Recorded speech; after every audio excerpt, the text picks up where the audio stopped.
Liang has passed away. He departed in a state of tranquility. If there is one commonality among otaku, it is perhaps the manner of their demise. Clutching his phone, engrossed in a game, leaning against the sofa, he succumbed suddenly. Where am I? How did I end up here? What is this place? Liang opened his eyes, only to find himself in an inexplicable cave. He moved his arms slightly, they felt weak, surrounded by endless rubble. Have I been kidnapped? I distinctly remember playing a game just moments ago. His face was a mask of confusion. At that moment, a heated argument echoed from the depths of the cave. Lord Orochimaru, human experimentation is strictly forbidden. You will be deemed a traitor by the third Hokage. Hongdoi, you're simply too naive. Otherwise, I would be reluctant to inject you with a cursed mark. Hongdo, Orochimaru, what is happening? Could it be that I have traversed into another world? Liang was utterly bewildered, yet the fluent Japanese spoken before him was undeniably real. Liang did not speak Japanese, but he understood every word. How is this possible? Is this the innate benefit of a transmigrator? Ha! I have truly crossed over. Liang burst into laughter. As a devoted otaku, the notion of transmigration was his cherished dream, especially considering the mobile game that led to his untimely demise. It was Naruto Online. Ding dong. A sudden buzzing filled his mind. Host has awakened, initiating the distribution of a beginner's gift package.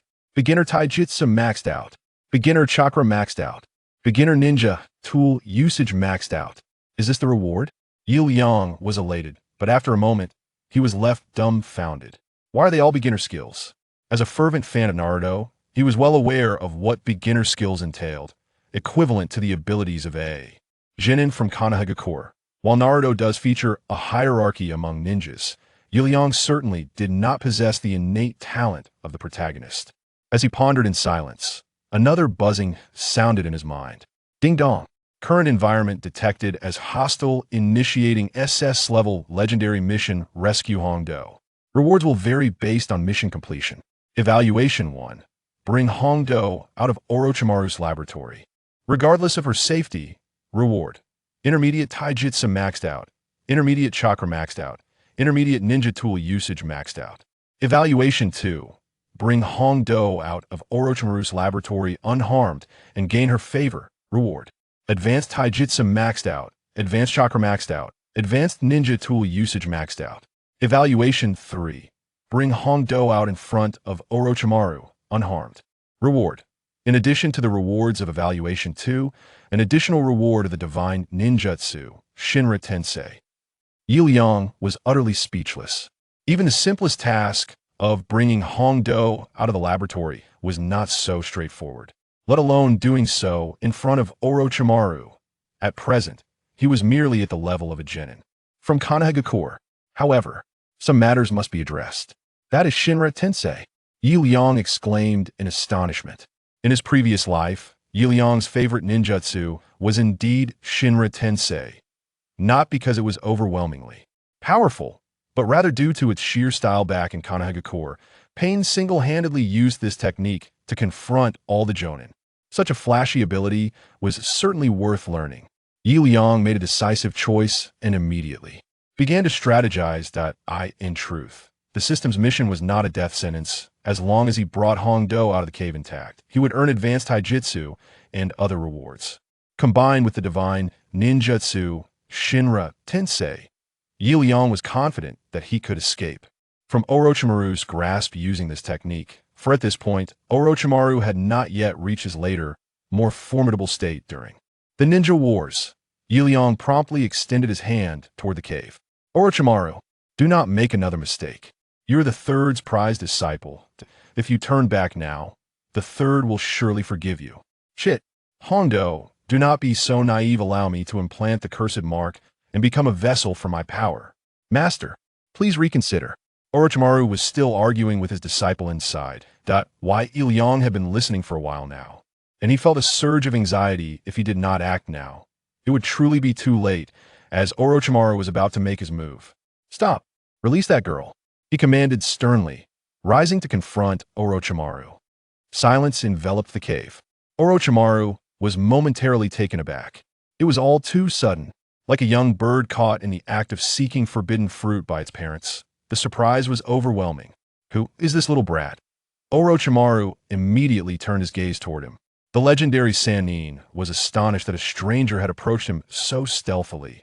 Without him noticing, it was simply incredible. He felt a tinge of apprehension. Liang swallowed hard.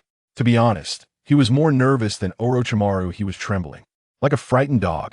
Orochimaru was a top-tier jonin. Just a single fireball from him could spell disaster. Greetings, Lord Orochimaru. I am here on behalf of the leader to negotiate with you. Leader? What leader? I do not recognize such a figure.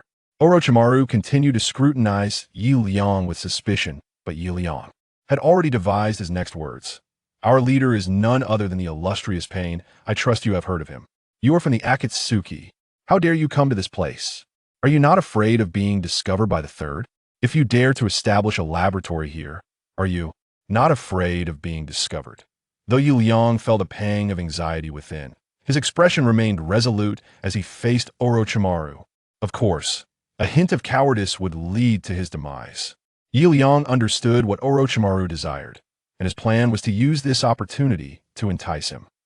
Our leader has long been aware of your desire for a powerful body, and he has been waiting for you. Leader, Pain has come to Konoha. Indeed, he has even offered you the body of Uchiha Itachi, should you agree to join the Akatsuki. What?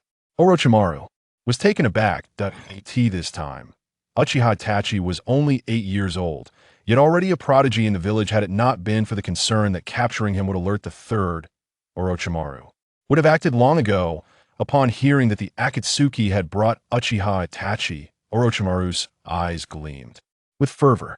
Then please, accompany me. Liang discerned Orochimaru's intentions and immediately gestured for him to follow, then turned his gaze toward the bound Hongdo. This was the most critical step. There could be no mistakes. Lord Orochimaru, may we take this hostage with us? She has overheard our conversation and must see how the leader intends to handle her. Hostage? Orochimaru cast a fleeting glance at Hongdo, instantly revealing a hint of suspicion. If the sole intention was to prevent Hongdo from divulging information, he could have easily eliminated her. However, with interests at stake, he chose not to dwell further on the matter.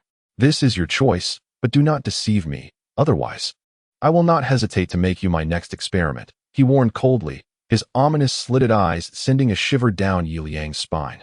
The latter quickly nodded in agreement. Absolutely. Of course. With a huff, Liang observed Orochimaru striding towards the cave's exit. He swiftly approached Hongdo, untying her bonds and hoisting her onto his back. Reluctantly, he accepted this unenviable task, as he was the only one willing to take action. For my Shinra Tensei, carrying a lady is hardly a burden, he reassured himself, securing the delicate Hongdo upon his back. Surprisingly, at this moment, Hongdo's form was not as rotund as it had appeared previously. She felt remarkably light, her curves accentuated. While her physique was not the epitome of perfection, she possessed the essential attributes. Liang chuckled softly, only to feel a slight smoothness beneath his touch. It is well known that a shinobi's skin is exceedingly taut. One could draw parallels to those fitness enthusiasts in his previous life who maintained their bodies with rigorous training, devoid of any excess flesh. Moreover, his hands inadvertently rested on Hongdo's backside. Forgive me, dear beauty, for my hands must rest here while I carry you, he thought. Albeit with a hint of shamelessness, he rationalized his actions as quite reasonable. Bah, you spies will never escape under the watchful eye of the third Hokage. Await your doom. Hongdo spat vehemently, glaring at Liang, yet an inexplicable blush crept onto her cheeks. Liang chuckled awkwardly, dismissing her ire. This was not the moment for flirtation. Orochimaru remained vigilant, casting wary glances in their direction. Thus, Liang was careful to maintain his composure, aware that revealing any weakness could lead to dire consequences. He shook his head, dispelling his frivolous thoughts, and solemnly followed Orochimaru. It seemed that Uchiha Itachi's physique remained quite alluring. Although Orochimaru harbored suspicions, he refrained from confronting them directly. Liang surmised that Orochimaru appeared to be in his 30s. Based on memories from his past life, Liang deduced that Orochimaru was still a student under the third Hokage, evidenced by the fact that he had yet to implant a cursed seal in Hongdo, indicating he had not yet defected. Therefore, he was not particularly formidable at this stage. This detail was crucial. Orochimaru's human experimentation had not yet succeeded, implying that he possessed only a rudimentary grasp of advanced ninjutsu, lacking the later, more grotesque techniques such as Edo Tensei, the triple Rashomon, and the formidable eight-headed serpent technique. It appears I possess a certain foresight, Liang mused, greatly admiring his own courage. He believed that upon completing the system's tasks and claiming the rewards, it was entirely possible for him to stand on equal footing with Orochimaru. At the very least, he should be able to escape. Indeed, Liang nodded emphatically, then began to fantasize about the exhilarating sensations of acquiring Shinra Tensei. Having advanced a considerable distance, a glimmer of light finally emerged ahead. It appeared that he was on the verge of escape. Liang mused inwardly, and soon he beheld an endless expanse of lush jungle, simple and somewhat verdant. "Where is the leader you spoke of, young man?" Orochimaru, having taken the lead, scanned the surrounding thickets with a wary gaze before casting an irate glance at Liang. With his extraordinary Jonin prowess, he could discern no signs of life concealed within the underbrush. "Patience, the leader is hiding just outside," Liang replied nonchalantly. Orochimaru had ventured ahead, yet Liang remained within the confines of the foliage. "Do not falter at a critical moment." Liang hastily quickened his pace. 1 step, 2 steps, 3 steps. The scenery beyond was utterly enchanting. By the standards of his past life, it would surely qualify as a tourist destination. Nervously counting his steps, Liang cautiously made his way out. Ding dong. "Congratulations, host, for completing the SSS level mission. Save Hongdo. Rewards are now being issued. Advanced Taijutsu maxed out. Advanced Chakra maxed out. Advanced Ninja Tools proficiency maxed out. Due to the host's flawless execution, an additional reward of the Divine Ninja Art, Shinra Tensei, is granted. It is complete." Yi Bufon marveled as he clenched his hands and feet, feeling a formidable power coursing through his muscles. The power of the system had been directly infused into his body, requiring no study. Thus, Yi Bufon was entirely certain that he had acquired the strength of a Jonin. A loud roar echoed in his mind as a unique chakra flow pattern materialized in his memory. So this is how Shinra Tensei operates. He chuckled heartily, quickly attempting to channel chakra along the mysterious trajectory. "You truly are deceiving me." Orochimaru, now growing impatient, charged toward Liang, who stood inexplicably still. To Orochimaru, Liang appeared merely an ordinary chunin, easily subdued without the need for ninjutsu. And so, he proceeded to do just that. Shinra Tensei. Just as Orochimaru drew near, an invisible wall of force erupted from Liang's body. Bang! Unaware, Orochimaru was sent flying by this repulsive barrier. What kind of jutsu is this? Such tremendous power. He coughed up blood. Shinra Tensei not only repelled foes, but also unleashed a formidable force capable of launching adversaries away. In Liang's recollections, this technique had even subdued the 3 giant toads of Miyaboku Mountain with a single blow. The might of the toads far surpassed that of Orochimaru. After crashing through several large trees, Orochimaru finally tumbled to the ground. Just moments ago, Liang had appeared to possess only Chunin strength. How could he now exhibit such formidable prowess? This power had reached the level of a Kage. No, even the 3rd Hokage did not wield such an overwhelming ninjutsu. Who on earth is he? Could he be the leader of that enigmatic organization, Akatsuki? Orochimaru, having traversed the black market and dealt in living materials, had heard whispers of Akatsuki's exploits, as he often frequented the underworld in his capacity as an agent for the organization. He cast another wary glance at Liang, yet hesitated to make a move. Liang could hardly contain his laughter. Indeed, the current Orochimaru possessed only the strength of a special Jonin.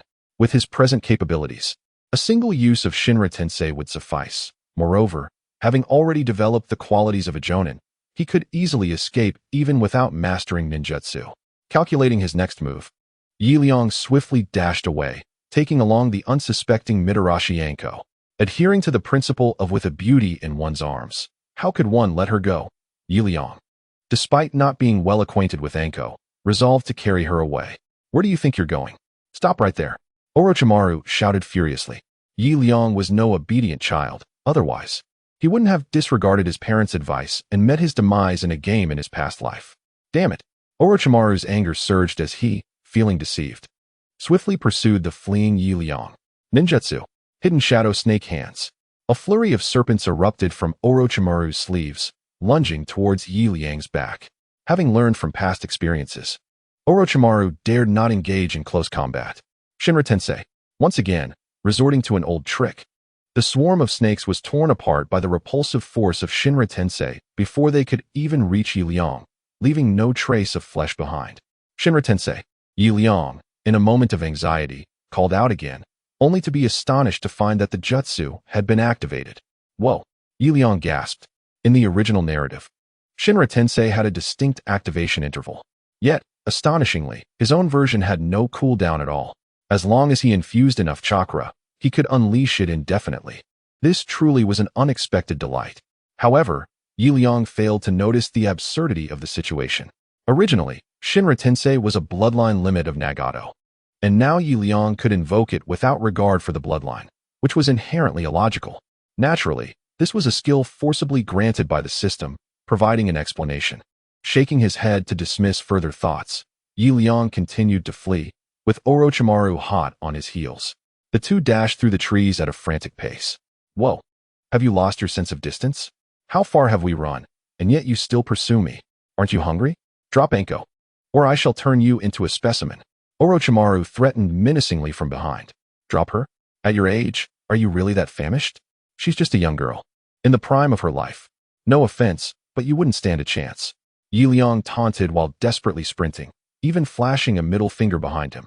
Young upstarts often boast when they gain a modicum of power. For reasons unknown, the middle finger gesture seemed universally understood across dimensions. Initially, it was merely a provocation, and Orochimaru appeared unfazed.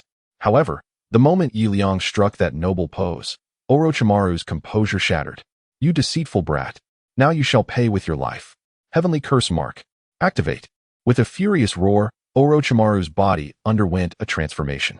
His skin gradually turned a pale gray, and inexplicably, a pair of wings resembling hands sprouted from his back. With a powerful flap, he soared forward several meters, quickly closing in on Liang. Whoa, isn't that Sasuke's curse mark? How can you wield it too? Liang exclaimed in astonishment.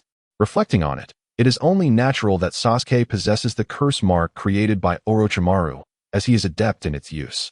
Alas, it seems I have overstepped my bounds. Liang feels a sense of impending doom. After yet another clash with Orochimaru, he realizes that his chakra reserves are dwindling.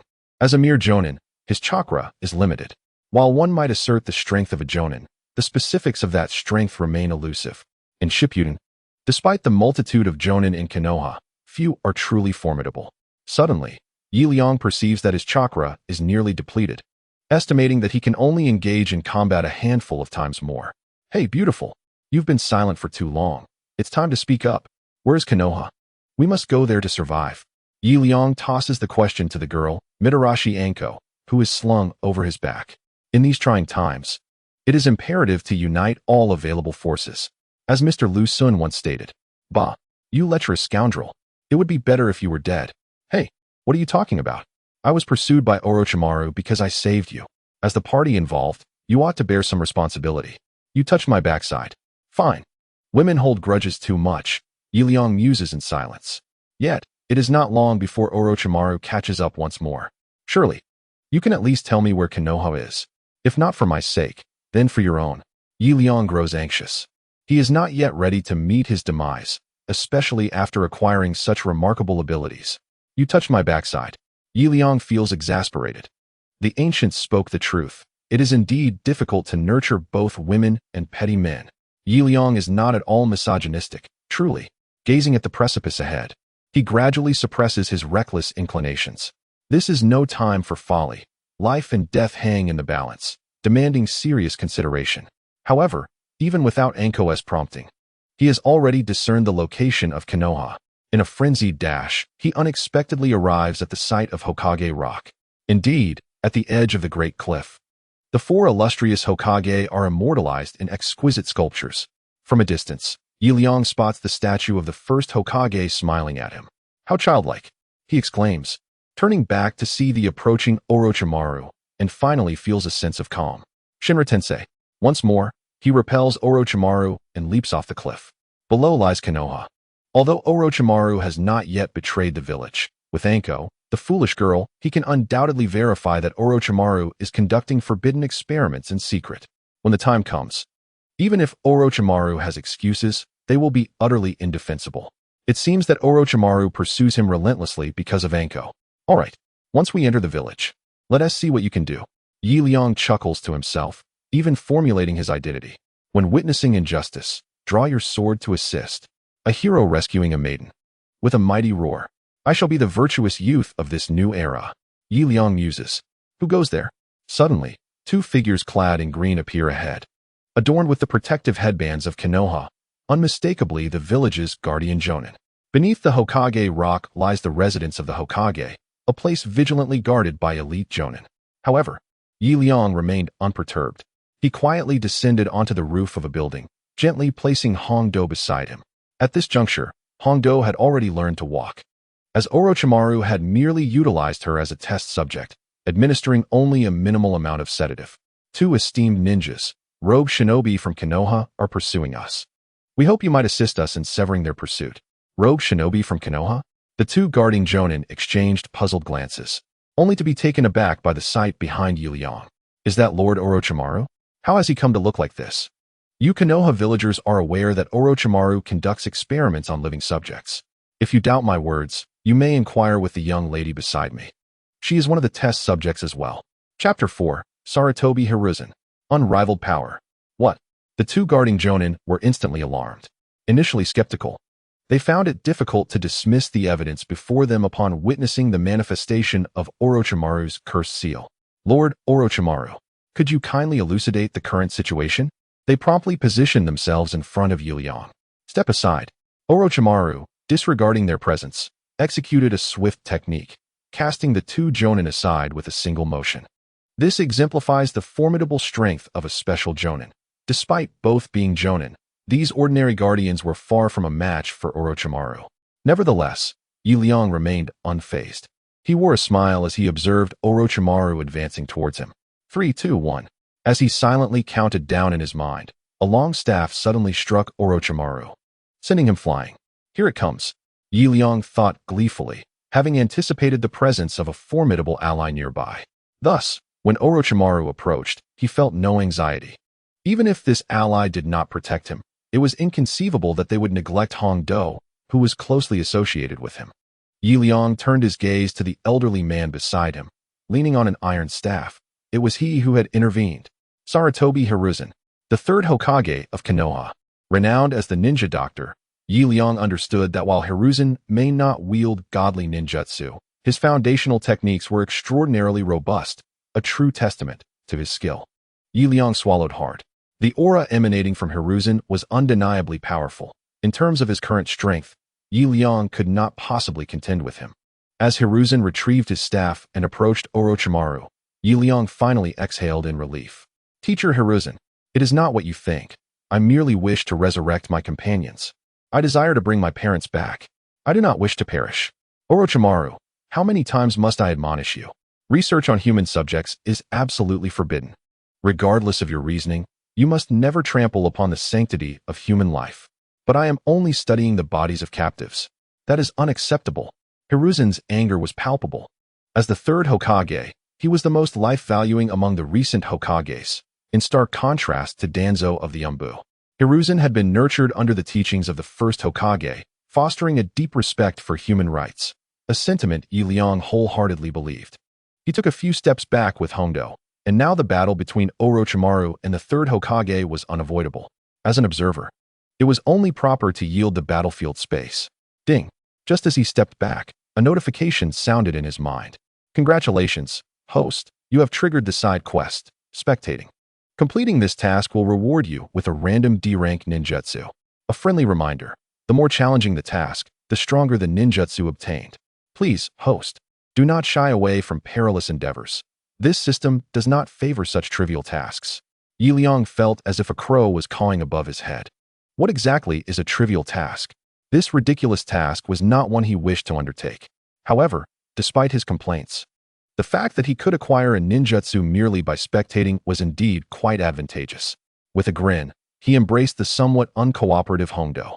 Alas, without popcorn, watching Naruto live would have been a truly delightful experience.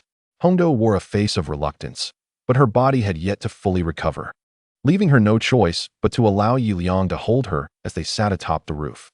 The battle in the distance had commenced, just as Liang anticipated. Orochimaru was no match for the third Hokage. First, he exhausted several snake techniques, and then the power of his curse seal was thoroughly worn down by the third Earth release. Although the heavenly curse seal was formidable, it could not be sustained for long, and under the onslaught of Earth release, Earth Flow River, Orochimaru could not approach the third Hokage at all. Currently, it was the disciple who was on the offensive, and soon enough, he would be on the receiving end of a beating. Liang, on the sidelines, was unabashedly making snide remarks. Bah, you lecher. Once Lord Third resolves this matter, he certainly won't spare you. Hongdo, unwillingly attempting to free herself from Liang's embrace, found her weakened body unable to move. Perhaps sensing her discomfort, Liang gradually loosened his hold. Suddenly, he set aside his dismissive demeanor.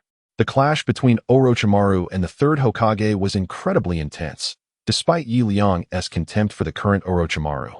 It could not be denied that, as a special jonin, he possessed some skills.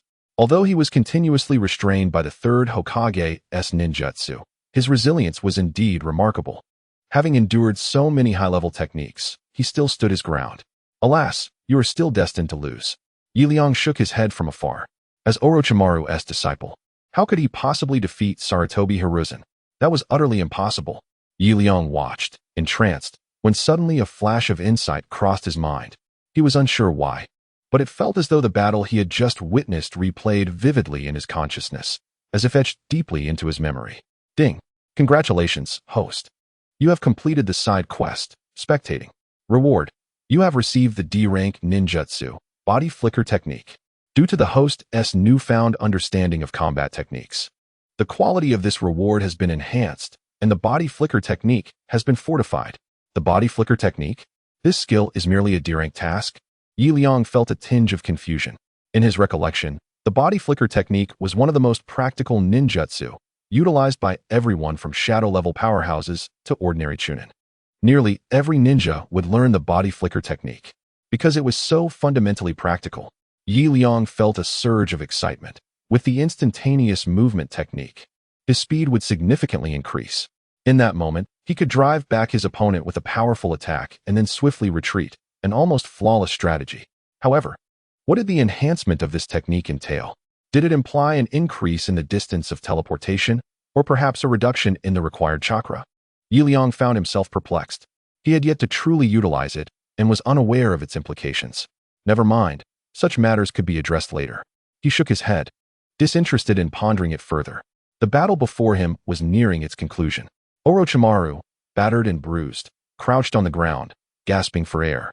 The effects of the heavenly curse mark had dissipated, and his previously paralyzed nerves were awakening.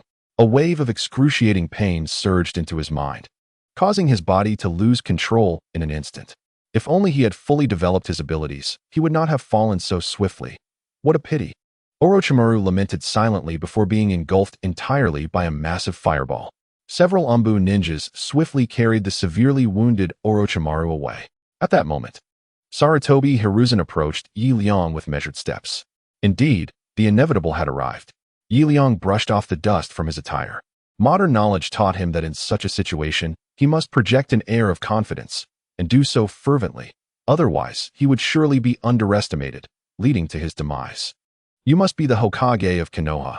I am a ninja from the Sound Village, traveling through this land.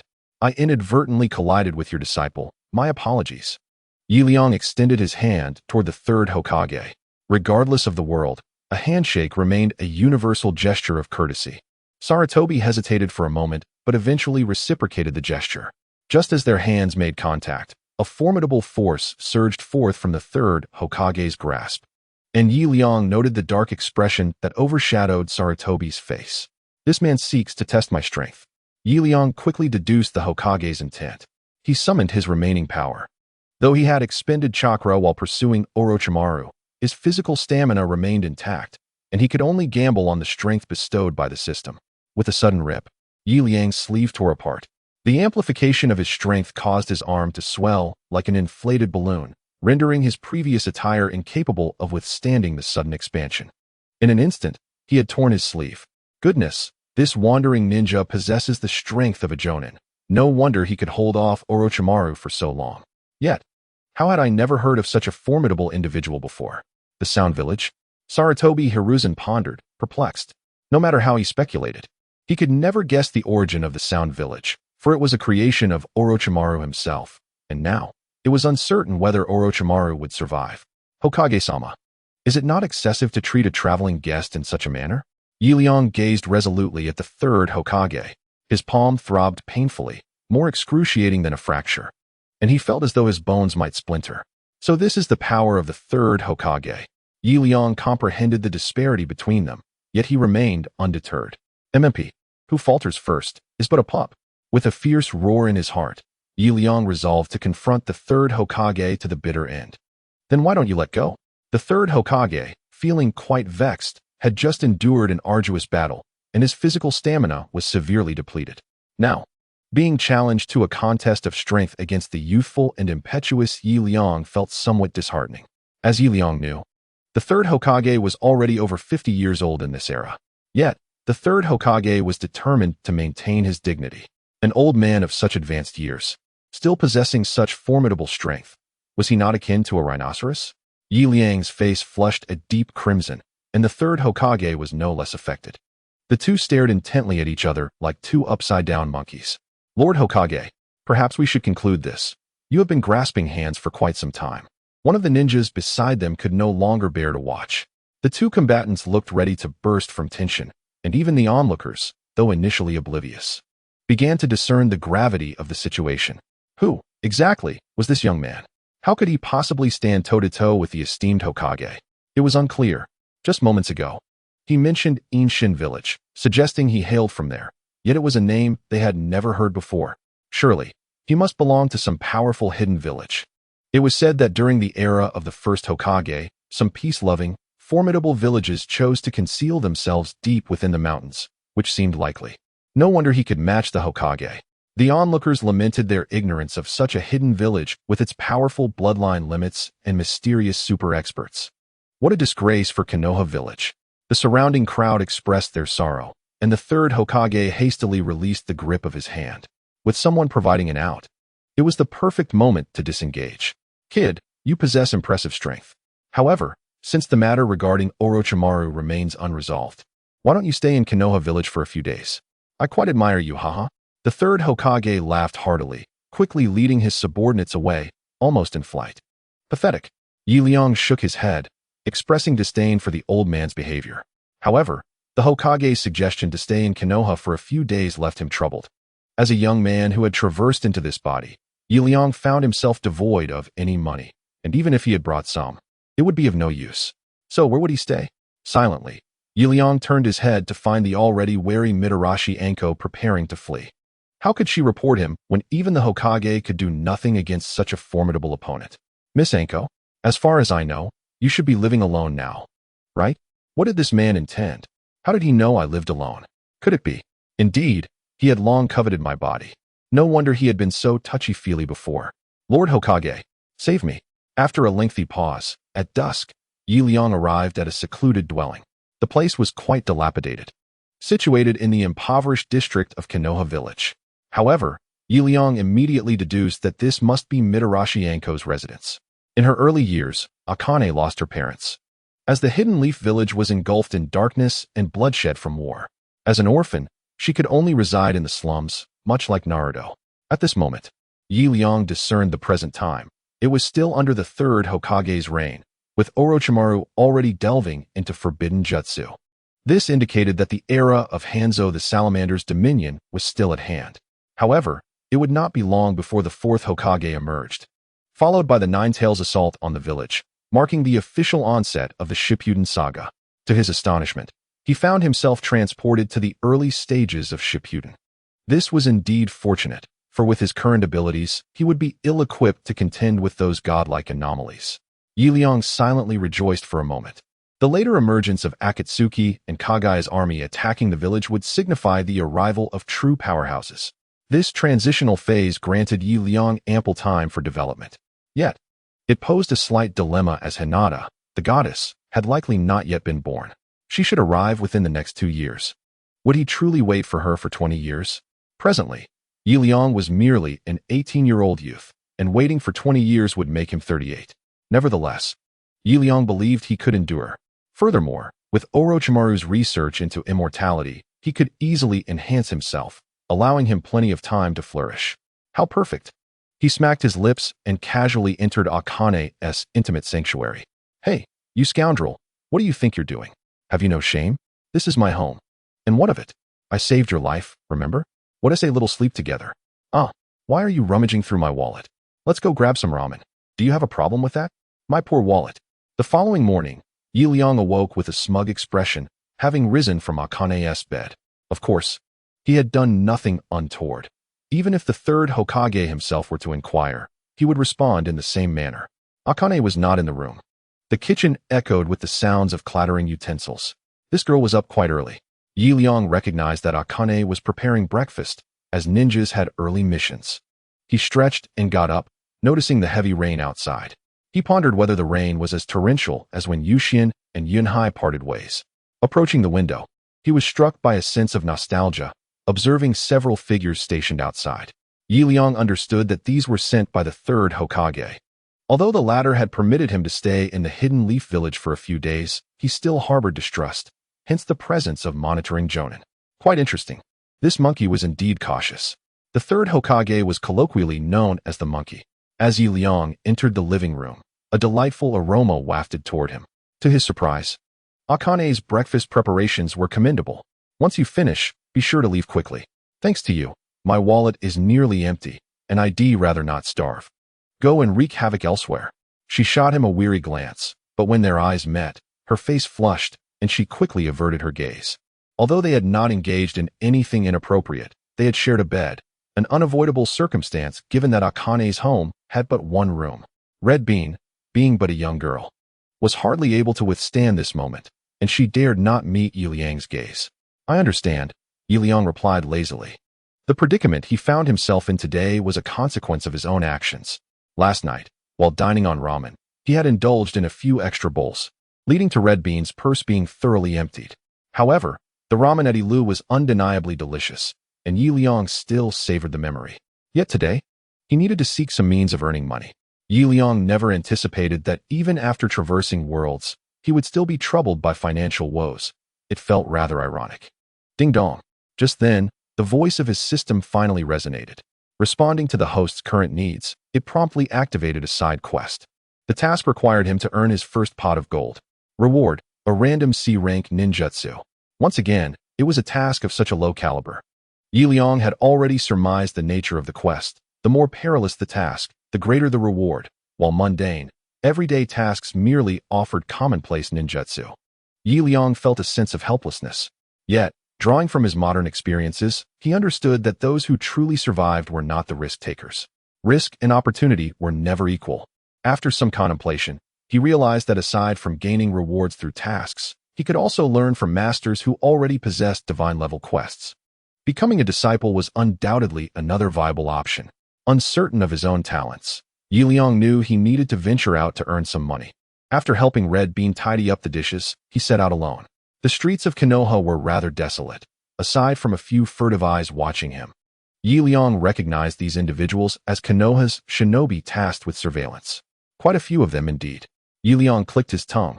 Just as he was about to visit the Ilu ramen shop to inquire about job openings, an ominous chill suddenly crept up his neck.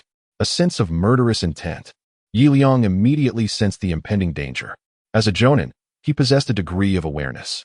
This aura of malice was thick and palpable, yet Liang found it perplexing. Why would he encounter such hostility upon his arrival in Konoha? To date, he had only offended Orochimaru, and it was well known that Orochimaru was a solitary figure, unlikely to have any associates seeking vengeance. Thus, the source of this hostility was indeed intriguing. Suddenly, Liang thought of someone, Danzo. If anyone in Konoha harbored animosity towards him, it could only be Danzo. Danzo represented the shadowy underbelly of Konoha. In this era, Danzo's Umbu forces were particularly active. Although on the surface Hiruzen Sarutobi governed Konoha, Danzo had accomplished numerous significant deeds during this period. For instance, he had recruited Itachi Uchiha and orchestrated the downfall of Shisui Uchiha. Even the Uchiha clan massacre had intricate ties to Danzo. Opinions on Danzo in the three-dimensional world were mixed, while many condemned him. There were also those who greatly admired his dedication, devoting his entire life to the prosperity of Konoha. That was the essence of Danzo. If it truly is him, then we are in serious trouble. Liang was acutely aware that his presence instilled a sense of crisis in Danzo, prompting him to hastily flee in search of an escape. However, how could one elude danger within the confines of Konohagakure? In a deserted alley, Liang found himself confronted by several elite ANBU operatives. 1, 2, 3, 7 individuals. It appears that Danzo has afforded me quite the attention. Liang scoffed, surveying the ANBU personnel encircling him. Is it merely the likes of you? Huh. If you are determined to court death, then I shall not be held responsible. With bravado, Liang spoke, for in this precarious situation, aside from posturing, he was at a loss for words. Considering their numbers, even if his chakra were to be depleted, he would scarcely be able to vanquish these 7 adversaries. My dear brother Liang, you jest. You are a guest in our village. We could never harm you, remarked a robust, short-haired man who stepped forth from the throng. Liang immediately recognized him as Danzo. In this moment, Danzo had yet to undergo the transplantation of the Sharingan, and thus did not yet bear the appearance of being swathed in bandages. My young brother, your ninjutsu is quite sophisticated, having severely injured even an elite like Orochimaru. However, since you have arrived in our village, you must adhere to our customs. I wonder what business you have roaming about aimlessly. Are you here to gather intelligence? Danzo's voice suddenly boomed, startling Liang. It became evident that loudness does not equate to authority. Liang found himself at a loss for words. It was no wonder that the title of Hokage belonged to Sarutobi Hiruzen rather than to you, Shimura Danzo. You possess little more than a louder voice. What did you say? Danzo's temper flared at once. He surveyed the feline-masked ANBU around him, immediately ordering them to advance upon Liang. Yet this played right into Liang's hands. He understood that mere intimidation would not instill genuine fear in Danzo. Thus, he resolved to unveil a glimpse of his prowess to instill trepidation. It was imperative that Danzo remained uncertain of his true capabilities, allowing him to coexist peacefully in Konohagakure. Otherwise, he might find himself dragged from his quarters in the dead of night or poisoned in his meals, which would be utterly unjust. Come at me. Liang regarded the swiftly encircling ANBU with silence and composure. Suddenly, an invisible barrier of force radiated outward toward the surrounding ninjas. Shinra Tensei would never be absent. It merely arrives fashionably late. Bang! As if colliding with tempered glass, the ANBU operatives had yet to reach Liang when their feline masks shattered, and their bodies contorted and were propelled backward. Is this the mysterious technique that Orochimaru spoke of? Danzo exclaimed in astonishment from a distance, yet before he could finish, Liang's figure abruptly vanished from his sight. Do not provoke me again, or this shall be your fate, echoed his voice through the air. As the words settled, the ANBU operatives crashed heavily against the wall, succumbing to unconsciousness. Danzo hurriedly checked for signs of life among them. They were not dead, but gravely injured. Effectively retiring from the ninja stage, Liang harbored no intentions of killing, for this was Konohagakure, and to slay its ANBU would be akin to seeking death in a latrine. Such formidable repulsion and this method of disappearance. Is it a body flicker technique? Though it does not feel quite like it. Shursui, what do you think? Tawanzo inquired of the man beside him, adorned with a feline mask. This individual had previously participated in the hunt for Liang, but when the formidable Shinra Tensei approached, he swiftly retreated to Tawanzo's side. Lord Tawanzo, it must be a technique of instantaneous movement. However, this man's mastery of it is unfathomable, surpassing even my speed. What? You cannot outpace him? Tawanzo was taken aback. The man beside him was already recognized as the fastest in Konoha. If even he could not match Liang's swiftness, it seemed no one could. Enough, enough.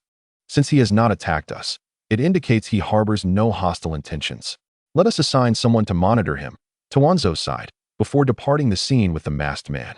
Not long after, Liang was gasping for breath in a nearby alley. Under duress, he had expended nearly half of his chakra in a single instance.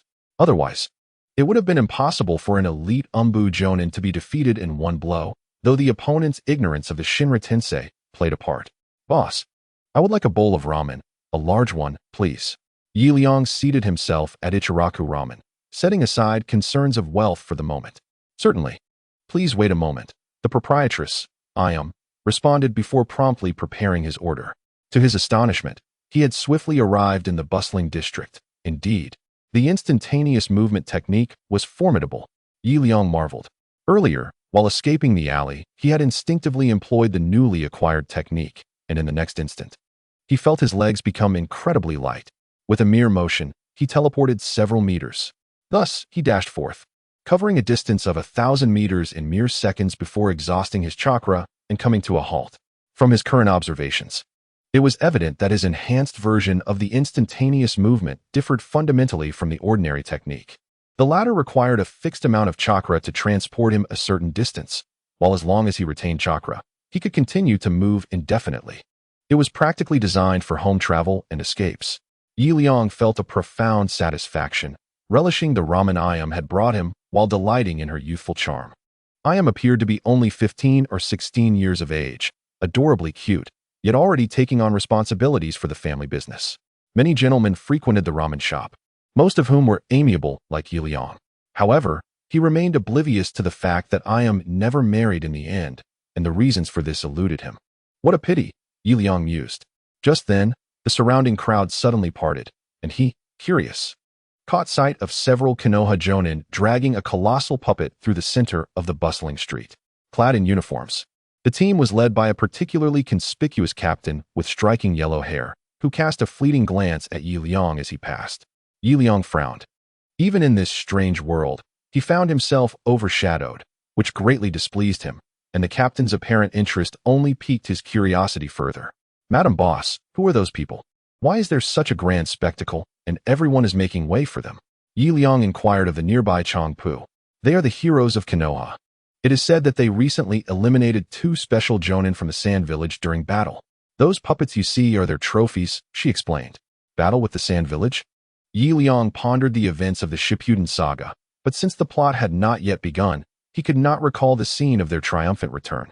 Could it be that I overlooked some details? What is the name of their captain? I think he glanced at me just now. Captain? Oh, you mean Lord Hokage. He is the hope of our Leaf Village, Minato Namikaze. Minato Namikaze? Liang suddenly choked on his ramen, having just swallowed a mouthful. No wonder the atmosphere was so elevated. It turns out he is the father of the protagonist. Liang quickly turned his gaze towards the recently passed Minato Namikaze, who appeared to be around 20 years old, seemingly poised to inherit the mantle of the 4th Hokage. This was indeed an important figure, deserving of keen attention. Miss Changpu, I am also a fan of Lord Minato. Do you have any paper currency? I would like to ask him for an autograph. What? You want Lord Minato's autograph? Then please, could you also get one for me? I have a business that depends on it. All right. Liang took the paper and pen and swiftly exited the ramen shop, albeit in the completely opposite direction from Minato. Fortunately, I am astute. I need not pay for my meal. In the evening, a golden figure pride opened the door to the Hokage's office. You've arrived, Sarutobi Hiruzen said, turning in his Hokage chair upon hearing the newcomer. 3rd Hokage, during our recent venture to the Land of Wind, we intercepted a piece of crucial intelligence. The Sand Village has allied with the Mist Village to launch a surprise attack on Konoha, set to occur in 3 months. I am already aware of that. The intel was relayed by the Umbu spies I previously dispatched. You will be responsible for the handover at that time. Understood, 3rd Hokage. Minato replied, but he did not take his leave. Is there anything else? Sarutobi Hiruzen inquired.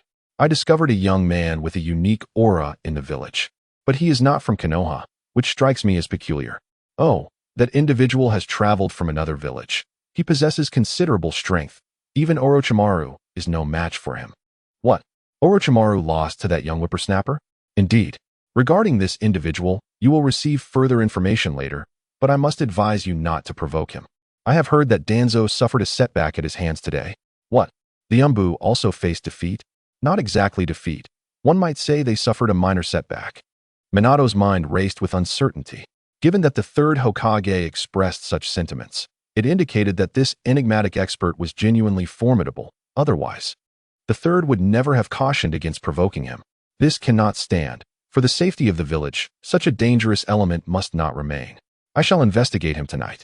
Minato resolved firmly, bidding farewell to the 3rd Hokage before departing the Hokage building. Alas, Minato, I hope you do not cause any trouble.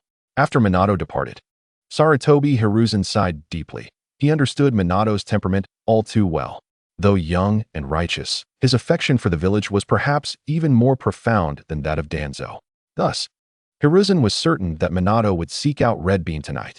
At that moment, the instigator of all this chaos clung to Red Bean's leg like a fool.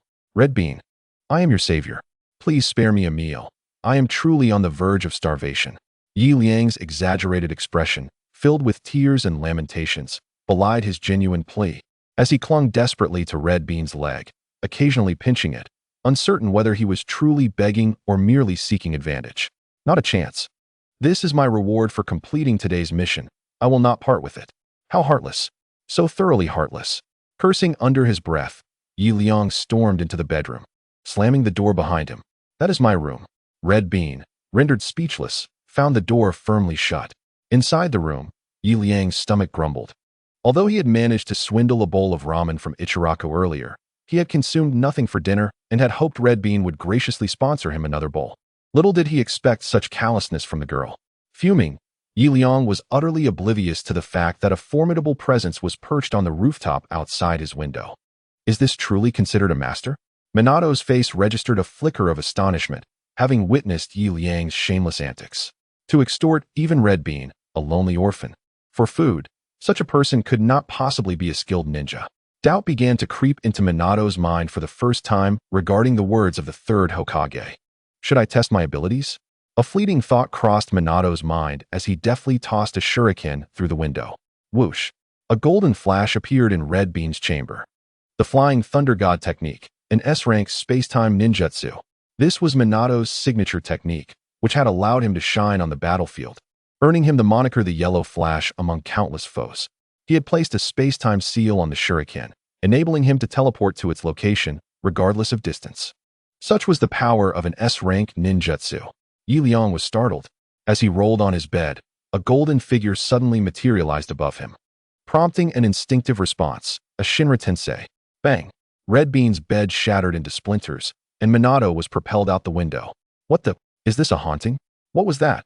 Liang, entirely unaware of what had transpired, had acted purely on instinct. He had merely glimpsed Minato's phantom and had reflexively unleashed his Shinra Tensei. One could not deny the swiftness of a Jonin's reflexes. Yet, with the resounding crash, Liang's heart grew heavy with dread. This is bad. The bed is destroyed. Tomorrow that girl will surely cause a ruckus. What should I say? That it was haunted? Will she believe me? Liang felt a bitter taste in his mouth. Meanwhile, outside the window, Minato was left bewildered. After colliding with 2 or 3 chimneys, he finally landed heavily on a stable rooftop. Incredible. Unbelievably strong. He spat out a mouthful of blood. How could someone possess such terrifying ninjutsu? I could hardly discern how this person moved before being sent flying so far away. Moreover, I didn't even catch a glimpse of their actions. Are they truly a master of body techniques? Countless questions raced through the mind of Minato, simultaneously shattering his previously invincible confidence. The third Hokage had hoped for him to inherit the title of Hokage, yet with his current abilities, how could he possibly be worthy of such a position? With a speed that was utterly embarrassing, he dared to call himself the Yellow Flash. I couldn't even see the techniques they used to attack me. How absurd. In that moment, Minato felt a profound sense of helplessness. Perhaps I should venture out and train for a few years. With my current strength, I am incapable of protecting the Hidden Leaf Village. Yes, that is settled. Mysterious stranger. When I grow stronger, I shall return to challenge you.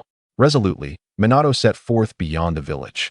The following day, a farewell letter lay upon the desk of Sarutobi Hiruzen. Child, do you have countless questions? That fool Minato, whom I had intended to groom for the position of Hokage, has simply left. It infuriates me. The third Hokage slammed his palm onto the desk before him, which, once as sturdy as iron, shattered into several pieces with the force of his strike. What on earth transpired, Hokage-sama? Nara Shikaku gazed at the enraged third Hokage in bewilderment. This morning, he had come to report on the battle situation as was his custom, only to find the Hokage in a furious uproar. Behold, this foolish child is truly a source of constant concern. Sarutobi Hiruzen grumbled as he tossed the farewell letter to Shikaku. What is this? Nara Shikaku perused the contents of the letter, his expression growing increasingly grave. Hokage-sama, Although the captain has departed, he would never betray the village. I have faith in his character. In these times, leaving the village without permission essentially equates to defection, especially during a period of war where battles rage nationwide. I know he has not betrayed the village, yet as a former hero, his departure will undoubtedly have significant repercussions on the front lines. Then, Hokage-sama, shall we not notify others, stating that Captain Minato has embarked on a long-term confidential mission? Indeed, that is an excellent suggestion, Sarutobi Hiruzen exclaimed with admiration. Although Nara Shikaku may not possess great strength, his intellect is remarkably sharp, much like his son. After parting ways, Shikaku hastened to the front lines to disseminate news of Minato's departure. He could only hope that Minato would not succumb to despair, otherwise, the imminent Third Ninja World War would spell danger. A hint of melancholy flickered in Sarutobi Hiruzen's eyes. Liang could never have imagined that his unintended oversight would bring such dire consequences to the Hidden Leaf Village. After scouring several marketplaces without finding suitable work, Liang resolved to seek his fortune at the Hokage's office. In these extraordinary times, most ninjas survive through the bounty missions issued by the Hokage, and for outsiders like Liang, who lacked connections, ordinary shops were absolutely unwilling to employ him. Thus, if Liang wished to survive, he truly had to speak with the third Hokage. Knock, knock. Liang knocked on the door of the Hokage's office. The atmosphere was rather desolate. He frowned slightly, having seen nothing on his way except a youth resembling Shikamaru rushing out in haste. Please enter, came the voice of Sarutobi Hiruzen from within the office. Liang composed himself and stepped inside with an air of dignified nonchalance. His current demeanor was shrouded in mystery, so much so that everyone regarded him as a formidable expert, and such an expert naturally possessed an aura befitting their status, hence his attitude was not one of humility. Third Hokage, it has been a while, Liang remarked coolly as he casually took a seat. Indeed, it has been quite some time, the third Hokage replied. However, a sense of oddity lingered in the air. The old man's demeanor felt somewhat aloof. I do not believe I have offended him, Liang pondered, though the circumstances compelled him to continue speaking. Third Hokage, as you can see, my current situation is rather dire. Although you have allowed me to roam freely in Konoha, as a wanderer, I find myself without even the means to afford a meal. Therefore, I would like to inquire if there are any simple bounty tasks available. I wish to assist Konoha and, in turn, earn some remuneration. Bounty tasks? Sarutobi Hiruzen was taken aback for a moment. However, he quickly realized the validity of Liang's words. Despite having retained Liang's presence, the lad indeed seemed to lack funds for sustenance, which was quite awkward. There are a few bounty tasks, but they are classified missions unsuitable for outsiders. As for the lower-tier tasks, the rewards amount to merely a few hundred ryo, which I presume you would disdain to undertake. A few hundred ryo? I would gladly accept. Liang exclaimed, suddenly startled. In the world of the Hokage, a few hundred ryo was equivalent to a few hundred units of currency in the real world. Here, the cost of a bowl of ramen was approximately 40 ryo. Thus a few hundred ryo would suffice for several meals. I would indeed like those few hundred ryo. Liang's heart raced, though he could not express this desire overtly. After all, as a master, he must maintain the poise of one. Though the amount is small, one cannot refuse to assist others merely due to the meagerness of the reward. I believe I can take on such tasks. Sarutobi Hiruzen was taken aback. He had not anticipated Liang would utter such words. Yet, he was too disinterested to engage further. Even if Liang were willing to undertake these lower-tier tasks, he could not be bothered to assign them, especially considering the circumstances surrounding the departure of Minato Namikaze.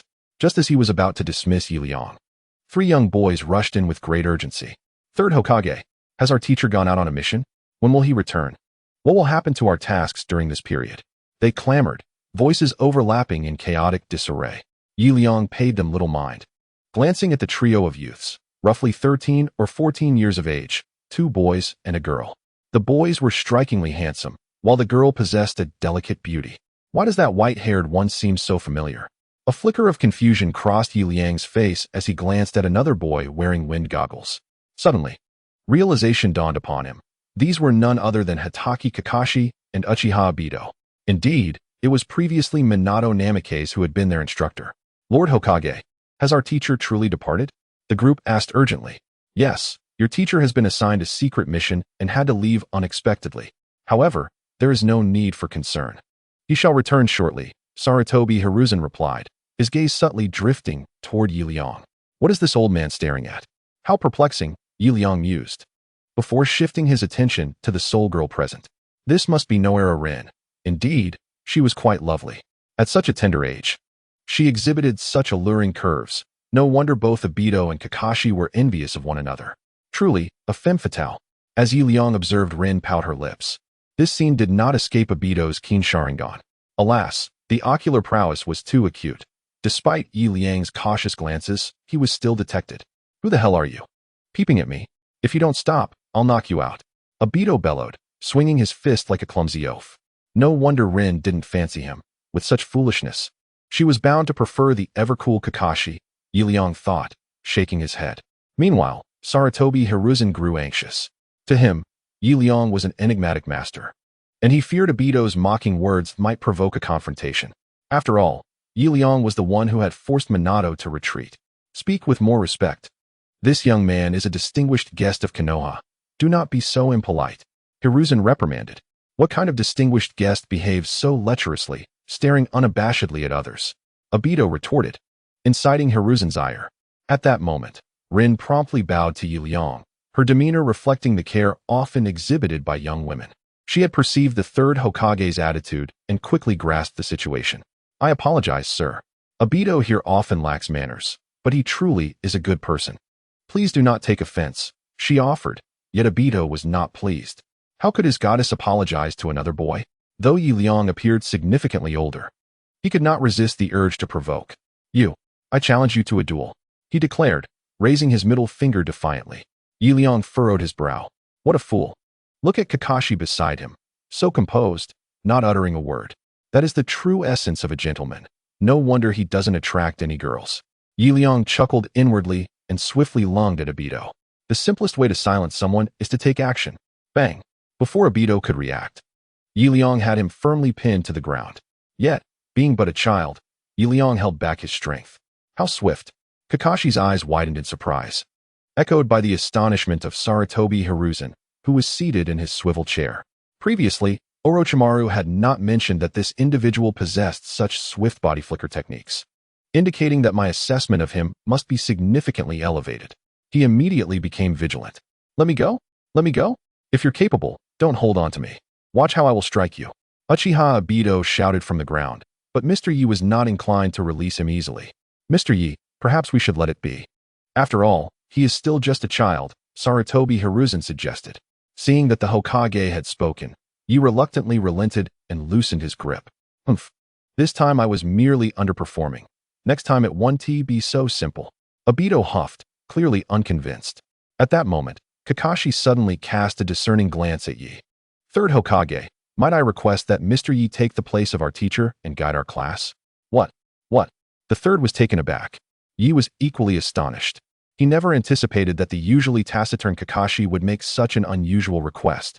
Are you jesting? I, Yi, have come to the world of Hokage for leisure. To take on a teaching role? Impossible. Without a second thought, he intended to refuse. However, at that moment, the disgruntled Uchiha Obito jumped in. Kakashi, are you out of your mind?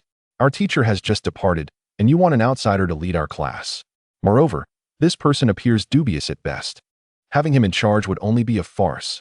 With a bluntness that was characteristic of him, he expressed his thoughts without reservation. Yi was immediately incensed. You think I am incapable? I am determined to lead your class. He turned to the third Hokage, pleading, I implore you to allow me to take over Minato's class. To be frank, my aptitude for teaching is exceptional. Within 3 years, I will ensure that these students carry forth the teachings of the sages and usher in an era of peace. What?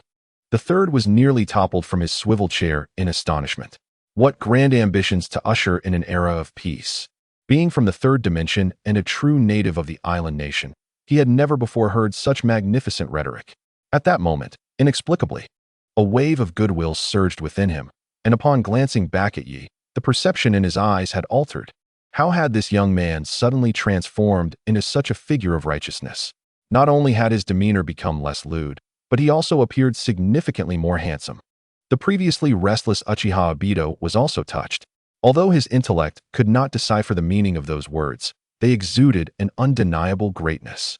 This proclamation was indeed remarkable. Even without understanding its significance, it was impressive. Obito was instantly in awe.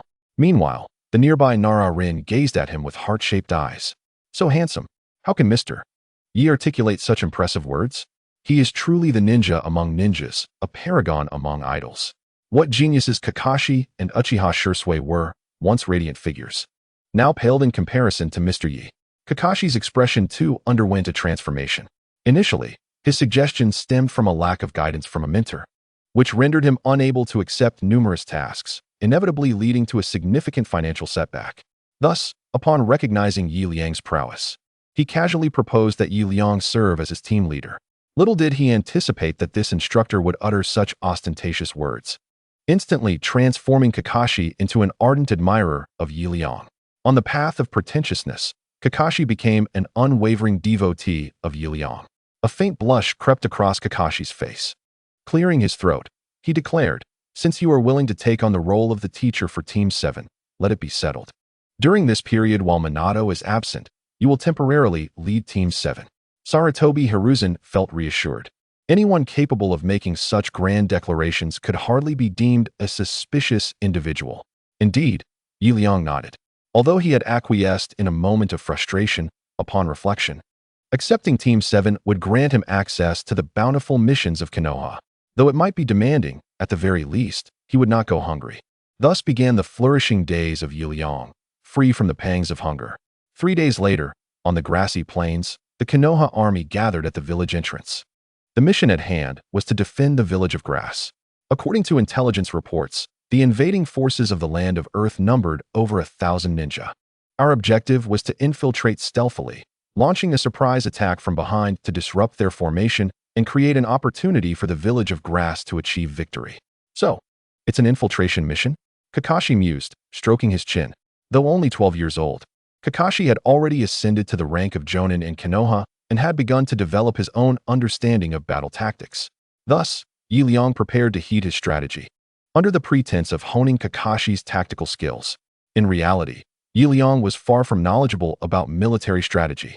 Yet, the mention of 1,000 foes was daunting. This was indeed an S-rank mission. While the rewards were immensely tempting, the prospect of facing such overwhelming numbers was disconcerting. Yi Liang's heart raced with anxiety. He never expected that on his first occasion leading a team, Sarutobi Hiruzen would entrust him with such a crucial task. He was uncertain whether to express gratitude or to vent his frustrations. "Teacher, I propose we approach from the Kaminari Bridge. It serves as a vital supply route for the land of Earth. If we can sever access to this bridge, we can undoubtedly impede their advance." Which is a sound strategy. Indeed, you make a valid point. I was thinking along similar lines. Yi Liang nodded approvingly. Though he found the marked location of Kaminari on the map somewhat familiar, yet its significance eluded him. Perhaps in his previous life as a fervent fan of Naruto, it was merely an inconsequential place. He dismissed the thought. After finalizing their plans, the group promptly set forth in the direction of Kaminari. For the next few days, Team 7 pressed on relentlessly, traveling day and night toward their destination. Alas, there were no trains. Yi Liang lamented internally. The world of Naruto was still considerably primitive. Although communication facilities had emerged, transportation remained reminiscent of the Edo period. They are merely horse-drawn carriages and stone boats. Objects whose speed is even outmatched by the swiftest of lower-tier ninjas. Thus, most ninjas execute their missions on foot. Yi Liang, however, possesses a speed surpassing that of his peers. His enhanced body flicker technique allows him to traverse distances of over 10 to 20 meters per second. In an hour, he can cover approximately 70,000 meters, far exceeding the capabilities of an ordinary automobile from his past life. Although his stamina is limited to 2 hours, he chooses to slow his pace in order to wait for his companions. Ahead lies the Kamizukomi Bridge, seemingly devoid of enemy ambush. Shall we move to sever the bridge? While the teacher scouts for information nearby, Kakashi proposed. The task of severing the bridge is remarkably straightforward. A wooden bridge of this era can be easily shattered with a simple earth release technique. Hence, Kakashi did not require Yi Liang's assistance. "All right, I entrust this task to you. Give it your best effort. The teacher has faith in you." Yi Liang gently tapped Kakashi's forehead, a gesture of encouragement. "Yes, we shall proceed," Kakashi exclaimed, a broad smile on his face, filled with pride at receiving recognition from such a formidable mentor. He swiftly led the envious Obito and Rin towards the Kamizukami Bridge. At that moment, the bridge appeared utterly deserted. After surveying the surroundings, Kakashi cautiously approached. Meanwhile, Liang nonchalantly found a solitary tree trunk and leaned against it to rest.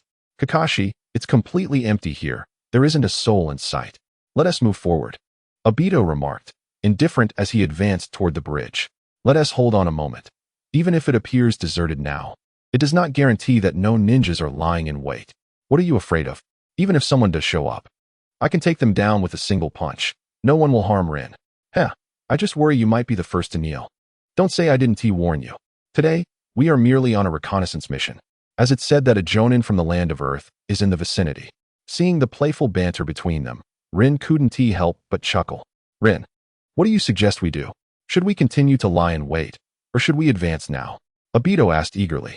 I believe we should proceed directly. After all, it is a stealth mission, and completing it sooner would be beneficial. Rin replied.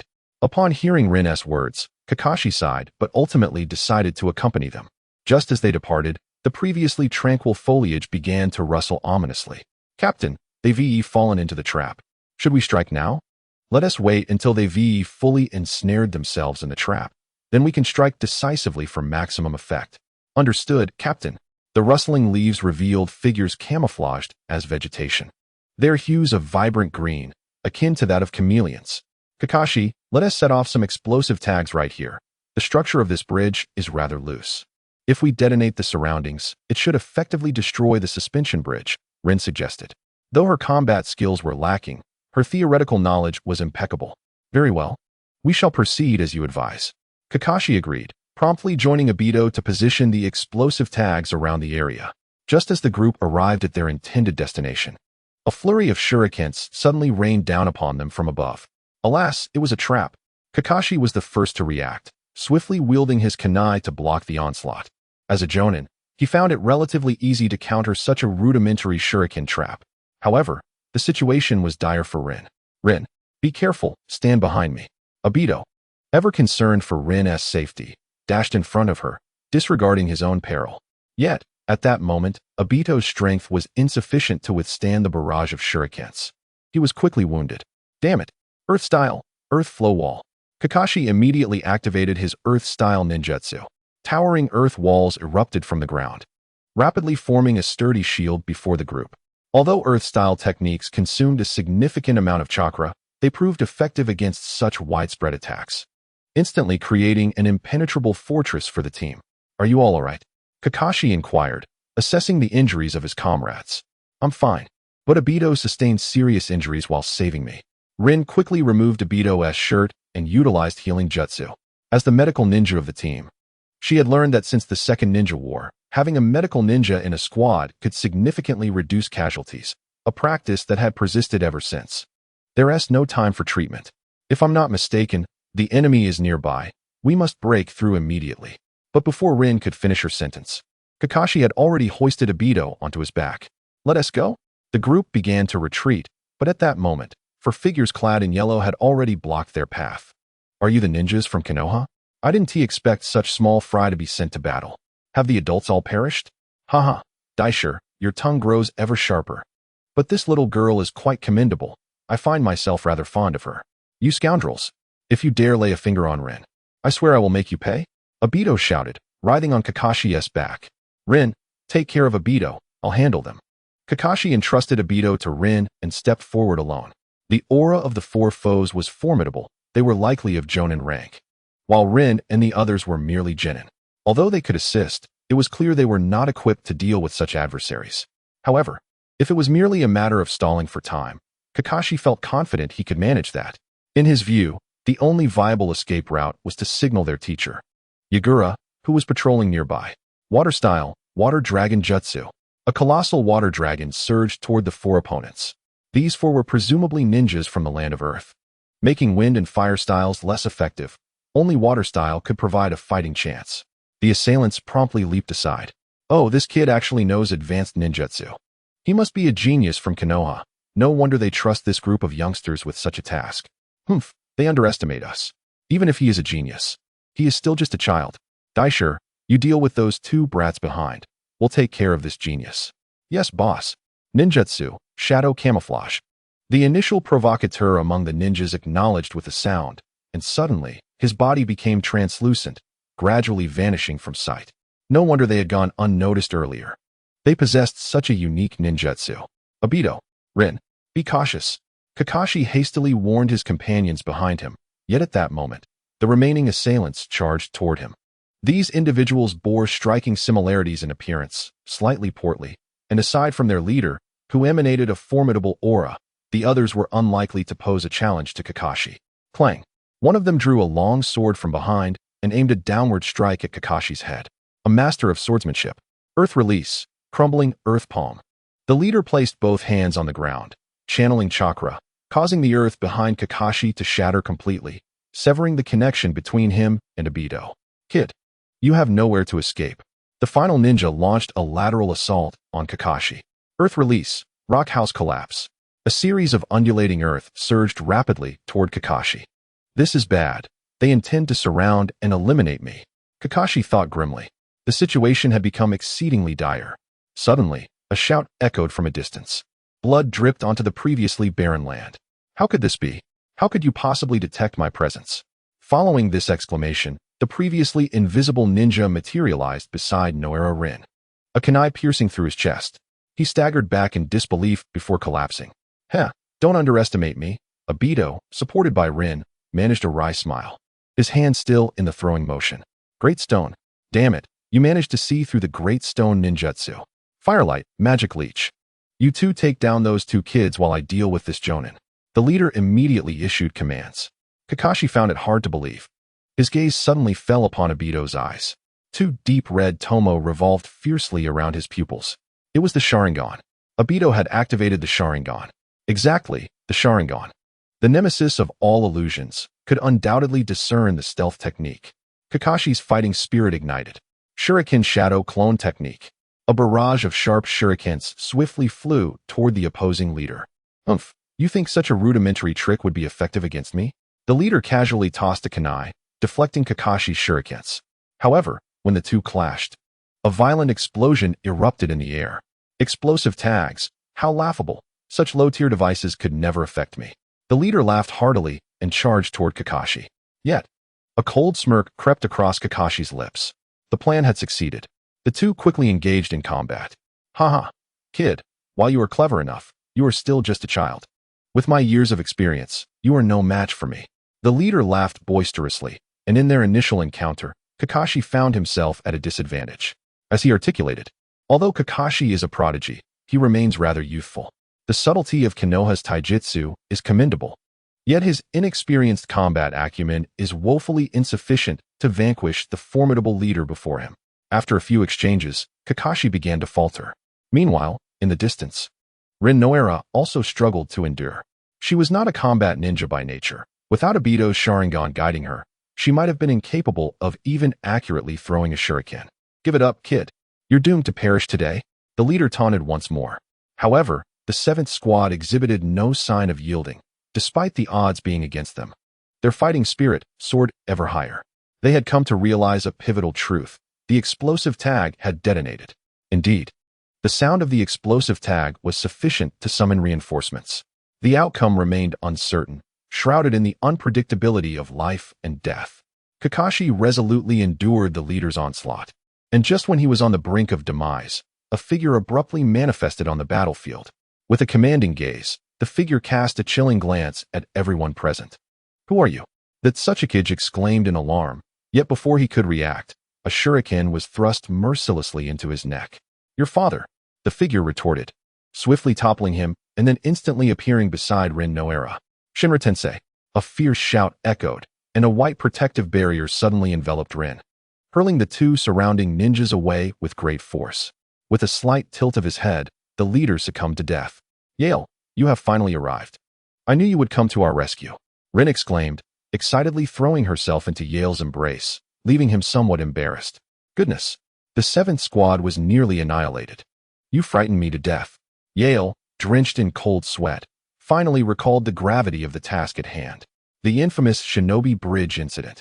This event had been mentioned in Naruto, but Yale had failed to remember it promptly, as it was merely a recollection of Minato's.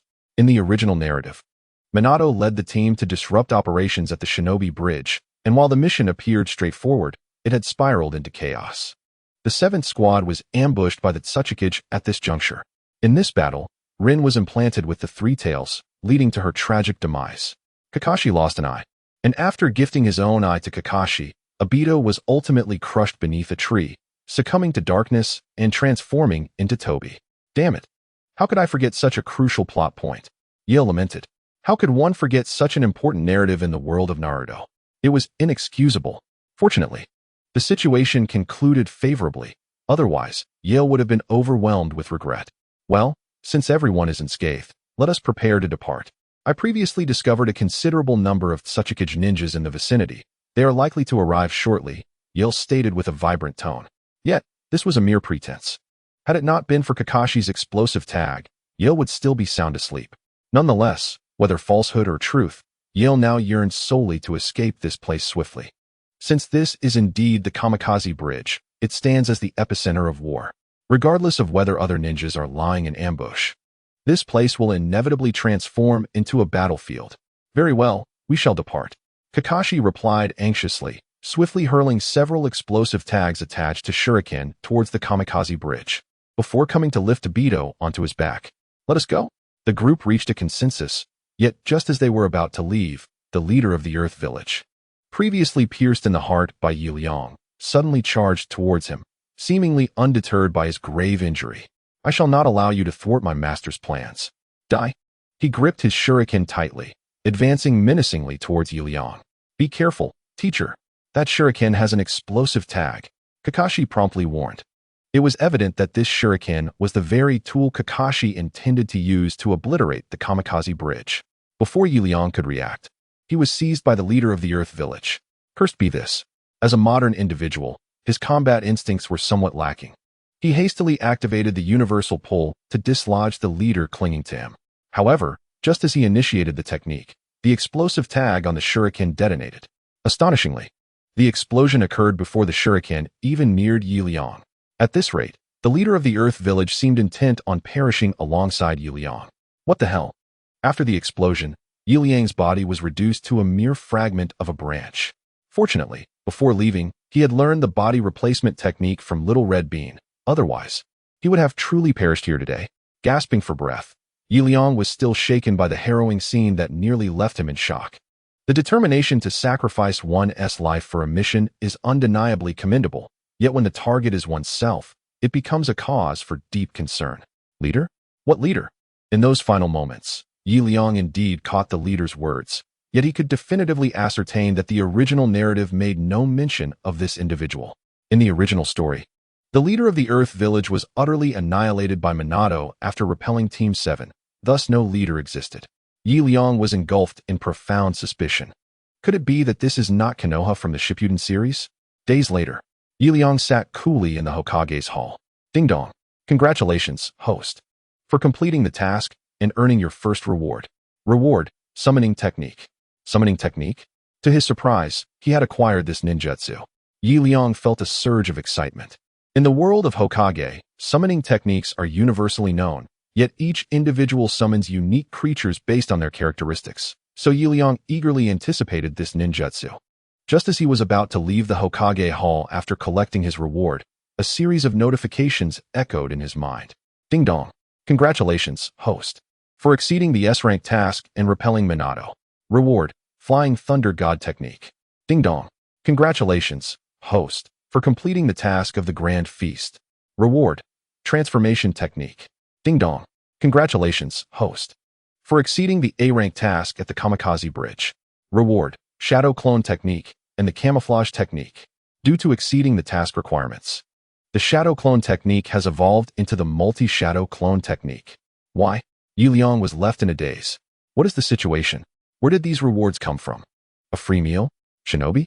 Liang pondered for a moment, realizing that these were all experiences he had already undergone. The Shinobi was a recently completed bounty task, while the free meal referred to his previous indulgence at a ramen shop. These events had already transpired. Yet, why were they resurfacing now? Liang felt a twinge of confusion. After a brief contemplation, a sudden clarity washed over him. I understand now. The first two tasks were triggered in quick succession, indicating that the initiation of tasks was not as prolonged as he had assumed. However, until now, no new tasks had been unveiled, not due to a lack of triggers, but rather because he was burdened with unfinished tasks. As long as a task remained incomplete, new tasks could not be displayed. So that was it. He comprehended fully. Although no new tasks were visible, once the pending task was fulfilled, subsequent rewards would be duly dispensed. A wave of joy spread across Liang's face. He had not anticipated completing such a multitude of tasks in just a few days.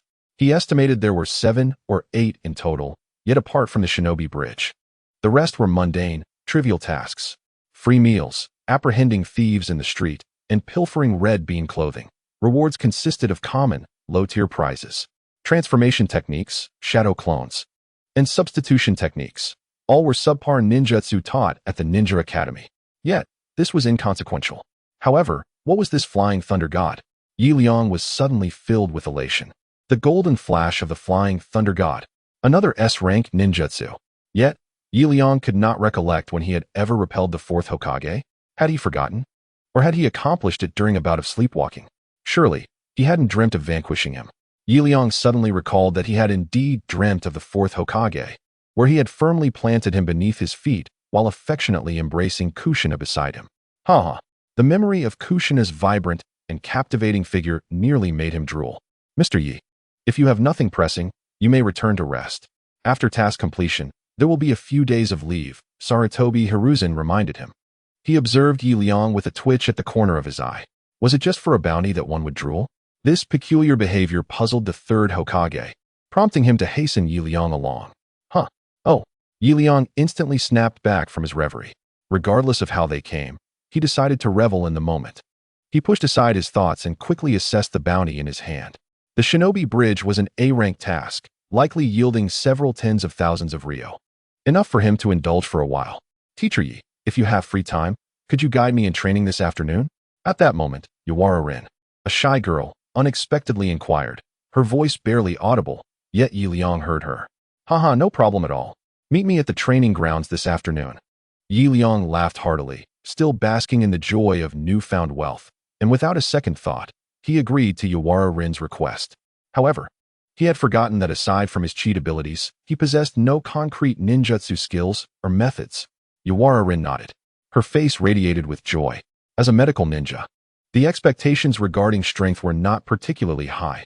However, after the recent incident, Yawara Rin profoundly sensed her own inadequacy.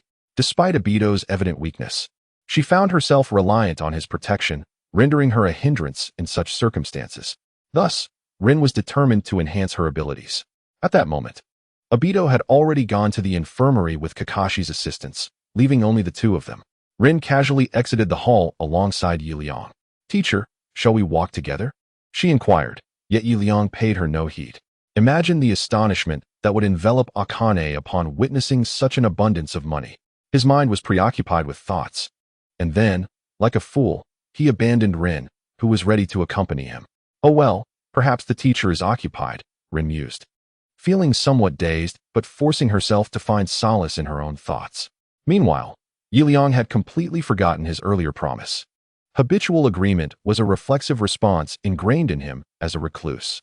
In his previous life, he was a congenial person, and thus, this habit had remained. After a series of twists and turns, Liang returned home. A few days later, Uchiha Obito rushed into Akane's small abode.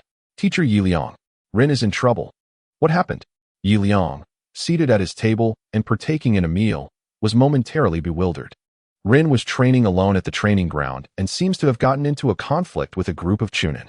Kakashi has already gone to handle it. And I came to inform you. What? Liang was taken aback. The scene from a few days prior flashed in his mind. Teacher, can you guide me in my training this afternoon? Of course. Wait for me at the training ground. That was their conversation. How could I have forgotten this? He immediately abandoned his meal and followed Obito outside the village. The training ground of Konoha was situated on the outskirts of the village. Due to the immense power of ninjutsu, it was evidently impractical to unleash one's full potential within the village. Consequently, Konoha had established a reasonably adequate training area in a small grove just outside. It was here that Naruto trained in the original story. The area was equipped with numerous targets for shuriken practice, and being surrounded by trees, it also featured rivers for practicing water and fire release techniques.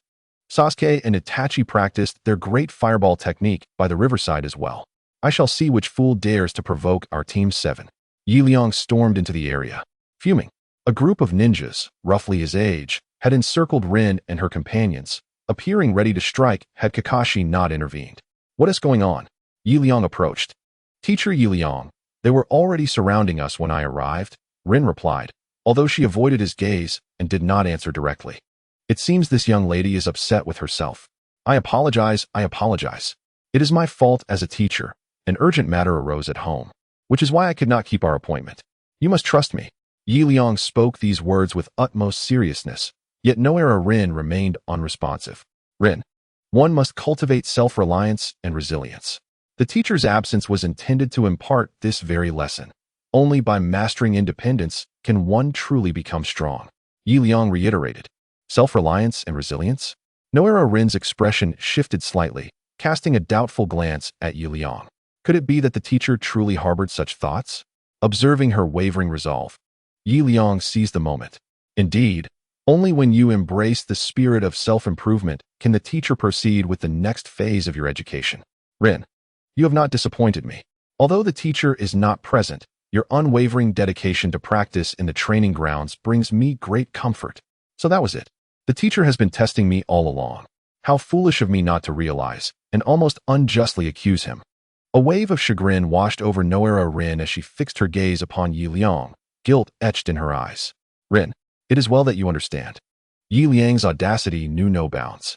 He looked at Noera Rin with solemnity, articulating the bonds of teacher and student with heartfelt sincerity, maintaining a straight face as if he spoke the absolute truth. Hey, have you finished your chatter? Do you think we don't exist? A group of Chunin suddenly interjected. Since that guy arrived, he has been babbling to the girl. Although we cannot decipher his words, we are being inundated with his nonsense. You must be the teacher of this squad.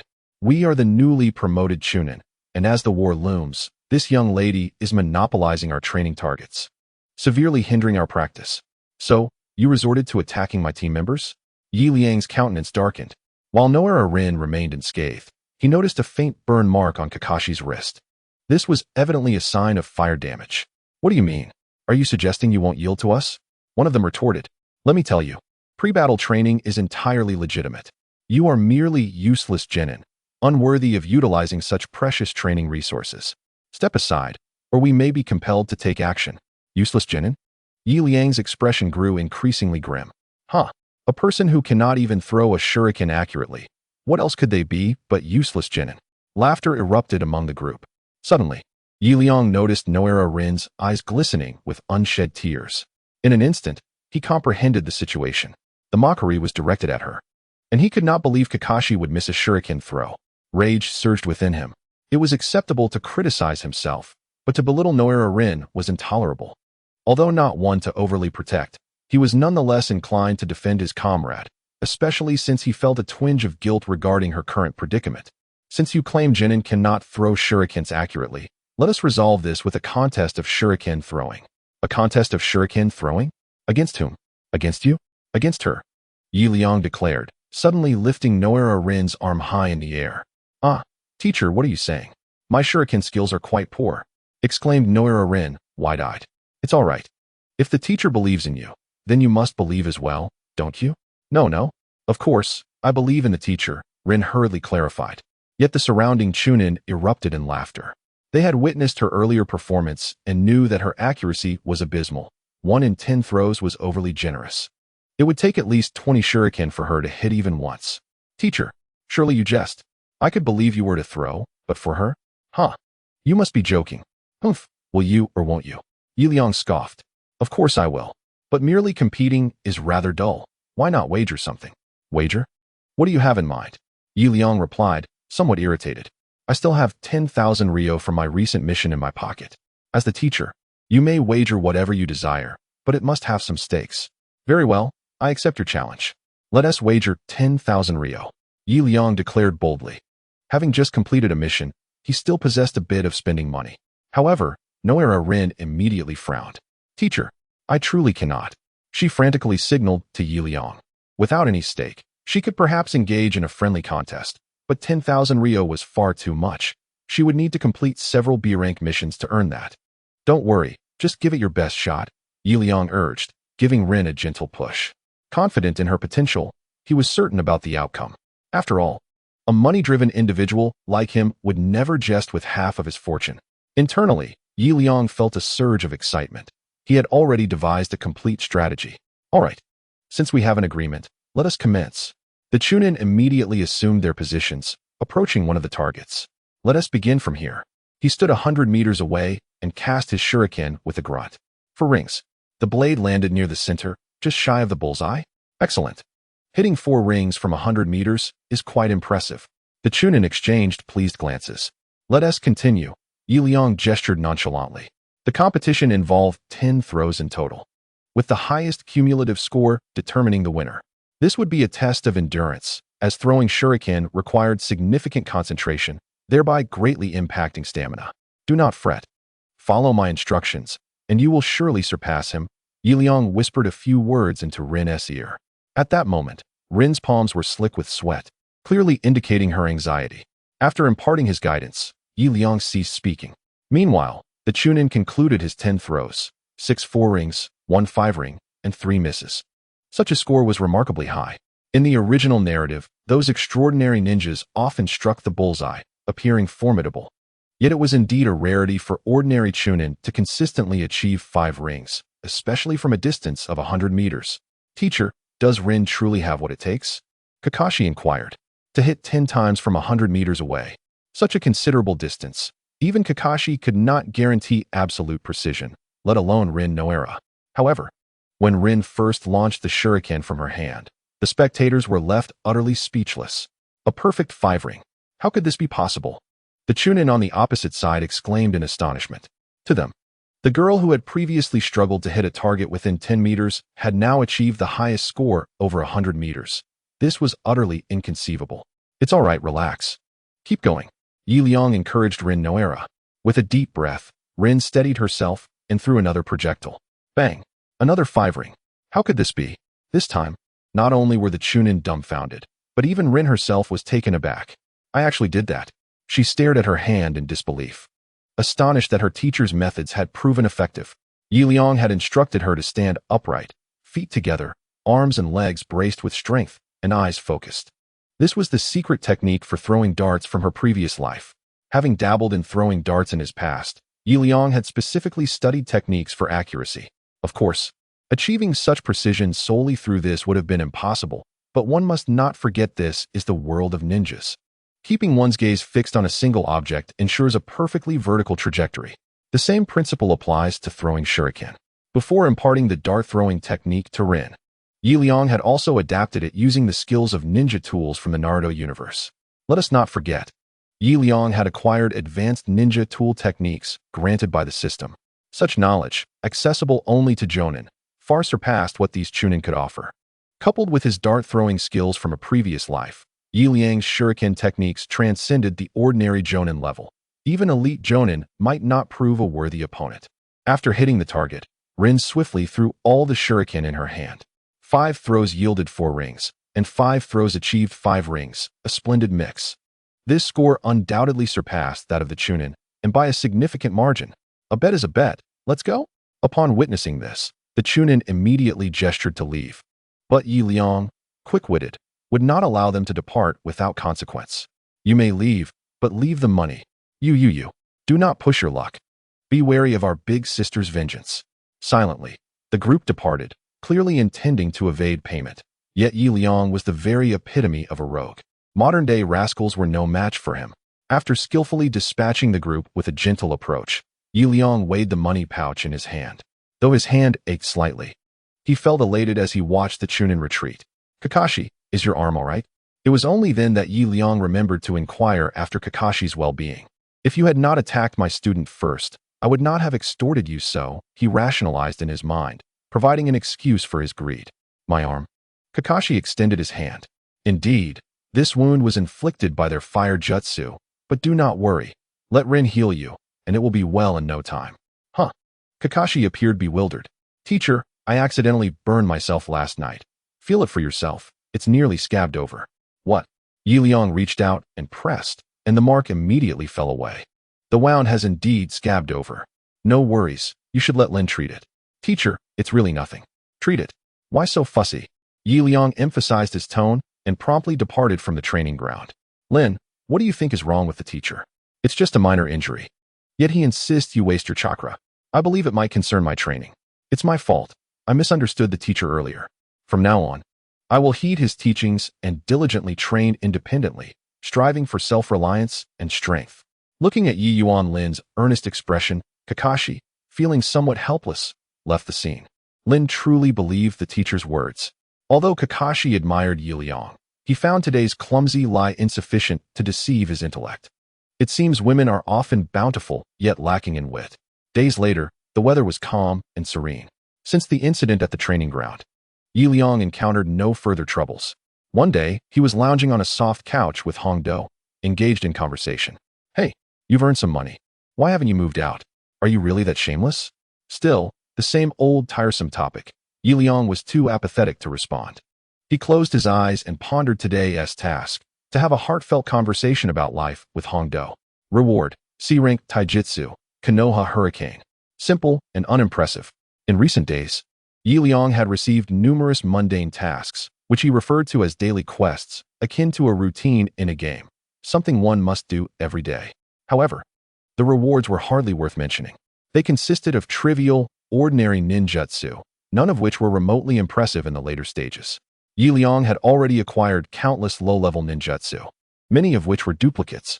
Of course, when the system drew duplicates, it would enhance the original, but overall, they remained unimpressive. Liang reflected on the significant ninjutsu he had mastered, Flying Thunder God and Universal Pull, both S-rank techniques he had painstakingly obtained. As for the Flying Thunder God, its details remained elusive. Nevertheless, it was a timeless truth that only through arduous tasks could one earn formidable rewards. Regarding low-level ninjutsu, Liang primarily utilized body flicker technique and substitution technique. It is worth noting that he had drawn the substitution technique multiple times, indicating that he had now perfected it. When activated, he could instantly swap places with an object merely by focusing on it, even without the need for chakra. Such low-level ninjutsu typically required minimal chakra, especially considering it had been enhanced numerous times. Liang rolled around on the couch for a moment when suddenly a unique ninjutsu came to mind, summoning technique. As previously mentioned, the summoning technique was quite special. As one's strength increased, the summoned entities grew increasingly powerful. Moreover, the type of summoned creature varied based on the individual. Liang decided it was time to attempt the summoning technique. What if he summoned something extraordinarily formidable? That would be delightful. With that thought in mind, Liang promptly left Hongdo's abode. The art of summoning is a unique form of ninjutsu. Liang had no intention of practicing in the training grounds. For summoning a colossal creature like Gamabunta would undoubtedly wreak havoc upon the training facilities. He was not keen on incurring any expenses. After much contemplation, he ultimately resolved to venture to the Valley of the End. The landscape was adorned with rocky hills, the very site where Naruto and Sasuke had their climactic battle. Gentle streams meandered throughout, fed by a magnificent waterfall upstream, ensuring a constant supply of water. The wide canyon below permitted the flow to remain shallow. Liang chose this location for its spaciousness, ideal for summoning such immense beings. He located a relatively smooth boulder and sat upon it, surrounded by stones that dotted the creek, providing a path for traversal. This would surely suffice. He unfurled a large scroll upon the stone's surface. This was a high-grade summoning scroll. Mastering the art of summoning necessitated such a scroll, as the intricate ritual involved complex runes. Without it, inscribing the runes on-site would consume an inordinate amount of time. Thus, having the runes inscribed on a scroll to carry became a fundamental requirement of summoning. Liang beamed at his scroll, which he had procured from the third Hokage for a mere 10,000 ryo, a price said to be internal. Ordinary ninjas would pay at least tenfold that amount. The location was indeed perfect, and with all the necessary tools at his disposal, he was ready to conduct the summoning ritual. Liang rambled on nonsensically for a moment before suddenly producing a small knife from his pocket, slicing open his thumb. Blood was essential for summoning. His scroll was a random summoning scroll. Traditional summoning scrolls are typically passed down through generations. For instance, Naruto's scroll was gifted by Jiraiya, already inscribed with runes and bound by a contract with the toads of Mount Myaboku, enabling Naruto to summon them directly. However, Liang lacked such a legacy scroll and could only utilize this random version, summoning nearby creatures at random, and subsequently taming them to add to his list of summoned beasts. With a sense of anticipation, Liang pressed his finger onto the scroll. In an instant, a tadpole, no larger than his thumb, materialized upon the parchment. Astonished, he exclaimed, "This is impossible. With my summoning talent, how could I possibly summon merely a tadpole?" Confusion washed over him. As a jonin with ample chakra, the strength of the summoned creature should correlate with the chakra available, given the amount he had just summoned. It was inconceivable that only a tadpole could appear. Disappointed, he promptly initiated another summoning. This time, a snail the size of his fist emerged. As long as no contract was signed, he could continue to summon anew, so Liang harbored no concerns over the initial misstep. He made another incision on his finger and attempted to summon once more. Time passed, and far away in the Hokage's office, Sarutobi Hiruzen was reviewing documents when suddenly, an urgent jonin burst into the room. Alas, the third Hokage, a sudden theft has occurred in the warehouse. One of the high-level summoning scrolls that was originally placed in the wooden cabinet is missing. A high-level summoning scroll? Sarutobi Hiruzen momentarily froze, yet abruptly returned his attention to the documents in his hands. "You mean that one? This morning, Mr. Yi came to purchase a scroll, and I gifted it to him." "You gave it to Mr. Yi?" The jonin was struck with sudden clarity, but a sense of unease tightened in his mind. That summoning scroll appeared to be defective. It not only failed to summon high-level spiritual beasts, but also consistently brought forth bizarre entities. I wonder if the Hokage is aware of this. He glanced back at the third Hokage, but Sarutobi Hiruzen paid him no heed, leaving him no choice but to retreat. At the Valley of the End, Liang had faced his 100th failed summoning. "Damn it! If this fails again, I will storm the Hokage's office." At this moment, he realized he had been deceived by the third Hokage. As a jonin, he had expended vast amounts of chakra, yet not a single respectable spiritual beast had been summoned. Instead, he was plagued by the most peculiar manifestations. What a wretched shoe! What a paint bucket! The most terrifying of all was that Liang had summoned an exceedingly large slug, as colossal as a mountain. Liang nearly regurgitated the ramen he had consumed earlier that morning. This gooey creature was his greatest fear from his previous life, prompting him to swiftly dispel the summoning ritual. Phew, this is the last time. May the heavens bless me with a reliable spiritual beast. Liang prayed, feeling increasingly dizzy. 100 cuts on his fingers had left him in a perilously anemic state. He surmised that without at least 10 bowls of hearty bone broth, he wouldn't recover. Bang! The summoning scroll once again erupted in a cloud of smoke. A gooey substance, resembling excrement, materialized before him. Liang stared in disbelief at this repulsive entity, which was subtly wriggling. Damn it! Another failure. That treacherous third Hokage.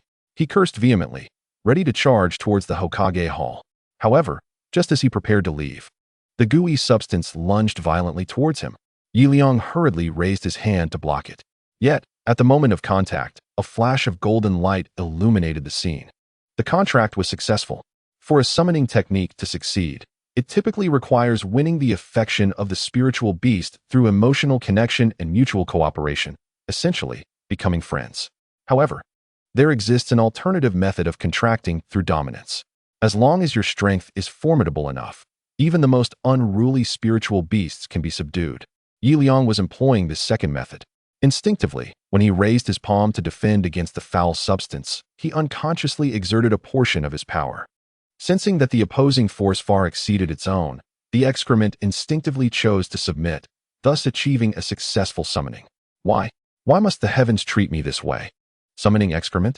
This must be a first in the annals of ninja history. Liang gazed disdainfully at his newly summoned spiritual beast, a soft, mushy mass, writhing before him. He naturally understood that this substance was not genuine excrement. It might merely be an unidentified soft-bodied creature or perhaps remnants of some biological cell. However, one undeniable fact remained. This entity possessed no combat capability whatsoever. Observing its snail-like speed, Liang inferred everything. 30 minutes later, an irate figure stormed into the Hokage's office. If one could liken 1,000 prayers from a past life to a singular encounter, Liang would rather forego this meeting entirely. following the excrement incident. He received a compensation of 100,000 taels, a substantial sum. Yet, Liang would gladly relinquish this fortune. Once the summoning technique was activated, acquiring other summoned beasts became exceedingly arduous. The subsequent summoning ritual could only yield similar creatures to the original. For instance, having summoned excrement, he could only call forth a close relative of it, perhaps a snail or another mollusk. Yet, it was undeniable that all were exceedingly weak. To summon other beasts, he would need an ancestral scroll, an impossibility. He felt utterly disheartened. An invaluable opportunity had culminated in the summoning of mere refuse. Even though Sarutobi Hiruzen had compensated him with 100,000 taels, it could not mend the sorrow within his heart. Kakashi, what is wrong with our teacher lately? He keeps gazing at a pile of excrement. Perhaps he has lost his mind? Obito, refrain from such nonsense. I have heard from the third Hokage that this is teacher Liang's summoned beast, a divine-level creature, powerful enough to rival the legendary beasts of the three great sanctuaries. I have even heard that Jiraiya's toad, Fukasaku, cannot hold a candle to this summoned entity. What? This thing is that formidable? Obito gasped in astonishment. They were currently en route to execute a mission. After having rested for several days, their second mission was about to commence. Liang attentively listened to his team's conversation, feeling slightly reassured. In order to preserve his authority, Liang not only extorted a considerable sum of money from the third Hokage, but also threatened him not to disclose the fact that he had summoned a piece of refuse. Externally, it could only be proclaimed that this excrement was an exceptionally powerful summoned beast. However, he had not anticipated that the third would exaggerate its prowess to such an extent, comparable to the legendary beings of the three great sanctuaries. Softy, are you truly that formidable? Liang mused, stroking the soft-bodied summoned creature resting on his shoulder, affectionately named Softy. After a period of exploration, Liang suddenly realized that this summoned beast was not entirely devoid of merit. Aside from lacking combat capabilities, it possessed the ability to morph into the appearance of any creature it touched, albeit slightly smaller in scale. Liang believed that given sufficient time for growth, it would undoubtedly evolve into an extraordinary shapeshifter. According to tests, any creature Softy transformed into could not be discerned by even perceptive ninjas. What a pleasant surprise, Liang thought with satisfaction. They were headed to the land of waves to subdue a group of rogue ninjas. Due to the frequent occurrences of war, the majority of fearful ninjas chose to abandon their villages. However, it is one thing to defect, and quite another to wreak havoc and plunder in the surrounding areas. This is simply unacceptable. Liang glanced at the map. They were on the verge of reaching the land of waves. First, they would seek out a local resident to inquire about the situation, as the proximity to Kirigakure posed significant dangers, making it unwise to reveal their identities. Understood, Sensei. Kakashi and the others responded in unison, following Liang as they stealthily entered the village. Their destination was the home of a fisherman named Kaijo. The land of waves was encircled by vast moats, making travel reliant on fishing boats, and thus, the profession of fishing was quite common in this region. This must be the place, Liang remarked after questioning several passers-by, finally locating Kaijo's yard. It was a dilapidated earthen house, and upon seeing its worn-down state, Liang felt a twinge of doubt. Could Kaijo afford to pay the bounty from Konoha? Although it was a C-rank mission, the reward still amounted to several thousand ryo. In these tumultuous times, that sum represented a fisherman's earnings for half a year, assuming they had regular clients. However, most fishermen only occasionally made money from ferrying passengers due to the overwhelming competition in the land of waves. Let us go inside. Liang signaled to his companions before pushing open the door. At that moment, a wooden stick swung toward his face. Liang was startled but quickly realized that the blow lacked any force. He merely tilted his head to evade it. Get lost, you black market scoundrels. We have nothing you want. A child burst out from within, brandishing a rotting wooden stick, evidently the one who had just struck at Liang. Hey kid, you've got the wrong person. We are ninjas from Konoha, not black market merchants. Liang explained calmly, scrutinizing the young one. Humph, don't try to deceive me.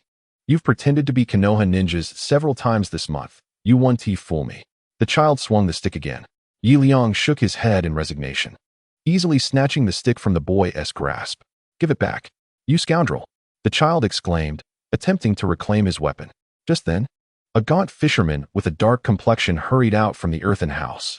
Liang could immediately detect the scent of seafood emanating from him, a distinctive odor that only seasoned fishermen possessed. Kaisha, stop this. These are esteemed ninjas from Konoha, he shouted as he rushed forward, pulling the child aside. Esteemed ninjas? The child gazed at Liang, momentarily stunned. My apologies, esteemed ones. I am Kaijo, the client for this mission. The child is simply being impetuous. I hope you can forgive him. It's quite all right. I don't mind, Liang replied nonchalantly. He scrutinized the fisherman once more, and his heart sank. His initial judgment was confirmed. The man was gaunt and emaciated, reeking of sweat from a prolonged absence of bathing, clearly having gone several days without food. Such a person could hardly afford the employment fee. He unconsciously cast a glance at Kakashi, noticing that Kakashi also frowned slightly, evidently having perceived the same concern. Uncle Kai, do you have any food? I feel like I'm starving, Obito exclaimed abruptly, being somewhat simple-minded. He had been traversing mountainous terrain all day without a chance to eat, and with Liang hurriedly searching for their employer, his stomach was audibly protesting. Kai's face immediately showed signs of distress, but after a moment's hesitation, he welcomed the group into his humble abode. Uncle, your house is quite dilapidated. Won't you catch a cold staying here at night? Obito observed the crumbling walls, spotting numerous holes, and even noticing a substantial section missing from the roof. Well, it's summer now, so a little coolness is welcome. Kai greeted the others before leading the child into the kitchen. Kakashi, what are your thoughts? I suspect this might be a free-riding mission. A free-riding mission refers to a situation where the client, having paid a deposit, lacks the means to settle the remaining bounty, resulting in Konoha working without compensation once the task concludes. Of course, the term free-riding was learned by Kakashi from Liang. Such tasks were originally termed false missions. I share your sentiment. Liang nodded in agreement. Rin Noira's eyes betrayed a hint of confusion. Sensei, should we continue with this mission? If it's a false mission, we might as well cancel it directly. Let us observe for a while. There may yet be developments, Liang replied. At that moment, Uchiha Obito was staring blankly at the others. Kakashi, what is a free-riding mission? He was unaware of such common knowledge, leaving him puzzled. However, Kakashi chose to ignore him. Obito then turned to Rin Noira, but she remained unresponsive, as did Liang. There was little he could do. After all, he was simply a straightforward fellow. After a while, Uncle Kai emerged from the kitchen, holding a bowl of sweet potatoes. With a cheerful demeanor, he placed the sweet potatoes on the table, saying, "Adults, please enjoy." Obito glanced at the sweet potatoes and immediately reached out his hand. However, Liang clearly noticed the child's eyes reflecting a hint of reluctance upon seeing Obito take the sweet potatoes. Liang instantly understood the situation. This bowl of sweet potatoes must constitute their entire food supply. Everyone, please eat. There's more in the kitchen. Don't be shy, Kai urged the group. Yet apart from Obito, the others remained unmoved. Noticing their reluctance, Kai sent the child away and returned to them. Adults, this time we truly have a predicament. He bowed slightly to Liang, indicating he was about to get straight to the point. Sir, this time the rogue ninja is hiding in the moat of the Land of Waves, robbing all merchants attempting to cross into our country. If this continues, we will truly have no visitors to the Land of Waves. His expression was tense, yet Liang maintained an impassive demeanor. I understand your concerns, however. I would like to inquire about the bounty for this task, which is 3,000 ryo. Are you certain you can afford it? Are you doubting me? Kaijo immediately shouted, his expression awkward, with his neck flushed crimson, clearly lacking confidence. So what? Liang replied coldly. In this world, there is no such thing as a free lunch. Being a modern individual, Liang understood this principle well. To offer assistance naturally requires compensation. Even if Liang wished to be a benevolent benefactor, he currently lacked the capacity to do so. Moreover, the reward of 3,000 taels was intended for the village, from which they would only receive a fraction. Upon observing Liang's demeanor, Kaijo instantly felt dejected. My lord, it is not that I am unwilling to pay the reward, but the funds meant for it have been seized by the Black Merchant Association this very morning. He added, those were contributed by all of us fishermen together. The Black Merchant Association? A hint of confusion crossed Liang's face. Indeed, the Black Merchant Association is a local tyrant in our Land of Waves, led by a man named Cardo. Over the years, they have established control over all maritime transportation and infrastructure. They have been suppressing our fellow fishermen through their underhanded tactics. And it won't be long before they completely dominate the lifeblood of the Land of Waves. We fishermen are the only industry that disrupts their monopoly. So, they are targeting you? Yes.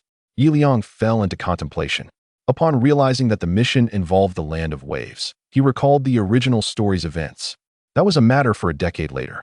The protagonist, Naruto Uzumaki, was tasked by the bridge builder Tsunade to protect a vital bridge, which Cardo, the nefarious merchant, aimed to destroy. Liang remembered that this man was ultimately slain by the rogue ninja, Zabuza Momochi. Of course, Zabuza was no longer present, as the events were still set 12 years prior. Yet, Liang hadn't anticipated that even now, Cardo had already gained control over the lifeblood of the land of waves. It seemed time to confront this dark merchant. Liang resolved to investigate this individual. Although Kaijio's task involved eliminating the rogue ninjas threatening the city, Liang knew that the true mastermind was undoubtedly Cardo of the Black Merchant Association. This unscrupulous merchant not only commanded countless underlings, but also frequently employed passing rogue ninjas for his schemes. The fishing industry clashed with his monopolized transportation sector. And now that the fishermen were in distress, it was highly probable that Cardo was behind it all. Considering all these possibilities, Liang exited the earthen house with Team 7 amidst Kaijio's countless expressions of gratitude. Teacher, are you certain we should assist this Uncle Kaijio? This appears to be a false mission, Kakashi remarked. First, be a person, then do your job, Liang replied. Although he was aware that Kaijio could not afford the reward, the unfolding events were intertwined with the original narrative, compelling him to take action. Furthermore, ding dong. Congratulations, host, for triggering the SSS-level mission to eliminate the merchant Cardo. Condition 1. Directly slay Cardo. Reward, random A-level ninjutsu. Condition 2. Slay Cardo while simultaneously dealing with his underlings. Reward, random A-level ninjutsu x2. Condition 3. Slay Cardo while resolving all his factions. Underlings, rogue ninjas. Reward, random S-class ninjutsu. What a surprise. An S-class skill has emerged once again. Liang was astonished. This time, the mission presented a choice of 3 options. Such an opportunity had not been encountered since Liang first crossed over. It was undoubtedly a mission of paramount significance. The last time such a task arose, the reward was the goddess punishment. I am resolute in my pursuit of this reward. Kakashi, standing in place, was momentarily taken aback. First, one must be a person. Then one must act. First, one must be a person. Then one must act. He was instantly astounded. Indeed, a teacher is a teacher. He never anticipated that such profound and moving words would escape his lips. Long ago, within the earthen dwelling, Kakashi, influenced by Liang's realities, had forgotten the teacher who spoke of peace for the world. However, upon hearing the phrase first be a person, then act, he was awakened once more. As expected, the teacher's seemingly ruthless demeanor in the earthen dwelling must have been a calculated decision. I always knew that the teacher could not merely be a money-obsessed commoner. In the heart of Noera Rin, emotions stirred as she gently leaned closer to Liang, her eyes sparkling with a renewed intensity. Uchiha Obito nodded with a knowing expression. Impressive. Kato's black market syndicate dominates the land of waves. After a day of investigation, Liang had garnered a fair understanding of the syndicate's divisions. In the evening, the group gathered by the edge of the moat. Liang-sensei, I have located Kato's residence, where several rogue ninjas from the Mist Village stand guard. All of them at the Chunin level. Sensei, more rogue ninjas have appeared by the moat today, and I managed to drive them away. Obito proclaimed proudly, eager to take credit. To prevent rogue ninjas from attacking fishermen, Liang had instructed Uchiha Obito to accompany Guy, which evidently proved invaluable. At this moment, Noera Rin appeared somewhat hesitant. What is it? Have you discovered anything about Kato's syndicate? Liang inquired. The Kato syndicate was composed of a mafia-like organization. Although numerous, they were merely ordinary people without ninjutsu abilities. Thus, Liang assigned the weakest, Rin, to scout the area. Sensei, today I observed the conditions of Kato's syndicate and found that most of the employees were merely 7 or 8 years old. They toiled under great difficulty at the construction site, carrying tools and bamboo baskets. I even saw their hands and feet raw and bleeding. As Noera Rin spoke, she suddenly bowed solemnly to Liang. Sensei, I implore you to help them. Liang was taken aback. He had not expected Noera Rin to possess such insight, which brought him a sense of shame. In contrast to Rin's noble intentions, his own motivation for doing good, driven by the allure of mission rewards, felt rather trivial. I have already contacted Konoha. It won't be long before they control the rogue ninjas in the water. As for Kato's syndicate, they are merely ordinary mobsters. I believe resolving that issue will not pose a challenge. At this point, Liang swallowed slightly. As for Kato himself, once reinforcements arrive, I will personally deal with him. Thank you, Sensei. Rin expressed her gratitude. Liang's plan was impeccably devised, employing a multifaceted approach. Once support arrived, he was confident that completing the mission would be effortless. At that moment, a sudden surge of over 20 ninjas erupted from the moat, surrounding Liang and his companions with remarkable order. TSK, your plan was indeed commendable. But alas, that little rascal exposed you today. There's an ambush. Liang and the others were instantly taken aback. Meanwhile, Obito turned in shock towards the leader who had spoken. Aren't you the rogue ninja who attacked the fisherman today? How dare you show your face here? I swear I'll smash you to pieces. He cursed vehemently, intent on teaching the man a lesson, but was abruptly yanked back by Kakashi behind him. Swish, swish, swish. Several swift shurikens struck the ground where Obito had just stood. Shuriken Shadow Clone. You are a Jonin. Kakashi exclaimed immediately. As Obito charged forward, he sensed something amiss. The leader remained utterly unfazed by Obito's aggression, which raised a red flag for him, prompting him to instinctively pull Obito back. Hiss! A cold sweat broke out on Obito's brow. The Shuriken Shadow Clone is an A-rank ninjutsu, notoriously difficult to master, and only a select few Jonin are capable of it. Those who do are often elite Jonin. TSK, this white-haired kid is quite quick on the uptake. The leader smacked his lips. Yet his gaze remained fixated on Liang. In the current predicament, it was evident to anyone that Liang was the strongest among them. You, my friend, seem rather formidable. Liang suddenly clapped his hands. He smiled at the rogue ninja leader, exuding an air of ease. As if the 20-plus ninjas surrounding him were merely ordinary people. What on earth is going on with this guy? The leader's expression turned skeptical. However, Liang remained composed. Seizing the initiative is simply Liang's approach. When faced with uncertainty, he prefers to put on a facade. Regardless of how powerful the opponent is, one will always harbor a measure of apprehension towards him. This is Liang's strategy in dealing with situations. Goodness, another Jonin. Back in my previous life watching Naruto, I never encountered so many Jonin. Now that I've crossed over, they seem to abound. Moreover, Liang keenly discerned that this rogue ninja was far from ordinary. He subtly glanced at the weapons concealed behind the man. A broken blade, a decapitating great sword. This man is Hozuki Kisame, the first wielder of the decapitating sword from the infamous 7 Ninja Swordsmen of the Mist, with numerous titles to his name. Hozuki Kisame is a legendary ninja in the Land of Water. Although he was eventually defeated by Might Guy, he remains an exceptionally formidable figure.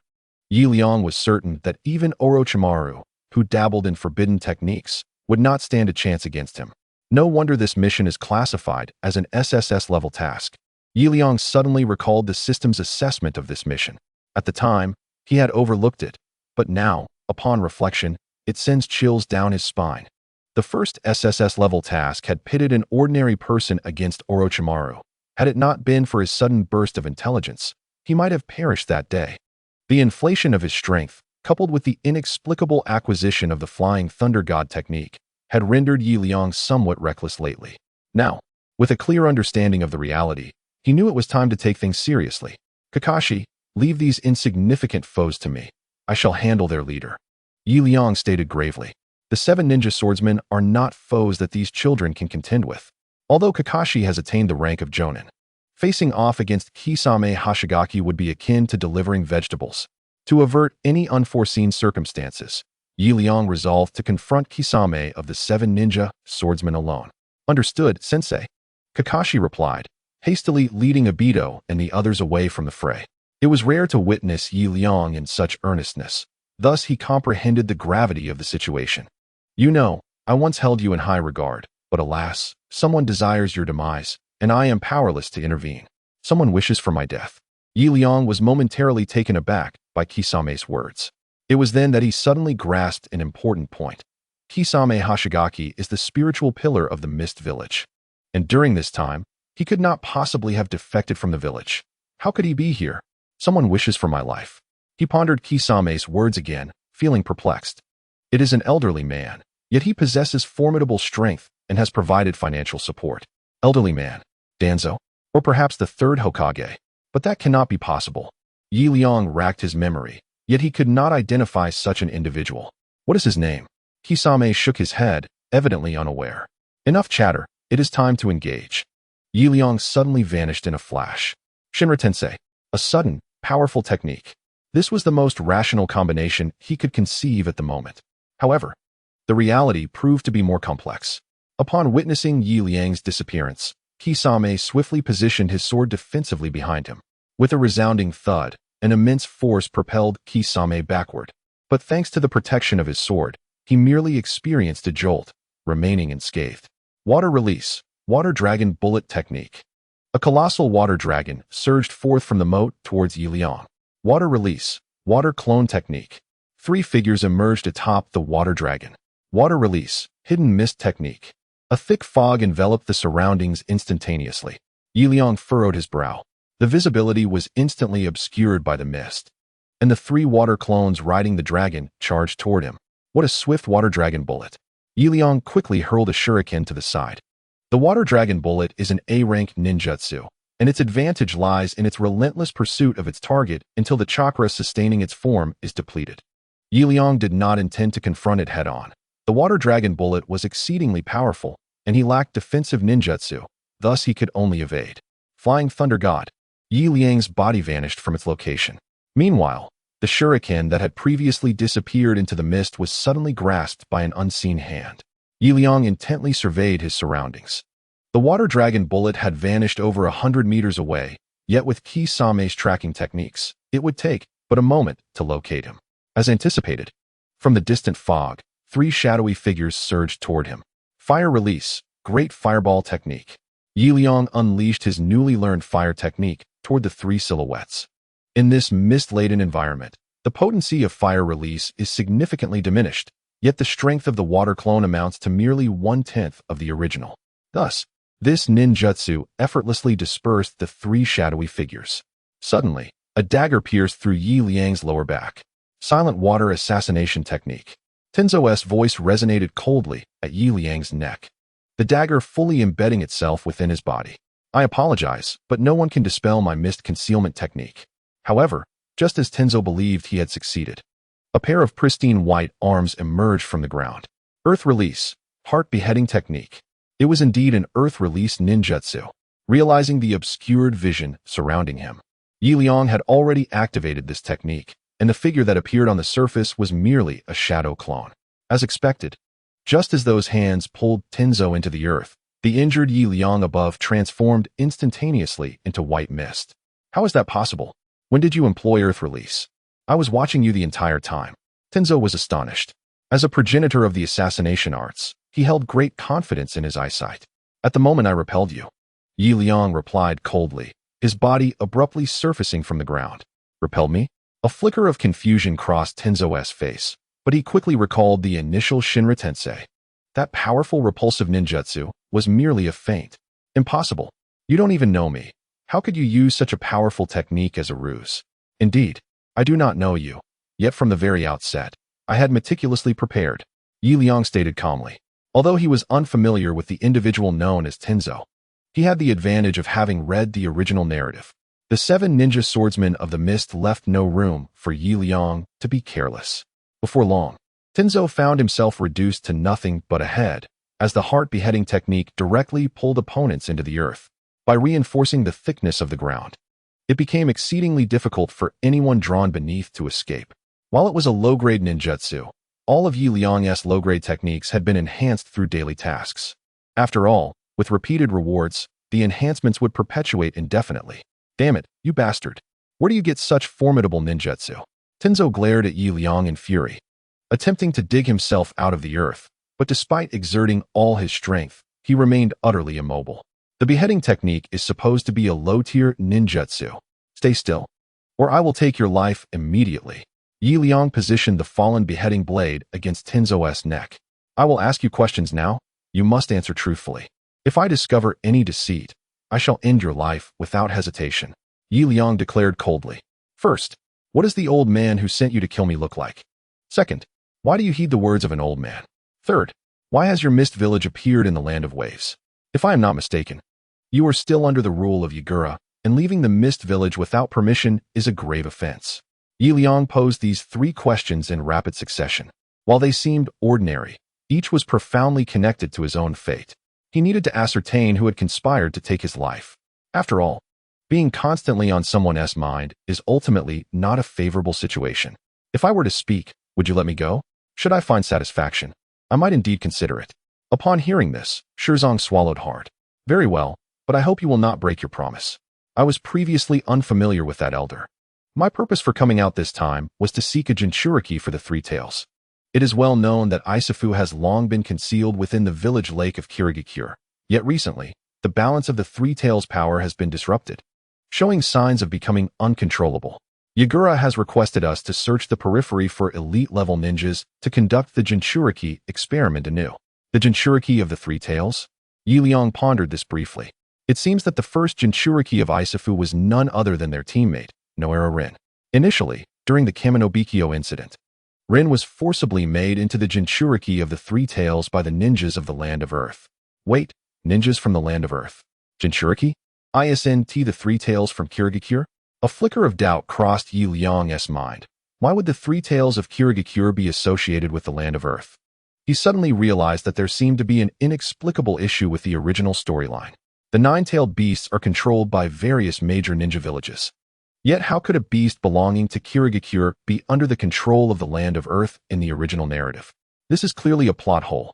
Could there have been some extraordinary events that transpired? Liang sensed something amiss. The original plot had already deviated at the Kaminobikyo incident. The originally tragic fate of Noera Rin had been altered by his intervention, thus the subsequent developments were bound to change. So what happened next? Liang inquired further. Shirzong had merely mentioned the mission and had yet to address the issue regarding that elder. Then, I encountered that terrifying elder. A flicker of fear suddenly crossed Shirzong's eyes. He was a super elite ninja nearing the level of a Kage. How could someone like him display such fear due to an elder? A grave expression appeared on Liang's face. I shall never forget the appearance of this man. He had a thick mane of straight hair, an exposed torso, and eyes that resembled a blood-red full moon. Just one glance plunged me into an endless abyss of dread. Thick straight hair? A blood-red moon? Liang instantly recognized this man's identity. Damn it. ISNT this the infamous Uchiha Madara. While the description of the straight hair is vague, the blood-red eyes can only belong to the Sharingan, and in this era, the only elder with such power must be Uchiha Madara in his old age. But why would Madara want to kill me? Liang felt a twinge of confusion. He began to reflect upon his past life, rapidly gaining clarity. Indeed, the Kaminobikyo incident was originally orchestrated by Uchiha Madara to lead Obito astray. Hence, the reason the Land of Earth possessed the 3 tails previously was likely due to Madara's influence. Uchiha Madara used the 3 tails to bring about Rin's demise, leading to Obito's complete descent into darkness, thus planting the seeds for his resurrection. Right, I thwarted the ninjas from the Land of Earth, causing Uchiha Madara's plan to unravel, so this is why he wishes to eliminate me. Liang suddenly understood. If that is the case, then Shirzong, the loquat, has truly suffered an undeserved calamity. Coughing lightly, Liang once again cast his gaze upon Shirzong on the ground. I have spoken all that I needed to. Whether you believe it or not, this is simply the truth. Slowly, Liang turned to depart. Now that he comprehended the entirety of the situation, he could not linger here any longer. Since Uchiha Madara intended to take his life, it was an exceedingly perilous circumstance. This time it was merely Shirzong. But who could say who it might be next? Nagato, Haiden, or even himself?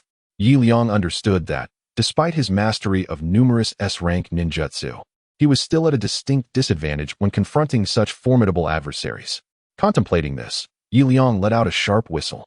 This was his unique signal, a means of communication with his team, learned from a wartime drama. It was the captain's signal. Kakashi swiftly dispatched a lowly foe and made his way toward Liang. The remaining adversaries hesitated to pursue him. Having already suffered at Kakashi's hands, they were apprehensive of the repercussions that would follow failure, thus stalling Kakashi. Now that he had left, they dared not continue the chase. Rin and Obito also headed in Liang's direction. The group soon converged in the town of the Land of Waves. Teacher, has the leader been dealt with? Yes, I have temporarily restrained him.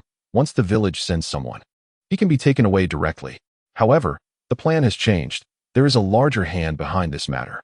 The previous plan is null and void. We must act swiftly. Liang sighed deeply. Kakashi and the others immediately wore a grave expression.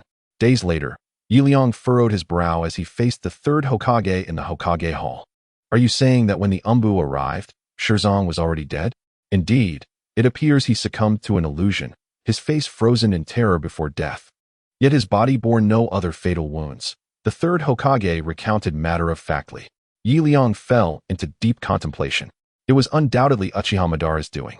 Dying from a frightful illusion, aside from Tsukuyami, he could not conceive of any other jinjutsu capable of directly slaying a super-elite shinobi. However, during this period, he had no intention of leaving the village. It was far too perilous. Uchiha Madara had set his sights on him, a truly terrifying thought.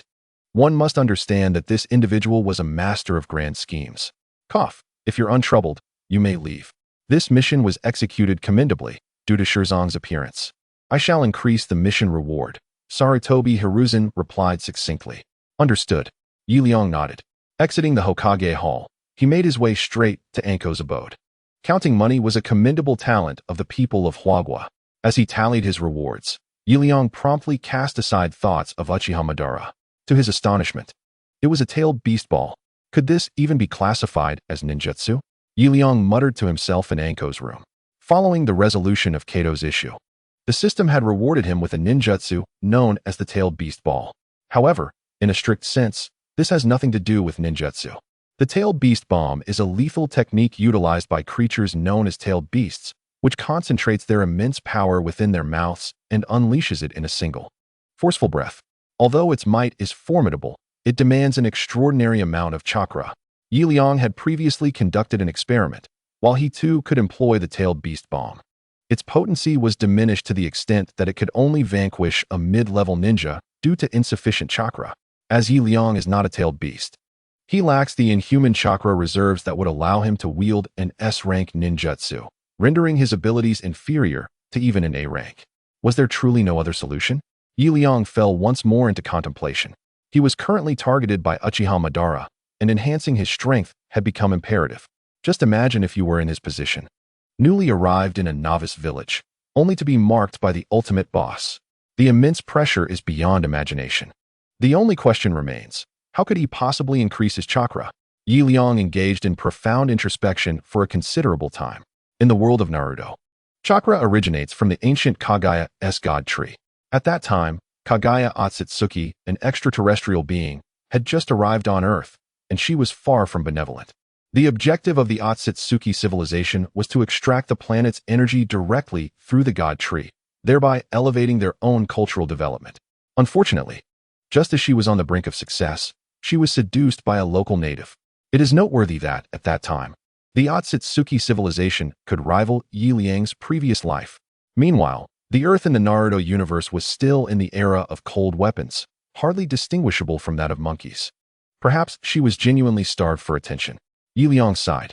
This beautiful woman had been ensnared by a monkey. Shocking. He could not fathom her thoughts at all. By the way, in his previous life, Liang had heard a rumor that AIDS was actually transmitted from chimpanzees. And the first man to contract it must have had some connection with a gorilla. Kagaya was precisely that woman who had relations with monkeys. How intriguing.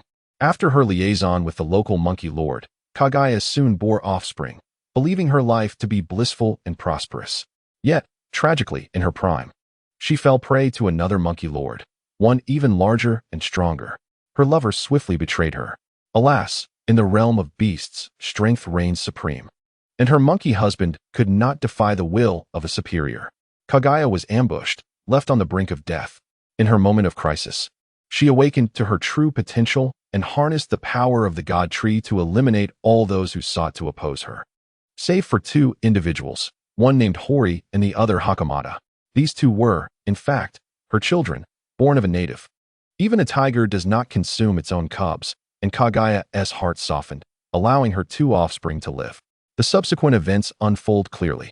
With Kagaya's protection, the brothers gradually grew to become leaders among the natives. Through a series of unfolding incidents, they fortuitously discovered their mother's extraterrestrial identity. My mother is an alien. How could they endure this? With righteous indignation, they resolved to slay their mother. With the assistance of the natural energy bestowed by the Toad Sage, Brother Yu swiftly accomplished this remarkable feat. He would later be revered as the progenitor of the ninja world, the Sage of Six Paths. This marks the genesis of the world of Hokage. Liang understood that all chakra originated from the entire Kagaya clan. It was their demise that distributed chakra among all humans on Earth. However, each individual's chakra is fixed, concealed within the recesses of their bodies, yet simultaneously imprisoned by their meridians. The training of ninjas in chakra revolves around gradually unlocking these confines to access greater latent chakra. Liang was uncertain whether he possessed any chakra, as his abilities were conferred by the system, leaving his innate potential unexplored. The chakra training of ninjas typically requires years of effort from childhood, a luxury Liang did not have. He had contemplated employing specialized training methods to temporarily open his meridians to harness his body's chakra, but such methods were evidently impractical. This technique, known as the 8 Gates, was solely mastered by Might Guy. Regrettably, Might Guy had been dispatched to the front lines by the Hokage. The only remaining option was to emulate the Sage of Six Paths and learn to absorb natural energy through Sage Arts. Sage Arts embody the primal energy of the earth, which the Sage of Six Paths learned from the Toad Sage. However, the White Snake Sage and the Slug Sage also possess such knowledge. The Slug Sage, unfortunately, is not worth considering, as the original work does not mention their location, but the White Snake Sage is indeed a possibility. In the second part of Boruto ventured to the lair of the White Snake Sage, the Longdi Cave, to save his companion, Mitsuki. Liang vaguely recalled how Boruto entered the cave.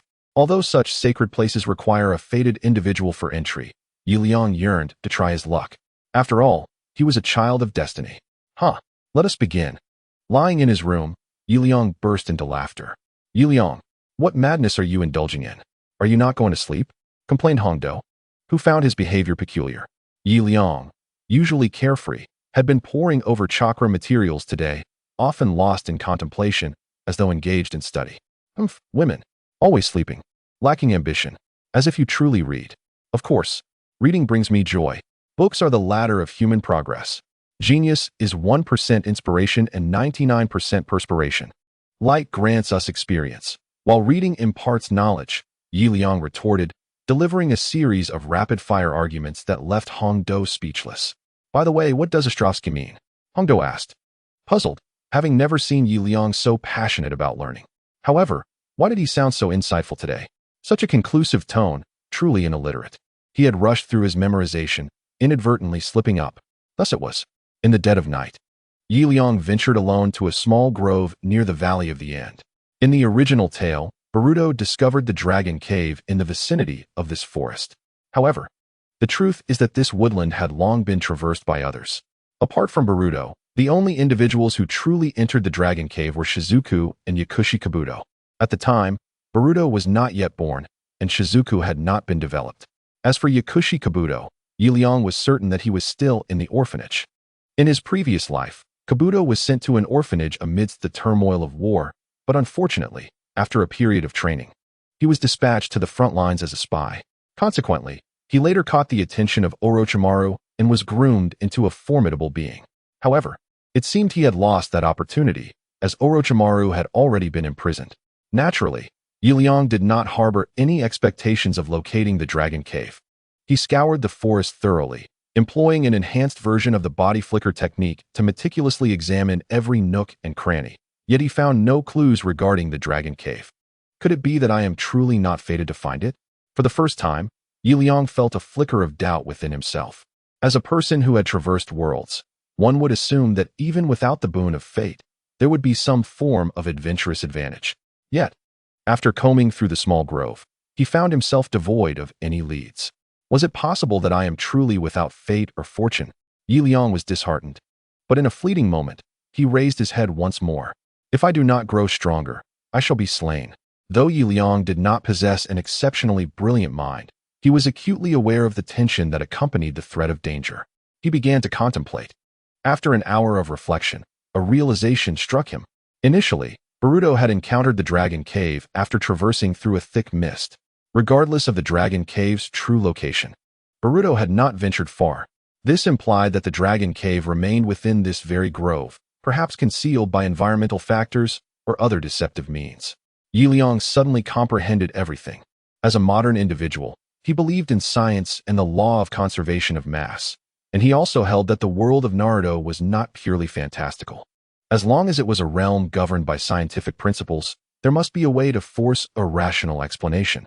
With a spark of inspiration, he summoned the almighty push towards the vast expanse of the forest. A sack of rice can bear several floors, he roared, as his body gradually began to levitate into the air.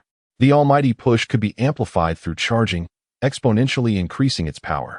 Liang reasoned that since he could not locate the dragon cave, he might as well employ a wide-ranging attack to obliterate the grove. With the obstacles removed, the dragon cave would naturally become apparent. Upon gathering his strength, he unleashed all his chakra in one breath. Boom! A significant portion of the forest, nearly half the land of Konoha, was cleared away by the almighty push. Haha, this method is undoubtedly viable. Liang swiftly seated himself in a cross-legged position to replenish his chakra. Just moments ago, he had devastated nearly half the forest. At this rate, it would take merely 20 full-power almighty pushes to completely eradicate all the woods, and after factoring in recovery time, he estimated that this grand feat could be accomplished in about a month. Liang then procured some soldier pills from Konoha to replenish his stamina and began to implement his plan. Boom boom. Within a month, the cacophony in the small grove had not ceased. Fortunately, in this world, there exists no forest protection legislation. Otherwise, Liang would find himself imprisoned. The people of Konoha, although perplexed, dared not challenge him upon realizing he was the instigator, for he was a mysterious and formidable master. At last, he had found it. After clearing the land, Liang discovered the entrance to the dragoness cave, located at the heart of the grove. It appeared to be an illusion, which explained why he had been unable to locate it. As he reached out to touch the cave's entrance, he felt an ethereal quality to it, accompanied by a chilling, bone-deep coldness. He stepped inside without hesitation. The interior resembled a grand palace, resplendent in its opulence, with the words Dragoness Cave elegantly inscribed on the plaque at the entrance. However, Liang was aware that this was merely an illusion. This enchanting locale was a mere transformation through sorcery, and in truth, it was simply an ordinary serpent den. He tightened his resolve. According to the original narrative, entry into the dragon's cave did not guarantee immediate access to the immortal mode. One must first complete the 3 arduous trials set forth by the white serpent sage, lest they be consumed by the cave's serpent maidens, reduced to mere bones. Swallowing hard, he reassured himself, just 3 trials, which I have already read about. What is there to fear? He steeled himself with determination, recalling that the first trial was one of fasting. Initially, an array of delectable dishes would appear before him, and due to the enchantment, he would feel an insatiable hunger. However, consuming the food would result in complete paralysis from the toxins contained within, transforming him into a meal for the serpent maidens. Liang felt a twinge of embarrassment. As a modern individual and a recluse, he maintained a keen interest in food, making this trial somewhat daunting despite its simplicity. Entering the cave, he indeed found an enormous spread of sumptuous delicacies, accompanied by a stunningly beautiful maiden. Liang gazed at the feast before him, then at the serpent maiden, momentarily frozen in place. "Why are you staring?" the serpent maiden inquired. "Staring at a fool," Liang retorted. "Who are you calling a fool?" She shot back. "I'm referring to you," he replied defiantly. The serpent maiden felt her dignity insulted. "Why do you stare at the bountiful feast without touching it, fixating instead on me? I bear no blemish." Liang's gaze fixated on her ample bosom. Diverting one's attention is an exceptionally effective means of restraint. While he abstained from indulging his appetite, he redirected his desires towards carnal allure. In this regard, Liang seemed a character whose lower half overshadowed his upper. Encountering a simpleton, frustrated by Liang's indifference to the food, the serpent maiden stormed off in anger. Disappointed, Liang rubbed his eyes, and everything around him vanished, including the alluring figure. It seemed he had successfully passed this trial, though a pang of regret lingered. Should he dare to attempt it again? Soon, he arrived at the site of the second trial. The palace remained aesthetically pleasing, yet within it lay a deep pit. Liang surveyed the periphery of the chasm. The entrance to the next trial was obstructed by a grand door, featuring a cruciform keyhole, yet no key was provided. Naturally, Liang understood the nature of this trial. In Naruto, Next Generations, the second challenge is aptly dubbed the intelligence test. Within the depths of a cavernous pit lies an endless array of scattered stones. Liang must sift through these myriad fragments to find 2 stones that perfectly fit into the keyhole, thereby unlocking the grand door. However, this task proves exceedingly arduous, for among the tens of thousands of stones, only 2 are precisely suitable. In the original narrative, Naruto spent an inordinate amount of time before finally opening the door to the third challenge. Liang, with a casual yet determined demeanor, picked up 2 stones and returned to the entrance. He did not rush to try them. Instead, he found himself lost in reminiscence. Third uncle, I no longer wish to attend school. I want to learn the craft of masonry.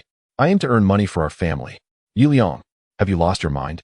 You possess the intellect to attend university. Why would you pursue such folly? Do you understand that our family has exhausted its savings to support your education? That is precisely why I wish to leave school. I want to work and alleviate the burden on our family. The struggles of a poor household resonated deeply with Liang, and as he recalled this conversation with his third uncle, he suddenly halted. Due to financial constraints, he had to abandon his studies. After laboring alongside his uncle for a few days on the construction site, he ultimately returned to school. The hardship was unbearable. Liang felt a swell of emotion. For the sake of a laptop, he, a mere child, had to toil on a construction site, even deceiving his uncle about his intentions to lighten the family's load. His uncle was a foreman. After all, could he truly not afford tuition? Swallowing hard, Liang swiftly gathered chakra to form a chakra knife in his hand. This was a simple C-rank ninjutsu he had mastered through daily tasks. With deft movements, he crafted a star-shaped key from the stones he held. Masonry. I am earnest in my studies. The entrance to the third challenge swung open. Upon entering, Liang was greeted by the sight of an enormous white serpent, measuring over 10 meters in length. The creature possessed the head of an elderly woman, yet its lower half was entirely serpentine, contorted and somewhat grotesque. Of course, Liang was referring to the visage of the white snake sage. In the original tale, Naruto did not directly encounter this serpent, as he was still a child, and was thus ensnared by hallucinations, only able to perceive the challenges of the third stage. But Liang, being an adult and a seasoned shinobi, was in a different league altogether. Goodness, this old woman is rather substantial. Observing her corpulent form, Liang felt a chill. If he were to be swallowed by such a massive serpent, he feared he might never escape. He opted to feign ignorance and walked straight into the heart of the third challenge. The interior was shrouded in darkness. This challenge pertained to the mind and required no elaborate scenery. Naruto was ensnared by the hallucinogenic venom of the snake, which triggered the psychological trial. But Liang was not affected by any such poison. He had found the preceding challenges far too simplistic. The serpent maidens had not even afforded him the opportunity to succumb to the snake's toxin. This led to an awkward predicament. Without venom, the challenge could not commence. Without the challenge, he could not progress.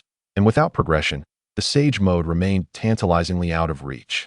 Liang could hardly fathom that he had stumbled into a conundrum of nested challenges. Had he known, he might have taken a moment longer during his previous trials. Liang was filled with remorse, yet the current predicament left him with no recourse. He cast a glance around, finding nothing but the colossal white serpent. Was he truly meant to resort to this?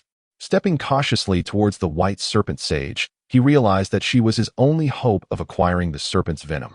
The sage was in slumber, entirely oblivious to Liang's stealthy approach. Alas, this creature had not brushed her teeth in ages. How repulsive! Liang gingerly probed within the sage's mouth, and though she possessed a human visage, her countenance was several times larger than his own. With utmost care, he caught a few drops of her saliva in his palm. To drink or not to drink? That was the question he recalled from a quote by Shinjide. Shinjide, a remarkable figure from a past life, dedicated himself to the study of poisons, ultimately succumbing to his own experiments, a testament to his spirit. Liang deemed it worthy of emulation. However, drinking the saliva of an elderly woman was rather unpalatable. Just as he hesitated, the immense white serpent suddenly opened her eyes. Young man, if you desire power, you must pay a price, be it your body or your soul. Liang nearly collapsed in fright. Bewildered, he stared at the white serpent, only to realize she seemed to be in a half-awake state before plunging back into slumber. Was this mere rambling? Liang pondered, but weighing the pros and cons. He swallowed the saliva in one gulp. There was no choice. The aura she exuded upon awakening was overwhelmingly potent. Liang was almost paralyzed by her words, fearing that should she truly unleash her power upon him, he would stand no chance of withstanding it. He had to complete his task swiftly. Not being a chosen one, he had forcibly entered the dragon's cave, leaving him uncertain whether the white serpent sage would attack him. However, he believed that if he could successfully pass her trial, she would eventually acknowledge his strength, ensuring his safety. Indeed, the strong fear no adversity, especially not a mere woman. Liang let out a low growl, but hastily retreated from the great white serpent. A mere woman, indeed. As he turned to leave, the slumbering white serpent opened her eyes once more. I had intended to devour you, but considering your words, I shall grant you a chance. I hope you do not disappoint me, she sneered. The white serpent was both a formidable force and a woman. Most of the ninjas who had come before were prodigies, far more powerful than Liang, yet they had all succumbed at the third trial. In summary, they were consumed, devoured by the white serpent sage. Even the most gifted geniuses had not been granted an opportunity to even begin the trial. So how could they hope to exit the dragon's cave? In the past, these talented individuals wielded great power, yet they all shared a common flaw. They sought to appease the white serpent sage. This was fundamentally illogical. It is well known that women should never be indulged. The slightest kindness leads to arrogance.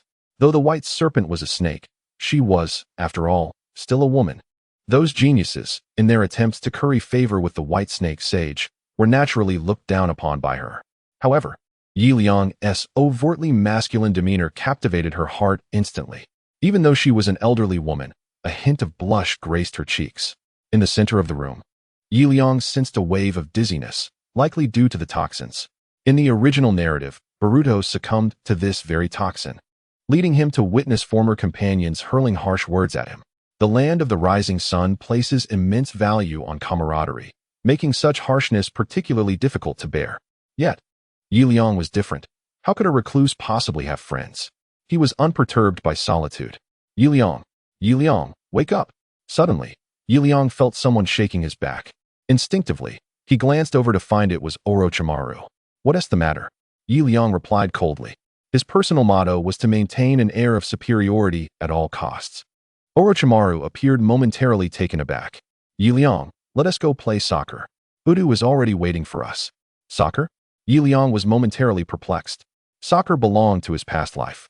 Although it existed in reality, it was a concept that emerged after Naruto's time. In the midst of the constant cries for battle in Shippuden, there was no mention of such a sport. However, that was not what concerned Liang. What truly intrigued him was the fact that Orochimaru, of all people, was kindly inviting him to play soccer. Was there truly such a bizarre occurrence in this world?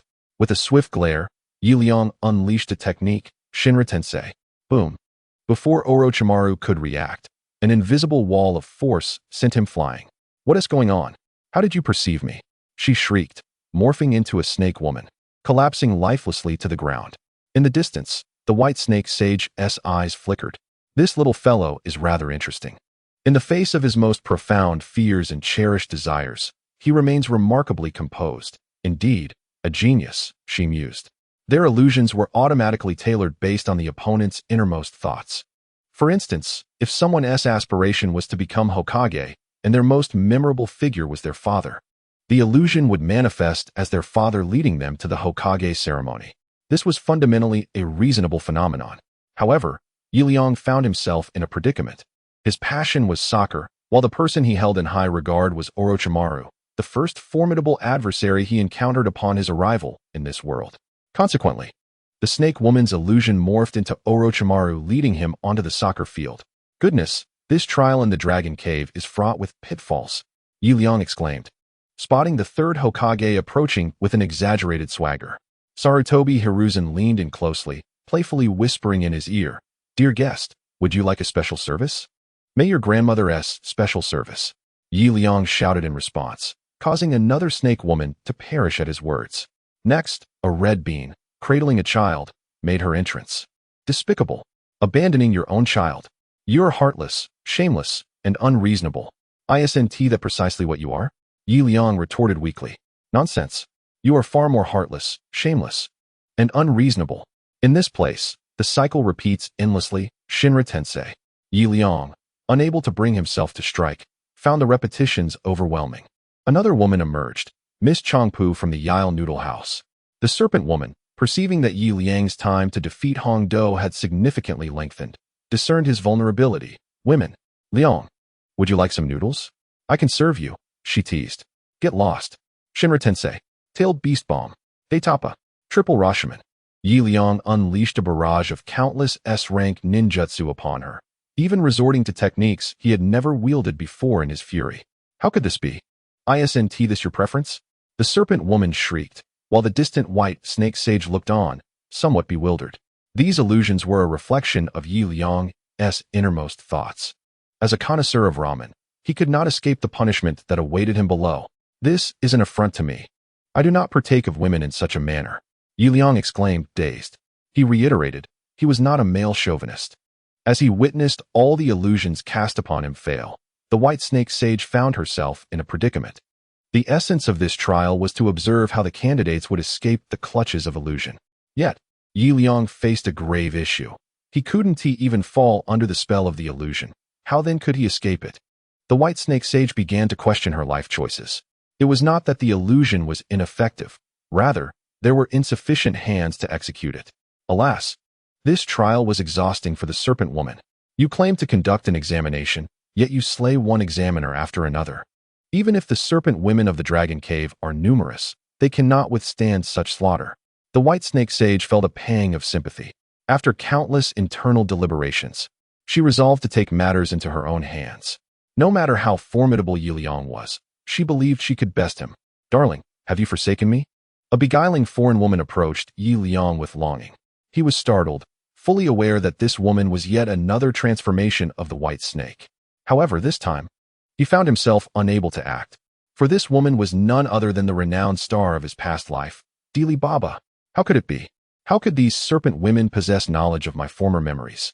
He marveled. The memories of his past life were Yi Liang's foundation, the sole secret he wished to keep from others. Faced with such a revelation, he felt not only astonishment but a deep sense of dread. No, even if she is Dili Baba, I must eliminate her. Yi Liang's eyes blazed with fury as he grappled with his inner turmoil, clenching his fists. Flying Thunder God, Shinra Tensei. This was a combination attack, the very technique Yi Liang had mastered. How could this be? The white snake sage gasped. She witnessed Yi Liang suddenly vanish from his original position and immediately sensed something was amiss. Swiftly, she enveloped herself in natural chakra, only to be propelled out of the palace by the force of Shinra Tensei. Die? You must die. The combined effects of the toxin and his rage caused Yi Liang to lose control. Body Flicker Technique. Tailed Beast Bomb. This was a follow-up attack. The Tailed Beast Bomb typically required charging, yet fueled by anger. Yi Liang released it instantaneously without aiming. The white snake sage, feeling the impact from behind, could no longer withstand the onslaught. Why are you all just standing there? Come and help. At her command, the surrounding serpentine women swiftly converged upon Yi Liang. Though they lacked proficiency in ninjutsu, they were all transformed from great serpents, and in an instant, the entire dragon's cave was filled to the brim with an abundance of white serpents. We must not let anyone discover this. Damn it. With his eyes aglow, Yi Liang hastily summoned a chakra scalpel. While this technique was relatively weak, after countless enhancements, it had become comparable to a genuine blade. Clang. The scalpel struck the scales of the great serpent, producing a sharp sound, followed by a spurt of blood. Good heavens! It seemed he had succumbed to madness due to the invasion of snake venom. Yet, how could a mere jonin wield so many S-rank techniques? It was highly improbable. Thought the white serpent sage, her curiosity piqued. Having caught her breath, she was taken aback by Yi Liang's subsequent onslaught. The true essence of S-rank techniques lay not solely in their immense power, but also in their daunting difficulty of mastery. Even a common S-rank technique could require years, if not decades, to perfect. Take the Flying Thunder God technique of the fourth Hokage, for instance. It took him several years to accomplish. Building upon the foundation laid by the second Hokage, Minato was indeed a genius within the realm of Naruto. However, Yi Liang's level of genius was somewhat terrifying. It appeared imperative to first alleviate his snake venom. Otherwise, if this carnage continued, our dragon's cave would face annihilation. The white serpent sage's gaze shifted, already formulating a plan. A talent as unparalleled as Liang was bound to earn her recognition. Moreover, he had previously seen through her illusion within the entire dragon's cave. Her illusions were the most formidable, and piercing through them was akin to passing a significant trial. The white serpent sage expelled a green liquid from her mouth and swiftly approached Liang. Sage art, white shock technique.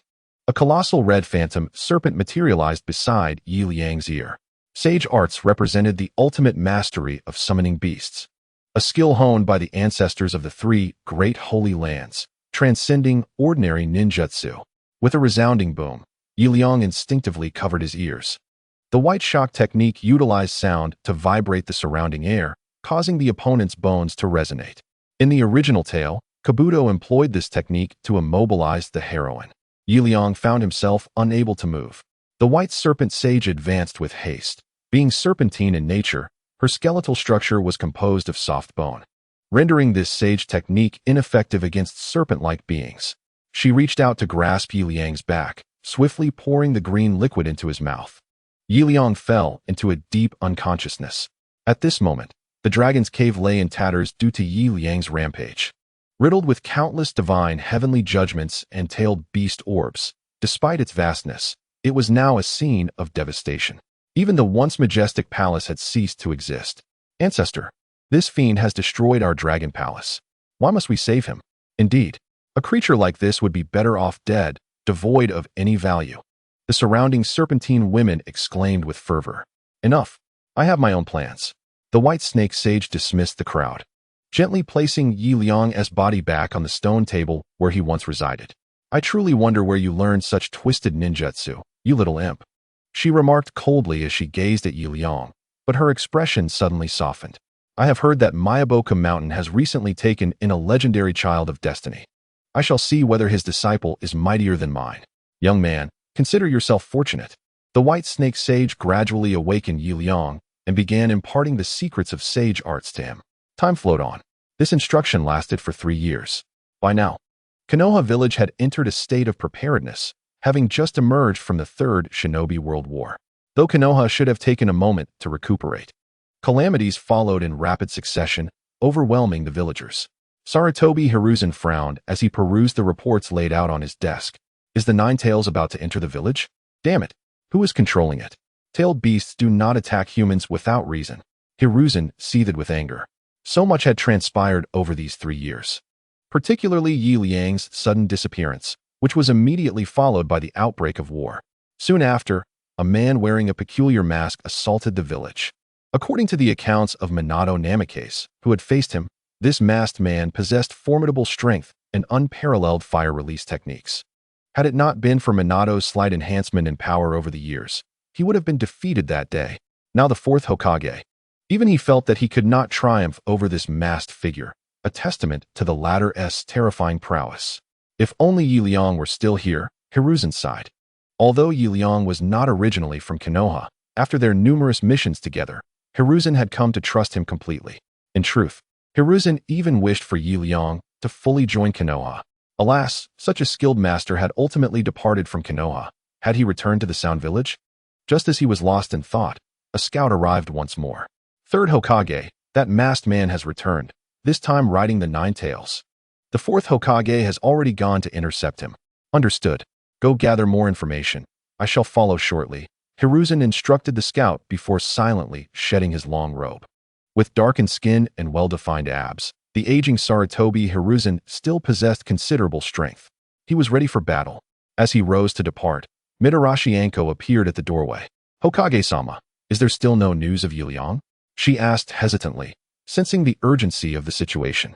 Each month around this time, she would visit the Hokage's office to inquire about Hiruzen, despite having been told explicitly that Liang had indeed left Konoha.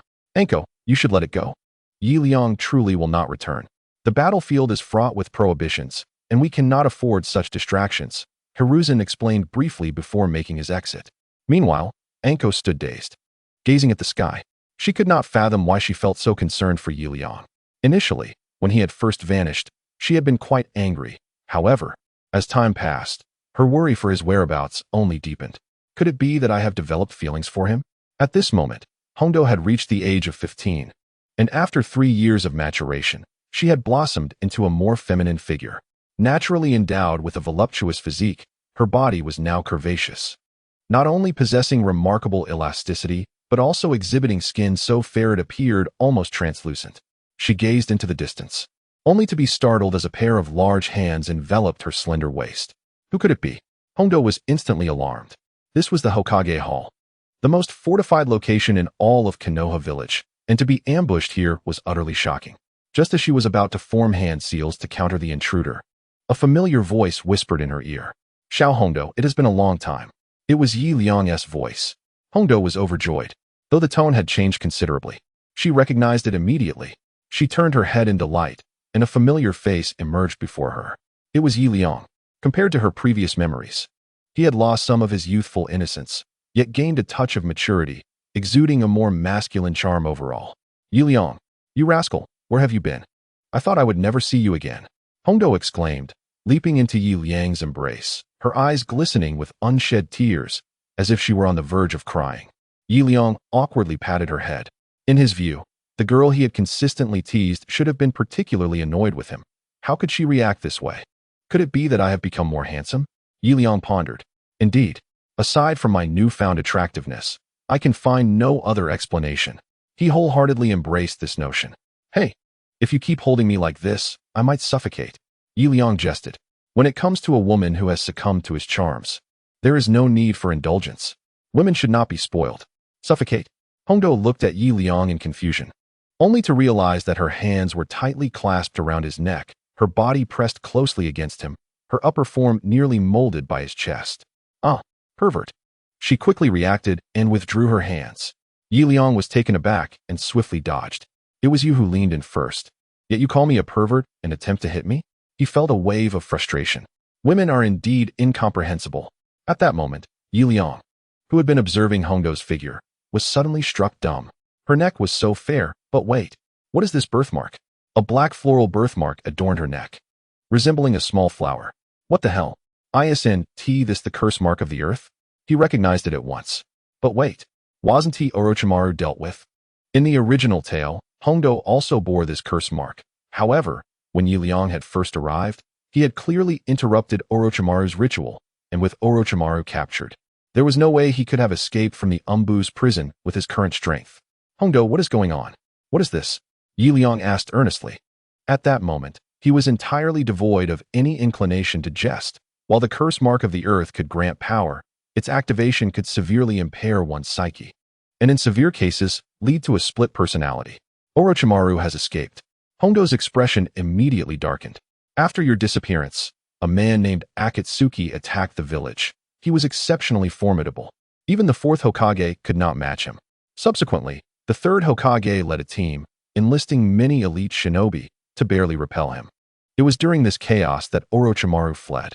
"Akatsuki?" Yi Liang expressed a hint of confusion. With the memories from his previous life, he understood that Akatsuki's member, Akatsuki, was actually Uchiha Obito in disguise. Uchiha Madara sought to reclaim his former glory, but his body had aged. Thus, he manipulated Obito, another Uchiha, to act as his proxy. However, Obito had been saved by him, which spurred him to train diligently in order to contend with Uchiha Madara. "What about Obito? Is he unharmed?" Yi Liang inquired. "Obito? Oh, you mean Team 7. They are Genin, stationed in the village. I, due to the curse mark, was also left behind. Obito is still here? That cannot be right. If Obito remains, then who is masquerading as Akatsuki now?" Yi Liang found himself in a quandary. After conversing with Hondo for a while, he gained a rough understanding of the current situation. Upon Watergate's return, he had earned immense merit during the Third Ninja War, becoming the fourth Hokage. Yi Liang's original Team 7, due to his disappearance, had reverted to Watergate's command. Later, Akatsuki caused havoc, damaging numerous buildings in the village. And it was during this upheaval that Orochimaru escaped. Although Akatsuki was repelled, it was not long before he returned, leading the Nine Tails in another assault on the village. The Nine Tails has made an appearance? Yi Liang gradually realized that events were spiraling beyond control, yet a flicker of subtle excitement glimmered in his eyes. Because the Shippuden has finally arrived. Outside the village, 10 kilometers from the entrance, a thunderous roar shook the entire mountain range. Watergate gazed melancholically at the immense fox before him. The Nine Tails, With its 9 tails, it stands as the most powerful of all tailed beasts inherited from the Sage of Six Paths. Yet, at this moment, such a formidable beast was being tightly controlled by a shadowy figure wearing a mask. Damn it! Who was this man? Watergate felt speechless. Once a prodigy, the center of attention wherever he went, everything had turned peculiar since encountering Yi Liang. First, he had been completely sent flying by Yi Liang's strange ninjutsu. Then, he faced this bizarre masked man. In truth, he could forgive himself for being defeated by Yi Liang, for he had been weak at that time. However, after training, Watergate felt immensely powerful, yet he was still bested by this mysterious masked man. This was simply unacceptable. So, from where do these enigmatic powerhouses originate? His brow furrowed deeply. And at that moment, Sarutobi Hiruzen arrived with his team. Watergate, what is the situation now? Hiruzen swiftly navigated through the forest, stepping nimbly on the branches beneath him. The masked man has been repelled by us several times, yet that 9 tails proves to be exceedingly troublesome. It can share its chakra with the masked man countless times, making it imperative to address this situation without delay. Sharing chakra? Sarutobi glanced with suspicion at the masked man perched atop the 9 tails. Indeed, as Minato had stated, the individual was enveloped in a thick layer of deep crimson liquid, cascading like a chakra cloak. It is undoubtedly 9 tails chakra. However, given its immense size, immediate resolution seems implausible. Fear not, Sensei. I already possess a solution. A solution? Sarutobi's gaze sharpened as he turned back to Minato. He was perplexed by the confidence Minato exhibited.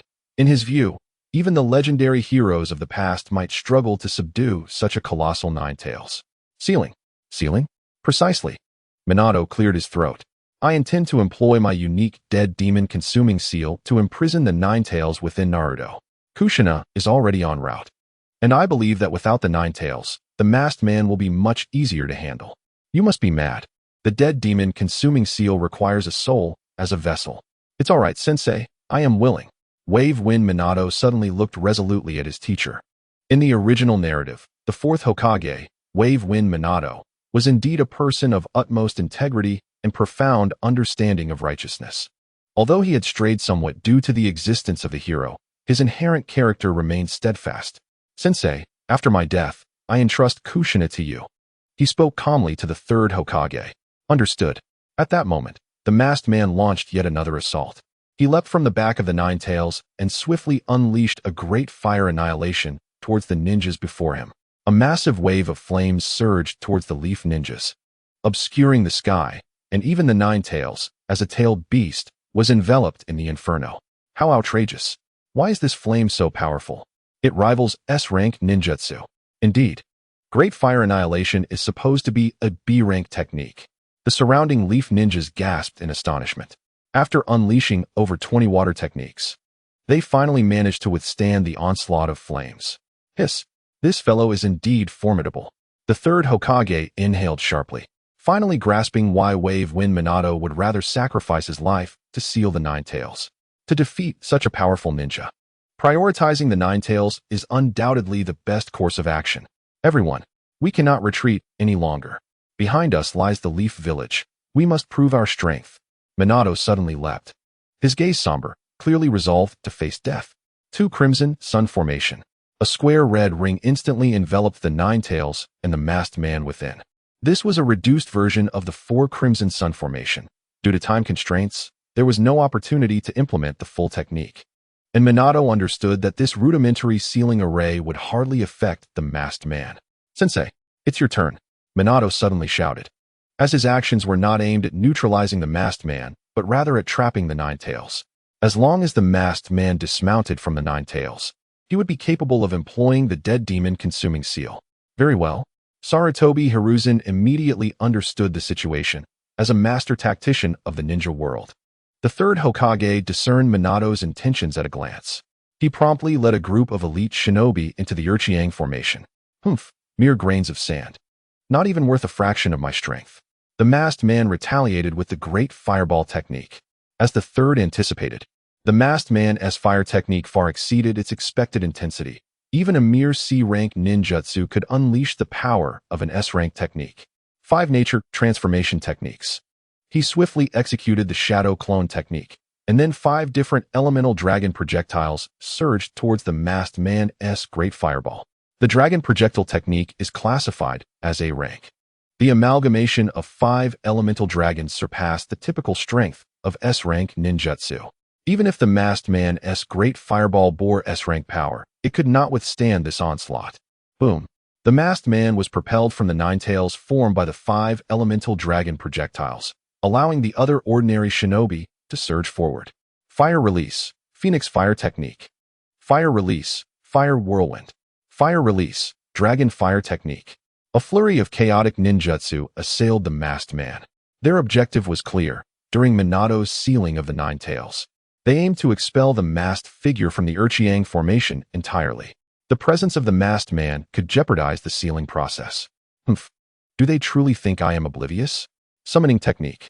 The masked man scoffed, swiftly clapping his hands in the air, conjuring an enormous fan the size of a person. This is bad. It's the Uchiha fan. Everyone cease your attacks. From afar, Sarutobi Hiruzen instantly recognized the artifact, a sacred relic of the Uchiha clan. Once wielded by the Sage of 6 Paths, capable of reflecting all ranged ninjutsu attacks. In his youth, Hiruzen had witnessed the Uchiha clan in action. Yet, it was far too late. The myriad of ninjutsu surged towards the masked man, but just as the attacks were about to strike him, the masked man waved his hand lightly. All the techniques aimed at him instantaneously changed direction, as if fate had shifted at a crucial moment. All ninjutsu rolled back towards their original users. The assembled shinobi were filled with dread, for none understood better than they the sheer power of these combined techniques. Unleashed by dozens of elite shinobi, no shadow-level warrior could withstand such an assault head-on. In a frenzy, the shinobi fled, for there was no defense against this attack. Just as they escaped from the Urchiang formation, the very ninjutsu that had been directed at them suddenly veered towards the back of the 9 tails. Sarutobi Hiruzen's face paled in shock. Minato is right there. This is bad. He has seen through our intentions. Minato, run. He urgently warned Minato. Upon hearing the third's voice, Minato immediately noticed the impending attack overhead. His expression hardened. In an instant, he vanished from his position, while the chaotic ninjutsu struck the back of the 9 tails. A fearsome roar erupted. The 9 tails howled in agony. Humph. Space ninjutsu, I see. The masked man glanced at Minato, having deduced the situation. Is Minato unharmed? The third Hokage inquired of Minato at his side. Upon his person lay a hidden shuriken, bestowed upon him by the fourth Hokage, inscribed with the seal of the flying thunder god, enabling his timely escape in moments of peril. Unexpectedly, this individual possessed an artifact of the Sage of 6 Paths thankfully. He had extricated himself from the second Red Sun formation, allowing for the sealing of the 9 tails. Indeed, we shall hold him at bay. Hearing the words of the fourth Hokage, the third Hokage immediately rallied all the elite shinobi, charging towards the masked man. At that moment, the fourth Hokage glanced back at the woman he had left behind, releasing a heavy sigh of relief. You have arrived. She was a woman with crimson hair, cradling a child. Minato, is there truly no other way? I cannot bear the thought of losing you. Kushina, I am the Hokage of Konohagakure. It is my duty. Minato approached her, gently brushing her hair aside before lifting the child into his arms. If it were possible, I would wish to live a life with you forever. But sacrifices must be made. The needs of the many outweigh the needs of the few. He averted his gaze from her expression, returning to the position of the second Red Sun formation. Sealing technique, Dead Demon Consuming Seal. A colossal specter of the Shinigami materialized behind Minato, its visage grotesque, brandishing a small dagger.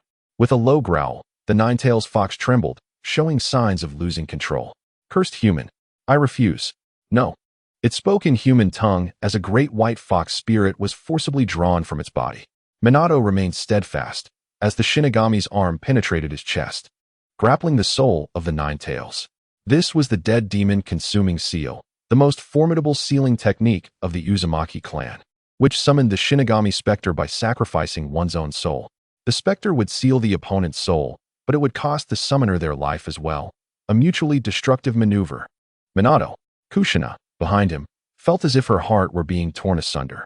Tears streamed down her face, yet she did not impede Minato, for she understood it was his will. Humph. So this was your intention. The masked man scoffed from a distance, eager to strike at Minato, only to be intercepted by Sarutobi Hiruzen. Do not even think of interfering. I shall hold you back. Get out of my way. The masked man bellowed, yet was momentarily unable to break through the third Hokage's blockade, finding himself at a disadvantage. Cursed be it. Is my chakra waning with age? Panic surged within him. Yet the more he rushed, the more he was suppressed by the allied shinobi forces. That is your Hokage. Are you merely going to watch him perish? This is his choice, a judgment befitting a Hokage. I cannot contradict him. Humph. Stubborn, just like that Tobarama fellow. You know the second Hokage? None of your concern. The two sides once more engaged in fierce combat. Meanwhile, the Nine Tails had been entirely extracted from its original form, its towering spirit being forcibly crammed into the infant's body. Minato furrowed his brow, uncertain if this was the right course of action, for this was indeed his child.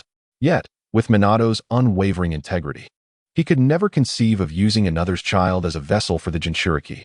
At that moment, a figure approached slowly behind Kushina. Have you finished? Minato exclaimed in surprise, quickly turning his gaze. However, upon recognizing the newcomer, he felt a pang of disappointment. You are Liang? I thought you had gone missing. Indeed. The person who had finally arrived after 3 years of absence was Liang. Who are you? Kushina asked, startled. Liang smiled awkwardly.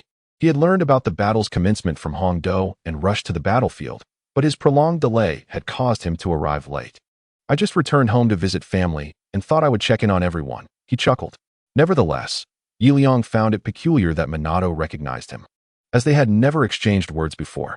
The third Hokage is currently engaged in combat with the masked man, and I am nearly out of strength. You must assist him immediately. Out of strength? Liang looked around, puzzled. Minato was weakly kneeling on the ground, supported by Kushina. In the distance lay the still body of the Nine Tails, accompanied by the wailing of a baby in a basket. All of this seemed eerily familiar to Liang. I've arrived too late. My Nine Tails. A deep sense of regret washed over him. During his training in the Dragon Cave, he had been mindful of the time, estimating 3 years until the plot shifted, which is why he had hidden away there for that duration. Little did he expect the events to unfold so swiftly. What should I do? My Nine Tails is gone. He felt a surge of anxiety. However, upon glancing at the crying infant, a look of joy suddenly crossed his face. The soul of the Nine Tails had not yet been entirely sealed. He noticed a massive form attempting to squeeze into the basket, having only partially succeeded. Earlier, his attention had been captured by the distant battle. You are endangering the child. Liang shouted immediately. How could you attempt to force the Nine Tails into the body of a child? If he grows up, he will be rejected. Do you understand? We had no other choice. We couldn't endanger another's child, they replied. Then I will take on the burden. You will? Minato and Kushina exchanged astonished glances. The existence of a Jinchuriki was often looked down upon, as tailed beasts were viewed as harbingers of calamity. Thus, Minato had ultimately chosen his own child as the vessel to avoid dragging others into misfortune. Are you truly willing to help Naruto bear the tailed beast? Kushina asked, her voice filled with surprise. As a mother, she would never wish for Naruto to become a Jinchuriki if not for Minato's insistence. Of course, Liang never lie. Especially to a woman. He stated earnestly. Although he often played tricks on Hongdo, this time he was sincere. He genuinely wished to become the Jinchuriki of the Nine Tails. Kushina looked to Minato, seeking his decision. The latter glanced at Liang and saw the unwavering determination in his eyes. It appeared he was indeed intent on aiding them. Liang-kun, Minato exclaimed. Although I am not well acquainted with you, Minato Namikaze, I shall forever remember your actions today. Thank you. With that, he immediately knelt before Liang. This gesture is a customary expression of gratitude in the land of the rising sun, whenever one sincerely appreciates another. Such an act is performed. Enough of this idle chatter. Once the Nine Tails fully enters Naruto's body, there will be no turning back. Liang exclaimed in a state of urgency. At that moment, the Nine Tails had already entered partially, and should it complete its ingress, extracting it would necessitate Naruto's death. Very well, I shall proceed with the technique. Upon witnessing the situation, Kushina rushed to Liang's side, swiftly inscribing a sealing mark on Liang's abdomen with her blood, then forming the necessary hand seals. Liang remained composed, fully aware that Kushina was employing the seal to redirect the Nine Tails. The Uzumaki clan were the original hosts of the Nine Tails, and their profound expertise in sealing techniques instilled trust in Liang. Before long, the spirit of the Nine Tails, which had surged into Naruto's body, ceased its movement and began to reverse course. Lines of crimson energy flowed slowly from Naruto back into Liang's abdomen. The seal began to emit a soft glow. Liang felt a delightful sensation, accompanied by an unprecedented itch. Soon, the transfer was complete. Is this the end? Liang assessed his body and sensed a tremendous power residing within his abdomen, yet it remained dormant for the time being.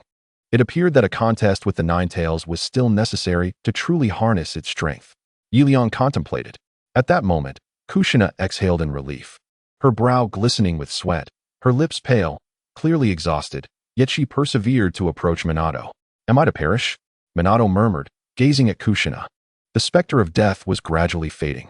Once it vanished completely, Minato's soul would be wholly claimed. Indeed, tears glistened in Kushina's eyes. Their bond was profound. Yet it was disheartening to face separation so soon after their marriage. Liang, could you come here for a moment? Suddenly, Minato called out to Liang. Huh? Liang was taken aback, wondering why he was being summoned at such a critical moment.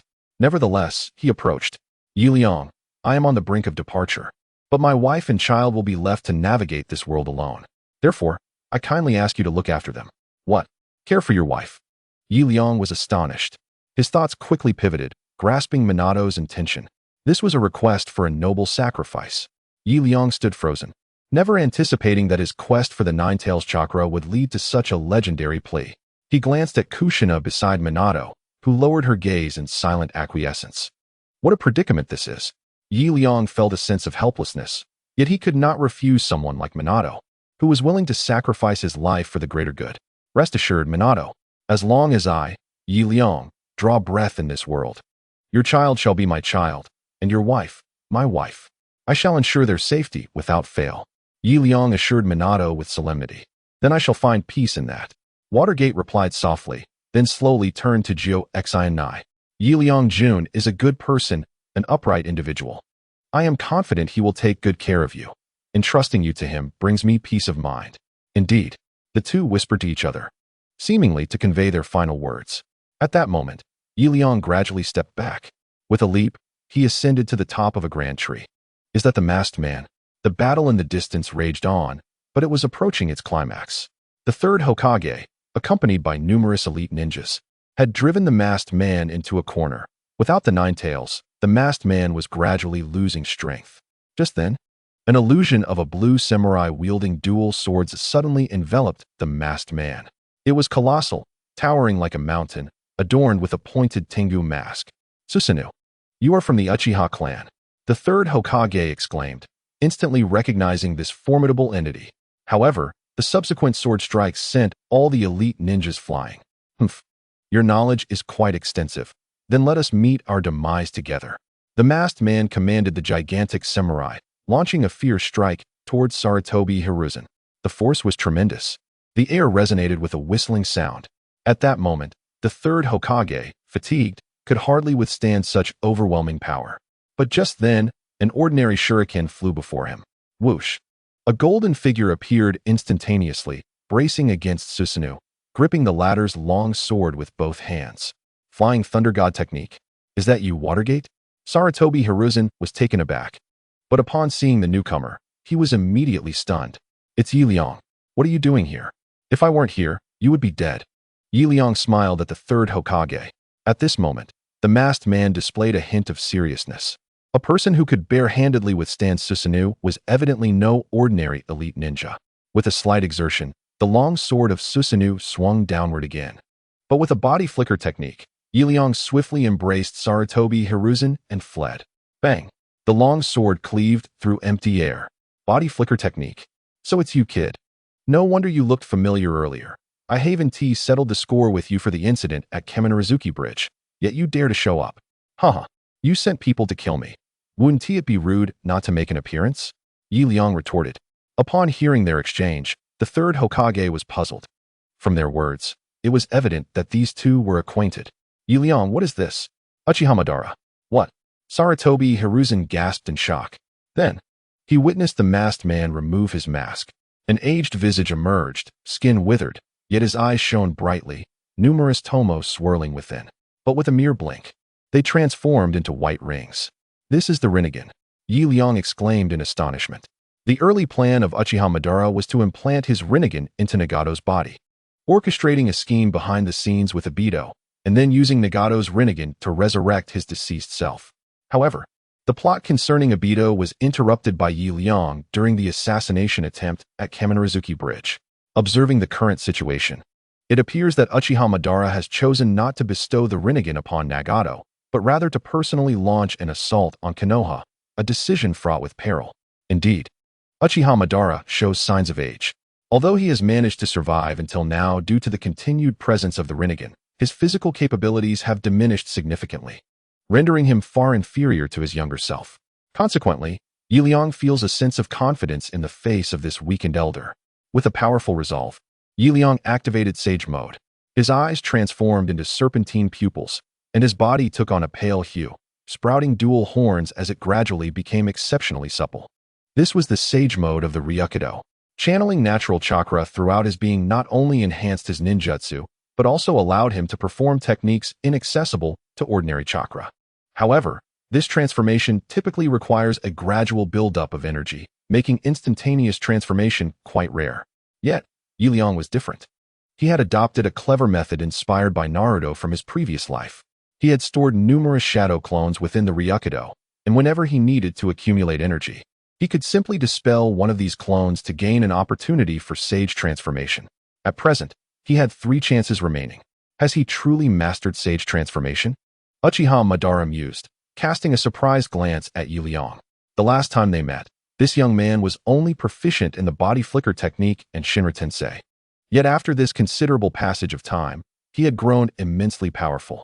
Madara had been closely monitoring Liang, initially intending to use him as a substitute for Uchiha Obito. But just as he was preparing to act, Liang had inexplicably vanished. Disguised as Toby, he searched extensively for Liang, but the latter's whereabouts remained elusive. Unbeknownst to Liang, after achieving Sage transformation, he immediately launched an attack on Uchiha Madara. Sage Art. White Serpent Technique. Enormous serpentine energy swirled rapidly around Madara, producing powerful sound waves that resonated across the battlefield. Is this a serpentine Sage technique? Uchiha Madara felt a moment of surprise. However, with the protection of Susanoo, this Sage Art could only temporarily restrain his form. He struck back at Liang, albeit with noticeably diminished speed. To his astonishment, Liang realized that even Sage techniques could not fully contain Uchiha Madara. The fact that Madara retained such formidable strength even in his advanced years was astonishing. Liang swiftly regained his footing, aligning himself with the colossal sword that was aimed at him. With a flicker, he closed the distance. And although the sword remained in motion, its slow velocity posed no threat to him. He leapt onto the body of Susanoo, quickly approaching the corporeal form of Uchiha Madara. You are indeed powerful. But that was in the past. Liang shouted, unleashing a mighty Shinra Tensei. The impact reverberated with a force that had surpassed that of the original Deva path. Thanks to Sage Art, Liang's current Shinra Tensei was fueled by the immense power of nature, fundamentally altering its essence compared to chakra-driven techniques. To put it simply, its potency had increased tenfold. It is noteworthy that even the baseline power was sufficient to pose a threat to elite Jonin, let alone this amplified force. Crack. The Susanoo's shell cracked. Yet it did not shatter. Once was insufficient, so let it be 10 times, 100 times, 1,000 times. Sage Art, Universal Pull. Liang relentlessly activated his technique. For his universal pull had no cooldown. As long as his chakra was ample, he could wield it against Uchiha Madara himself. Boom. The tremendous sound echoed continuously, and Uchiha Madara's Susanoo finally ruptured. He gazed in disbelief at the approaching Liang, as the colossal Susanoo toppled backward. Kid, had I been in my complete form, you would have perished long ago. Humph. I am well aware, which is precisely why I shall take your life now. Liang shouted in fury, raising his palm slightly. A massive black sphere materialized in his grasp. Sage Art, Tailed Beast Bomb. This was Liang's ultimate technique, enhanced by Sage Chakra, reaching the pinnacle of a tailed beast's full power. Such an assault could not be withstood even by shadow-level warriors, let alone Madara, who was now merely a frail old man. Bang! The black-tailed beast bomb swiftly penetrated Madara's body, creating a deep crater approximately 100 meters wide in the earth beneath them. Exhaling deeply, Liang reverted to his original form. Although he had grown stronger, he had merely approached the level of a shadow, had it not been for Uchiha Madara's advanced age and the significant depletion of chakra by Sarutobi Hiruzen and others. Victory in this battle would not have been assured. Kid, you are quite formidable. Uchiha Madara gradually descended towards the ground, a gaping wound in his chest, clearly unable to survive. However, young one, today is merely the inception of my plan. In the future, I shall confront you in my complete form. Haha. I await that day. Liang watched as Uchiha Madara closed his eyes and fell to the ground. It was evident that Madara would not perish so easily. A schemer who had plotted for nearly a century could not simply die in a state of utter weakness. Liang believed that one day, Uchiha Madara would return to Konoha in his complete form, but until then, he too would undoubtedly evolve into an invincible powerhouse. At that moment, a sudden roar resonated in Liang's mind. He knew his reward had arrived. Congratulations to the host for completing the SSS grade mission, Tailed Beast Assault on the Village. Due to the host unveiling the true mastermind behind the scenes, the reward has been upgraded. Reward, S rank, Ninjutsu, Creation Rebirth. As the host has exceeded expectations, the technique shall not consume life energy as a cost. Creation Rebirth? Upon hearing this, Liang was filled with joy. Creation Rebirth was the unique ninjutsu of the 5th Hokage, Tsunade. Once activated, it could swiftly heal all injuries at the cost of one's lifespan, even allowing one to recover from being bisected. Yet, what delighted Liang most was not the healing ability of Creation Rebirth, but rather the function he had longed for in his previous life, eternal youth. Indeed, those who practiced Creation Rebirth would not extend their lifespan, but would maintain the appearance of their youthful state while training. In other words, Liang, who now appears to be in his 20s, will forever present himself in this visage. At last, he has endured to the latter stages of the series. Liang rejoiced. His original concern was that he would age out of the narrative while the protagonists flourished, but now he need not worry, with the 100 Treasures technique. In 10 years he could court renowned women. It must be a sweet romance. Haha. Just then, a low hum echoed in Liang's mind. Congratulations, host, for completing all beginner tasks. The system will soon enter maintenance and update mode for a duration of 24 hours, after which additional features will be unlocked. Please stay tuned. The system has upgraded? Liang was somewhat astonished. To him, this system was not particularly remarkable, although he had learned numerous S-rank ninjutsu through it. Such techniques were merely a means to an end. Take the universal pull, for instance. While functionally potent, it required a substantial amount of chakra to utilize. With his current Jonin reserves, he could manage perhaps 10 uses at most. Furthermore, this technique would not be lethal even to an ordinary special Jonin.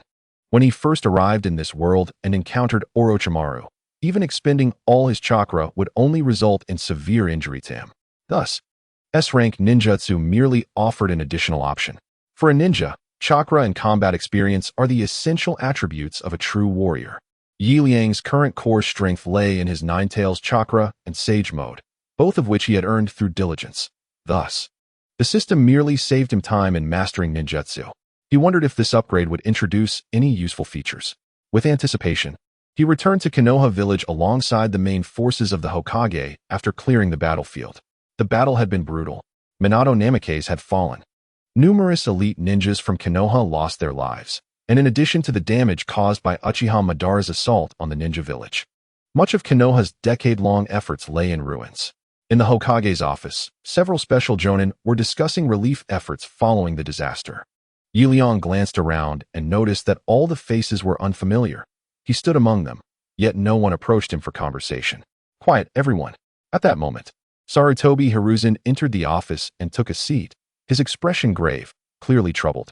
Though we have defeated the invading enemy, we have also lost many elites, including Minato. What?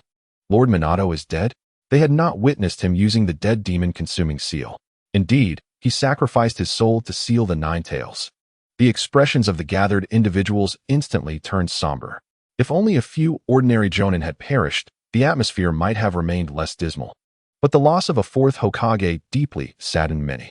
In truth, Minato may not have been older than those present, yet his character was well known and respected.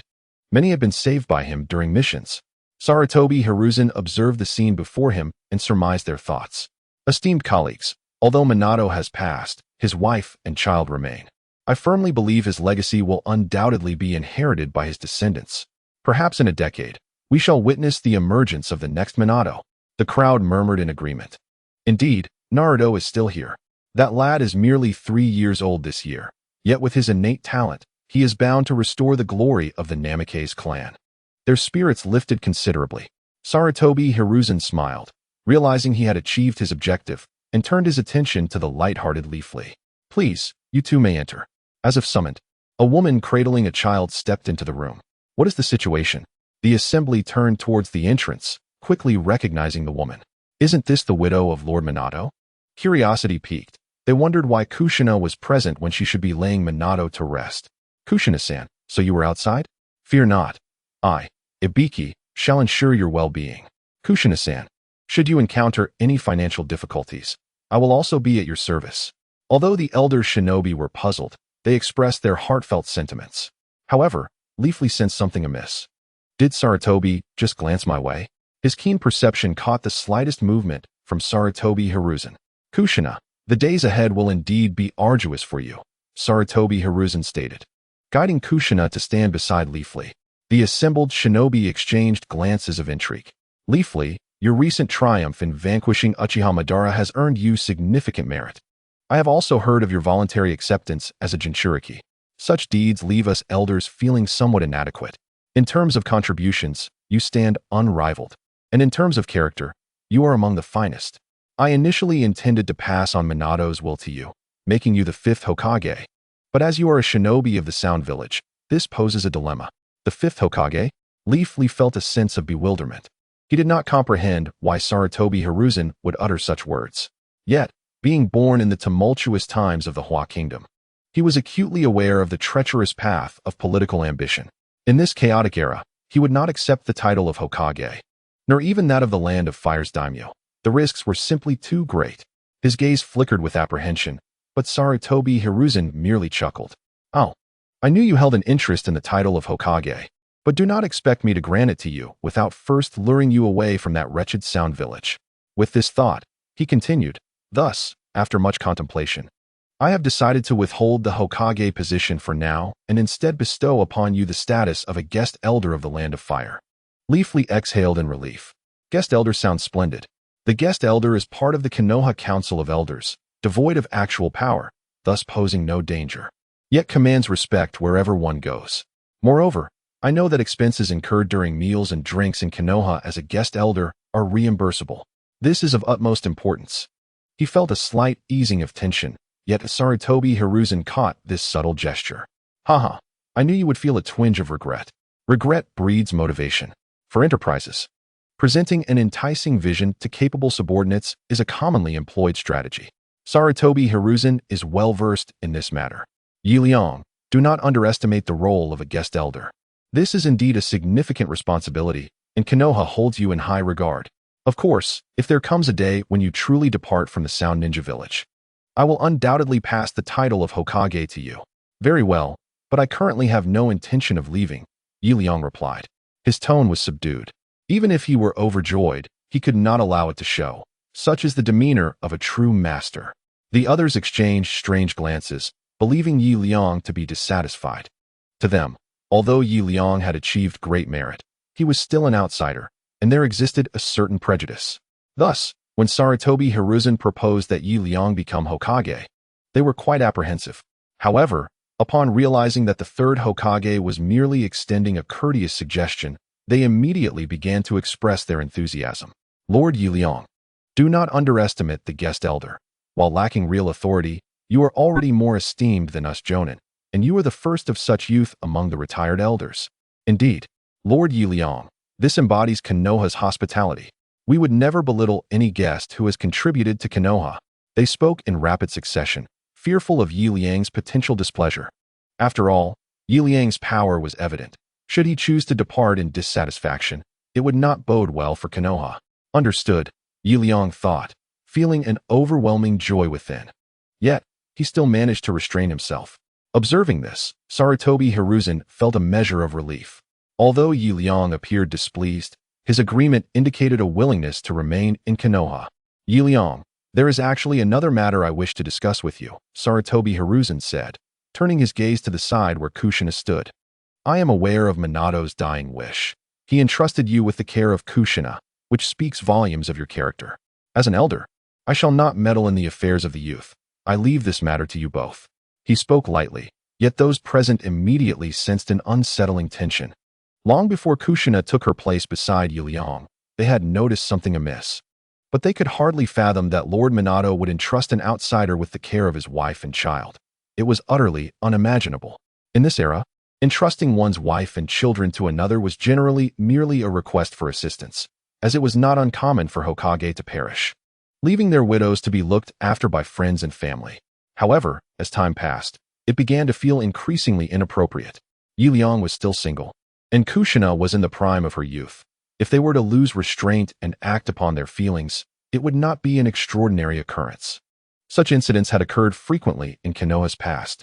Tales of affairs with widows, love for friends' widows, and illicit romances with sisters-in-law were all too common, and each was shocking and vivid in memory. Many male jonin had witnessed such occurrences. It was indeed frightening. Thus, when they saw Kushina's appearance, everyone was deeply concerned. Hoping to care for the widow of the fourth Hokage, both as a means of repaying kindness and as a way to preempt any inappropriate relationships. Third Hokage, this cannot be. A square-faced figure emerged, introducing himself as Tsunade Ibiki, a master of interrogation ninjutsu and the only jonin known to Liang. Indeed, Lord Hokage, how could we entrust Lady Kushina, the widow of the fourth Hokage, to the care of an outsider? In my opinion, if we must delegate her care, it should be to a person of integrity, someone who inspires confidence. Truly, from my perspective, Lady Kushina ought to be entrusted to our own, and I personally believe that Lord Ibiki is well suited for this role. He is mature and possesses a sense of humor, making him an excellent candidate. As he spoke, he exchanged a knowing glance with Tsunade Ibiki, clearly indicating a collaborative effort. Sarutobi Hiruzen's expression darkened instantly. Just moments ago, he was praising Liang's character. Yet now these young ones had suddenly turned exclusionary. He was at a loss regarding the thoughts swirling in their minds. Hiruzen was solely concerned with Liang's sentiments. Liang was a ninja of the highest caliber. Should he become displeased and oppose the village, it would spell disaster. At that moment, Liang finally spoke. Lord Hokage, since no one is willing, you may seek alternatives. My status as a guest shinobi in Konoha is not something I hold dear. He puffed up in indignation, and the crowd fell silent, realizing the gravity of the situation. This was a task entrusted to him by Minato. Liang was unaware of the thoughts of those around him. Yet he was indeed a man of integrity. Minato had once been willing to sacrifice his life to seal the Nine Tails. How many could emulate such a terrifying spirit? Thus, Liang was determined to care for Uzumaki Kushina, both to honor Minato's request and to see if Naruto, without the Nine Tails, might forge a different path. As a fan of Hokage, he was eager to witness this. Seeing the silence of the others, Hiruzen found himself at a loss for words. These foolish youngsters, adept at flattery in their daily interactions, now faltered at such a critical moment, leaving Hiruzen uncertain on how to mend the situation. Just as Liang feigned anger and prepared to leave, a pair of small hands gently grasped his arm. Everyone, please, let us not quarrel. I understand that you all genuinely wish to assist the Namikaze family, but since my husband entrusted me to Lord Liang, it is an affirmation of his character. As a woman, I must honor my husband's wishes. With a resolute expression, Kushina held on to Liang, seemingly having made her choice. The office fell into silence once again. Are you truly willing to be with me? Liang asked, a hint of astonishment on his face. Yes, Kushina nodded affirmatively. This was Minato's dying wish, and Kushina did not wish for her personal matters to provoke such a formidable enemy. As the wife of a former Hokage, it was not a scenario she desired to witness. With the protagonist having spoken, the remaining jonin fell silent, save for Tsunade Ibiki, whose countenance reflected displeasure. Very well, let us adjourn, Sarutobi Hiruzen declared, concluding the meeting. That evening, Liang eagerly made his way to the home of Namikaze Minato, due to Yi Liang's lack of a residence. Once Minato entrusted the water gate to him, it was as if he had freely gifted his own home. Yi Liang was overjoyed. After tidying up his belongings, he moved in.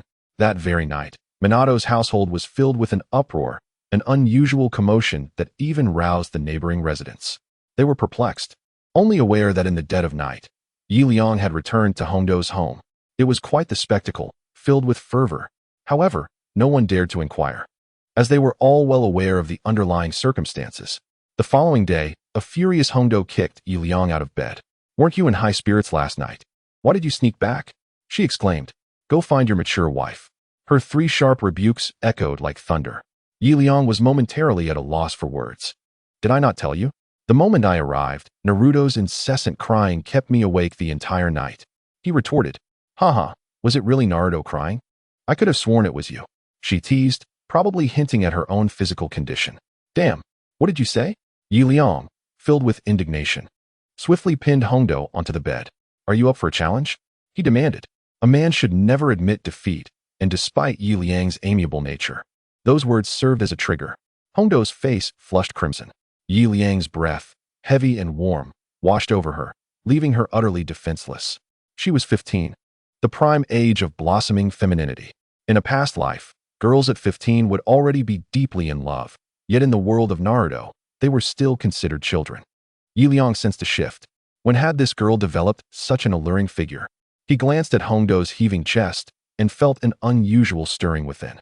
Her waist, too, seemed to beckon him, and he instinctively reached out, finding her surprisingly supple. For so long, Liang had regarded Hongdo as a mere child. Thus he felt no qualms about sharing her bed. But now that she was 15, she had blossomed into a young woman. Was it excessive for him to be so dependent on her? As he watched Hongdo flee with a flushed face, Liang's heart sank. He finally grasped the truth. Alas, what a predicament! By the afternoon, Hongdo still had not returned. After enjoying a complimentary lunch courtesy of his guest privileges, Liang blissfully returned to his room. 3, 2, 1. Following a gradual countdown, Liang finally witnessed the scene he had long desired. The system had been upgraded.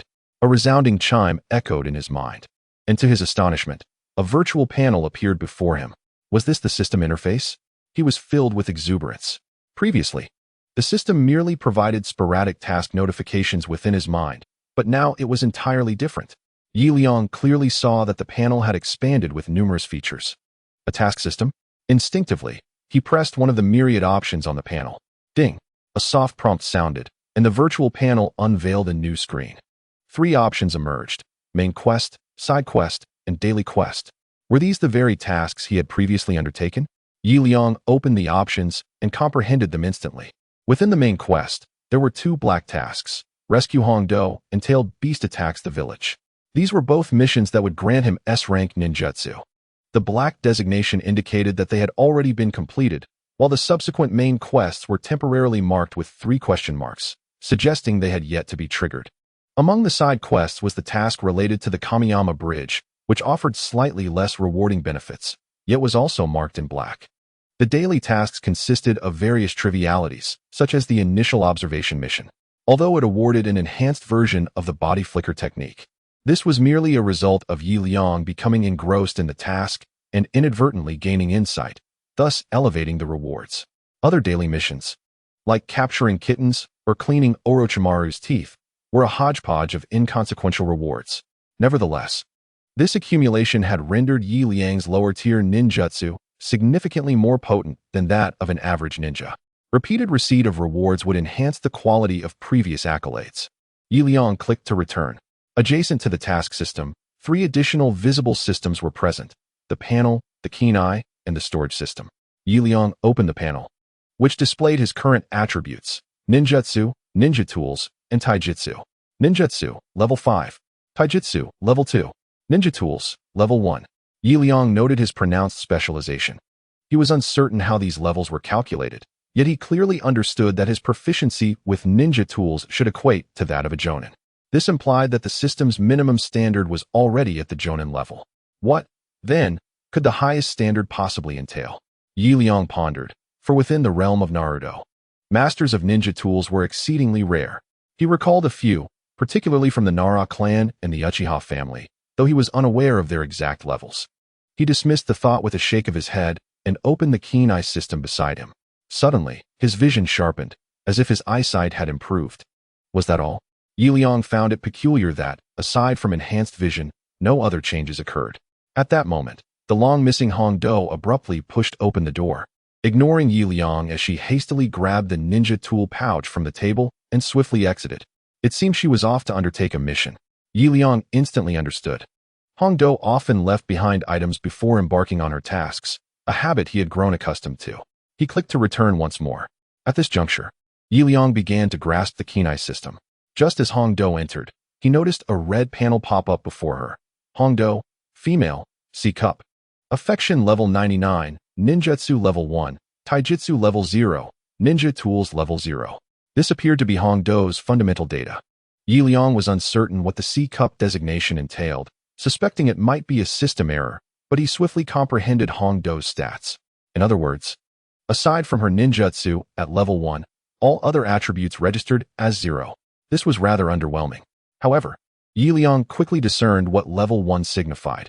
It indicated a standard Jonin's capability. Reflecting on his own proficiency with ninja tools, he realized that apart from the Jonin level tools provided by the system, he had never trained in this aspect himself. Was it merely a ninjutsu at level 1? Had Hongdo truly attained the rank of Jonin? Liang pondered, perplexed, as Hongdo was surely still a Genin at this stage. Perhaps it was due to the earth-sealing technique. He chose not to dwell on it. Eventually, he opened the package system. Inside, a multitude of compartments lay before him. Yet they were entirely devoid of content. How was he to store items? Liang casually picked up a pillow from behind him and tossed it towards the panel.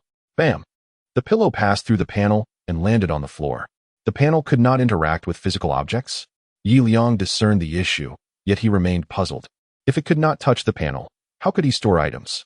He speculated that it might be related to spiritual energy.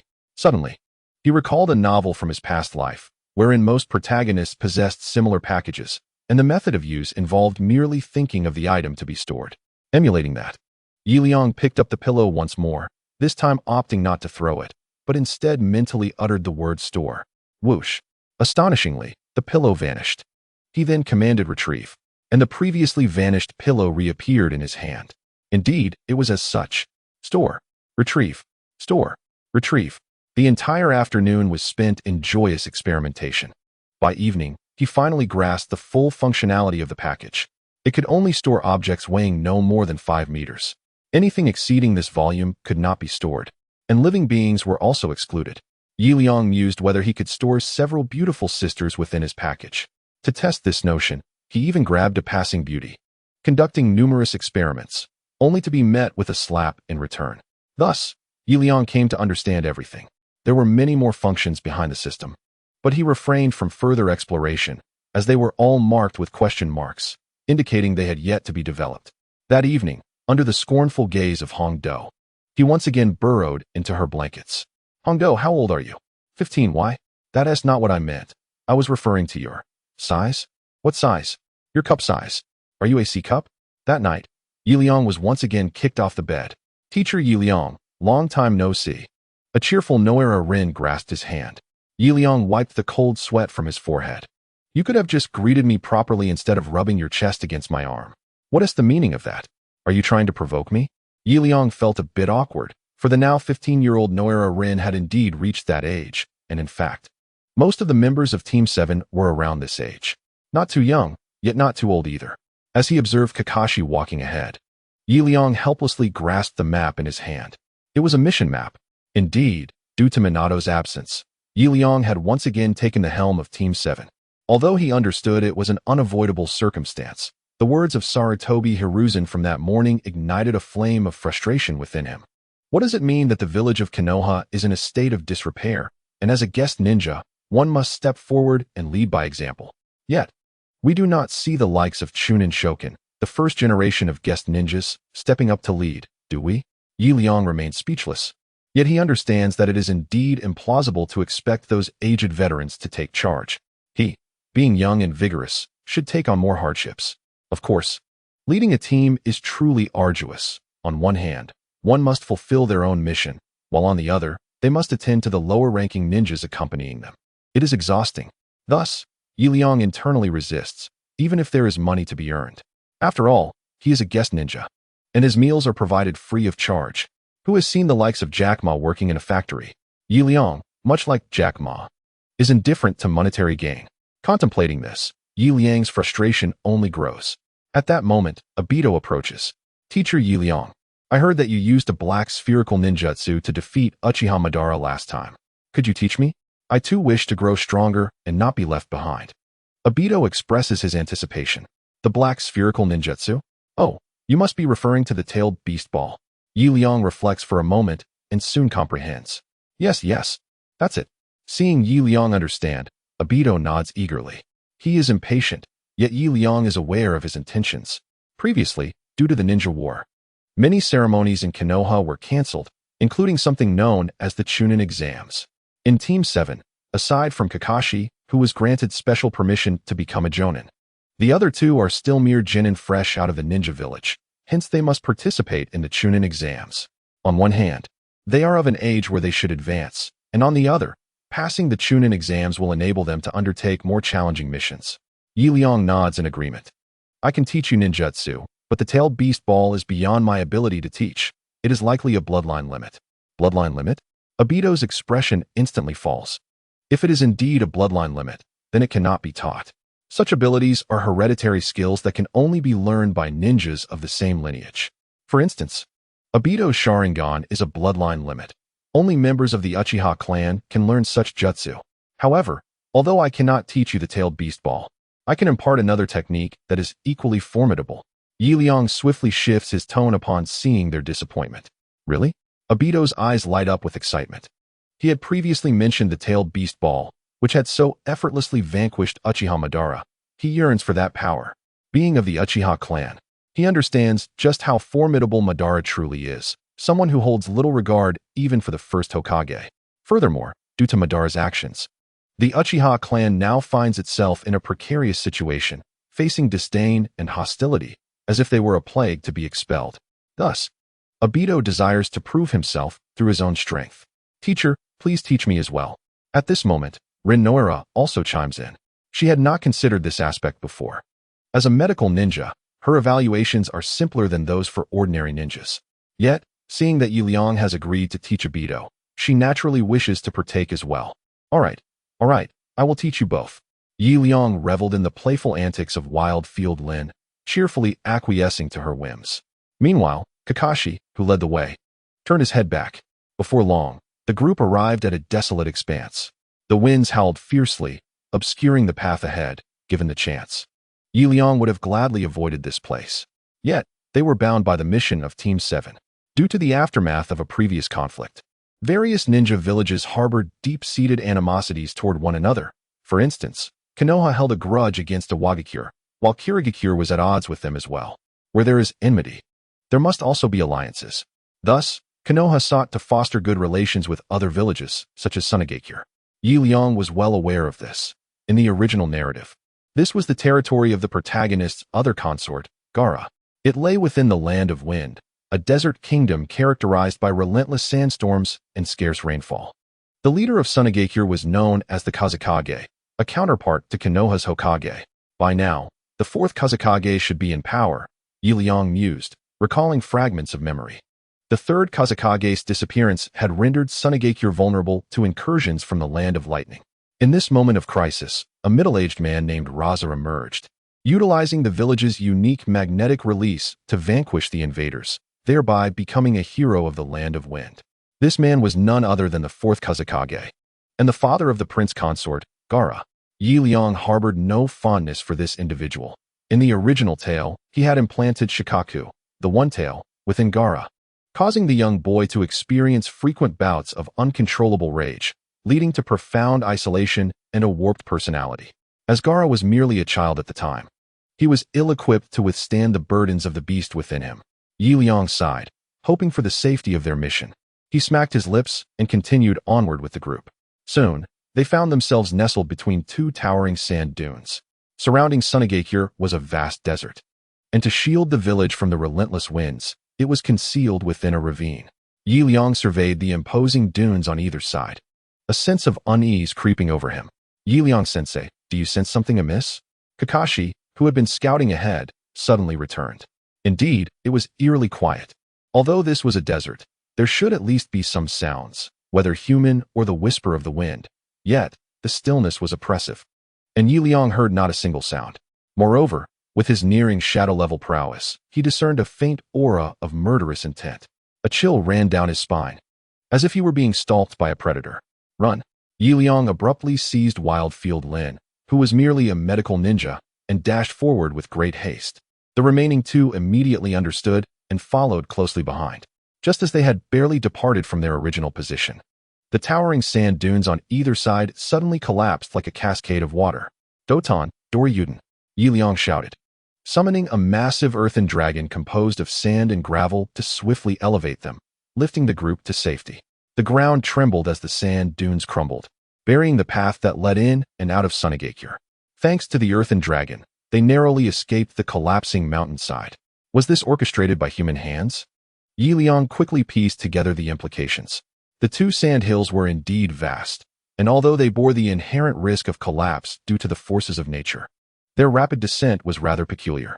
Yi Liang distinctly sensed a trace of chakra lingering in the air above the dunes. He gently maneuvered the earthen dragon to lower the group, his brow furrowed in contemplation. Teacher Yi Liang, perhaps we should first venture into the village.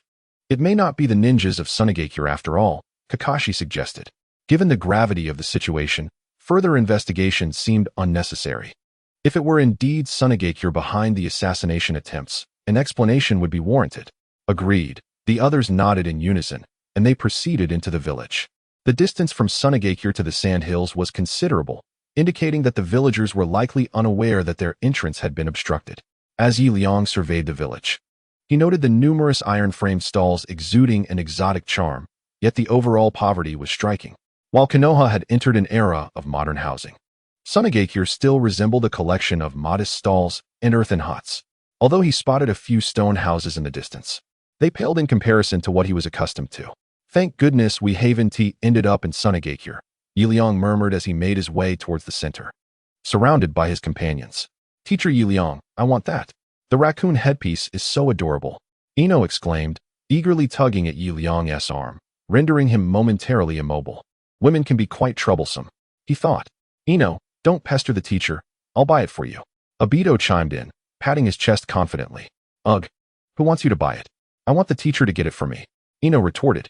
Yi Liang, feeling exasperated, realized she had firmly decided to enlist his assistance.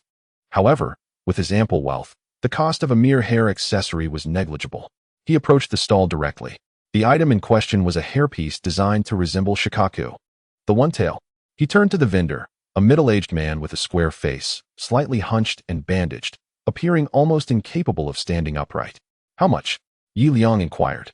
300, the vendor replied. How much? Yi Liang exclaimed in astonishment. 300 ryo was equivalent to several days' worth of provisions for him. To charge such a price for a stone accessory was outrageous. Didn't you hear? 300. Are you robbing me? Yi Liang thought incredulously. To demand 300 ryo for a stone hairpiece was an insult to his intelligence. Just as he was about to turn away, he noticed Ino gazing at him with her big, watery eyes, her expression pitiful enough to tug at anyone's heartstrings. That's 300 ryo. Yi Liang winced at the thought. Ultimately, he acquiesced and purchased the headpiece. As the group departed, grumbling about the unscrupulous vendor, the stall owner suddenly stood upright. He unwrapped the bandages from his body, revealing a large shuriken that fell from behind him. It appeared that the world of assassination was not directly related to them, but one could never be too certain. It was wise to remain vigilant, he mused, while the surrounding vendors nodded in agreement. At that moment, Yi Liang and his companions followed the secretary who had come to greet them towards the office of the Wind Shadow. The Wind Shadow was currently in a meeting with the elders, and the guests were kindly asked to wait outside. The female secretary issued a few instructions before turning to leave. Once she confirmed the area was devoid of people, Kakashi abruptly turned his head towards Yi Liang. Teacher, I sense something amiss here. What is your perspective? They were guests, yet the secretary had carelessly abandoned them, which immediately raised Kakashi's suspicion. Uncertain of the situation, it was evident that something was awry in Tsunade. Earlier on the road, the passers-by had clearly regarded them with caution. After all, they were guests, and such behavior was unwarranted. Yi Liang elaborated. Indeed, Lin from the Noera clan chimed in. Thus, I insisted on pestering the teacher to buy hair ornaments, merely to ascertain whether those vendors were genuine. Fortunately, the teacher's acting skills were commendable, and none of the individuals noticed. Is that what you meant? Yi Liang was taken aback. He could guarantee that Lin's words were spoken with a guilty conscience. To fabricate such a grand lie, how could her heart not ache? Yi Liang was perplexed. However, nearby, Uchiha Obito suddenly had an epiphany. No wonder you were reluctant when I offered to buy it for you. It was all part of the act. You scared me. I thought you had a fondness for the teacher, he admitted, feeling a sense of relief, while Lin instinctively blushed. Liang felt a wave of frustration. In truth, the most pressing issue was not uncovering the truth behind Tsunade, but rather figuring out how to alleviate their hostility. Earlier, at the vendor's, Liang had distinctly sensed a hint of murderous intent. Indeed, just moments prior, he had discerned the vendor's unusual demeanor. However, given the circumstances in Tsunade, he was reluctant to confront the matter outright, fearing that a reckless move could lead to dire consequences. Shortly thereafter, a plainly dressed elderly woman unexpectedly entered from outside. She regarded Liang with a smile, though a glint of malice flickered as her gaze passed over Kakashi. You must be the envoys from Konohagakure. Our fourth Hokage is exceedingly busy, so I have come in her stead to discuss matters. If you do not mind, we may begin. The fourth Hokage is absent. The negotiations between the two villages are of utmost importance, and the fourth Hokage has consistently aimed to foster relations between the wind and fire villages. Under such circumstances, it was curious that she would not attend. Liang found it peculiar, but refrained from voicing his thoughts. At this juncture, the elderly woman began to articulate the intentions of Tsunade. Liang feigned agreement. As evening fell, the group parted ways at the office entrance. The mission had been executed flawlessly, culminating in a cordial signing of the peace treaty between the two villages. Teacher, is it truly over just like that? Kakashi asked, still in disbelief.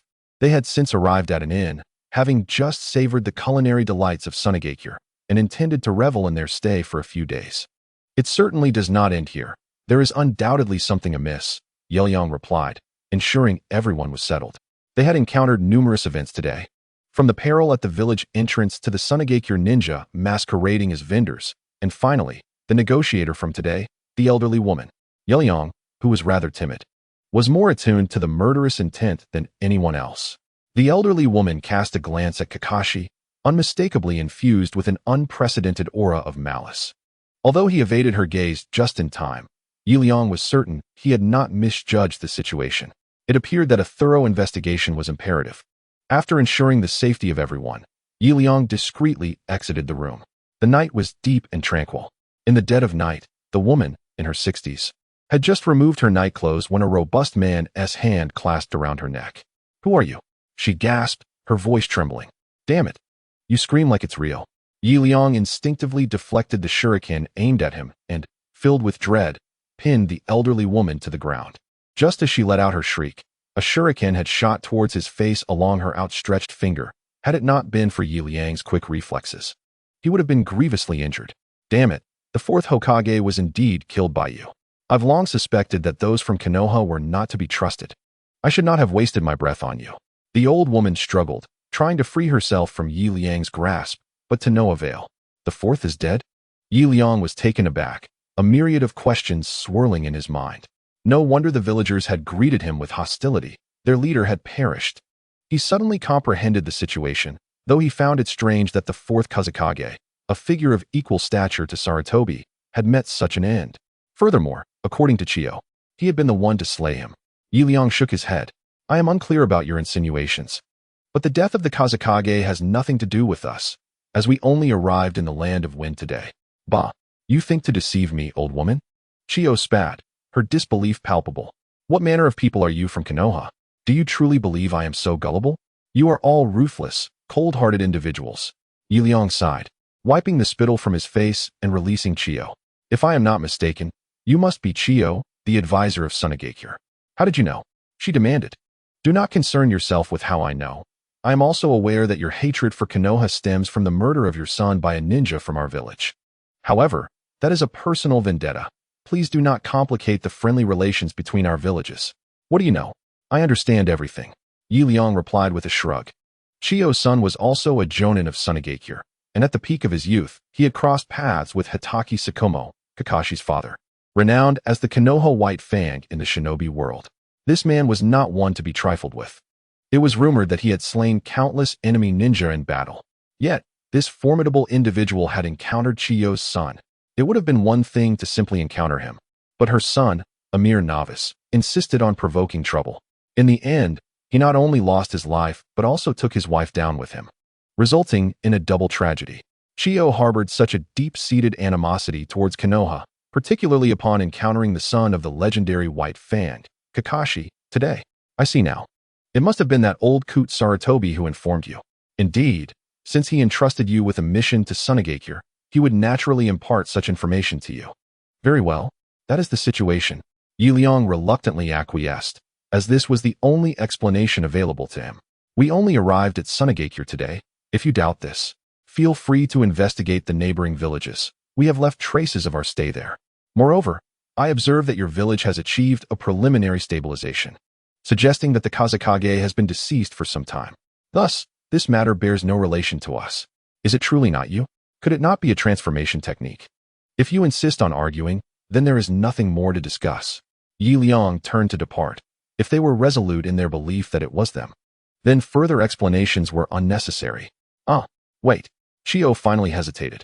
As Liang had pointed out, if they wished to ascertain whether an assassination had occurred, a mere inquiry into the neighboring village would suffice, and there was no need for them to ensnare themselves further. Do you believe it now?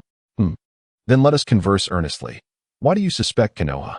This is quite unreasonable, Liang inquired patiently. Chiyo did not respond to his question, but instead led him to a cabinet. She withdrew 3 keys from her pocket and unlocked a compartment.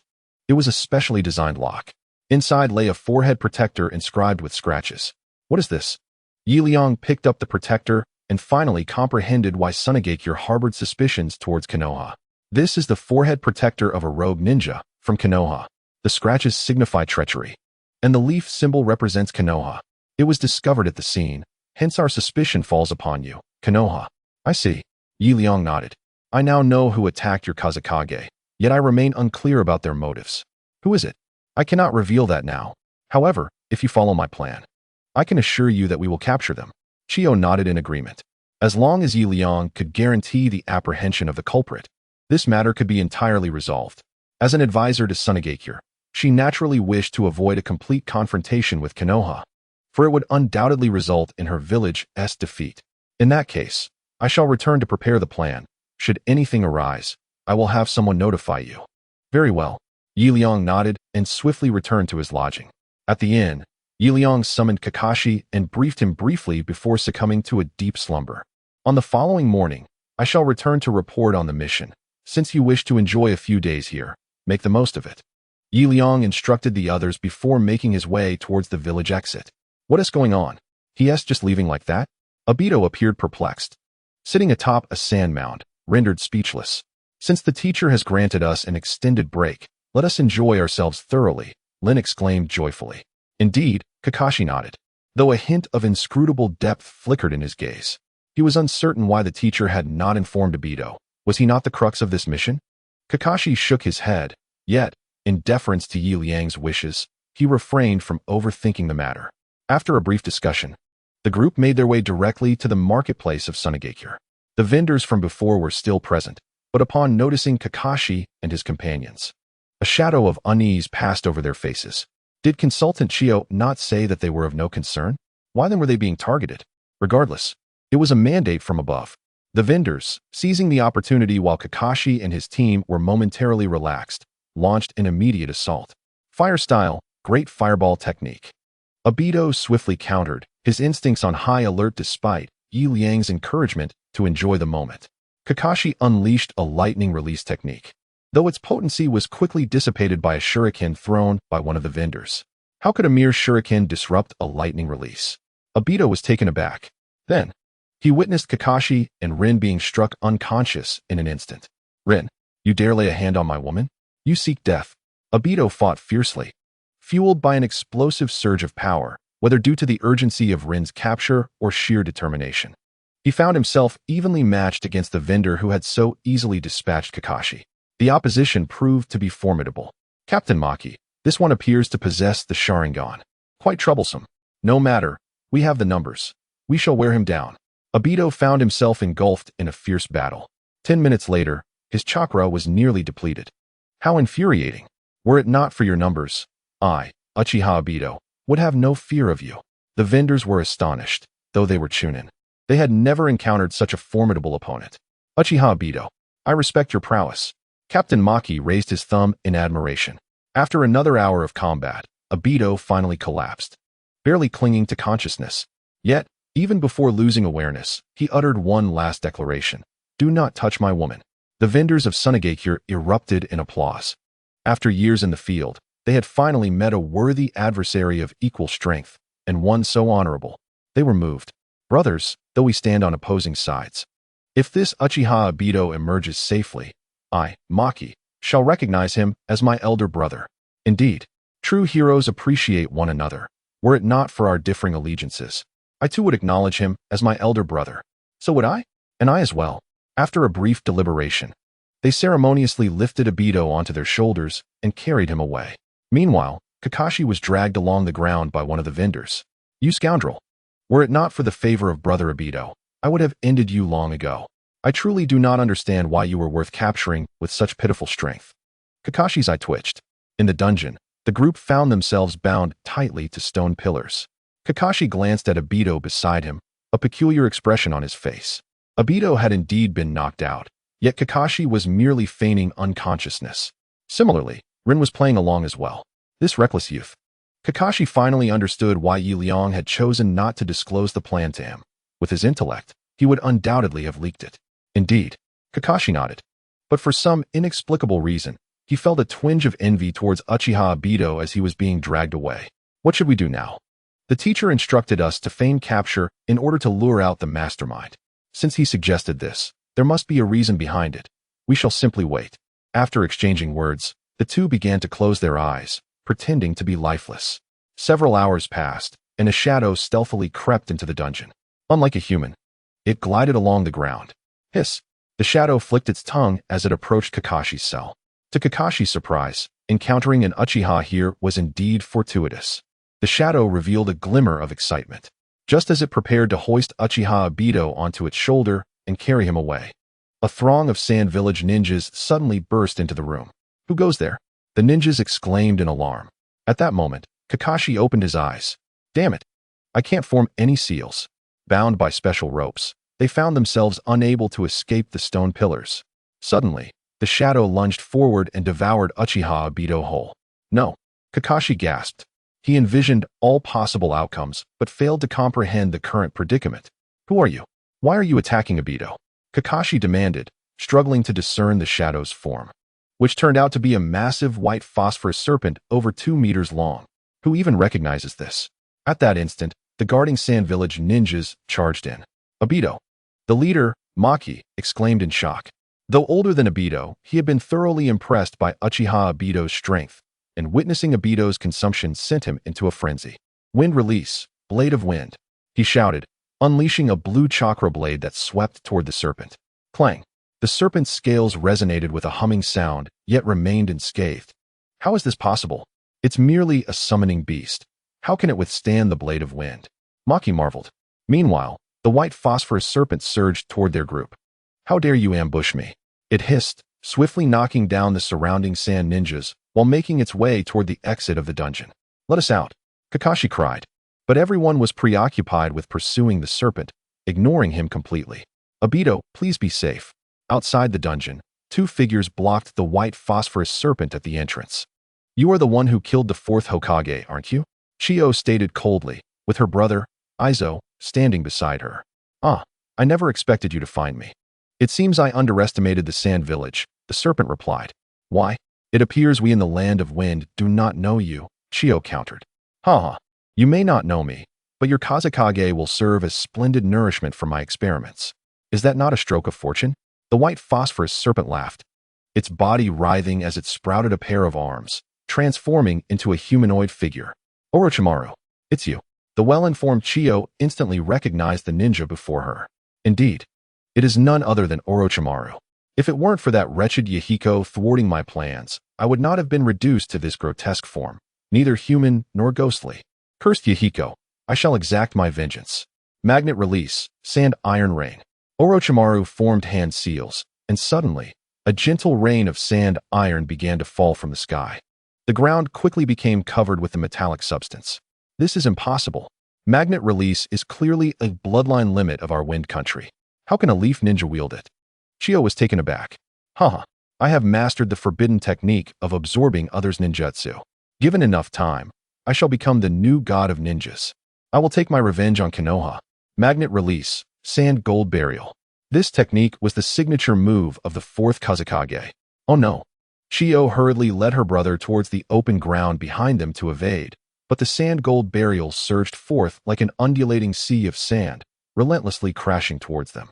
Sis, we can't escape. Use the secret technique. Alright. The siblings swiftly formed hand seals, and 10 humanoid puppets armed with various weapons erupted from the ground. White secret technique, 10-man guard. This was the strongest puppet crafted by the puppet master, Sasori, and had long been under Chiyo's control. Now, faced with Orochimaru's sand gold burial, they were compelled to deploy it. Manipulating the puppets, they swiftly severed the incoming sand gold burial. Seeing that this strategy was ineffective against them, Orochimaru quickly formed more hand seals. Magnet release, glass shatter. Magnet release, sand wave. Magnet release, sand shuriken. 3 consecutive magnet release techniques, all specialties of the fourth Kazekage, left Chiyo utterly stunned. Orochimaru's power was indeed terrifying. Whereas the fourth had intervals between his uses of magnet release, Orochimaru wielded it with ease, launching a barrage of lethal techniques as though they were mere trifles. I have another person hidden within me. As long as he remains alive, I can continuously utilize chakra. Orochimaru chuckled, referring to the recently consumed Ebido Uchiha. However, Orochimaru was filled with uncertainty. While he could endlessly draw upon Ebido's chakra, the latter was merely a low-ranking ninja, yet he continued to provide it. Never mind. Though the reason eludes me, it is still fortuitous. Orochimaru dismissed his concerns and prepared to face Chiyo once more. Earth release, earth flow wall. Ebizo summoned a towering wall of earth and stone with a single hand seal. Boom. The sounds of impact echoed continuously. This cannot go on. Sister, where is that leaf teacher you mentioned?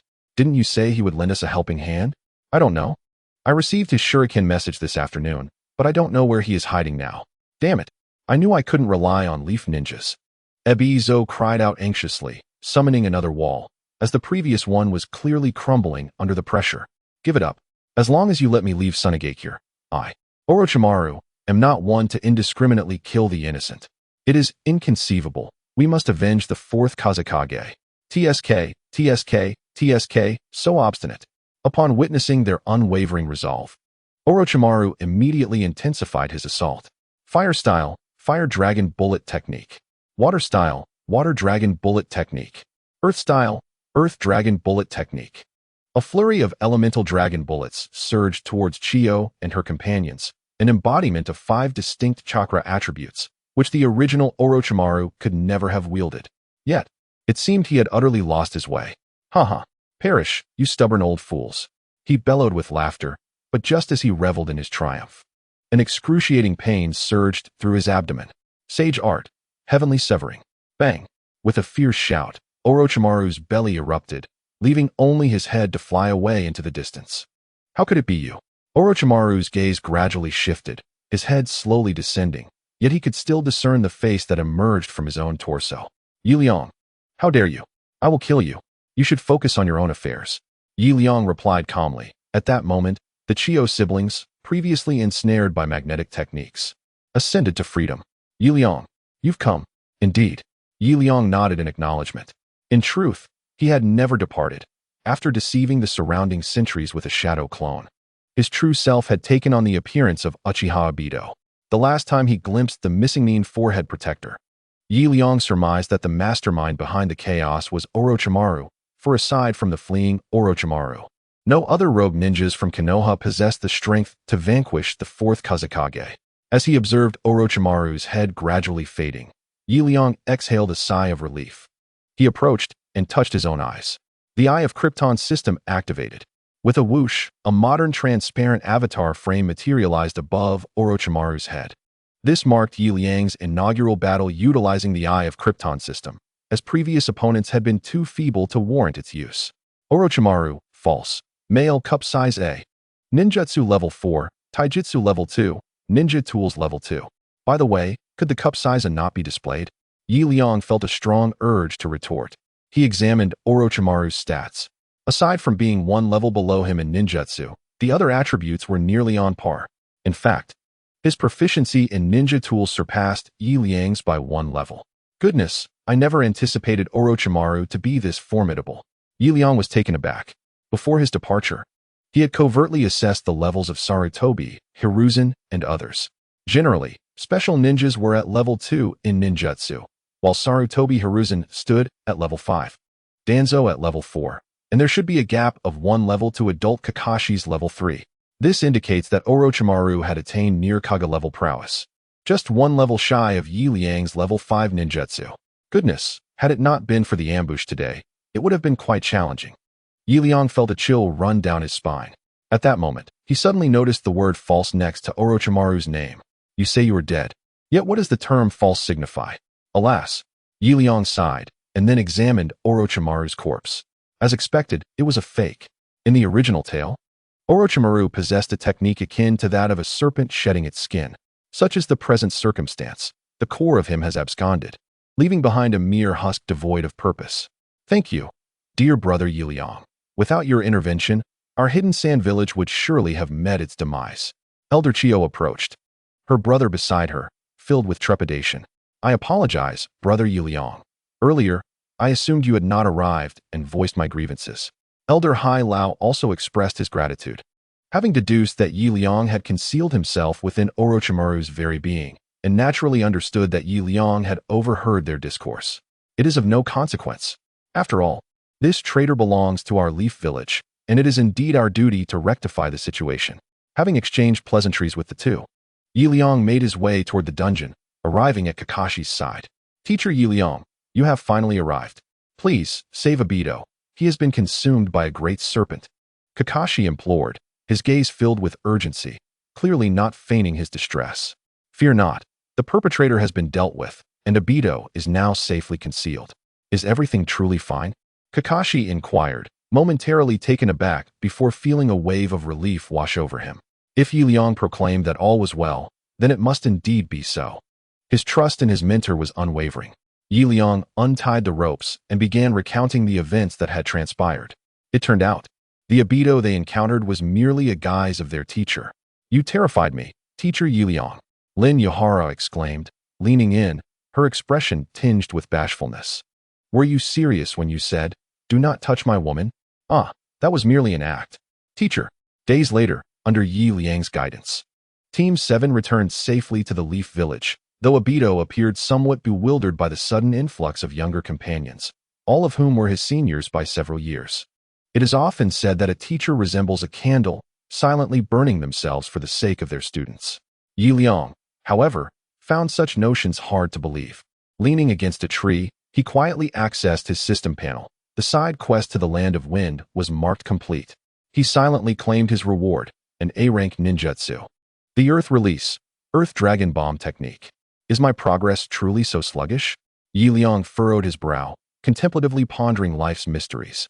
This scene unfolds in the training grounds of Konoha. Upon returning, Liang began preparing the young ones for the upcoming Chunin exams, honoring the promise he had made to them. Obito, adjust your aim with the shuriken. Look at how Lin Yohara does it. How can you be so lacking? Kakashi, though you are now a jonin, do not let that breed complacency. Observe Itachi Uchiha. He has already joined the Umbu. I have reiterated countless times that mastering the Shadow Shuriken technique is imperative. It was omitted from the previous 2 exams, but it will undoubtedly be included this year. If you doubt me, I wager a bowl of ramen. With a TSK, he declared, very well, take your time learning. I shall see how others prepare in neighboring villages. Liang, grumbling to himself, proceeded to the adjacent area. In preparation for the exams, he had indeed put much thought into his lesson plans, although he had been thrust into the role of a teacher. The vanity of that position compelled him to excel in every endeavor. After taking a few steps, other students from nearby classes were practicing as well. Liang scanned the area and recognized the individual. Might Guy, this year's seed contestant, despite his weak ninjutsu, was said to have surpassed the average jonin in taijutsu. With a brief glance through his Byakugan, Liang noted his taijutsu was at level 3, even exceeding his own. Astonishing. No wonder he almost kicked his way to the finale. His strength was indeed formidable. Liang swallowed hard.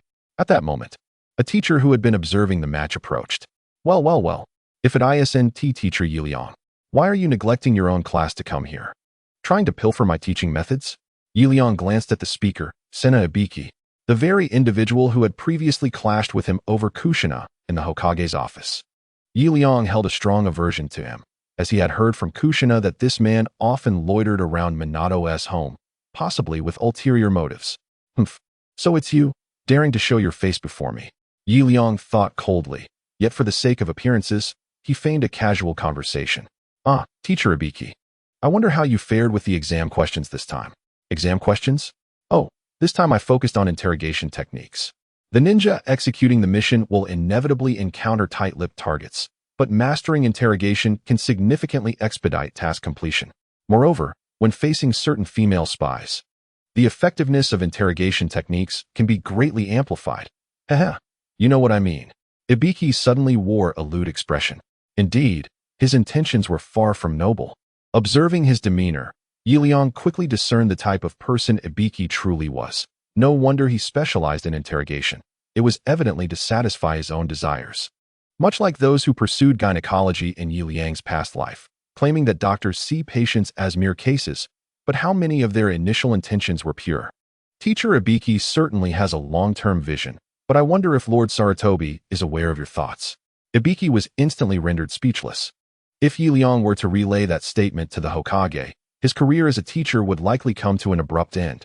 Guy, let us go. Ibiki barked, leading the distant Might Guy away. Yi Liang, feeling helpless, returned to his own territory, though his gaze remained fixed on the departing Might Guy. Such a promising talent should not be led astray by that scoundrel. Teacher, what are you looking at? Kakashi inquired. Nothing. As night fell, a shadow quietly appeared near Minato's residence.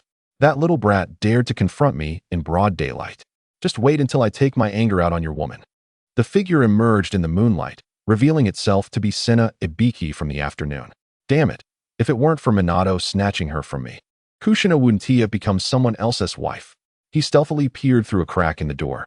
Inside, Kushina had just finished her bath, wrapped in a towel, soothing her 3-year-old son, Naruto.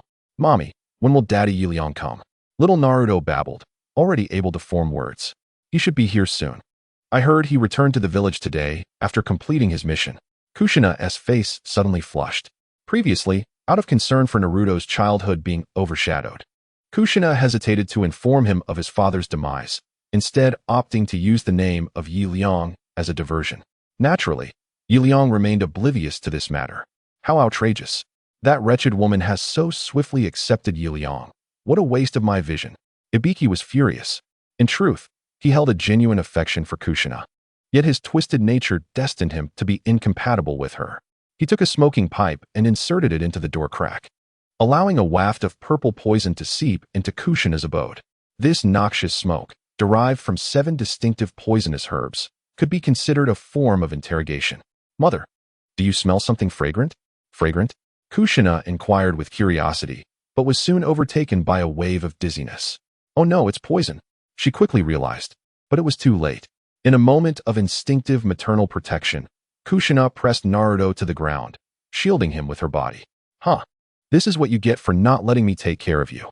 Ibiki, glancing around to ensure no one was watching, stealthily opened Kushina's door, slightly ajar.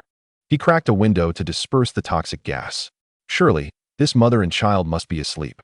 Observing the 2 unconscious figures on the floor, Ibiki felt a surge of delight, yet he refrained from immediate action, instead carrying Kushina back to her room. He then dripped 2 drops of a crimson liquid upon her. It resembled blood but was contained in a blue vial. This was a specialized concoction, and its effect? A sinister smile crept across Ibiki's face as he watched Kushina begin to writhe on the bed, her body flushed with heat, rolling incessantly, and even tearing at her bathrobe. Ibiki, captivated by the scene before him, felt a rush of excitement. Just as he reached out with his wicked intent, a strong iron grip seized his arm. Who is it?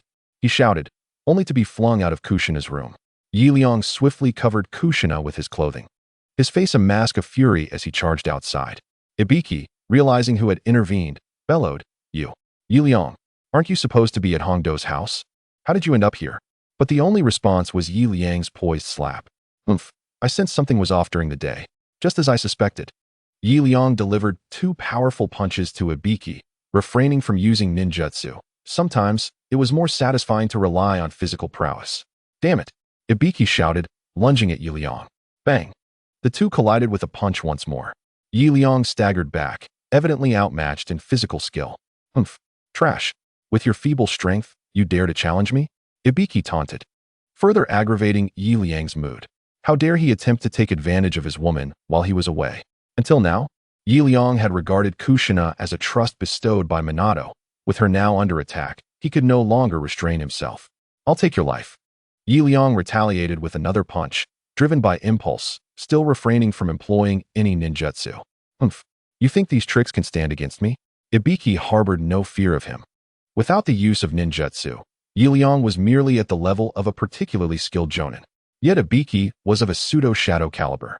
Although it was solely taijutsu. After their clash, Liang stumbled backward, nearly falling to the ground. Could it be that he truly had no choice but to resort to ninjutsu? Liang felt a pang of reluctance. Ninjutsu was a gift from the system. While it could indeed subdue his opponent, it would not alleviate the fury surging within him. Consumed by a desire for vengeance, Liang yearned to deliver a visceral beating, like a true man. Ah, you crave power, do you? A primal growl echoed in Liang's mind. Who goes there? Liang gasped. Then, he beheld a colossal red fox materializing within his consciousness. The Nine Tails. Liang's mouth fell agape. Ever since he had become a Jinchuriki, he had long since pushed the Nine Tails to the back of his mind. His own strength had sufficed. And the Nine Tails, as a Jinchuriki, naturally provided him with chakra, causing Liang to forget about it entirely. But seeing the Nine Tails again left him astounded. Can you assist me? He inquired. Of course, but in return, you must lend me your body. Lend you my body? Are you out of your mind? Liang promptly rejected the idea. As a modern individual, he was immune to such demonic temptations. What use was power that he could not control? This was precisely why Liang had refrained from invoking the Nine Tails. He always felt unprepared to wield such a level of power. Out of my mind.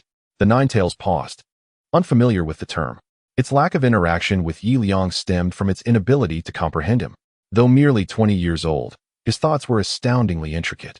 Whether facing Uchiha Obito or dealing with Orochimaru, these were feats beyond the reach of an average youth. Most crucially, the Nine Tails could not access Liang's memories. As its Jinchuriki, a tailed beast could typically see its host's past, yet Liang was different. Whenever the Nine Tails attempted to delve into his memories, a golden orb obstructed its view. The Nine Tails had once attacked that orb, but even a full-force assault could not breach its surface and was repelled instead. Well, if you refuse to be controlled by me, then you shall only receive a fraction of my power. A fraction of power? That will suffice. Please grant it to me swiftly. Sighing, the Nine Tails acquiesced.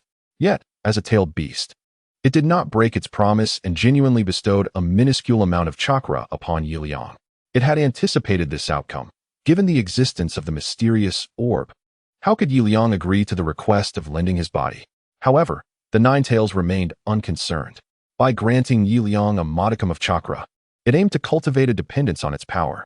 Humans are prone to addiction, particularly to absolute strength. Once Liang grew accustomed to this power, he would undoubtedly crave more, allowing for a gradual seduction to unfold. This is the plan of the nine-tailed fox. On the other hand, just as Liang emerged from the depths of his consciousness, he suddenly felt an overwhelming force surging through his body. It was a layer of red chakra, fluid-like, reminiscent of the Nine Tails hue. In that fleeting moment, Liang felt invincible. He charged furiously towards Ibiki. Bang! The two collided once more. But the previously superior Ibiki was instantly sent flying by Liang's assault. What is happening? Ibiki sensed an ominous shift.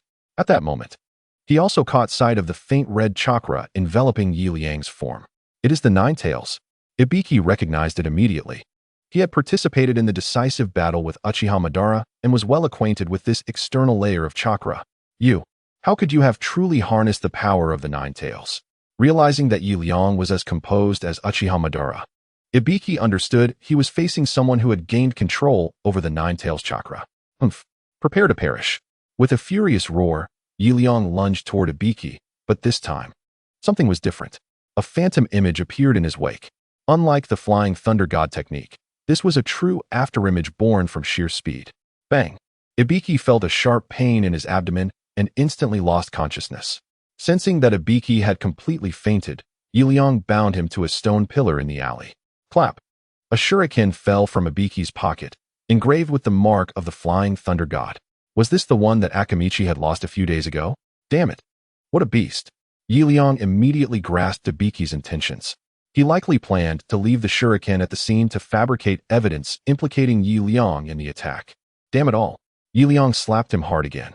Confirming that Ibiki was entirely unconscious, he then entered Kushina's room. Clatter.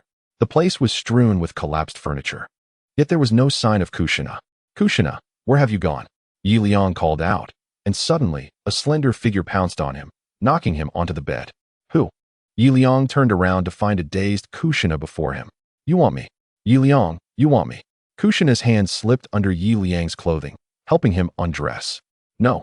I, Liang, am a man of principles. Never would I share a bed with a woman. Panic surged through him. However, Kushina's body was undeniably burning hot. It must be that red potion. Liang instantly understood everything. It seemed to be something akin to the harmony powder from his previous life. Though he was uncertain how to proceed. If it were indeed such a substance, he would have to assist Kushina, lest she risk a fatal explosion. At least that is how the novels portray it. My apologies, Kushina. The following day, Liang delivered the bound Ibiki to the Hokage's office, where Kushina was sobbing softly. What has happened? Sarutobi Hiruzen sat on the sofa, engrossed in his reading. In consideration of Kushina's reputation, Yario arrived early, and there were no ninjas present in the Hokage hall to accept missions. This young man had surreptitiously infiltrated Kushina's home last night with nefarious intentions. Sarutobi Hiruzen immediately perked up. Did it succeed? Is that how you articulate it? Yario shot a displeased glance at Sarutobi, who appeared somewhat embarrassed. Ahem, I see. Do you possess any concrete evidence? Sarutobi coughed twice and inquired again. With a sharp clap, a tube used for spraying poison and a vial of blue liquid were tossed onto the ground. Hiss. Sarutobi instantly grasped the entirety of the situation. As a master of ninjutsu, he had a slight understanding of the interrogation techniques practiced by Ibiki. Thus he recognized the purpose of the items on the floor at a glance. Truly a beast. The third Hokage rushed forward and slapped Ibiki across the face. Just as Ibiki had regained consciousness, he was knocked out once more by the third. I will have him imprisoned, Sarutobi declared solemnly, taking hold of Kushina's hand. As the widow of the fourth Hokage, Kushina was now considered a member of the martyr's family, and she deserved an explanation. What assurance do we have for future safety? If one Ibiki could infiltrate today, what of others in the future? I am willing to finance a property in the city center, where it is densely populated and relatively secure. Moreover, you could reside there as well for easier care, Sarutobi suggested to Yario. Very well.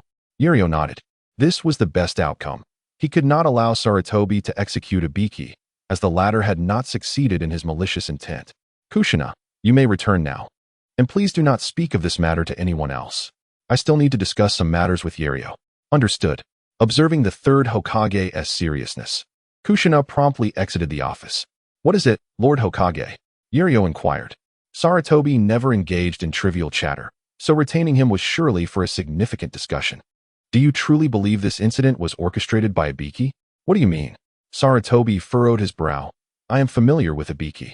While he may not be the best of individuals, I doubt he would stoop to such depths. I sense that there is someone orchestrating events behind the scenes. Orchestrating? Upon hearing this, Yario suddenly withdrew a black shuriken from his ninja tool pouch. This was a gift for Akamichi, engraved with the flying thunder god symbol. Initially intended to protect him in times of peril, but it mysteriously vanished days ago. What do you imply? That is precisely what I mean. I discovered this on Ibiki when I apprehended him last night. If my deductions are correct, Ibiki was preparing to frame me, but he was caught off guard. Framing. Sarutobi fell silent. Initially, he believed someone was scheming in the shadows, targeting the widowed Kushina, but now it seemed that the true target had always been Yario. Someone wishes for you to leave Konoha. I believe that to be true as well. Yario nodded. But who could it possibly be?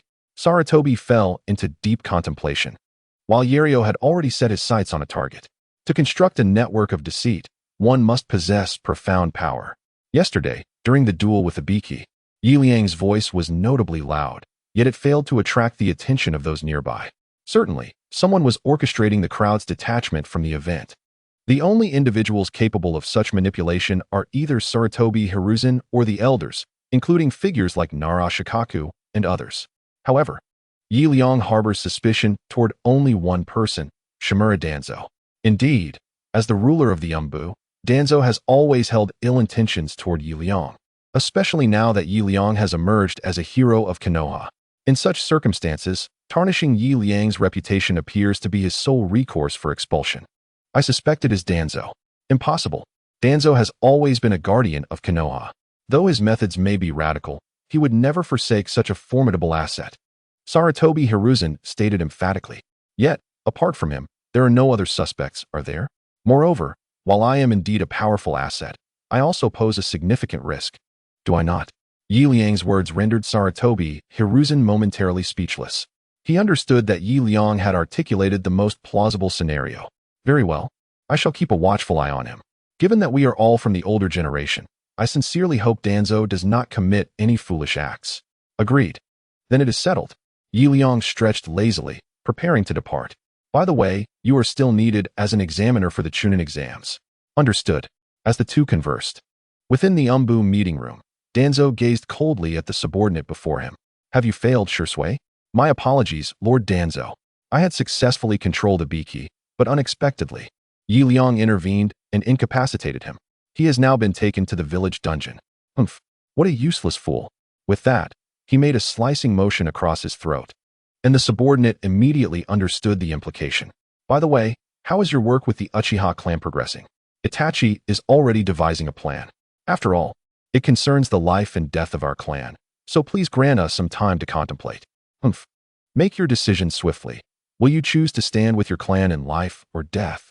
Or will you take the more decisive route and end your own life in atonement? I trust you are clear on this. Yes, my lord. With that, Shursui vanished in an instant. Danzo's gaze flickered. This boy's body flicker technique has become remarkably potent. I wonder how it compares to Yi Liang's. Yi Liang left the Hokage's office in high spirits. Having resolved Kushina's safety issues and successfully acquired a property for himself, he felt quite pleased. Should he move in with Anko, or should he relocate alone? He pondered, recognizing that important matters merit thorough contemplation. At that moment, a green figure dashed toward him from the distance, moving swiftly amid a flurry of dust. It appeared to be Might Guy. Yi Liang recognized him from afar. It seemed that Guy had previously been a disciple of Ibiki. Although the nature of their relationship was unclear, it was conceivable that Guy might seek revenge on him because of this incident. Thus, it would be prudent to retreat swiftly. Yi Liang had contemplated everything thoroughly and was ready to flee at once. However, he had barely taken a few steps before he was intercepted by Might Guy. Please, let us engage in a duel, teacher Yi Liang. Guy suddenly bowed deeply to Yi Liang. A duel? Yi Liang was taken aback. This individual had traveled such a distance solely to challenge him? Indeed, teacher Yi Liang. I observed your formidable strength during our time at the training ground. To be candid, I have recently encountered a plateau in my training, and teacher Ebisu can no longer provide me with assistance. So you sought me out? Yi Liang inquired. Yes. Guy nodded fervently. But I am not proficient in physical techniques, Yi Liang replied awkwardly. To his knowledge, Guy possessed exceedingly poor talent in ninjutsu. Aside from honing his physical skills, he had little else available, yet asking him to master physical techniques seemed rather daunting. Yi Liang's system appeared to have only provided guidance in ninjutsu. Ding. A side quest has been triggered to instruct Might Guy. For further details, please consult the quest panel. Another new quest? Yi Liang's expression brightened instantly. Ever since returning from Tsunade, he had not received any primary quests. Even the previous night's assistance to Kushina was merely a daily task. In front of Might Guy, Yi Liang opened the quest panel. Notably, others could not see it aside from himself, something he had discovered long ago. Enhance Might Guy's proficiency in physical techniques. Reward, subsequent physical techniques. Note, the more pronounced the improvement, the more abundant the rewards. The highest obtainable reward is the S-rank physical technique, Night Guy. Wow. Yi Liang was nearly astounded enough to devour the quest panel. Night Guy was the pinnacle of physical techniques in the Naruto universe, aside from Might Guy at his peak. No one had ever been able to utilize it, and Yi Liang had the extraordinary fortune of acquiring it directly. Although he was uncertain how the absence of the 8 gates would affect Night Guy, he resolved to teach it nonetheless. Young man, you wish to grow stronger, do you not? Following your teacher Yi Liang is the right choice. Yi Liang promptly grasped Might Guy's hand and dashed toward the Konoha training ground. After a frenzied sprint, Liang collapsed onto the ground, panting heavily. "Teacher, do not frighten me like that. Do not frighten me. What kind of speed is this? It's ridiculously fast." Liang lay on the ground like a defeated dog.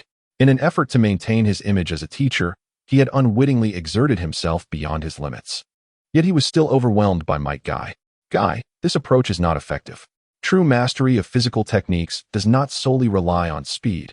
At times, a measured pace can forge a path to greatness." A measured pace? Might Guy looked at Liang in confusion. Indeed, utilizing slowness to counter speed. Achieving harmony between yin and yang is the viable path. Liang, who had been sprawled on the ground, suddenly stood up. He could no longer run and decided to commence his instruction to Might Guy right there. The principle of yin and yang lies in common sense, overcoming speed with slowness, and strength with skill. When you truly comprehend this principle, you will naturally become a true shadow-level powerhouse. Teacher, I find myself unable to comprehend," Might Guy responded awkwardly. "It is no surprise you do not understand. I hardly grasp it myself." Liang chuckled warmly at Might Guy.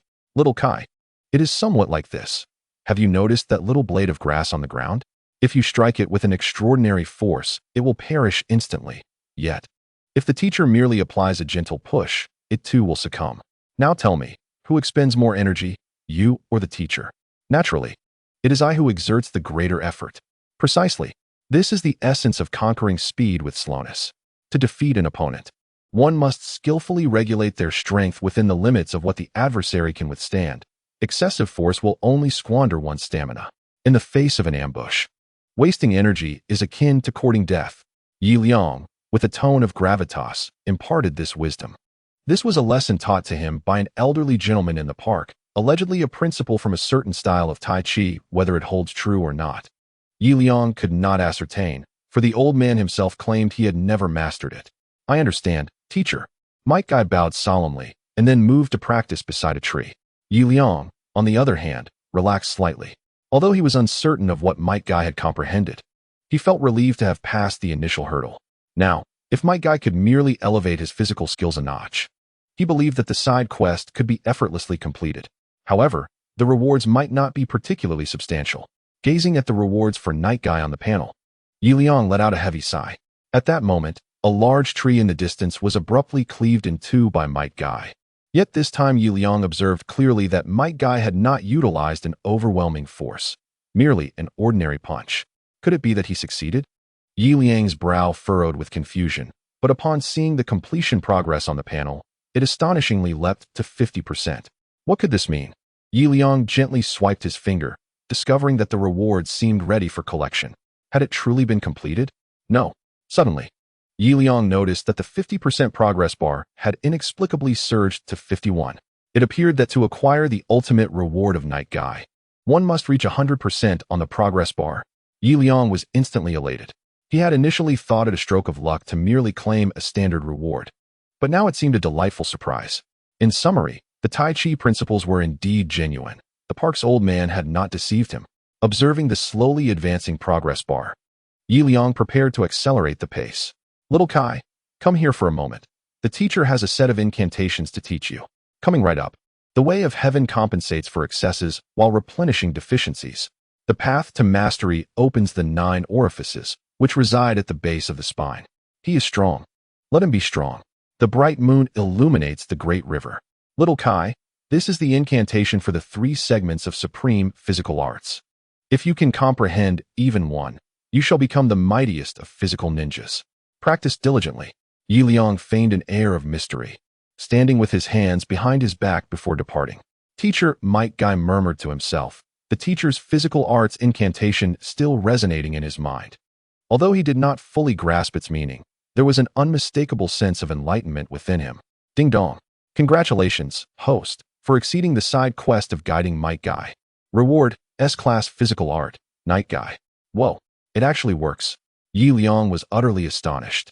He never anticipated that the martial arts manuals from his previous life could indeed lead Might Guy to enlightenment. Overcome with excitement, he bounced around his home, eager to express his exhilaration over the prospect of leaving. This fellow seemed daft once more. Hongdo was busily packing Liang's belongings. She cast a glance at the frenzied Liang, perceiving him as a fool. He had a peculiar knack for inexplicably finding joy. Today marked the day of Liang's departure, and Sarutobi Hiruzen's efficiency was remarkable. In merely half a day's time, he had resolved all real estate matters for Liang. Was he truly leaving? A tinge of reluctance stirred within Hongdo, for after such a long period of cohabitation, emotional ties had inevitably formed. Pervert. What do you need my underwear for? I'm helping you pack. Pack? What packing? We're moving in together. Come on, let's go. I, Liang, shall not abandon my faithful wife. After a fortnight of daily life, Liang was overjoyed as he prepared for the Chunin exams. Rumor had it that the rewards for this round were extraordinarily generous. With delight, he perused the task list, his face radiant with joy. 1, 10, 100, 1,000, 10,000. A staggering reward of 100,000 Rio. Enough to purchase a house. Liang mused to himself. He meticulously counted, then promptly set off to take care of business. For time was of the essence. All 5 great ninja villages would be arriving within a month. Sarutobi Hiruzen casually remarked, then waved his hand to signal Liang's departure. After providing some instructions to Team 7, Liang returned home to indulge in leisure. Hey, Obito, what are we having for lunch? My treat. Kakashi cheerfully patted Uchiha Obito on the back. This mission promised substantial rewards, and as Liang's disciples, they would receive a considerable sum as well. Perhaps not today. I have some urgent matters to attend to, Obito replied anxiously, hastily exiting the Hokage's office. Kakashi, don't you think Obito has been acting a bit strange lately? Yamanaka-rin approached. Indeed, there's something off, but I've heard there are issues at his home. At home. Half an hour later, Uchiha Obito wandered toward the outskirts of Konohagakure. His mind clouded and restless.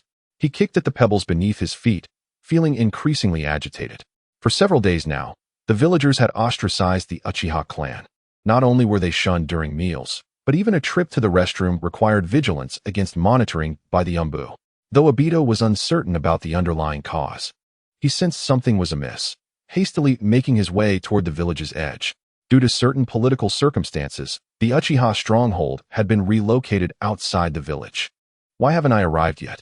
Obito swiftly navigated through the branches, yet the path home remained long and arduous. Who goes there? A voice called from ahead, prompting him to slow his pace. Is that a village jonin? What brings them here? Obito recognized the ninjas blocking his path. Dressed in Konohagakure attire and donning jonin forehead protectors, their identities were unmistakable. During this special period, routine inspections are mandatory. The 2 jonin confronted Obito with an imposing presence. And without hesitation, they seized his ninja tool pouch. It was a gift from teacher Liang, and when I attempted to argue with Dato, I was met with a disdainful glance in return. Nevertheless, this ninja tool pouch contains perilous weapons and must be confiscated. Dato was taken aback. In the ninja village, it had never been heard of that a ninja tool pouch could be seized. Although such items are indeed hazardous, they are ninjas, after all. Without a ninja tool pouch, can one still be called a ninja?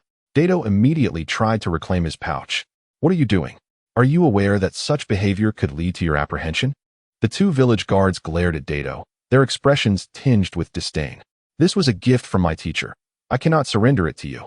Furious, Dato lunged at the 2 village jonin. Yet, with his limited skills, he stood no chance against them. Not only did he fail to retrieve his belongings, but he was also met with a flurry of blows that left him dazed and nearly unconscious. Get lost. If you weren't just a child, I would have dealt with you right here. Infuriated, Dato pounded the ground in frustration, feeling utterly helpless. Once the 2 jonin departed, he silently retreated into the Uchiha village. Within the Uchiha shrine, a group of Uchiha clan members glared furiously at Uchiha Fugaku. Captain, if this continues, our Uchiha family's dignity will be utterly lost. Indeed, those scoundrels have already bullied us. Must we continue to endure this humiliation? I propose we retaliate against Konoha and seize control of the village. Agreement resonated among the crowd. Uchiha Fugaku's brow furrowed deeply. Previously, due to Danzo's oppression, the Uchiha clan had been forbidden from participating in the battle against the Nine Tails. While this had spared their clansmen from sacrifice, it had also sown the seeds of future calamity. With so many of our kin perished, how could it be justified that only the Uchiha remain unscathed? This very reason had bred profound resentment among the villagers towards the Uchiha. Enough of this discussion. I comprehend your sentiments. Yet we cannot provoke the Senju. Not to mention that the Senju now have the support of the Hyuga clan. But that mysterious master, Liang, is formidable enough to pose a significant threat to us. Given the current circumstances, how can we confront the Senju? Uchiha Fugaku calmly assessed. Silence enveloped the room. They understood Fugaku's apprehensions. Had it been solely the Hyuga clan, the Uchiha would have had no fear of the Senju, but with Liang's involvement, the situation had changed dramatically. They not only had to contend with the likes of Sarutobi Hiruzen and Danzo, but also faced the overwhelming power of Liang. Liang had previously slain Uchiha Madara. At this moment, he loomed as an indelible mountain in their minds. What shall we do? Merely stand by as our Uchiha clan is bullied? Sighing, Uchiha Fugaku concluded, I will seek an audience with the Hokage tomorrow to discuss this matter thoroughly. Hoping for a satisfactory explanation for our clan. With a heavy heart, he ended the family meeting for the day. Meanwhile, a squad of Umbu ninjas had stealthily dispersed throughout various corners of the Uchiha clan, with two individuals donning cat-faced masks hovering above the shrine. Shursui, must we truly take action? After all, they are our kin. Yet, you have heard, those clansmen are on the verge of rebellion. However, the clan leader is unwilling to act. Itachi, you must comprehend that even if they do not rebel today, we cannot guarantee that they will not in the future. Those who harbor the spirit of treachery will inevitably commit similar acts. Shursui Uchiha spoke these cold, unfeeling words. Another remained silent. His name was Itachi Uchiha, one of the sons of the clan leader, Fugaku Uchiha. If Fugaku were to lead a betrayal against the village today, Itachi would unhesitatingly strike. Yet, the current situation did not align with Danzo's description. The Uchiha did not genuinely oppose Konoha, which cast doubt upon his beliefs. If you cannot bring yourself to act, then I shall eliminate your family for you, for I too am an Uchiha, and must personally deal with the traitors. Shursui continued. After years of indoctrination from the Umbu, familial bonds had diminished in significance. For the Umbu, the village's interests outweighed all else. Please do not harm my younger brother. He is still just a child, Itachi added. Very well. As the night deepened, they gradually approached the village. Grandmother, is the hot water ready? Obito called out, having finished cleaning himself, only to find the bathwater before him was ice cold. Grandmother? He called again, but no one responded. Obito immediately sensed something was amiss. He suspiciously exited the room, only to catch a whiff of a nauseating scent of blood in the air. This is bad. He rushed into the woodshed, only to find his grandmother lying in a pool of blood. No. Obito's eyes turned crimson, but what followed was a sharp shuriken. Ninjutsu, shadow shuriken technique. Countless shurikens flew toward Obito's head, reminiscent of the earlier attack at the Kanabi Bridge. Who are you? Why are you harming my family? In an instant, Obito activated his Sharingan, narrowly dodging the lethal onslaught. His strength had increased significantly, making him a formidable opponent. I didn't expect this little brat to be so troublesome. A group of masked individuals with cat faces crouched atop the rafters. It's the Umbu. Obito recognized them immediately.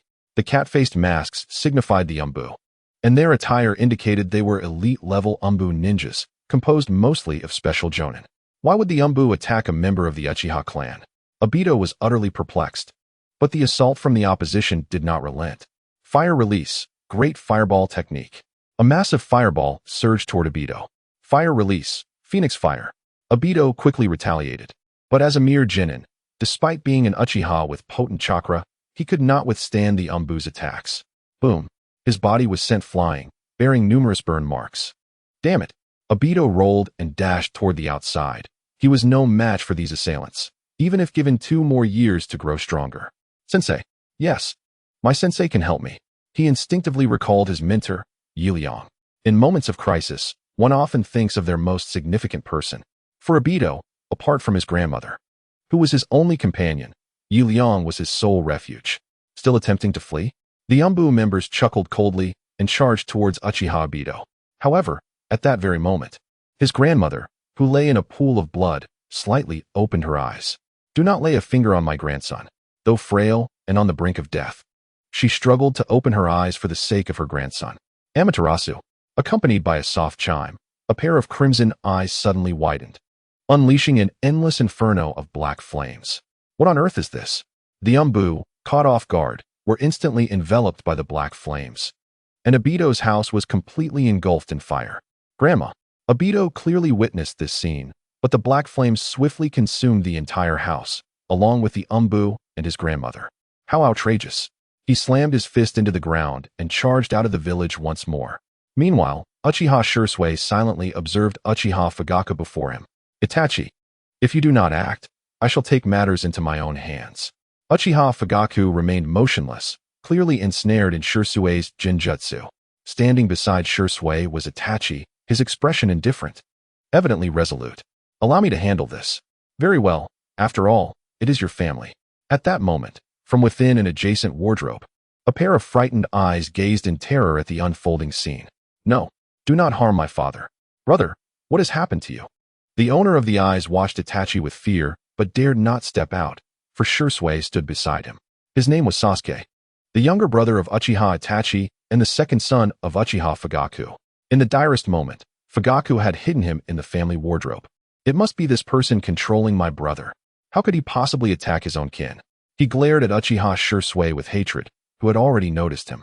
Itachi, I promise you, I will not kill those who should not be harmed, but you must now make the right choice. I understand. Itachi nodded heavily and slowly extended his hand towards Uchiha Fugaku. No. Sasuke's heart raced to his throat. Someone, please save my father, I beg you. Just then, a piercing dragon's roar thundered towards the Uchiha shrine. What is happening? Uchiha Shisui barely reacted before witnessing the original ceiling of the shrine being torn apart by a fire dragon. Fire release, fire dragon bullet technique. A loud voice echoed from outside, and then a white figure descended upon the fire dragon, entering the Uchiha shrine. It was Liang. Shisui instantly recognized him, having been instructed by Danzo to deal with him previously, leaving a lasting impression. Itachi, do not do anything foolish. That fool Danzo is not a good person. Do not listen to him. Liang, with an air of authority, stood before Uchiha Fugaku, exuding an unmistakable aura of disapproval. Who are you? How do you know me? Itachi's gaze revealed a hint of wariness.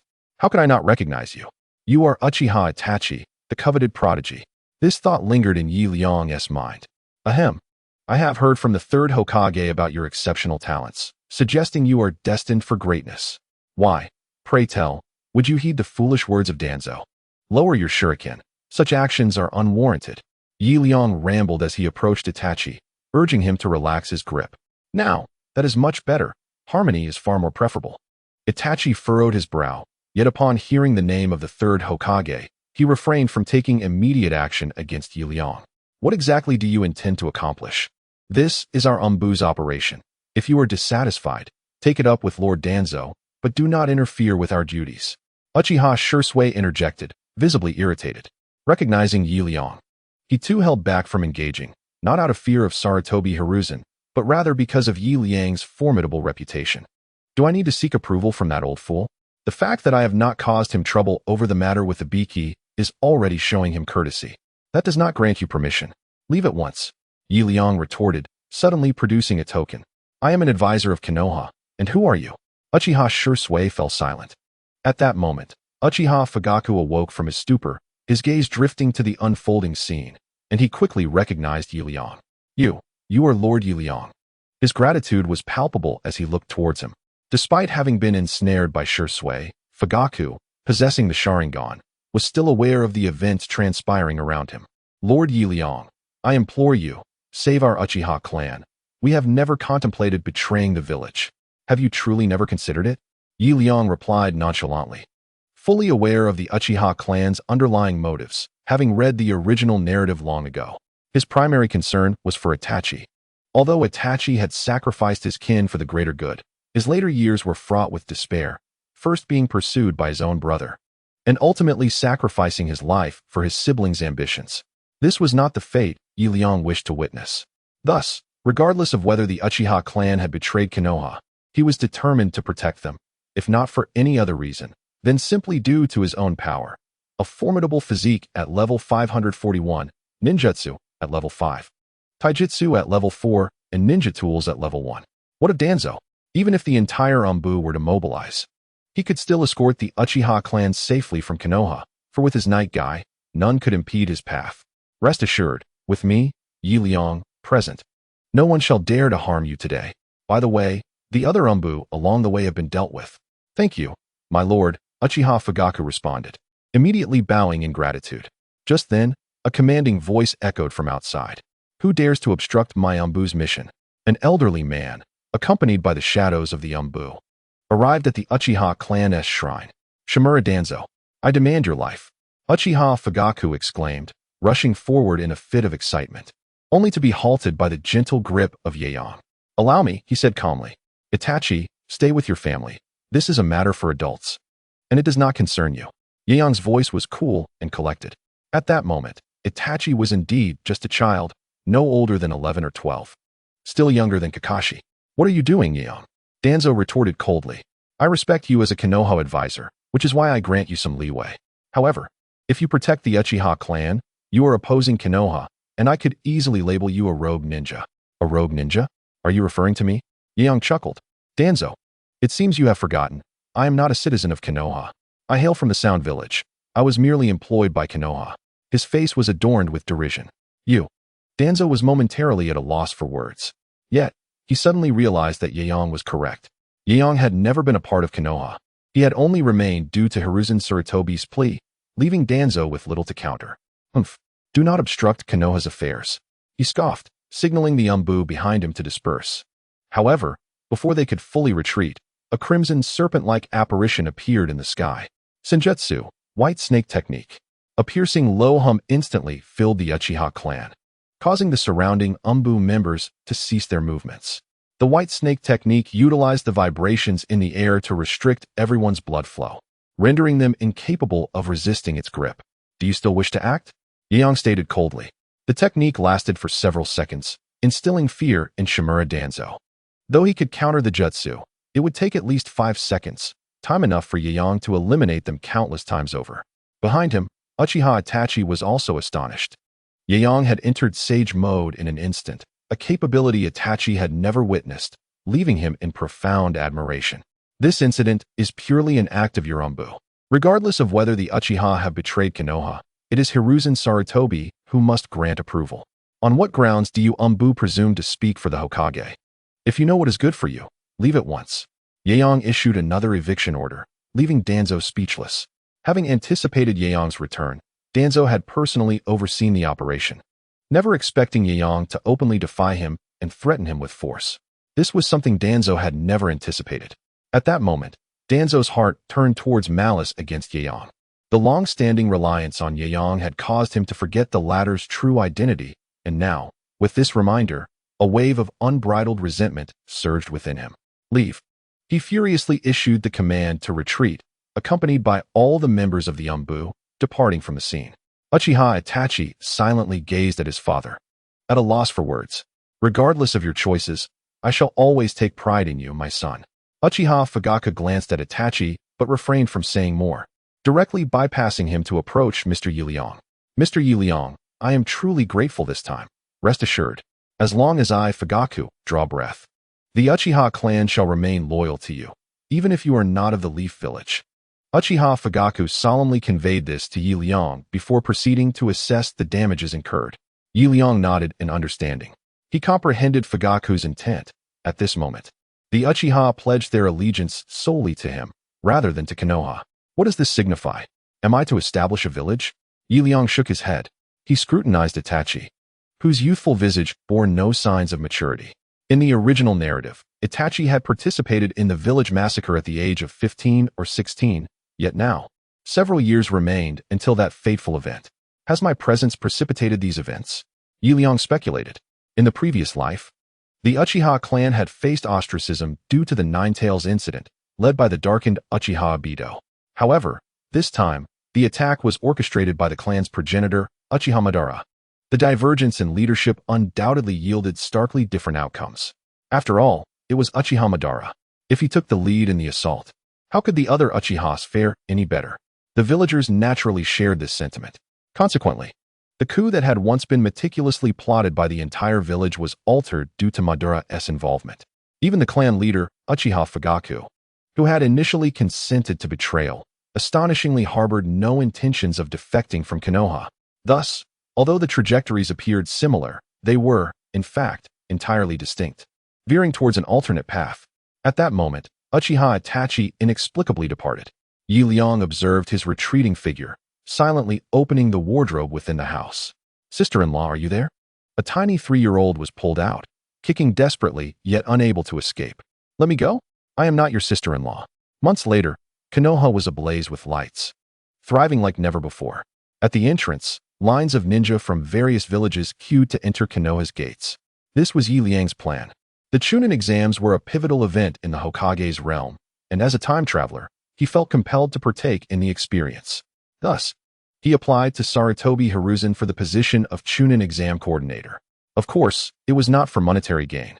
In the Hokage's chamber, have they arrived? They have. Are there many? As numerous as the hair in your armpit. Yi Liang and Sarutobi Hiruzen stood by the office window like two fools, observing the throng. They gazed into the distance, where the guests flowed like an unceasing river. "Yi Liang, let me make myself clear. Although I have appointed you as the Chunin coordinator, if you fail to manage it well, your advisory title may be in jeopardy. Rest assured, even if the sky were to fall, I shall ensure the Chunin exams proceed." Yi Liang cheerfully declared, patting his bulging pockets. The salary for the Chunin supervisor had already been deposited. Questioning the feasibility of the event at this stage seemed rather tardy. "Didn't he it?" Yi Liang expressed his helplessness. He smiled broadly at Sarutobi Hiruzen, who, in contrast, bore a rather grim countenance. Due to prior incidents involving Danzo, a rift had formed between Yi Liang and Sarutobi Hiruzen, for Danzo shared a deep camaraderie with the third Hokage, having been comrades in arms. This sentiment was well understood by all. Despite Yi Liang never having acted out of line against Konoha, his allegiance to the Uchiha clan only heightened Sarutobi Hiruzen's apprehensions. "Very well, proceed as you see fit," Sarutobi Hiruzen said, gazing intently at Yi Liang. To be honest, he placed his trust in Yi Liang. Yet he also held faith in Danzo. One could only wonder what Danzo was thinking. Such a formidable and enigmatic ally, yet he constantly found himself at odds with him. Should Yi Liang ever harbor hostile intentions towards Konoha, even the return of the first Hokage would likely be insufficient to remedy the situation. Sarutobi Hiruzen's thoughts ran deep. He weighed Yi Liang's significance more heavily than anyone else. At the entrance, Yi Liang arrived. Having accepted Konoha's remuneration, it was imperative he fulfilled his obligations. Though lacking in morals, fearful, and somewhat timid, he still recognized the importance of his responsibilities. "Good day, Granny Chiyo," Yi Liang greeted as he approached the entrance. For Tsunade had already arrived. "Ah, greetings," Chiyo replied, yet she did not enter immediately. Rather, she lingered at the threshold like a petulant wife, slowly blocking the way. "What was the situation? I have not wronged you, have I?" Yi Liang was taken aback. He suddenly realized that besides Tsunade, another group was also at the entrance. Kimogakure. What on earth was happening? Yi Liang pulled aside a bystander who was munching on snacks. The atmosphere seemed to grow increasingly heated. "Oh, what else could it be?" "Granny Chiyo is cutting in line," the bystander explained upon noticing Yi Liang. Initially, Granny Chiyo had led her group through the security check, but upon noticing Kimogakure's arrival, she had deliberately turned back. Turned back? Indeed. Not only did she turn back, but she also intentionally positioned herself in front of Kimogakure, refusing to budge. Those burly men from Kimogakure were not to be trifled with, and within moments, a scuffle had ensued. "Goodness, this old woman is quite the handful," Yi Liang sighed, fully aware of the underlying cause. It was rumored that during a time of hardship, Tsunade had been robbed by a special jonin from Kimogakure. Had it not been for their leader's presence, they might have lost everything. Thus, this was an act of retribution. Yi Liang understood the situation.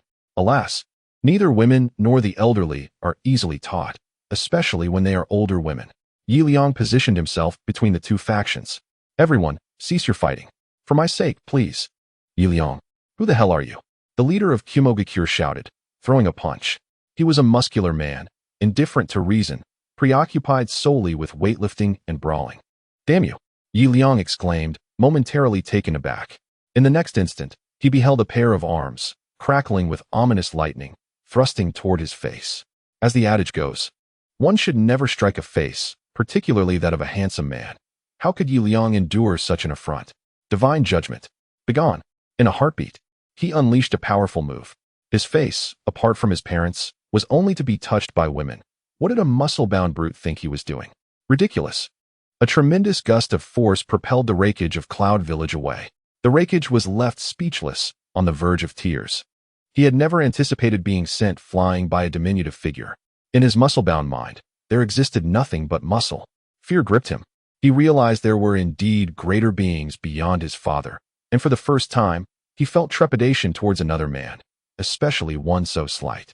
Humph. If I ever get the chance, I shall make you pay. He retreated, sulking.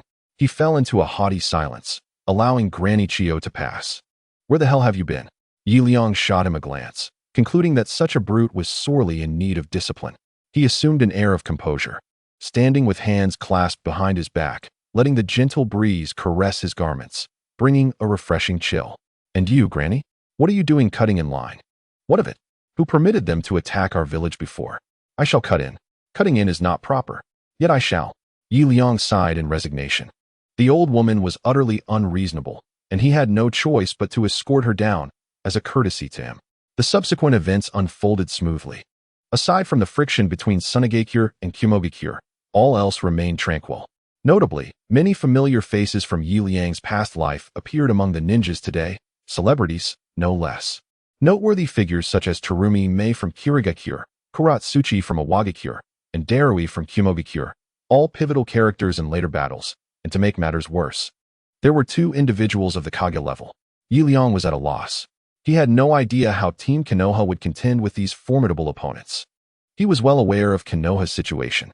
Apart from his own Team 7, Asuma, Kurenai, Hinata, seemed to be mere supporting characters. The capable women of Konoha had long since become jonin, participating in what was the Chunin exams. Obito, do your best.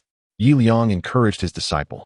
The following day, the momentous Chunin exams in Konoha were about to commence. Liang donned an elegant attire, determined not to allow his appearance to bring disgrace upon Konoha as the chief examiner. Although he stood at the arena's edge, he attracted the attention of numerous young women. Red Ison and villagers, I am Liang. Are you all ready? An excellent dealer always captivates the audience. Liang was not a dealer, yet he bore a similar influence. Wow, who is that handsome guy? How can he be so dashing? I can't take it. My heart has been stolen. The audience on stage was in a frenzy, their cheers more fervent than even those at past comic conventions. I cannot help it. I must marry him. I absolutely must marry him. Observing the Jonin maintaining order as they escorted yet another frenzied spectator away, Liang felt a sense of accustomed calm. Clearly, entrusting him with the role of host was a decision well made. On stage, Sarutobi Hiruzen nodded in acknowledgement. Hiruzen, where did you find such a dazzling host? He is simply radiant. Indeed, I had the fortune to attend a gathering of a major nation in the past. While the ladies were charming, the excitement of this event is unparalleled. Hiruzen did not respond to the words of these powerful figures. Were they to discover that Liang was not from Konoha, they would undoubtedly spare no expense to recruit him. After all, Liang had a penchant for wealth, and Hiruzen was well aware of this. To think there would be so many participants this time. With a charmingly roguish demeanor, Liang signed an autograph for a 13-year-old girl who had dashed down from the stage. The girl was ecstatic, only to faint in her excitement. I hope the medical staff is adequately prepared today. I pray there will be no incidents. Well then, now that everyone is here, let us welcome the first group of competitors. Ahem. Liang adjusted his collar, allowing it to stand tall, and elevated his presence a notch. All right, now let us invite the contenders for the first match. From Awagakure, we have the formidable Rantu, facing off against Kirigakure's Kagayame. It is noteworthy that Kagayame is one of the rare elite-level ninjas. Liang mimicked the tone of seasoned host from his past life as he recited the announcement. He glanced at the prompt board. By the way, is the name of Awagakure so casual? Rantu. I am at a loss for words. At that moment, Kagayame stepped onto the stage with a graceful feline stride. However, as she made her entrance, the audience fell silent. She was astonishingly large, simply colossal. One might even say her stature was of an F cup. Ahem, I was referring to her age. Liang was taken aback to discover that Kagayame, a participant in the competition, appeared to be around 20 years old. 20? Competing in the Chunin exams? Is this not a bit dubious? On stage, Inoki was visibly agitated. Yagura, is this contestant truly a genin? Is this age truly that of a genin? What else could it be? Or perhaps she belongs to a ninja kindergarten. Haha. Inoki's cheeks twitched. As the leader of Awagakure, Rantu was already on the older side, and if he could not advance to Chunin because of this matter, his aspirations might be forever curtailed. I suspect Yagura is cheating. Kagaya-mei is likely not a genin. They are playing tricks. Humph. Do you have proof? If you have evidence, present it immediately. I will have Kagaya-mei disqualified on the spot. Sarutobi Hiruzen, standing nearby, shook his head in resignation. Let it go? Let it go? Peace is paramount. This cannot be counted. As the argument ensued, Rantu, his opponent, also took the stage. He was an elderly man, portly, with hair as white as snow. He appeared to be in his 50s or 60s. Liang scanned the scene, sensing that this fellow was quite formidable, likely possessing strength at least on par with that of a quasi-kage. After all, age was a significant factor. Anoki, what the hell do you mean by this? Yagura could no longer contain his composure. He acknowledged that allowing the 20-something Terumi-mei to participate in the competition indeed contained a hint of trickery. However, what could be said about an elderly man with white hair? At such an advanced age, to be deemed a genin, who would believe that? Rantan, a rare villager who has yet to pass the Chunin exam, is now 68 years old. Unfortunately, the Chunin exams in our Iwagakure village are exceedingly rigorous. But please believe me, he is indeed a genin. After all, they are all mature candidates. Sarutobi Hiruzen remarked, let it be. Peace is paramount. Very well. Let us commence the assessment immediately. Liang, on the stage, promptly announced the beginning without any further ado. As the saying goes, one should repay a debt in kind. Yagura, having enlisted the 20-something Terumi-mei for the assessment, naturally faced a competitor in the form of the 60-year-old Rantan, which is entirely reasonable. The two ninjas in the arena began their confrontation. Terumi-mei moved with graceful steps and swiftly unleashed a water dragon bullet towards the elderly Rantan opposite her. Given their age difference, Terumi-mei had no intention of prolonging the engagement.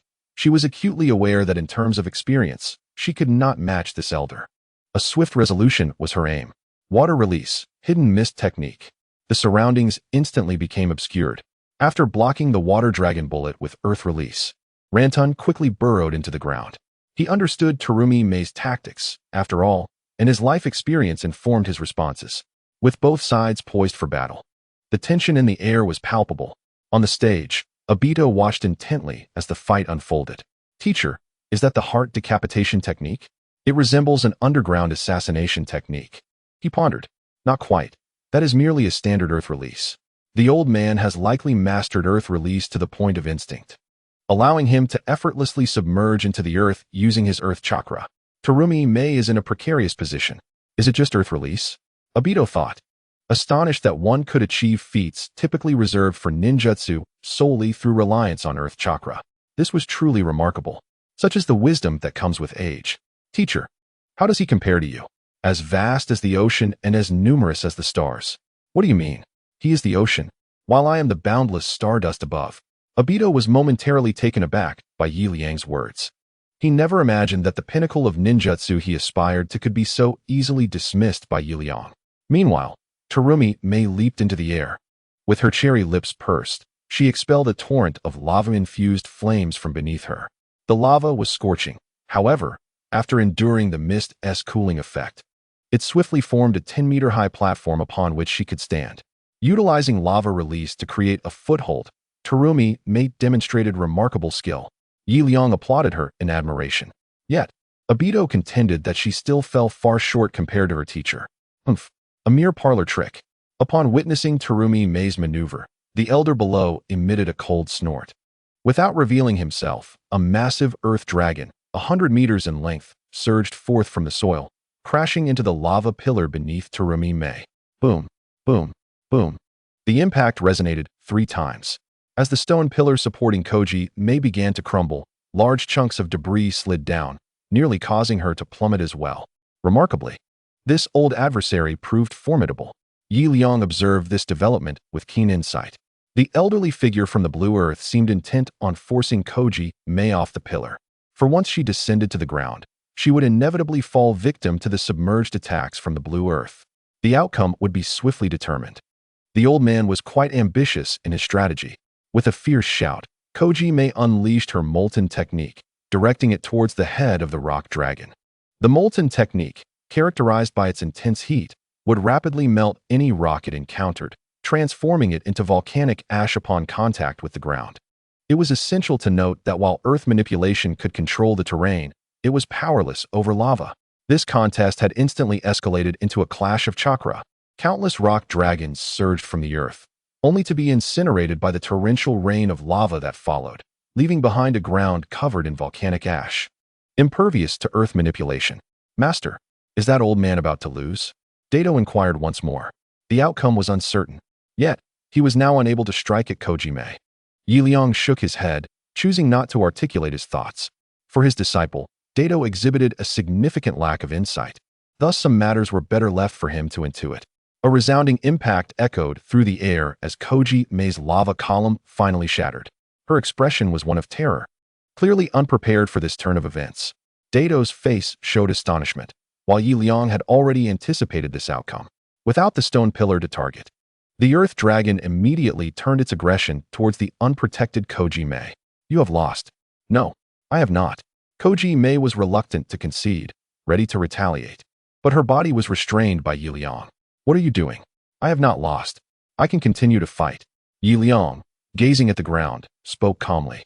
You have lost. Lost. Kojime was taken aback. She then noticed a series of steel blades embedded at her landing spot.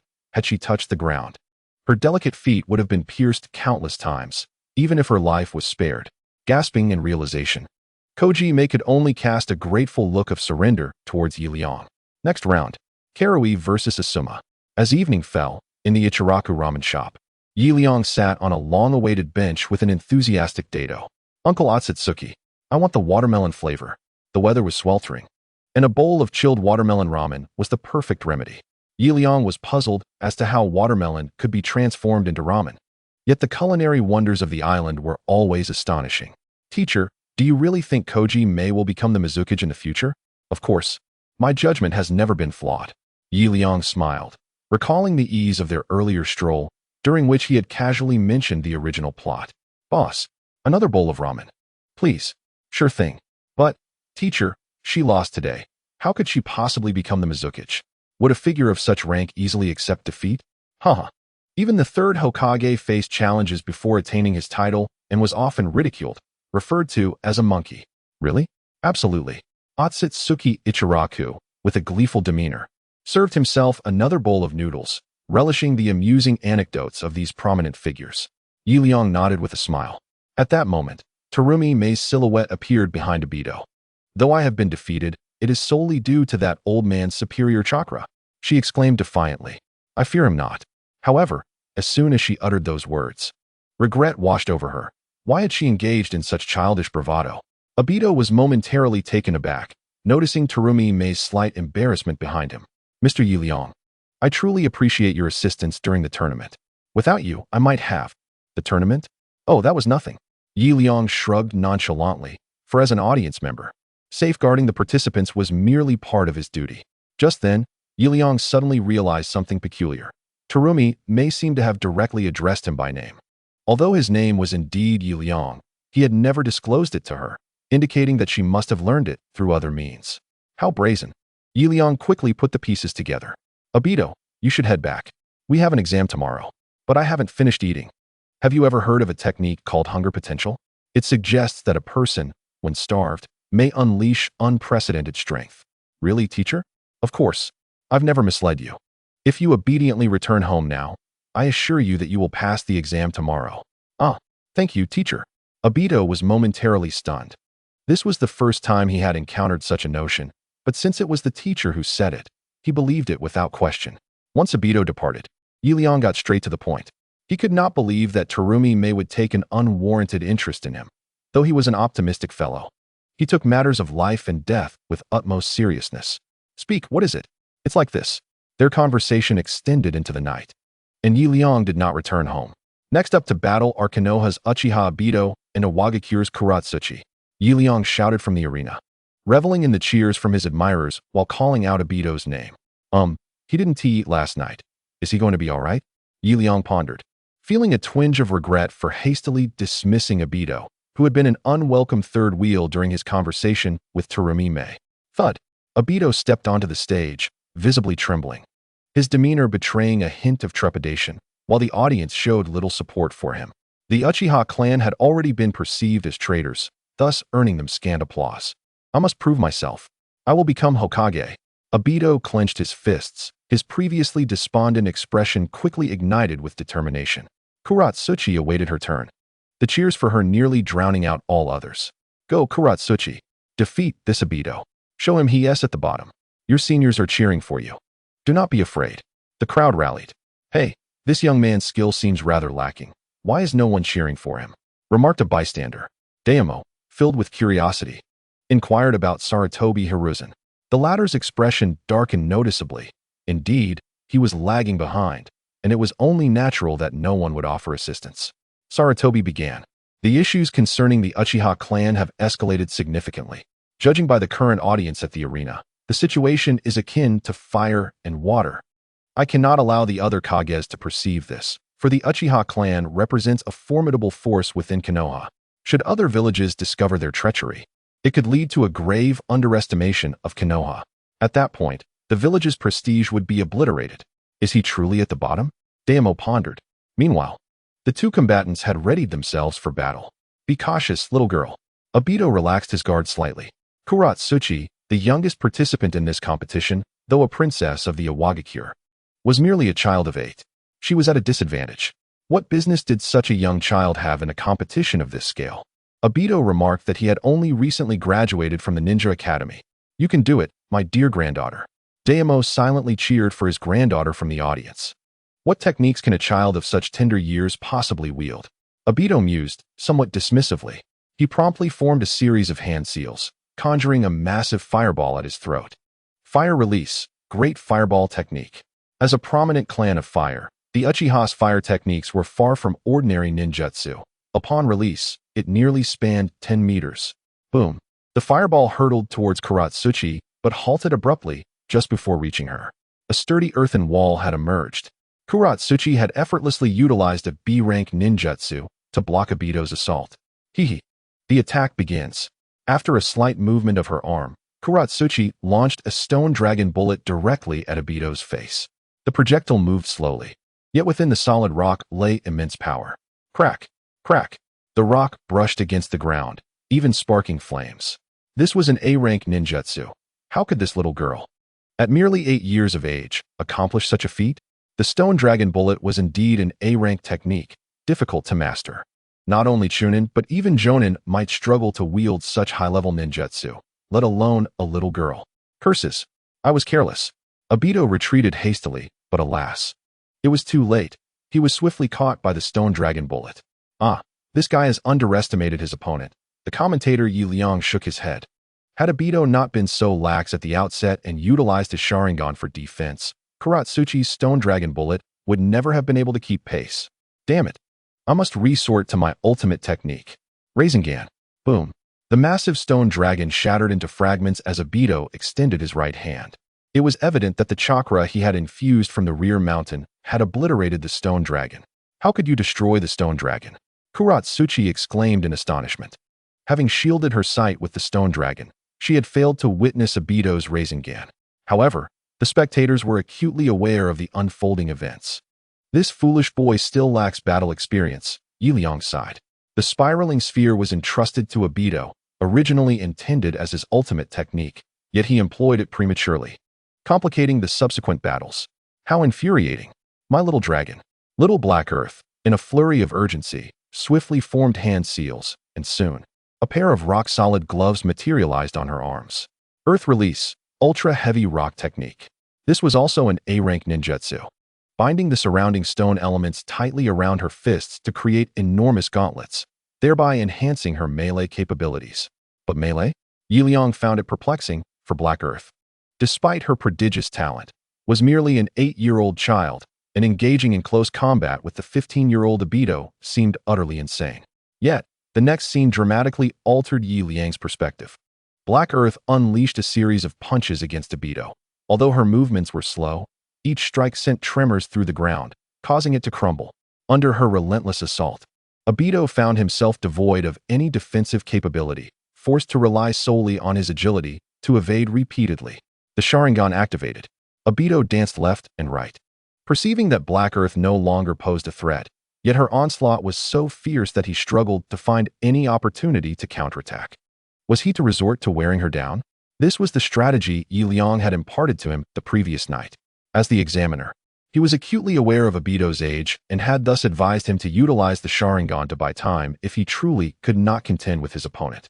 The stamina of a child could never match his own. Damn it, I refuse to win through such means. Obito glanced around, surrounded by spectators who sang his praises. The thought of winning in such a manner and still failing to earn their support filled him with discontent. How infuriating. I, Uchiha Obito, am no coward. With a fierce shout, he charged directly at Black Earth. What was he thinking? The young girl's ninjutsu had yet to be dispelled. Perhaps he could no longer endure and sought a desperate counterattack. It was likely. As a child of the Uchiha clan, such thoughts were not uncommon. Voices from the audience echoed in Obito's ears, yet he remained blissfully unaware. The wielder of the Sharingan possessed unparalleled power once activated. It granted the ability to perceive even the subtlest movements of the opponent, causing the world around him to seemingly slow to a crawl. Bam! Black Earth's fist grazed Obito's cheek, leaving only a faint scratch. This is impossible. How did you evade me continuously? Black Earth panicked, realizing her attacks were utterly ineffective against Uchiha Obito. Unbeknownst to her, her steps had begun to falter. A perfect opportunity. Obito's palm manifested the spiraling sphere. His talent far surpassed Naruto's, requiring no build-up. Bam! The sphere was unleashed. Everything came to an end. Obito expended all his strength and fainted, while Black Earth simultaneously collapsed to the ground. The audience was left in stunned silence. They had initially deemed Uchiha Obito to be merely average, yet he had leveraged the Sharingan's unique capabilities to exploit even the slightest flaw, something they could never hope to achieve. The crowd fell into silence. On the stage, Inoki was consumed by an intense fury. He flew towards Obito, furious that his granddaughter, Kuratsuchi, had been struck by an A-rank ninjutsu. How could he remain indifferent? Inoki, do not overstep your bounds. Sarutobi Hiruzen was taken aback. Both parties were formidable figures, and it was too late for him to intervene. Suddenly, a cloud of ash engulfed the arena. Moments later, a youth radiating with white light blocked Inoki's hand. As a Kaga-level powerhouse, is this not a breach of decorum? Liang coldly regarded Inoki. Facing the Tsuchikage, Liang activated Sage Mode. Yet, despite this, Inoki's attack was overwhelmingly heavy. A massive boulder transformed into a fist, appearing to weigh several tons, was effortlessly lifted by Liang with a single hand. Ever since mastering Night Guy, his understanding of physical arts had reached unprecedented heights. Thus, even an ordinary boulder posed no challenge. A formidable young man. Inoki regarded Liang with a wary glance before halting his assault. At that moment, Noara Rin, accompanied by several medical ninjas, leaped from the spectator stance. Lord Inoki, Kuratsuchi is not in life-threatening danger. She merely has some minor organ damage. We will commence treatment immediately, Rin stated, promptly beginning her work. Seeing his granddaughter was unharmed, Inoki had no choice but to leave, casting a lingering gaze at Liang, seemingly acknowledging his prowess. This fellow is anything but simple. Everyone, the situation is not dire. We shall pause the match for 10 minutes before resuming, Liang called out, subsequently lifting Obito. He has merely overexerted his chakra. There is no cause for alarm. Liang carried him to the resting area, confident that all would be well. The subsequent matches would proceed with greater fairness.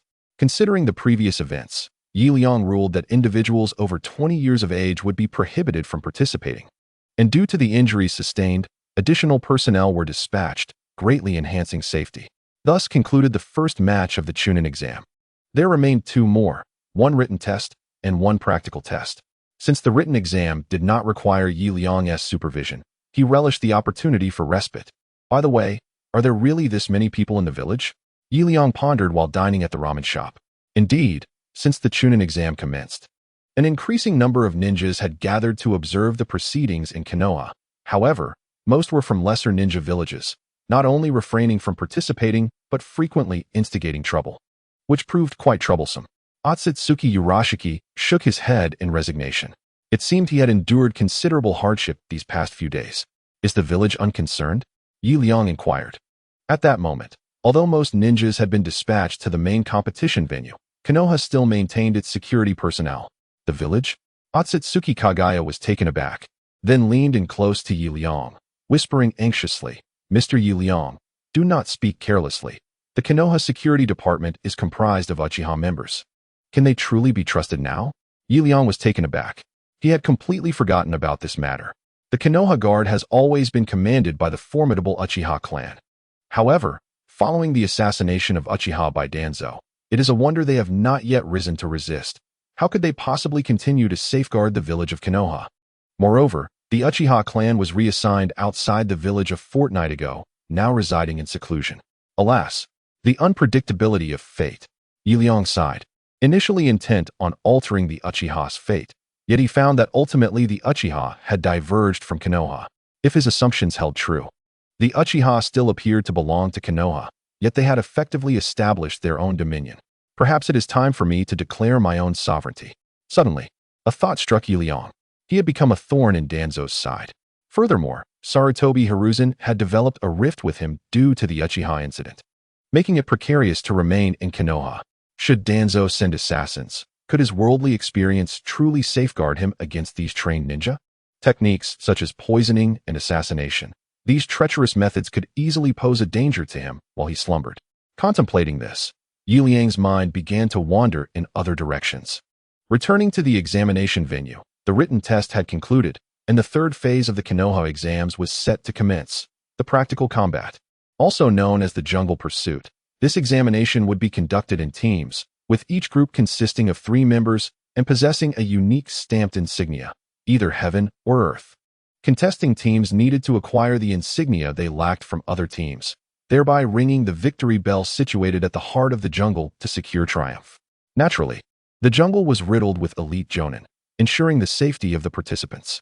Liang navigated through the foliage, recalling that this was where he had first pursued Orochimaru, having evaded capture in every nook and cranny, making the terrain somewhat familiar. Where had that brat Obito scampered off to? He surveyed his surroundings, not officially responsible for Obito's care, but rather serving as an auxiliary ninja overseeing all teams. "Hey, you seem quite capable." A young voice trailed behind him. It was the Mizukage, Yagura. In addition to Liang, this supplementary ninja cadre included jonin from various ninja villages as well as those of Kage caliber. For not everyone felt secure entrusting their safety to Konoha. "Ah, it is Lord Mizukage. What brings you here?" Liang's eyes widened, a mixture of respect and wariness washing over him. The history between Konoha and the Mist Village was fraught with conflict. Liang had indirectly caused the demise of Pabai Shirzong, and during the Third Great Ninja War, Might Dai had brutally annihilated all Mist Jonin, leading to the downfall of the 7 ninja swordsmen. "Nothing much, just heard from Terumi Mei that you are a remarkable talent, so I wish to make your acquaintance." Terumi Mei? Liang was taken aback, realizing Yagura bore no apparent malice towards him. Nevertheless, he was reluctant to engage in conversation with the young Mizukage, fully aware of his turbulent history. How ruthless.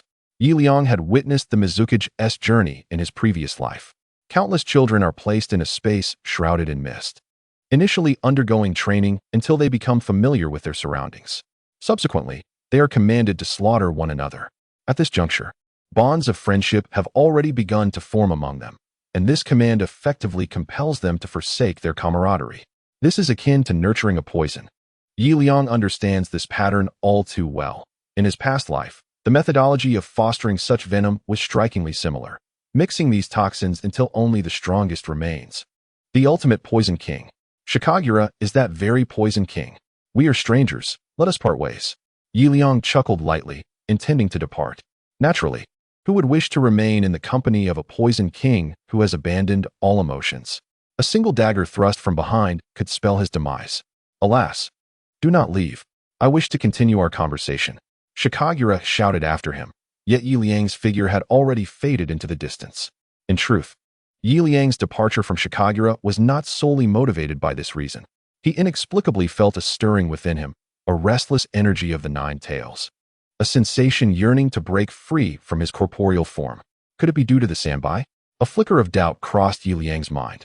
For within Shikagura also lay a sealed-tailed beast, the Sanbai, Isabu.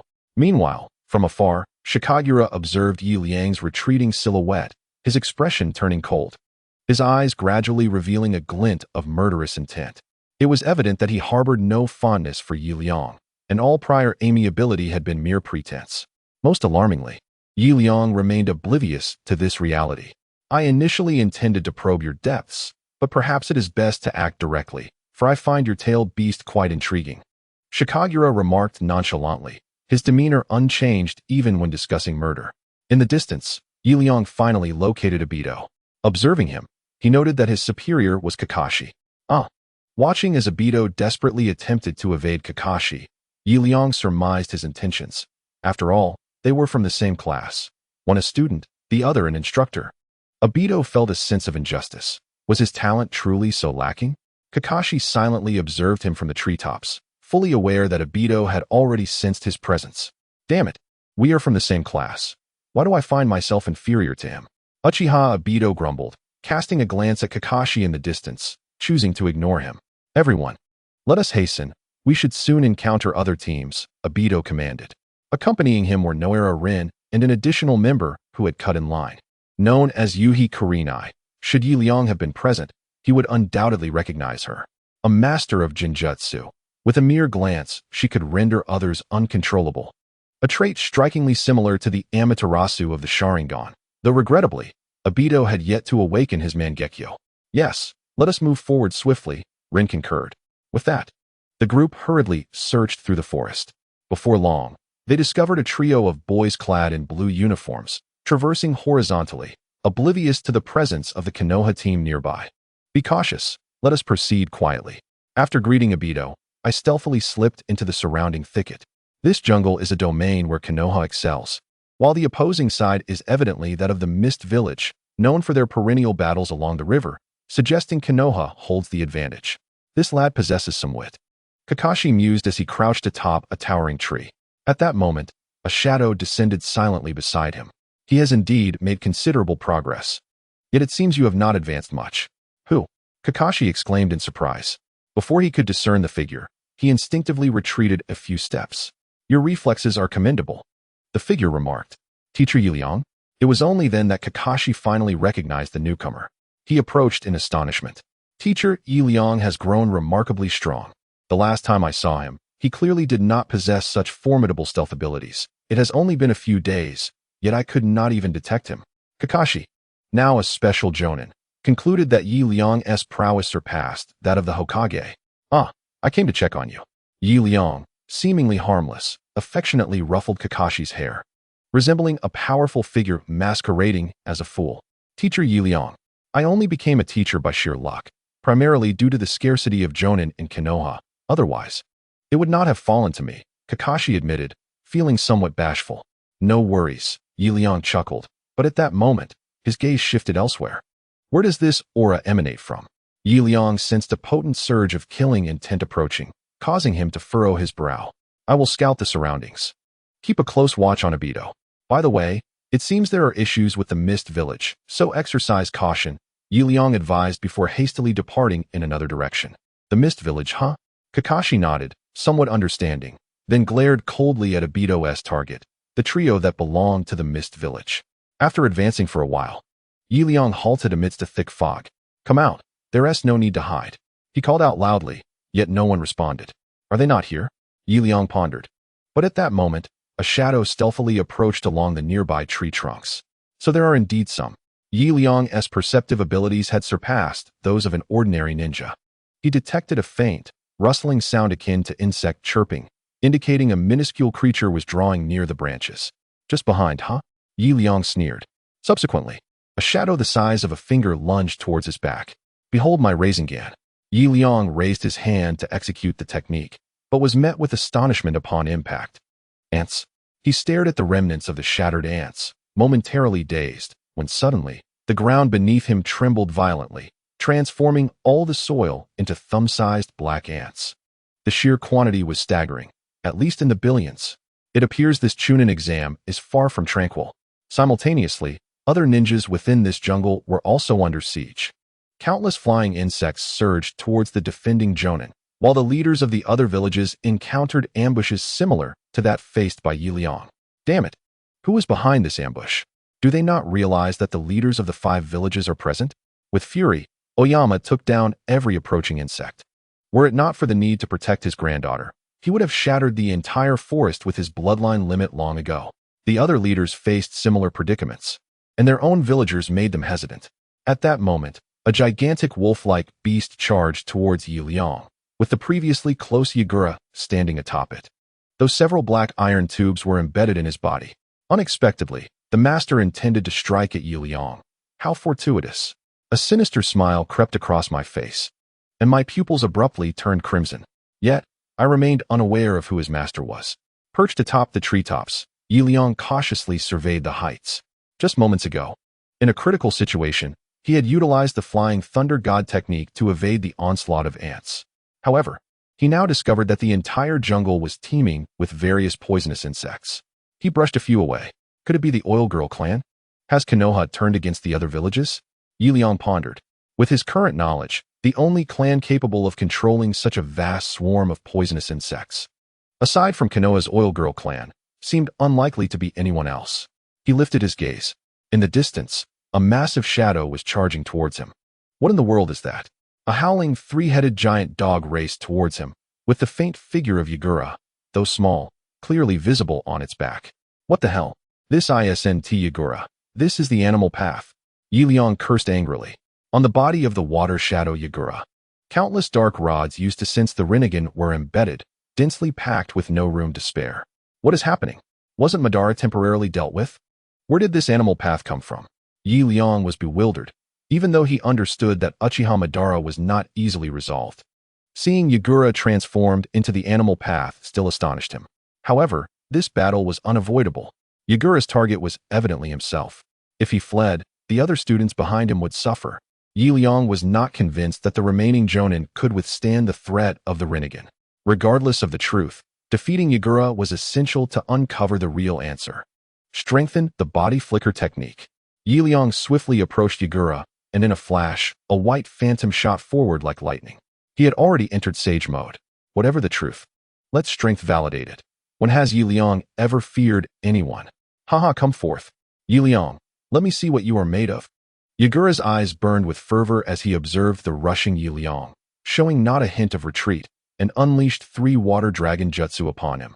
Though this was a forest, as the water shadow, Yagura's ninjutsu was undeniably formidable. Even the creation of something from thin air was within the realm of possibility. Bang! The water dragon collided violently with the spiral sphere. A dense mist suddenly enveloped the figures of Liang and Yagura, rendering the current situation utterly indistinguishable. One could only wonder about the fate of Liang, alive or dead. After a prolonged silence, disbelief struck Yagura. How could 3A rank ninjutsu be inferior to your mere Rasengan?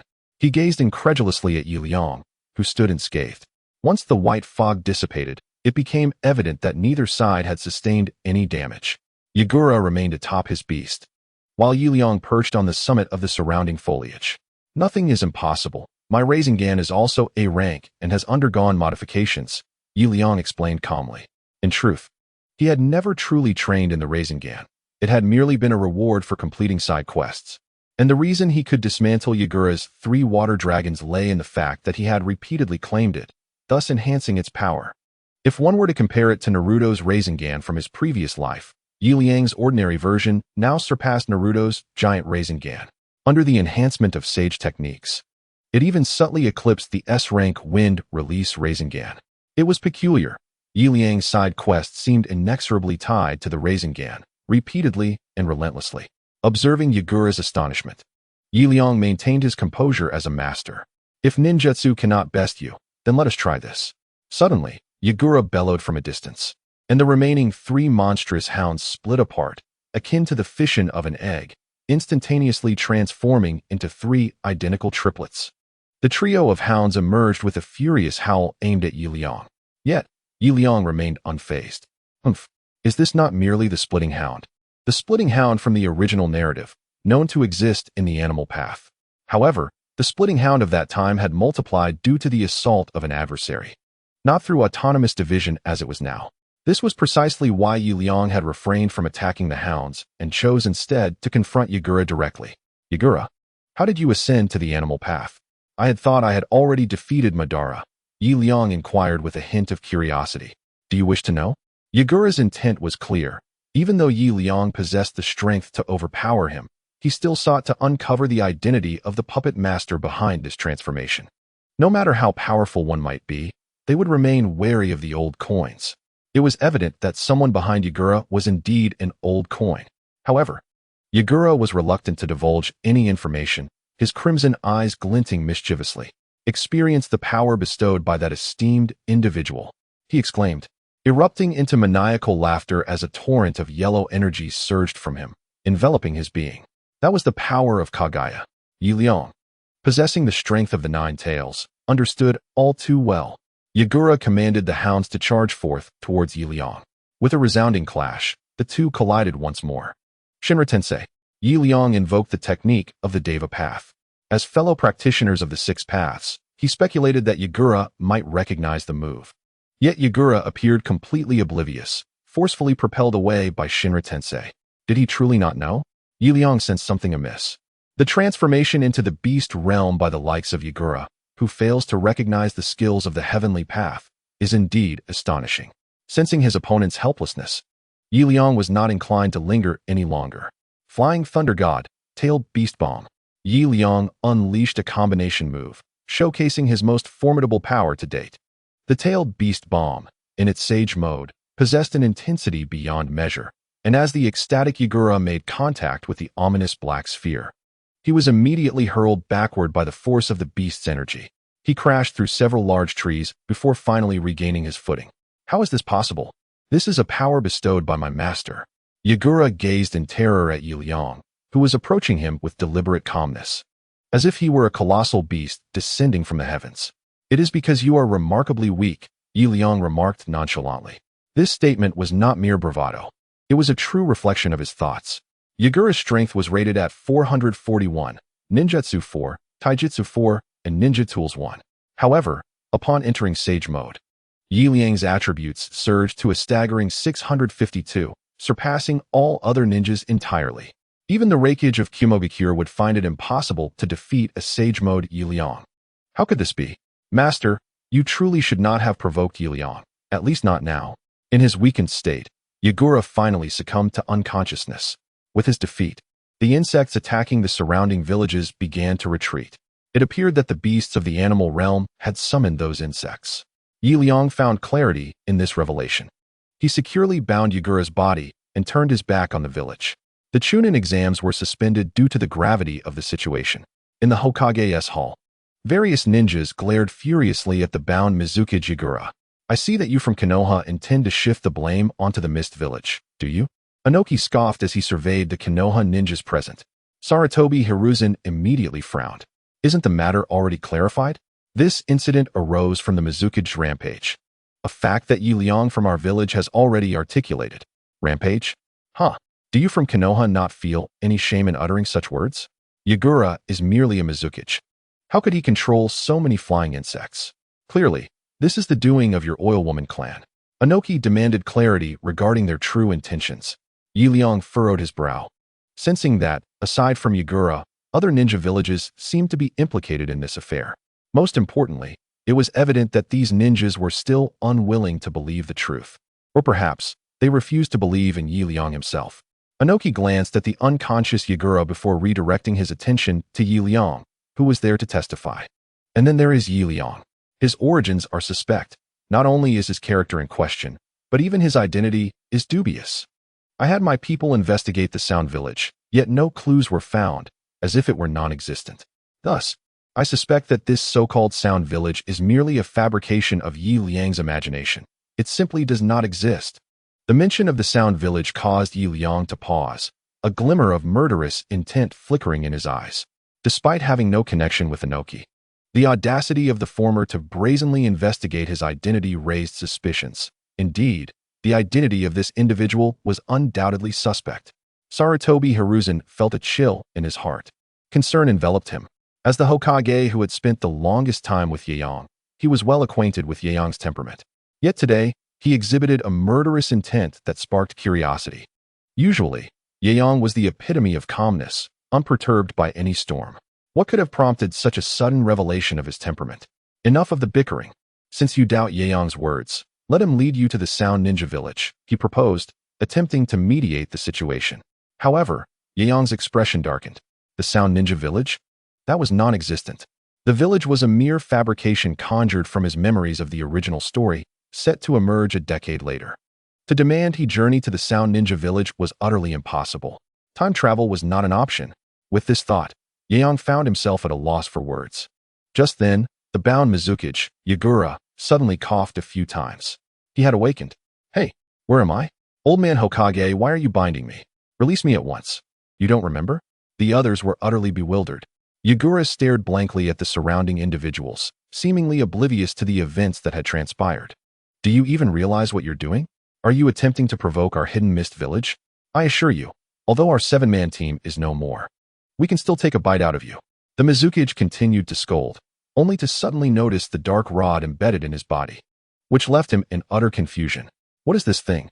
The dark rod was crucial for transforming into the beast's path, yet he appeared completely unaware of this fact. Observing his reaction, Sarutobi Hiruzen quickly inquired, Yagura, what exactly did you do? Are you unaware? What did I do? Yagura was taken aback. And then a sharp pain surged through his mind. He clutched his head tightly, beginning to scream in anguish. What have I done? What on earth have I done? I can't remember anything. My head hurts so much. For heaven's sake, you've got the dark rod of the beast's path stuck in the back of your head. How could it not hurt? Yang silently cursed, yet Yagura's appearance suggested he had lost his sanity. So what on earth was happening? Yagura's current state certainly did not seem feigned, yet during their previous battle, he had been completely lucid, far from a madman. Yang was perplexed. At that moment, he suddenly caught a glimpse of Inoki's lips curling into a subtle smirk. Though faint, it did not escape Yang's notice. This man has ulterior motives. Yang immediately grasped the situation. Yagura had suddenly regained his senses, while Inoki's behavior grew increasingly bizarre, even previously directing his hostility toward Yang himself. This man poses a threat.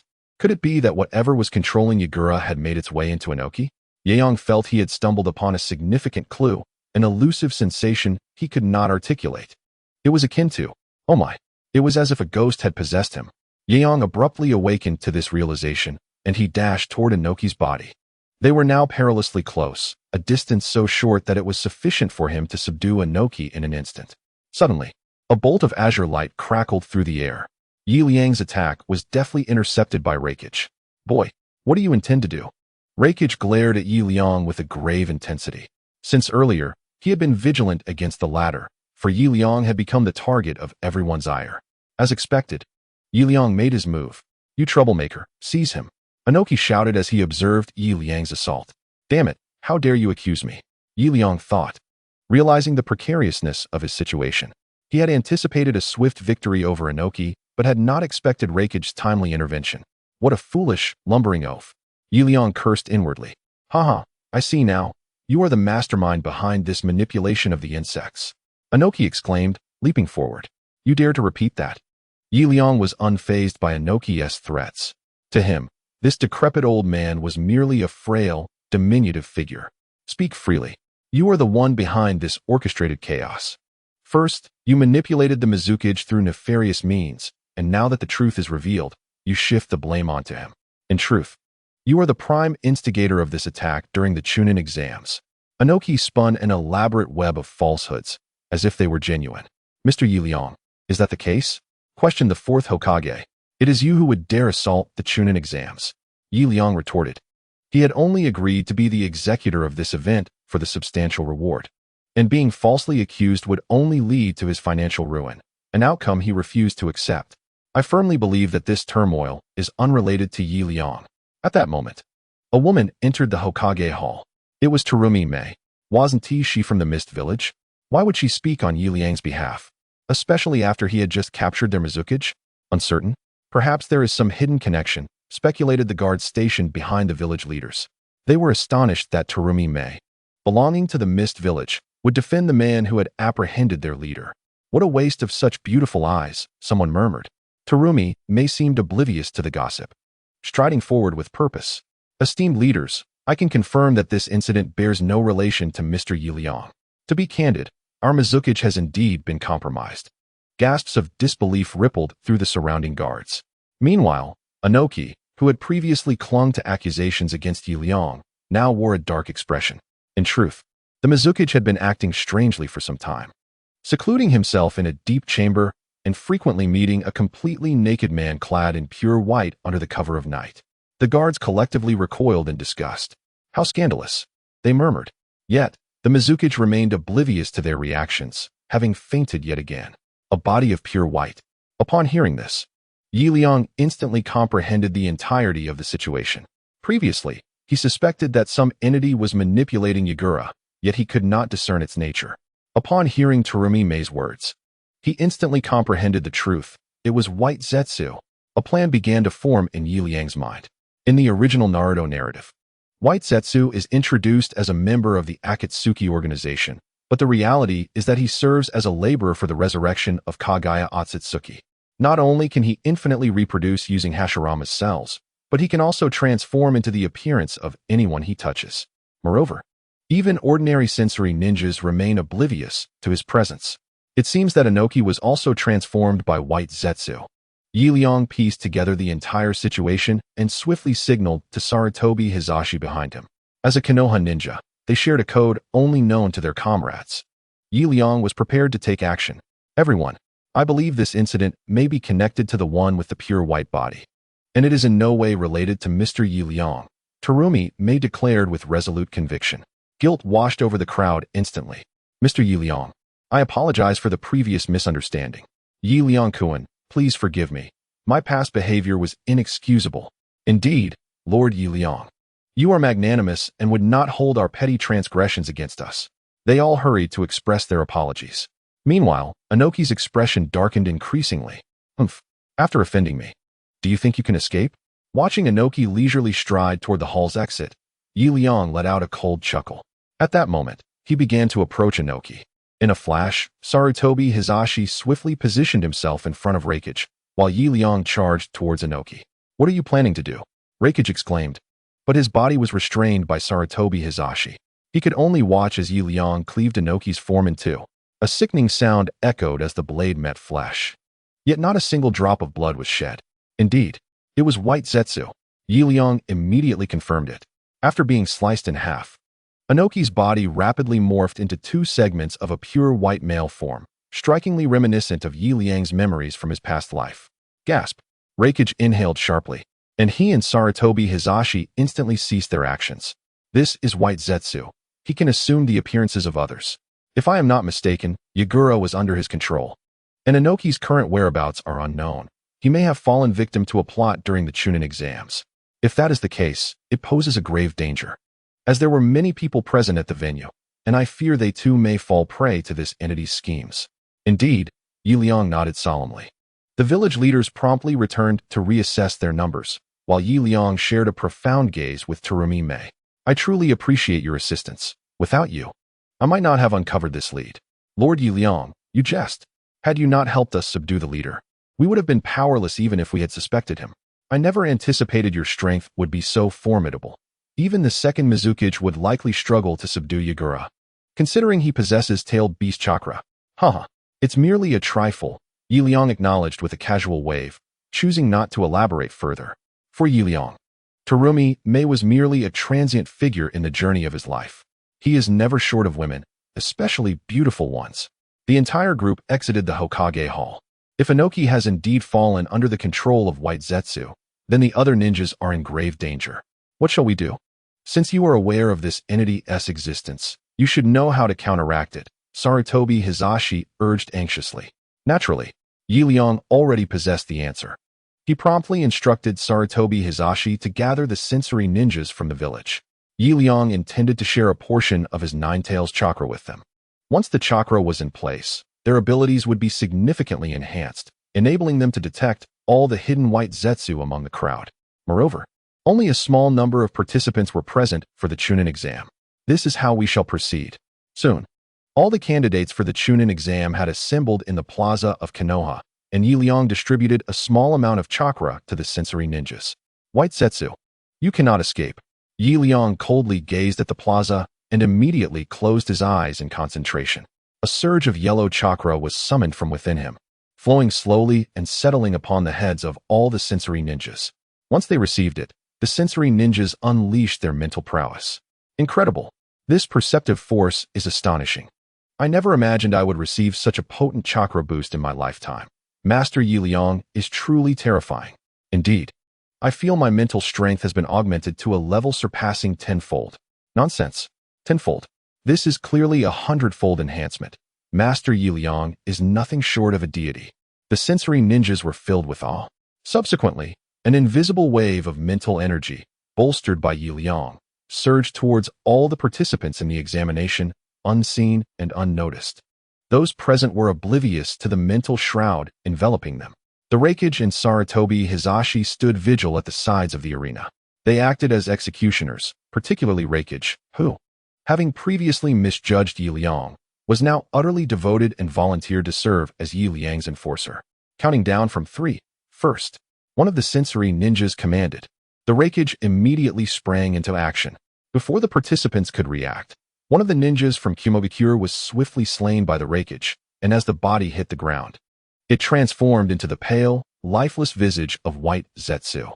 The Raikage's actions startled several Kumogakure ninjas, yet upon seeing White Zetsu's corpse, they fell silent. Everyone. We previously infiltrated enemies capable of disguising themselves as our own, so please cooperate in identifying them, Sarutobi Hizashi reassured the crowd. At that moment, the Raikage moved again. First row, third one. Quickly, after efficiently dispatching this particular White Zetsu, Liang, accompanied by Tsunade, made their way to the small grove that once existed. Master Liang, are you certain you possess a lead? Tsunade inquired. Yes, if my intuition serves me right, the others should be imprisoned in a single location. Where? You shall find out upon arrival. Liang did not reveal the specifics directly. Although all the White Zetsu mingling among the crowd have been captured, numerous questions remain unanswered. For instance, where has the true Inoki gone, and what has become of the students who were replaced? No matter where you hide them, I will unearth the truth. Liang scoffed coldly. This time, he was genuinely enraged. Originally, Liang was a person who adapted to circumstances, but he harbored a crucial fear. He feared death. Indeed, those behind the scenes had profoundly threatened his safety, compelling him to locate his adversary, to torment him, to eliminate him. Since the events transpired in the assessment forest, the hostages must be concealed within its depths. In such a brief span, unless they possessed space ninjutsu, it would be impossible to transport so many captives away. Liang swiftly leaped forward, while Terumi Mei was already gasping for breath. Although she was the next candidate for Mizukage, her speed could not compare to that of Liang. His body flicker technique had been further enhanced through rigorous training. While it could not rival the speed of Flying Thunder God, it surpassed even the swiftest supercars in terms of travel efficiency. In mere moments, even a Maserati could not keep pace with Liang. Gulp. Terumi Mei swallowed hard in astonishment. Just then, she noticed Liang, who had nearly vanished from sight, suddenly come to a halt. At last, I have found you. White Zetsu. Liang surveyed his surroundings. A vast pit lay before him, the trees ravaged. This was indeed the location he had encountered near the insects. So they remained here. He spotted 2 White Zetsu clones dragging a young, unconscious student, identifiable as a member of the Hidden Mist Village by his uniform. Do you recognize this person? I do not, but he is likely from the Yagura faction. Does your Mist Village have factions? Of course. The older families support Yagura, but the new generation of the Mist are all under my command, Terumi Mei proudly asserted, her demeanor exuding satisfaction. Liang remained indifferent, redirecting his gaze toward the 2 White Zetsu. Let us see where they have concealed the hostages. He immediately followed Terumi Mei. The duo swiftly tracked the White Zetsu to a cavern. At this juncture, dozens of White Zetsu appeared along the path, gradually returning to the cave, some even dragging other students with them. Liang even spotted a few familiar faces from the Leaf Village. For instance, Asuma. I wonder how Sarutobi Hiruzen would feel if he saw his son here, Liang mused. However, he did not allow himself to become complacent. Given that Inoki and Yagura had both been attacked, the enemy's strength could not be underestimated, prompting Liang to adopt a vigilant mindset. Mr. Liang, there are far too many White Zetsu here. Is it truly feasible for just the 2 of us? Terumi Mei expressed her concerns, for she was merely an ordinary Mizukage candidate and lacked Liang's unshakable confidence. I fear not the multitude, but rather the scarcity of foes. Liang was undaunted. Observing the sheer number of White Zetsu, he felt a surge of exhilaration, for this presented an opportunity to astonish them all. Prepare to strike. The white Zetsu at the cave entrance continued to drag the trainees, when suddenly several companions from the periphery vanished in an instant. Who? The two closest immediately became alert. But as one turned around, his companion had also disappeared. Your father. A chilling voice suddenly echoed in his ear. The white Zetsu broke out in a cold sweat. But just as he prepared to resist, his head was already severed. One must never show mercy to those who threaten them. This is the principle of the old coin. Liang coldly observed these individuals, unfazed by the act of killing. The two continued deeper into the cave. However, as they advanced, Liang grew increasingly astonished. This cave, filled with rubble, was unmistakably the laboratory of Orochimaru that he had just traversed through in Konoha. Could this incident be related to Orochimaru?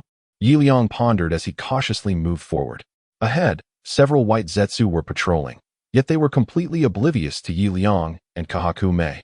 Thanks to Liang's C-rank ninjutsu, shadow camouflage, this ordinary technique allowed one's body to meld seamlessly into the surroundings.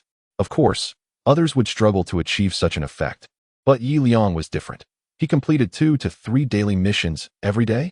These missions further enhanced his C-rank ninjutsu. Liang's shadow camouflage had already been elevated to the level of S-rank ninjutsu. Kahaku Mei followed closely behind, her admiration for Liang growing stronger with each step they took deeper into the cave. Who is this person?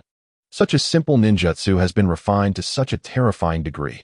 In the ninja world, while there are those who modify C-rank ninjutsu, no one has ever elevated it to S-rank as Liang has.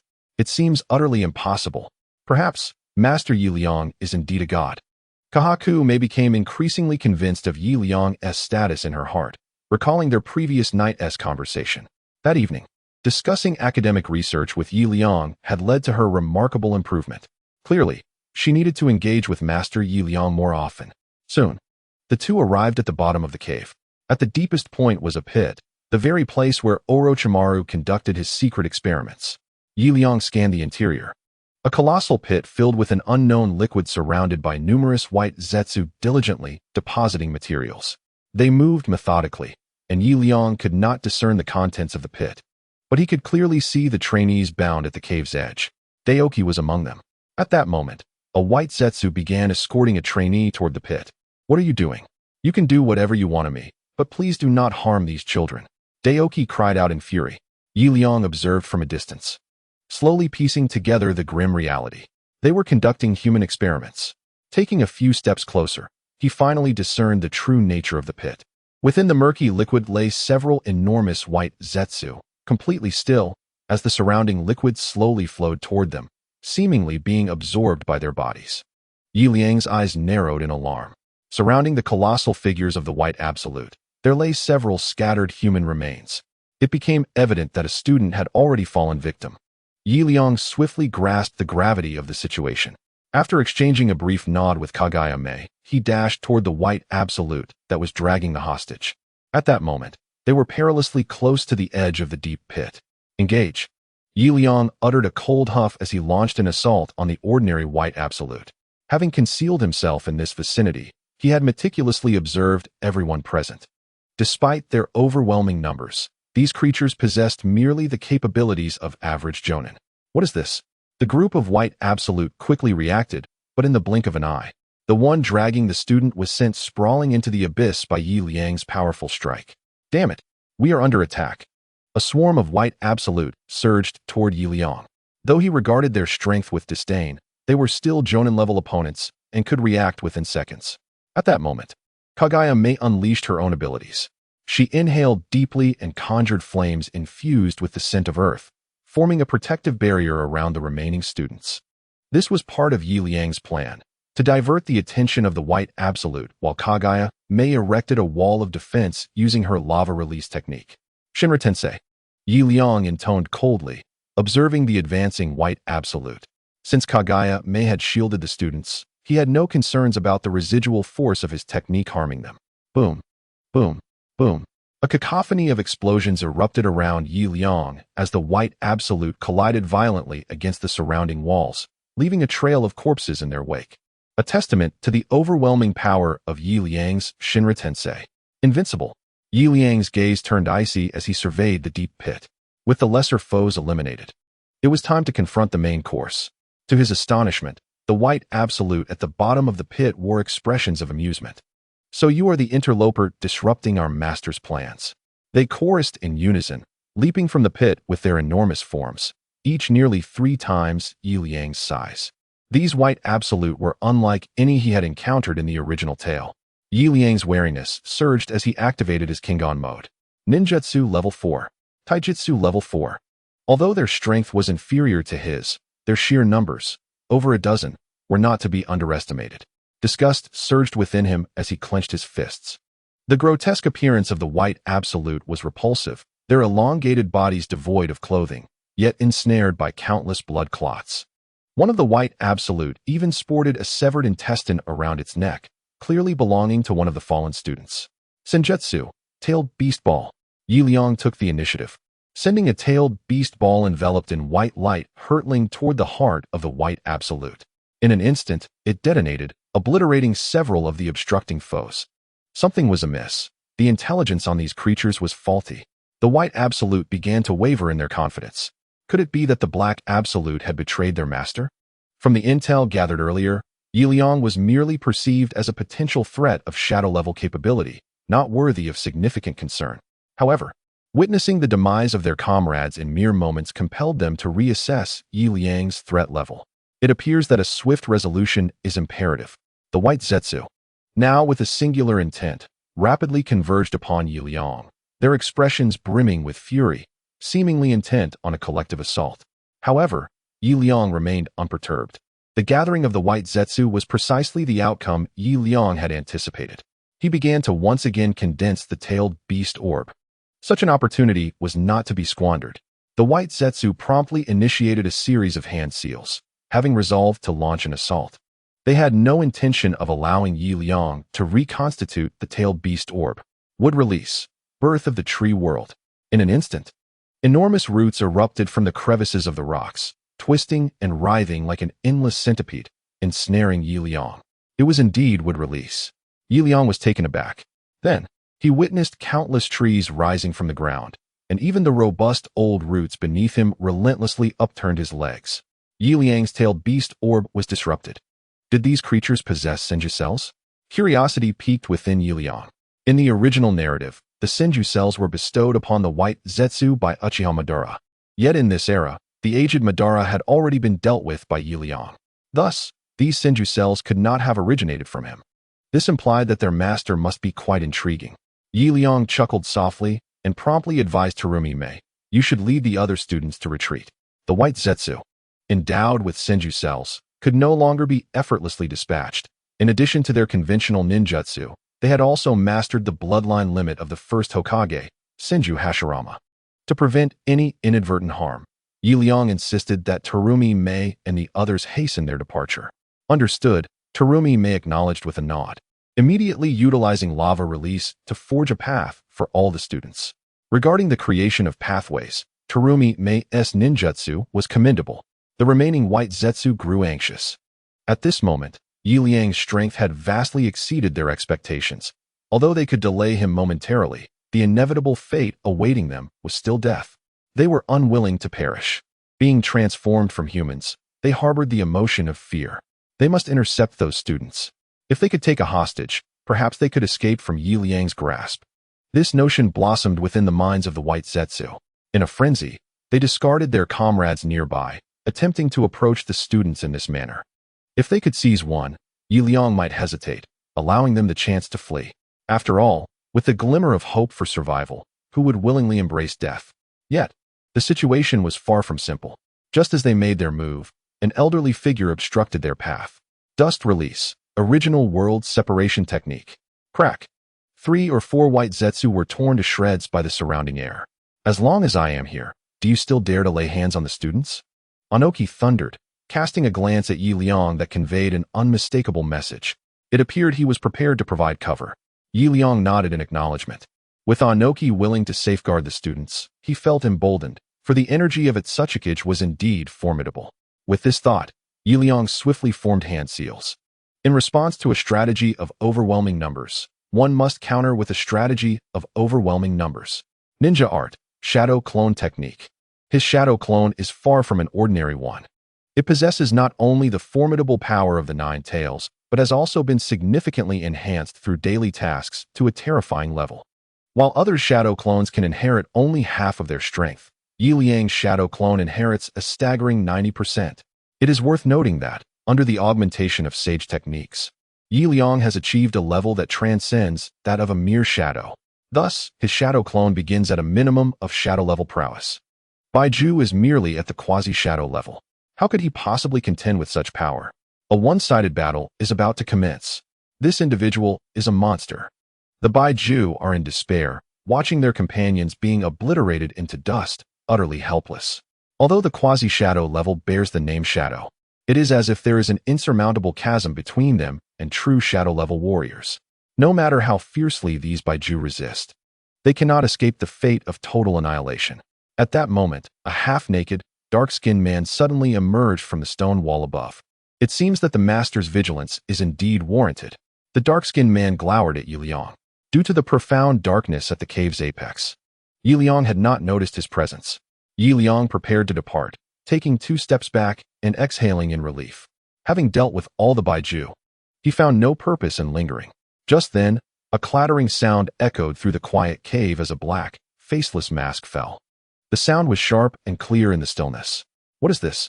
Liang's gaze shifted outside the cave. Kogami may had finally escaped to safety. She hurriedly led her students towards the village. Although Liang had dealt with the Baiju, she remained uneasy. This was because Liang had previously warned her that their adversary was not to be underestimated. They might encounter beings that surpassed even shadow-level strength. Yet the Baiju they faced today clearly lacked such potency. What have they overlooked? Why did everything seem amiss? Kogami May paced anxiously, lost in thought. At that moment, the students in the distance looked back at Kogami May in terror, as though something horrifying lurked behind her. Because you overlooked me.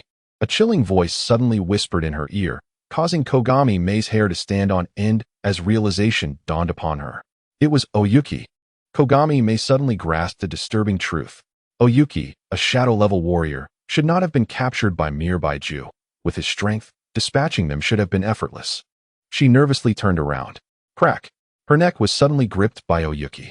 She had not anticipated that he would be so powerful. Had he not disguised himself as an old man, perhaps she would have never escaped. Oyuki spat contemptuously. He was clearly referring to Liang. Kogami May was filled with dread as she noticed Oyuki's skin beginning to shed, much like a grotesque skin disease, flaking away in patches to reveal the blood and flesh beneath. Ultimately, a Baiju's face emerged. Alas, what a pity it is to see such a beautiful face destined for an untimely departure. Hiss, you are not the Earth Shadow. You are merely the illusion of Kagaya Otsutsuki, struggling to articulate your thoughts. Just then, the previously pitch-black cave erupted with a thunderous sound. Celestial technique, Night Kai, boom. Accompanied by this formidable divine resonance, the eardrums of the onlookers nearly shattered. Simultaneously, the mountain where the white Zetsu had been resting was entirely upheaved. A colossal white Zetsu, adorned with a faceless mask, was forcefully propelled backward, its size towering at least several stories high. Despite its weight, the fact of its backward flight remained unchanged.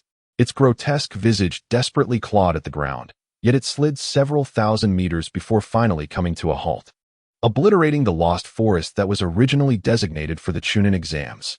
The crowd was engulfed in terror. At this moment, the gigantic white Zetsu trembled as it shifted its leg bone, seemingly recovering, attempting to rise, yet agony contorted its features. Gurgling, gurgling, it muttered incomprehensible words, its eyes rolling back in its head. Ultimately, a mysterious figure enveloped in red mist suddenly emerged from the back of its skull. Thud! The enormous white Zetsu instantly lost its life force. Inoki was left in a state of stupefaction. What on earth is happening? Startled, he inadvertently loosened his grip, allowing Kagaya Otsutsuki to exploit the moment to escape. As she fled, the two engaged in another clash with Earth Release, both being thrust back several meters. At that moment, a shadow from within the cave suddenly erupted from the soil behind Inoki. Inoki, you must flee. That creature is more terrifying than its master. The black figure urged Inoki to escape with an urgent tone. Run? What nonsense are you spouting, Black Zetsu? Hasn't the master already entrusted you with the secret weapon? Why are you still concealing it? I have used it, you fool. Black Zetsu retorted angrily before vanishing into the earth. Used it? Anoki was taken aback, suddenly recalling the colossal white Zetsu that had emerged from the mountain. If that was the master's secret weapon, then what was the red mist figure? He quickly shifted his gaze. There, a nearly vaporous red figure soared toward him. Its features were somewhat indistinct, yet he could vaguely discern its countenance. It was Yagura. To his astonishment, it was indeed Yagura. Anoki felt tears welling up as he instinctively sought to flee, but Yagura had already drifted gracefully to his side. Where did this white Zetsu come from? He pointed at Anoki, but seeing the silence, he swiftly launched a red-tailed beast ball from his finger. The latter met an instantaneous demise. Hiss! Kagaya Otsutsuki gasped in disbelief. Although this Anoki was but a mere imitation, his strength was undeniably on par with that of the Earth Shadow. Kagaya Otsutsuki found herself wholly unable to contend with him. Yet, such a fearsome entity was effortlessly dispatched by Yagura. In the blink of an eye, a mere Earth Shadow was vanquished. Kagaya Otsutsuki swallowed hard. At this moment, Yagura gradually reverted to his normal state. After he defeated Anoki using the tailed beast ball, he had exhausted his final strength. Liang felt darkness enveloping him as he collapsed heavily into the embrace of Terumi Mei. After a long while, Liang, wake up! A gentle voice echoed in his ears. He struggled to open his eyes, but all around him was utter darkness. Darkness. Nothing but darkness. Save for a vast expanse of stars. Where am I? How did I end up here? Liang furrowed his brow, beginning to ponder. That's right. I had just used Night Guy. Suddenly, he recalled the events in the cave. Just before he was about to leave the cave, a peculiar mask had fallen at his feet. Subsequently, the seemingly lifeless remnants of white Zetsu had surged towards the mask as if drawn by an unseen force, ultimately transforming into a white Zetsu the size of a building. Liang had no choice but to employ Night Guy. So, is this because of the side effects of Night Guy that I fainted? Liang suddenly realized. Night Guy, as the ultimate technique of the 8 gates, was originally meant to be a life-risking move. Although Liang had learned it directly through the system, there was no guarantee he would escape its side effects. Damn it! I don't want to die? Liang felt tears welling up. Had it not been for the terrifying sight of that white Zetsu, he would not have resorted to this last resort. At that moment, a cold voice whispered in his ear, "Do you desire power?" What the hell? It's the Nine Tails. Just as Liang turned around, he was startled by the enormous visage of the Nine Tails. The Nine Tails was crouched behind him, yet he was also confined within a massive iron cage.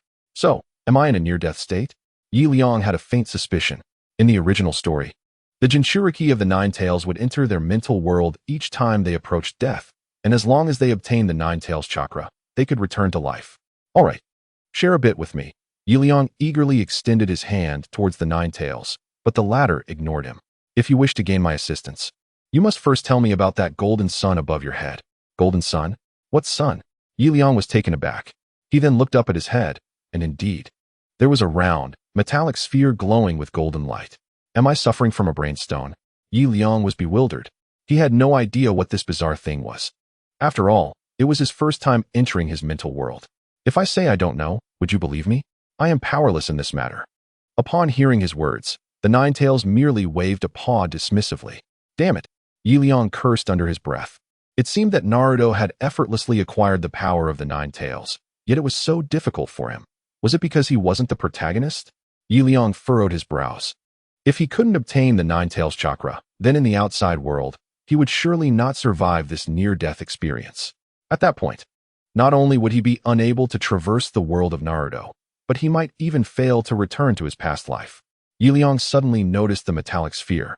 What manner of existence could it be that even the Nine Tails was oblivious to? Could it possibly offer salvation? Without hesitation, Liang directed his gaze toward the orb. Yet, it appeared rather elevated. The sphere above seemed diminutive, but that was merely a result of distance. From Liang's current position, it was at least several dozen meters away. If one wished to approach, flying directly would suffice, the Nine Tails reminded him abruptly. Flying? Liang closed his eyes and attempted it, discovering that his body indeed levitated, bringing him swiftly before the metallic sphere. It was a human-sized orb, crafted from what appeared to be a special alloy, exuding an aura of advanced technology. Upon touching its surface, he found it somewhat cold. Activate X-ray vision. System, pseudo, gender, female cup size, airfield detected as a third-tier technological civilization due to a missing chip. Only possesses basic capabilities of the third-tier technology. Evaluation, very weak. What a shock. This is actually my system, Liang exclaimed in astonishment. He had never anticipated that the system would manifest in his mental realm and in such a form. However, why did the system possess a cup size? Liang muttered. An airfield, no less. How absurd. Yet, no sooner had he chuckled than the metallic sphere abruptly propelled him away. Host, please mind your language. Otherwise, this system reserves the right to impose penalties. The sphere soared through the sky, expressing its displeasure. Is this thing alive? Liang was bewildered. He had always assumed that his system was merely an unfeeling machine, providing mechanical prompts without ever engaging in heartfelt conversation. Other systems would transform into stunning beauties. Yet his system was devoid of any such charm. Could it be that this entity had lost its functionality? It was incomplete. Liang suddenly recalled the earlier introduction of the X-ray vision. System pseudo? The inclusion of the term pseudo was significant. The last time he encountered that term was during his encounter with Orochimaru in the sand-hidden village. At that time, Orochimaru had utilized a shedding technique to escape, leaving behind a mere shell, which Liang had also detected with the pseudo label. Thus, was the current system merely a shell, with its soul absent? Liang felt as though he had unraveled a truth. If that were the case, where resided the system's soul? Was it within the world of Naruto, or perhaps in a past life? Liang continued to ponder. However, soon he shook his head. The pressing concern at hand was not to unravel the mysteries of the system. His life was on the brink of extinction, and Liang felt a momentary weakness enveloping him. He desperately needed the Nine-Tails' assistance. Great Nine-Tails, we are kindred spirits, though we may not share the same birthday. Perhaps we shall meet our demise together today. Regardless, we are brothers of a different kind. Please, grant me your aid. His words were eloquent and persuasive. Yet, the Nine-Tails remained unyielding. If you die, I shall be freed. Who would willingly perish alongside you? Ah, I see your point. Liang replied with a hint of resignation. How about this? I will relinquish control of my body to you, provided that you can save me. Are you truly willing to engage in such an arrangement? The Nine-Tails displayed a skeptical expression. Liang recalled that the Nine-Tails had previously mentioned that it would lend him its chakra if he willingly surrendered his body. Although he had not agreed at that time, it made him realize that the Nine-Tails was indeed manipulating his body. A being that influences another's form is undoubtedly susceptible to the allure of that very body. As expected, the moment Liang nodded in agreement, the Nine-Tails revealed a sly grin. Haha, it's done. Outside, several days had passed since Liang had fallen into a coma. Liang, please wake up. In the quaint villa gifted by Sarutobi Hiruzen, the tender voice of Hong Do cautiously called out Liang's name, yet he remained unresponsive. What should we do? Teacher's body is on the brink of death. If he doesn't awaken soon, he will truly perish. Noera Rin tirelessly employed her medical ninjutsu to heal Liang. Although she managed to mend his superficial wounds, his internal organs were gravely damaged. Without a substantial infusion of chakra, there was no hope for recovery. Truth be told, if it weren't for Noera Rin's relentless efforts day and night, Liang would have long since succumbed. The medical ninjas of Konoha had already given up on treating him by the second day. I have faith in him.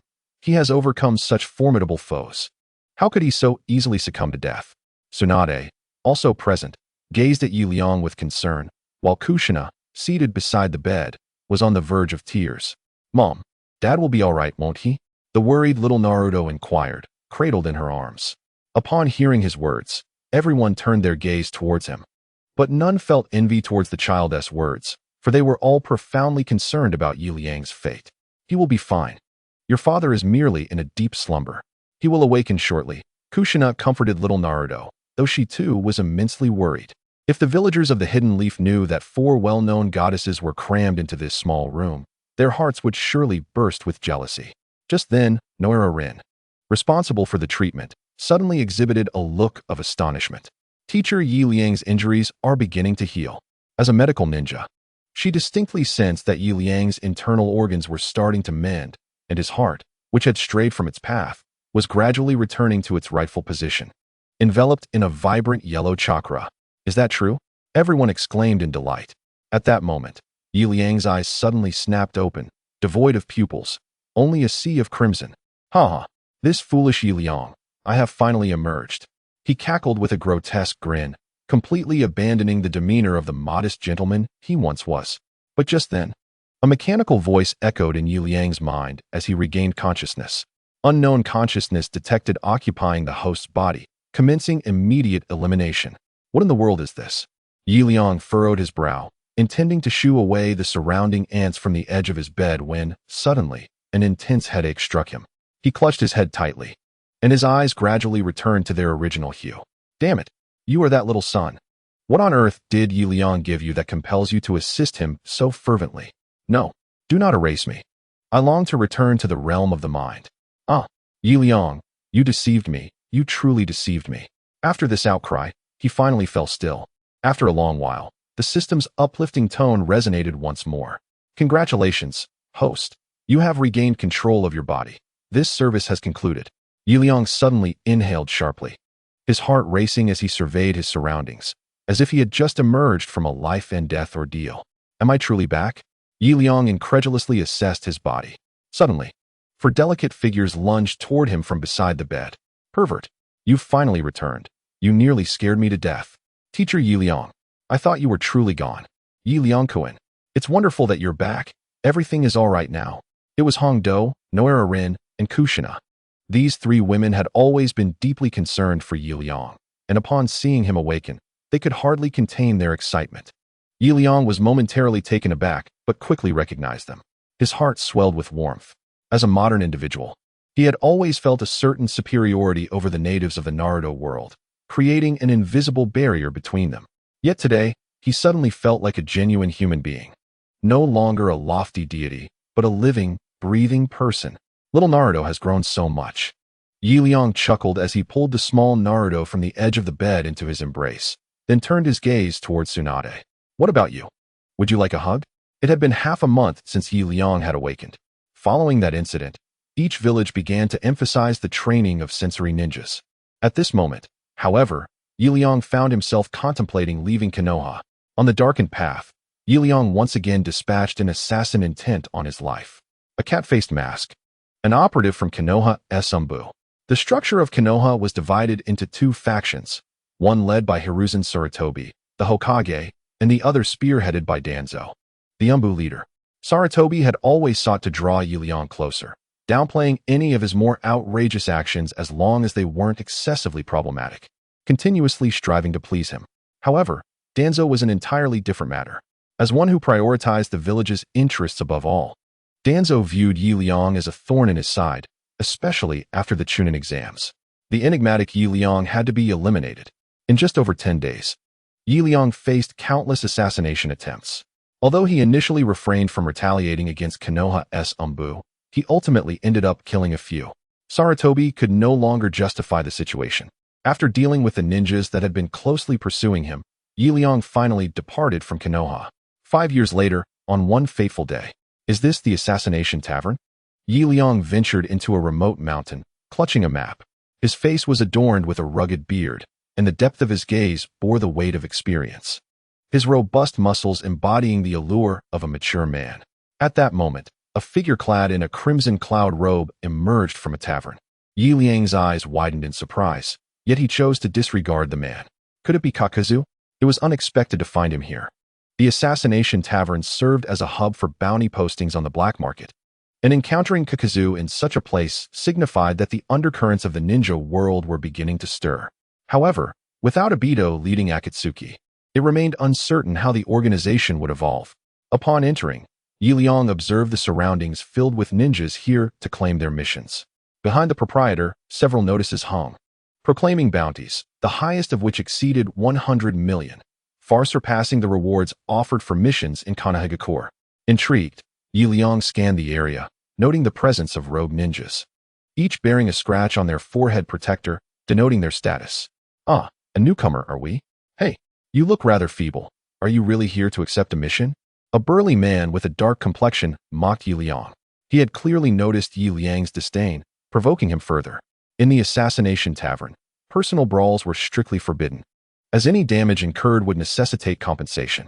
However, Should someone instigate a conflict, the rules could be conveniently overlooked. The dark-faced man was deliberately pushing Liang to retaliate, providing him justification to eliminate Liang. Liang merely glanced away, dismissing him with a nonchalant retort, "Get lost. Filth." This incited immediate fury in the burly man. He was a rogue ninja from a Wagakure, not merely proficient in earth techniques, but also a prominent figure on the bounty list, surviving due to his formidable skills. "You're courting death." The man spat coldly, ready to strike. Yet, upon noticing Liang had approached the tavern owner, he restrained himself. "Just wait until we're outside. I'll deal with you then," he muttered before exiting. Liang was taken aback, evidently reassessing the tavern owner's significance. At that moment, he began to scrutinize the bounty postings within the tavern. Uchiha Shursui, 30 million. Haiden, 20 million. Deidara, 20 million. Orochimaru, 50 million. These were substantial bounties indeed. After a cursory glance, Liang picked up a dusty notice boasting the highest reward. Hanzo the Salamander, 100 million. The other rogue ninjas immediately became agitated. "Look, that newcomer has taken the bounty for Hanzo. Has he lost his mind? Huh. He's just a rookie. He surely knows not the true power of Hanzo. He is the god of ninjutsu. Indeed, what a pity for such a handsome face. It would be a loss if he perished." Liang, unfazed by their chatter, paid them no heed. Years of daily missions had honed his mastery of all low-level ninjutsu. Apart from a few S-rank techniques, he had far surpassed the capabilities of Sarutobi Hiruzen, a renowned expert in ninjutsu. Even the Sage of Six Paths could not claim to possess the breadth of ninjutsu that Liang had acquired. After years of diligent practice, Liang has attained the ability to maintain his immortal form continuously, while his physical prowess has reached the level of a shadow. Most notably, his combat experience has significantly expanded. Ninjutsu level 7, Taijutsu level 5, Ninja Tools level 5. A level 7 capability is remarkable. Liang estimates it to be akin to that of Kagaya Otsutsuki. "Young man, are you certain you wish to undertake this mission? I must warn you. Even an ordinary shadow-level warrior would find it impossible. It is said that the legendary Sannin of Konoha once united to confront Hanzo, only to be defeated. Had it not been for their village's Hokage intervening, they would have perished on the spot. Indeed, caution is advisable," the proprietor reminded. Yet, Liang resolutely took the bounty notice. "Humph. What a trifling matter, this so-called Hanzo. As long as the reward is substantial, I fear no one, not even Kagaya herself." As Liang departed, a group of ninjas eagerly followed him, seeking the spectacle. At the entrance, the reputedly formidable rogue ninja from the Iwagakure awaited him. "You insolent brat. As your senior, I shall take it upon myself to teach you a lesson. I have no time to waste. If you seek death, then hasten," the rogue ninja declared, plunging his hand into the earth. Earth-style, earth mound technique. A colossal mass of earth suddenly erupted from the ground, its area comparable to that of half a building. Though thin, it was nonetheless astonishing. "Let me construct your grave." The onlookers gasped in horror, well aware of the rogue ninja's prowess. Yet astonished to witness such a massive block of earth being conjured. They knew he was strong, but not to this extent. Liang merely shook his head in mild disdain. This level of skill indeed warranted pride, nearing the realm of a pseudo-shadow. Yet in comparison to him, the gap was still vast. "Is this all you've got?" Liang remarked nonchalantly. "Earth-style, earth mound technique." Employing the same technique, Liang did not even need to form hand seals. He merely uttered a phrase, and an even larger and more formidable mass of earth was raised effortlessly. Its area was startlingly equivalent to half a soccer field, surpassing the rogue ninja's technique in both size and strength. "Begone." With a casual flick of his wrist, the seemingly tons-heavy mass of earth hurtled toward the rogue ninja from a Wagakure. Crash! The earth and stone fell, burying the rogue alive. Liang dusted off the dirt from his shoulders and stood with his hands clasped behind his back. The crowd was left in utter astonishment. "Boss, I have made my decision. I shall marry my sister to him," exclaimed a ninja who had been spectating. "Your sister? But she's already 25. Do you really think such a master would be interested in her?" "I care not. I simply wish to be his brother-in-law. It's a delightful resolution." "Oh, you." The tavern owner, witnessing the admiration on the faces of the ninjas, returned to his duties with a sigh. In the span of a drink, Liang arrived at a battlefield littered with the corpses of fallen ninjas. Though this place is quite distant, Liang's instant movement technique is not to be underestimated. A gentle drizzle falls from the sky, casting a somber ambience. Is this the location? Liang scrutinizes the map with great care. This is the Rain Ninja Village. But due to years of relentless warfare, it has devolved into a battleground for ninjas. Hanzo of the Salamander exists as a mercenary within the world of Naruto.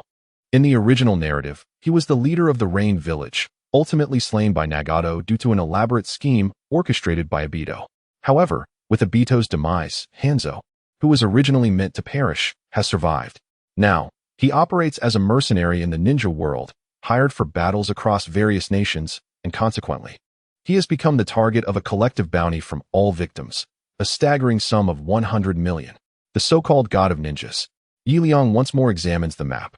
Today, a mercenary war is set to erupt here, and Hanzo may well make an appearance, so he has taken ample precautions in advance. He stealthily conceals himself amidst the surrounding foliage. Utilizing ninjutsu, Liang renders himself invisible, thus eliminating any concern of being detected. At that moment, 3 youths, around 18 or 19 years of age, hastily scurry past him, their faces and bodies drenched in dark, muddy water. Clearly, they are fleeing from pursuers. Are they mercenaries? Or mere refugees caught in this turmoil? Liang glances at them, but their faces, obscured by mud, reveal little of their identities. Suddenly, a loud thud resounds in the distance, akin to a colossal object crashing to the ground. Liang is momentarily taken aback. Then, he observes a giant salamander crawling towards him, atop which stands a figure, none other than Hanzo of the Salamander, the very person Liang seeks. How despicable! We fulfilled our mission for you, yet you pursue us with such treachery. You are untrustworthy. The youth shout in anger at Hanzo, their flight unceasing. Humph! You are indeed formidable, but your rampant plundering of bounties has severely jeopardized the code of conduct among mercenaries, and thus, you must perish today. The massive salamander swiftly intercepts the youths, while behind Hanzo lurk numerous gray-clad ninjas. They are all from the Rain Village. Liang observes them briefly. There appear to be dozens, each at least of Chunin rank or higher. Although the youths are strong, surrounded by such numbers, escape will be exceedingly difficult, especially with the presence of a god of ninjas, Hanzo of the Salamander. This formidable figure is truly remarkable. In the original tale, although he was ultimately betrayed, he astonishingly broke free from the control of Edo Tensei through sheer willpower. It is worth noting that even Sarutobi Hiruzen could not escape this technique. This implies he surpasses even the 3rd Hokage. The situation for those children is dire. Liang deduces. At that moment, the leader among the youths suddenly pushes the others behind him. Nagato, you and Konan must leave at once. I will meet up with you after I shake them off. Yahiko, what are you saying? We leave together. Master Jiraiya is waiting to see the fruits of our training. Nagato, you. The small leader was suddenly moved, gazing tenderly at the red-haired child behind him, rendered speechless. Liang understood. This was what one might call friendship. At that moment, Hanzo, seeing his men had gathered, immediately signaled for action. Attack.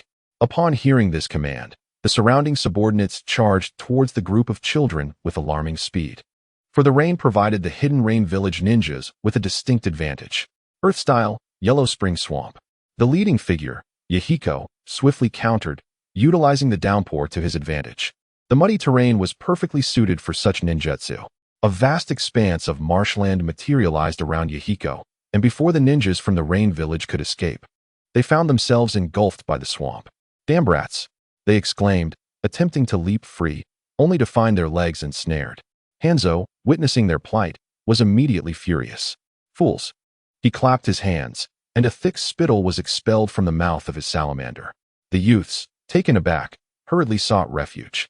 The salamander's bodily fluids were laced with potent neurotoxins. Even the slightest contact could lead to madness or, worse, instant death. Having been pursued by Hanzo for days, they were acutely aware of the terror of this technique. Get out of the way, they shouted. With a swift motion, the toxic saliva landed where the boys had just been. The Rain Village ninjas, still trapped in the Yellow Spring Swamp, were struck by the venomous liquid, unleashing a chorus of anguished cries.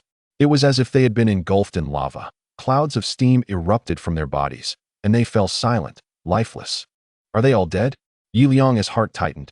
At that moment, he had deduced the identities of the youths, Nagato, Yahiko, and Konan.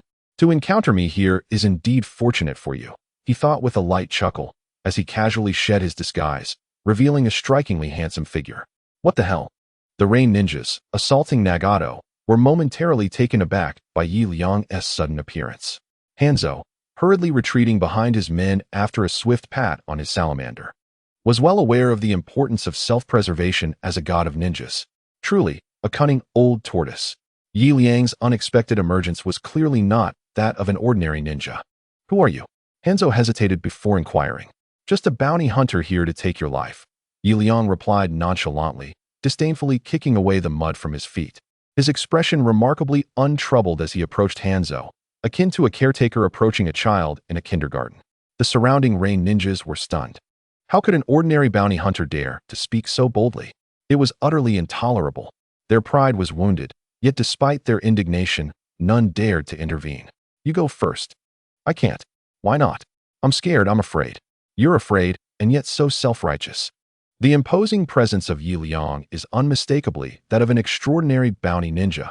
He possesses not only striking good looks, but also an air of unparalleled arrogance, perhaps rivaling even the legendary Sage of Six Paths in his flamboyance.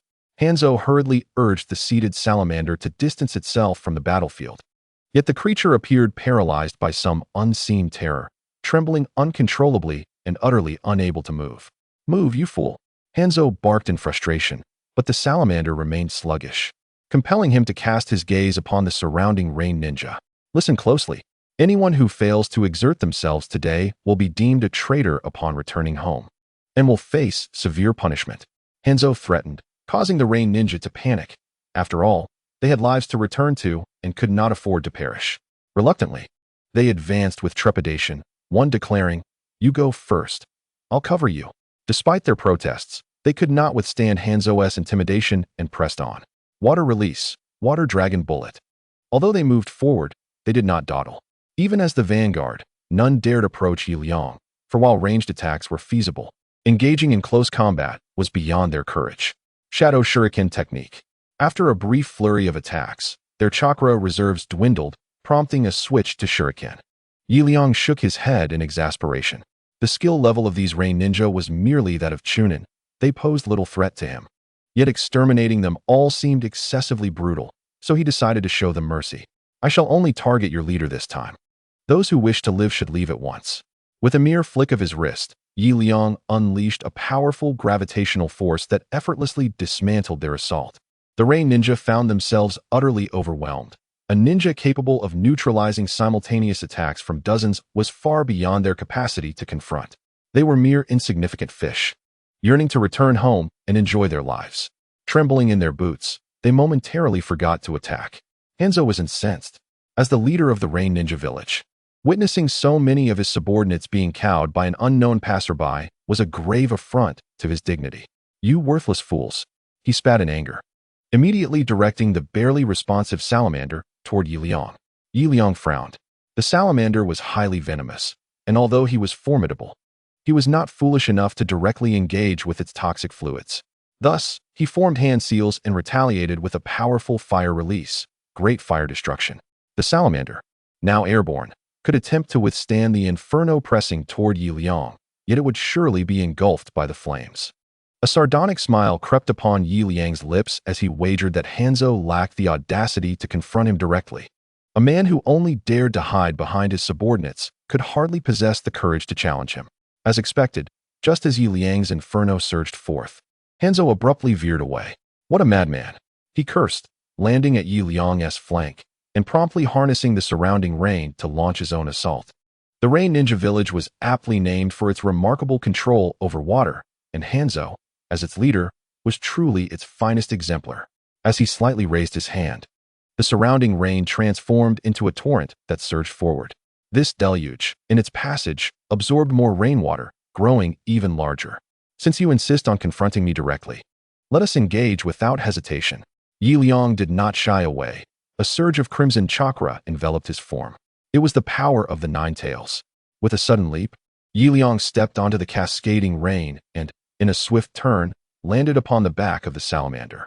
A true man ought to fight valiantly, Liang cried out, resembling a red mythical fox as he darted towards Hanzo, who bore a solemn expression. Enveloped in chakra, Liang was unperturbed by the sweat beneath his feet. With each move, the two engaged in a fierce battle atop the thick back of the salamander. The surrounding Reinin were astonished. How could this individual contest Hanzo in taijutsu? Hanzo was universally acknowledged as the strongest in the realm of ninjas. Insanity. Utter madness. How could such a powerful being suddenly emerge, a phenomenon never before witnessed? The vigilant Rain Village ninjas observing the battlefield felt the malice of the world, while Yahiko and others, saved by Liang, were left in awe of his figure. Conan, how does Jiraiya-sensei compare to him?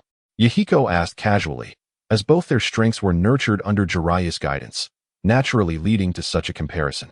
It's like the heavens and the earth, Nagato replied, casting an incredulous glance at Conan.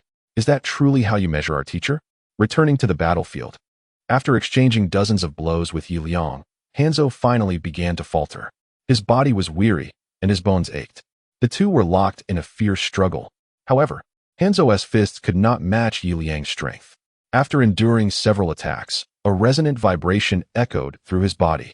This was resonance. Liang's strikes were sufficient to induce a reverberation within his opponent's bones. Imagine receiving a single punch, with over 100 bones bearing the brunt of the impact. It was terrifying. Unable to withstand any longer, Hanzo resorted to summoning reversal, canceling the invocation of the salamander. Seizing the moment while Liang was off balance, he swiftly retreated. He did not wish to perish, even at the cost of losing the title of the god of ninjas. Witnessing their leader flee, the surrounding Reinin dared not linger, scattering in haste. Liang was momentarily taken aback. He had not anticipated that the god of ninjas, Hanzo, would exhibit such awareness. Disregarding his own reputation to escape, he was even more cowardly than a modern individual. By now, twilight had descended. Although Liang could have pursued the fleeing Hanzo, the encroaching night was too thick, and he preferred not to stumble, choosing instead to remain. At this moment, Yahiko and his comrades, who had been observing from a distance, approached him. "Thank you, sir, for saving us. Without you, we surely would have met our doom." Yahiko expressed his gratitude immediately. His two companions cast admiring glances toward Liang, one of whom was named Nagato, with red hair. Another was Xiaonan, a stunning beauty with violet hair, now appearing as a 15-year-old, exuding an aura of freshness and allure. Liang smiled, recognizing that they were future elite warriors, and forging friendships with them promised a bright future ahead. After a while, the group arrived at an uninhabited cave, where they casually gathered some wild ingredients and began to roast them. In an era of turmoil, there were no proper households nearby. Being able to enjoy a meal in the wilderness was indeed a luxurious affair. Mayahiko and the others often went hungry. Liang set up a campfire and placed several wild chickens on it. Xiaonan immediately approached, drawn by the enticing aroma. "Wow, what a delicious smell. This is simply too fragrant." She leaned in to sniff, and Liang promptly handed her a piece. With a gentle bite, an explosion of flavor filled her mouth. Xiaonan felt as if she could float away. The others, noticing her delight, also gathered around. This is indeed delightful," Mayahiko remarked after taking a bite. While the usually taciturn Nagato gave Liang a thumbs up. "So delicious." After indulging in the feast, Liang reclined on a stone to rest. At that moment, an ancient map appeared in his hand, yellowed with age. Carefully unfolding it, he discovered it depicted the entirety of the Naruto world. From the most remote Tsunade to the prosperous Konohagakure, marking every ninja village present in that realm. "Big brother Liang, what are those red crosses on the map?" Xiaonan, with a piece of chicken in her mouth, leaned in curiously. The map was filled with numerous markings, predominantly red crosses made with a marker. "Oh, nothing. Just places I've visited," he replied nonchalantly. "Oh," Xiaonan responded, but a hint of melancholy crossed her face. "I'm really envious of you, big brother Liang. Being able to travel to so many places, unlike us, who can only linger near Amigakure," she said slowly. Liang was taken aback. He understood her feelings well. The group were orphans of Amigakure, having grown up amidst conflict. Merely surviving in the present was a considerable achievement. As for travel, that was a distant dream. "Don't be disheartened. When you grow up, you will naturally be able to leave Amigakure," Liang consoled her. Once Xiaonan's spirits lifted slightly, he resumed studying the map. This was certainly no ordinary travel map.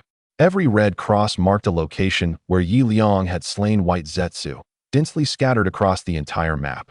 To say there were over 100 would not be an exaggeration.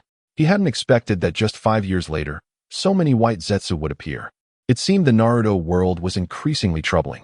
Liang sighed, realizing that his journey to Amigakure was to seek clues about the white Zetsu's master. His investigation revealed that the closer he got to Amigakure, the stronger the white Zetsu he encountered. In fact, he had recognized this issue even before he accepted the mission to assassinate Hanzo. Certainly, the act of slaying Hanzo serves merely as a means to earn some pocket money. These two pursuits are not in conflict. He retrieved another map, this one depicting the Rain Ninja village, the routes clearly marked. Liang stroked his chin, realizing that he would need to engage in some late-night studying in the coming days. Days later, within the clandestine meeting chamber of the Rain Ninja village, the god of ninjas, Hanzo the Salamander, was kneeling before a peculiar figure clad in black and white. "My lord, I have prepared the 1,000 war orphans as you instructed earlier. May I inquire if the promised reward can be expedited?" "Humph. When has my master ever deceived you? Rest assured, once your sacrifice is successful, I shall deliver what I owe." The figure, referred to as Ketsu, nodded indifferently, then twisted his body and vanished into the ground. Hanzo narrowed his eyes and rose once more. "What a demanding master. Were it not for my need of your offerings, I would have crushed your skull," he muttered, then gently lifted the floor beneath him and leapt down. To his astonishment, he discovered a vast hidden cavern below, deep and mysterious. As soon as Hanzo descended, he sealed the floor above. Meanwhile, 3 small figures appeared at the outskirts of the Rain Ninja village: Mayahiko, Nagato, and Konan. Liang had already launched an attack on the white Zetsu, unaware that the entire village was enveloped by their presence. After an intense battle, he finally managed to clear out the minions. After a while, Mayahiko remarked, "Teacher Liang, those were the white Zetsu you mentioned? They seem rather ordinary." He rummaged through Hanzo's chamber, but found no clues as Liang had indicated. "They are merely the lowest tier of minions. I have encountered foes far more formidable. A single hand could crush a jonin," Liang replied, looking downward. "Is that true? Crushing a jonin? With those creatures?" Nagato expressed his skepticism, though Liang paid him no mind, continuing to search the room. Suddenly, he halted before a section of the floor, feeling it yield underfoot, producing a clear, hollow sound. "It's empty," Liang exclaimed, swiftly prying up the floorboards. As they discovered the secret chamber, Hanzo had already reached the deepest part of the underground cavern. It resembled the winding tunnels of old guerrilla fighters, convoluted and dimly lit, with several intersecting paths obscured from view. Hanzo pushed aside a dark wall, revealing a massive altar. "Lord Hanzo," a dozen white Zetsu greeted him, standing quietly at the entrance, evidently on guard. "Well, how goes the task?" Hanzo inquired, nodding in acknowledgement, then gestured lightly, sealing the wall behind him. Reporting to Lord Hanzo, "The altar is complete, awaiting your arrival to commence the ritual." "Excellent. Let us begin without delay," Hanzo commanded, and the surrounding white Zetsu sprang into action, dispersing to the corners of the altar in a peculiar formation. Then, with a slight formation of seals, countless beams of white light illuminated the surroundings of the altar, swirling in layers like the neon lights of the material world. Hanzo furrowed his brow, his gaze fixed intently on the center of the altar. There, a multitude of children lay in layers, ranging from 7 or 8 years old to 14 or 15, in a state of stupor, leaving one to wonder whether they were lifeless or merely asleep. Alas, it is truly a lamentable fate for so many innocent souls. Yet for the sake of that object, I have no choice but to proceed, he sighed. At that moment, a young girl lying at the edge suddenly opened her eyes. She appeared to be around 13 or 14, with a short, spirited hairstyle. Upon awakening, the girl immediately dashed towards the nearest white absolute. Earth-style, super heavy rock technique. She shouted, and countless rocks, as if drawn by a magnet, surged towards her outstretched hand. In less than half a second, a colossal rock gauntlet manifested upon her hand. There's still one awakening? Hanzo was taken aback. A white absolute at the periphery, still forming seals, had no time to react before the girl shattered its head. He rushed towards her. The two engaged in a fierce battle, surprisingly unable to determine a victor for the moment. Hanzo was astonished, though he wasn't fully exerting himself. It was a rarity to encounter a ninja capable of exchanging blows with him, let alone a young girl. "You are the granddaughter of Oyuki." Hanzo recognized her. Oyuki, the Tsuchikage, was someone well known to him, much like how one would recognize the wife of a prominent figure. The girl shouted once more, "Return my grandfather to me." Tajuro. Attack. This isn't good. Hanzo's spirit jolted.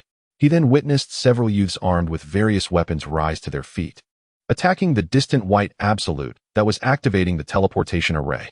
The latter was no match for them. These white absolutes are utterly useless. Hanzo seethed with anger. Previously, when he encountered Liang, his subordinates were disappointing, and now these white absolutes remained equally ineffectual. It truly confirmed the adage, nameless side characters are all worthless trash. Suddenly, Hanzo's expression changed dramatically. He coughed up blood and was sent flying. Behind him stood a golden-haired boy in yellow attire, grinning with satisfaction. Rasengan. He chanted the name of his technique. "Well done, Naruto," the girl exclaimed joyfully. This golden-haired boy was someone she had met along the way. Rumored to be seeking his father, the two shared a strong rapport and formed an excellent partnership. Subsequently, the youths who had attacked the white absolutes approached, wielding an array of weapons that, in style, bore a striking resemblance to the 7 ninja swords of the Mist Village. "Tajuro, you did well too," the girl complimented again. "No more talking. That guy is not dead yet." Tajuro shook his head in exasperation. He was a genin from the Mist Village, tasked with searching for lost children from nearby villages due to frequent disappearances. By a stroke of fortune, Tajuro's squad had encountered the girl searching for her family shortly after leaving the village. According to his account, the granddaughter of the Tsuchikage, named Kuratsuchi, possesses considerable strength. Consequently, the two parties formed a team. As the enemy's target was the children, Chojiro disguised himself as a child along with Kuratsuchi and others, leading to their capture. Witnessing Hanzo being sent flying by a Rasengan, Chojiro swallowed hard. What in the world is happening? Who could have imagined that a child abductor would turn out to be the god of ninjas within the ranks of the Hokage? With such a formidable figure engaging in child trafficking, Chojiro immediately drew his twin blades, determined not to underestimate Hanzo in the slightest. Dance, Flatfish. The broad weapon behind him, resembling a butterfly knife, blossomed as it swung toward Hanzo, yet the latter vanished as though he had never existed. Chojiro's heart tightened, and his weapon struck nothing but air. At that moment, a sudden rush of wind whooshed past his ears. Instinctively, he spun his weapon around, but before he could see his opponent, the blade came to an abrupt halt. His awareness was commendable, yet his strength was still lacking. Hanzo's cold voice resonated behind Chojiro, and with a powerful grip, he shattered the legendary ninja blade, rendering it utterly unscathed. This is bad. Upon witnessing their leader's capture, the remaining members rushed forward. They were the candidates of the 7 ninja swordsmen. Ever since the previous generation was slain by Might Guy, the newly appointed Mizukage, Terumi Mei, had resumed the training of the substitutes. After all, these were the pinnacle of their village's combat prowess. The sounds of various weapons clashing echoed around the altar, while Hanzo's figure flickered like a wraith, vanishing and reappearing behind them. Soon enough, these lower-ranked ninjas began to lose their strength. "Humph. Do you truly think you can contend with the god of ninjas?" Hanzo scoffed coldly, swiftly defeating all the Mist Village's lower ninjas. They were still mere children, and despite harnessing the power of the swords, they were no match for the cunning and seasoned Hanzo. Hanzo cast a furious glance at Kuratsuchi, the one who had first thwarted his plans. "Ah, the granddaughter of Inoki." Kuratsuchi's expression changed, and she panicked. Though she was bold, facing a shadow-level opponent far surpassing even an elite jonin made her acutely aware of her precarious situation, her legs trembling slightly. Nearby, Naruto suddenly lay flat on the ground. His father had said that when encountering a bear, one should lie still and play dead. Kuratsuchi, Hanzo, fuming, picked up a broken blade. In truth, the death of a few white Zetsu was of little consequence. However, today's white Zetsu were exceptional. They were not only free henchmen, but also possessed a unique sacrificial technique. They could summon the true master of the white Zetsu through the sacrifice of children. Hanzo had orchestrated all of this because he had struck a deal with the master of these beings, using the sacrificed children to obtain certain items in return. Now that the white Zetsu had perished, no one could perform this sacrificial technique. "Damn these bratty children. I shall take your life." Hanzo raised his robust arm and hurled the broken blade forward. He is a formidable powerhouse, and even without employing ninjutsu, his strength is beyond what this little girl can withstand. The consequences of that flying sword strike are unimaginable. At that moment, the wall that was originally sealed by Hanzo was suddenly shattered by a powerful kick. "You filthy beast, attempting to harm others." A resounding voice scolded angrily. Hanzo instantly panicked. Oh no, that man has arrived. Liang swiftly dashed in from outside, dodging with agility as he single-handedly caught the broken blade hurled with full force by Hanzo. With a fierce gaze, he swiftly positioned the blade against Hanzo's throat. "Do you wish to resist?" Liang coldly inquired, causing cold sweat to pour from Hanzo. It was astonishing how Liang executed the body flicker technique with such speed, akin to teleportation. Like a specter, Hanzo hastily activated the body replacement technique. In this situation, staying put would be sheer folly. Another explosive sound erupted. Countless fireballs soared from the sky, targeting Hanzo, who had barely escaped danger. Fire style, fireball jutsu. 3 individuals burst in from outside. It was Yahiko and his companions. Upon entering, they immediately spotted the unconscious children on the altar and quickly shifted from defense to offense. Yahiko and the others firmly positioned themselves in front of the children. This was Liang's strategy. Once engaged in combat, they must protect the hostages. As for the battle with the boss, Liang alone sufficed. "We will guard them. Teacher, you go," Yahiko shouted. Without needing to say it, Liang had already charged towards the flustered god of ninjas. "No, please don't treat me this way." The once arrogant Hanzo now resembled a rat scurrying across the street, desperately trying to escape. However, the exit he sought had already been sealed off by Liang. Ninjutsu, for Crimson Sun's formation. For beams of light erupted at the exit, instantly blocking Hanzo's escape route. Still wishing to flee, Liang rushed forward, delivering several punches that swiftly subdued the terrified Hanzo. "My lord, it was my fault. I should not have coveted the god tree's fruit. I beg for your mercy." He bowed deeply to Liang, completely shedding the title of the god of ninjas. Is this truly the man who escaped from the reanimation jutsu through sheer willpower? A look of disdain immediately crossed Liang's face. However, upon hearing Hanzo mention the god tree's fruit, he paused, intrigued. "The god tree's fruit? How do you know of that, my lord? Is it not because of that that you have come?" "Of course not. I am here to punish evil and uphold justice," Liang declared, raising his head. As a person of valor, Liang genuinely sought to eradicate wickedness. It was certainly not for your bounty. This latter sentiment went unspoken. For uttering, it would surely terrify the opposite party. "Now, tell me about your relationship with White Zetsu," Liang continued. "My lord, to be candid, 3 years ago, a young man with pure white pupils appeared in the underground mercenary world. He held what he claimed to be the god tree's fruit left by the Sage of 6 Paths. He told us that anyone who consumed one could gain the power of the sage. He demanded that we sacrifice 1,000 children to obtain this so-called god tree's fruit. Did you believe him? Of course not. Such inhumane acts. How could I possibly commit them? I launched an assault on that young man at the time, but regrettably, even someone as formidable as myself, Hanzo the Salamander, could not withstand a single blow." With an air of sincerity, Hanzo lamented, casting a pitiable glance at the end. "So, you were compelled to assist him in gathering children?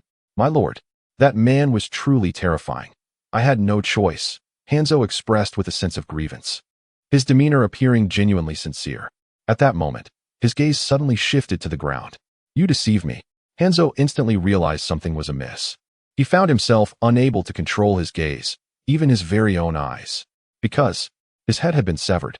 Liang disdainfully wiped the blood from Hanzo the Salamander. What a jest! Forced to commit vile deeds? When Hanzo uttered these words, Liang felt a wave of revulsion. When an individual chooses to sacrifice 1,000 lives, regardless of whether they are coerced, they have already become irredeemable. And concerning the young man mentioned by Hanzo, Liang suspected that he was the master he had long sought. If that were indeed the case, then Hanzo must perish. Anyone daring to plot against their own life would not be spared by Liang. As for the fruit of the divine tree, Liang held no belief in it. The fruit was a product of Kagaya Otsutsuki extracting energy from the earth, yet it took a millennium to form a single fruit. The last one was consumed by Kagaya, and the next would not appear for several centuries, unless she had traversed time. Otherwise, Liang would never believe it. He tore a strip of cloth to bind Hanzo's head, a bounty of 100 million ryo in hand. Half an hour later, the group reluctantly departed from the Rain Ninja Village. The villagers of Rain Ninja Village glanced anxiously at Liang. "Mr. Liang, Lord Mizukage is quite concerned about you," Chojiro said earnestly, looking at Liang. "Yes, I will visit her in due course, Liang nodded. He did not anticipate encountering an old acquaintance here. Liang entrusted little Naruto to Chojuro, who was already ensnared in a jinjutsu, sleeping soundly. He had no intention of returning just yet, not only due to Danzo's involvement, but also because of the looming threat of white Zetsu. If he indulged in hedonism, only death awaited him. At that moment, Kuratsuchi approached incredulously. Are you truly Lord Liang? Did you not return to the Sound Ninja village? Liang was a renowned figure, and news of him was closely monitored by the 5 great ninja villages. Is there something amiss? Liang inquired, glancing at the tall young girl before him. Kuratsuchi was now 13, standing gracefully, resembling a young lady. Yes, if you truly are Lord Liang, please, you must save our village. Save your village? What has happened in Awagakure? Liang asked, puzzled. The Awagakure was one of the 5 great ninja villages. In such a place, if something truly had gone awry, others would surely know, yet Liang had not received any information regarding Awagakure in recent years. He assumed everything was well. Indeed, there has been trouble. Ever since my grandfather went missing, the villagers have become very strange. Their demeanor increasingly deviated from that of humans, even in their daily tasks. What does it mean to be unhuman? It resembles that of machines. Haitu explained. Everyone seems perplexed. The conversations have dwindled. Initially, there were faint echoes of dialogue. But months later, the village lay in silence as if devoid of life. Most terrifying of all was the uniformity of their movements, devoid of any extraneous gestures. Movements in unison? Liang suddenly pondered, furrowing his brow as he vaguely deduced the situation in Yanin village. During the 5 years of confrontation with Baiju, Liang had encountered numerous similar occurrences. First, a family would grow increasingly taciturn, followed by the entire village, and ultimately, the whole nation would succumb to silence. In the end, they were all impersonated by Baiju. He never anticipated such an event would transpire in Yanin village. Very well, I am willing to assist you. Liang consented to Haitu. Days later, after claiming the bounty for the mountain pepper fish Hanzo, Liang reconvened with Haitu. However, they did not proceed directly to Yanin village, opting instead for a detour. You mentioned being rescued by your senior brother. Is he truly formidable? Indeed, my senior brother is none other than Deidara. Oh, I am even more eager to meet him, Liang replied with a smile. Meanwhile, at a cliff in the land of Earth, several peculiar figures clad in red cloud cloaks arrived at their destination. This must be the place, murmured the leading shark-faced man as he approached a small wooden cabin. Bang! As the door swung open, a torrent of sparks surged toward his face. What the hell is this? Just as he uttered those words, a thunderous explosion resonated throughout the valley. The cabin door had detonated. What kind of reception is this? The shark-faced man shook off the dust. He instinctively stepped back, thus avoiding injury. Inside the cabin sat a golden-haired youth, quiet and unassuming, seemingly indifferent to the world around him. The shark-faced man promptly approached him. Hey, where has the owner gone? He examined the surrounding furniture, devoid of dust, indicating the owner had not strayed far. The owner? What do you seek him for? Oh, nothing much. I merely wish to invite him to join our Akatsuki. Your master shouldn't be too far away, right? Indeed. The youth nodded. Suddenly, he mysteriously handed the shark-faced man an exceedingly soft clay doll, crafted from pure white material. By the way, my master asked me to give this to you. For me? The shark-faced man was taken aback. Before he could fully comprehend, the clay in his hand erupted. Blood splattered as his palm was reduced to shambles. Damn it! He immediately raised his other hand to wield his blade. But before the blade could reach the youth, the figure had vanished, leaving behind another similarly soft clay doll. Oh crap! Boom! The wooden cabin was utterly obliterated. Far beyond the valley, Haitu grew anxious. They had heard the distant commotion, yet the mountain path was treacherous, although Liang could outpace them. His unfamiliarity with the terrain necessitated waiting for Haitu to proceed together. At that moment, in the distant sky, a magnificent white bird suddenly emerged, carrying a young boy who soared rapidly through the valley. Senior brother, Haitu exclaimed upon witnessing this scene, but as soon as he shouted, he noticed a massive mechanical puppet trailing closely behind the great bird. This creature resembled a scorpion, clinging tightly to the mountainside as it scuttled along, its speed rivaling that of the avian marvel above. That must be Deidara. Liang naturally also spotted the youth in the sky, while the mechanical puppet on the ground captured his attention. That's the scorpion of the red sand. What is he doing here? He had scarcely uttered those words when he became intrigued by the figures atop the puppet. One appeared to be a person stitched together with threads, while the other bore a visage reminiscent of a shark. That's Kakuzu and Hoshigaki Kisame. How could they possibly be here? Liang was astonished. Both Kakuzu and Kisame were members of the Akatsuki, yet this era should have seen the dissolution of the organization. He glanced back at Nagato and Konan, who were struggling to keep pace behind him, and suddenly, a wave of confusion washed over him. Could it be that the Nagato behind me is a mere illusion? Nagato was the founder of the Akatsuki. In the original tale, he established the organization under the influence of the darkened Ibido, with the goal of resurrecting Uchiha Madara, intending to use the infinite Tsukuyomi to force everyone into submission.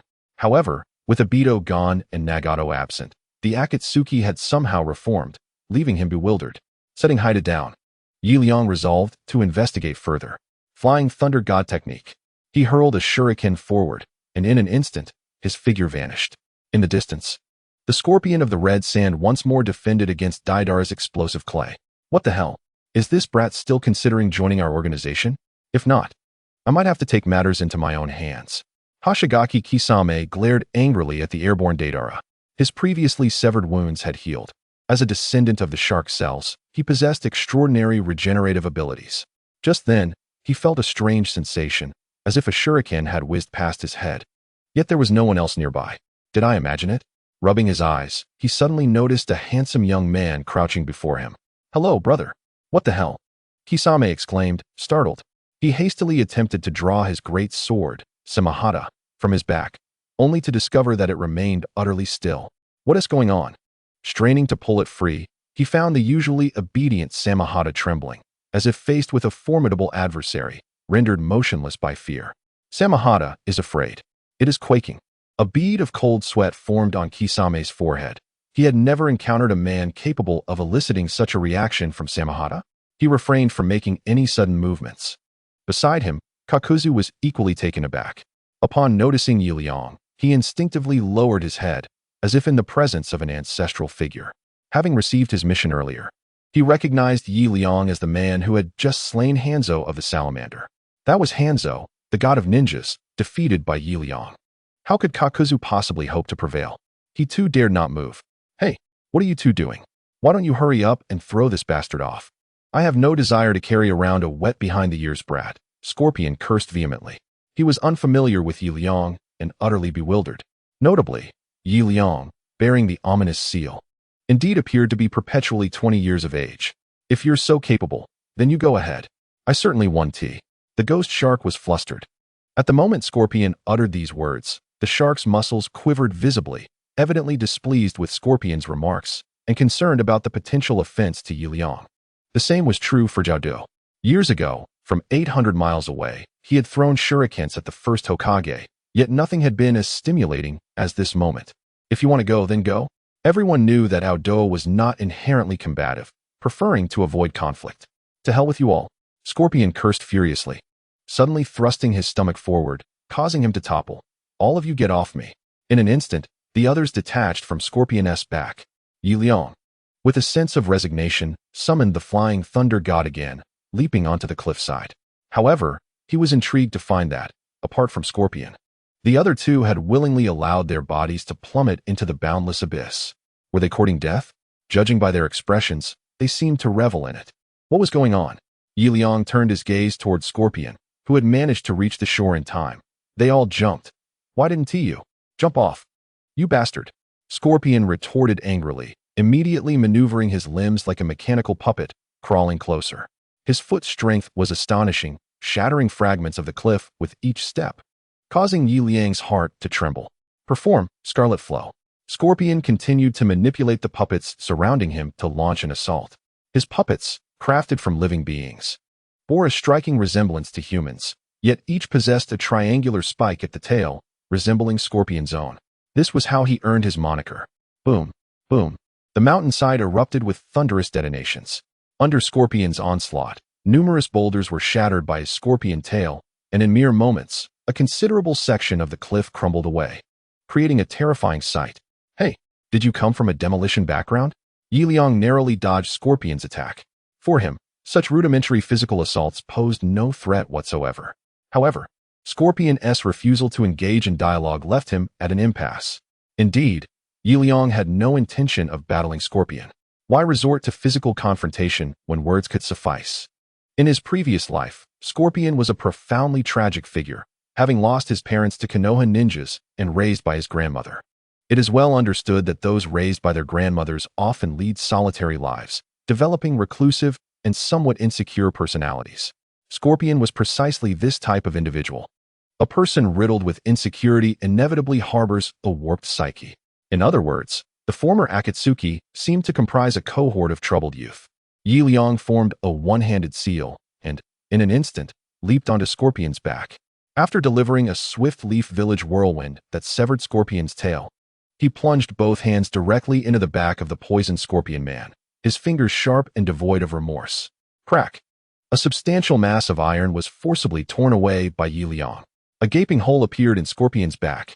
Strangely, however, no blood flowed forth. As if he were a mere machine, Liang was not perplexed.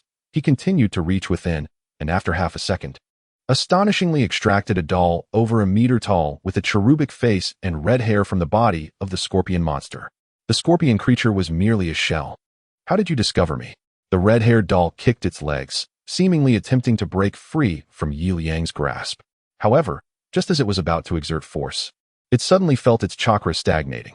Moreover, as it struggled, it experienced a peculiar pain in several muscles of its back. This is the Hyuga clan's pressure point technique. If you wish to avoid having your blood flow reversed and perish, you might want to refrain from moving unnecessarily. Pressure point technique? Are you from Konoha? No. When did Konoha ever possess such formidable powers? Your strength undoubtedly surpasses that of a ninjutsu doctor. There is much you remain unaware of. Liang promptly cast aside the Scorpion's deceptive exterior into the valley, placing its true form against the rocky wall. Listen carefully. I will pose a few questions. Should you respond honestly, I shall spare your life, and perhaps, in a moment of good humor, even release you. Are you serious? Upon hearing this, the red-haired doll immediately ceased its struggles. Knowing it stood no chance against Liang, the prospect of survival was indeed a fortunate turn of events. First question. I wish to know who leads your Akatsuki and why this organization was established. Our leader is someone named Orochimaru, though I have scarcely seen him. More often, it is a man called Itachi Uchiha who commands the Akatsuki. Of course, I have not encountered him either. I just recently joined. The Scorpion shrugged suddenly. Orochimaru? Liang's gaze turned distant. He had never anticipated that his arch-nemesis, Orochimaru, was the one to re-establish Akatsuki. In this lifetime, due to Liang's emergence, Orochimaru had veered completely off his original path, not only researching the immortal technique of the white phosphorus serpent, but also mastering a terrifying forbidden jutsu that could devour others and absorb their abilities. Previously, during his time in Tsunade, Liang had clashed with him. Had he not ambushed Orochimaru, the outcome could have been uncertain. Yet now, Liang had mastered all ordinary ninjutsu, and even typical shadow-level adversaries could not best him. Even if he were to confront Orochimaru, the eventual outcome remained undetermined. And Itachi? Where is he? How did you all arrive here? Itachi should currently be in Iwagakure. The last time we were in Kumogakure, we discovered traces of white Zetsu.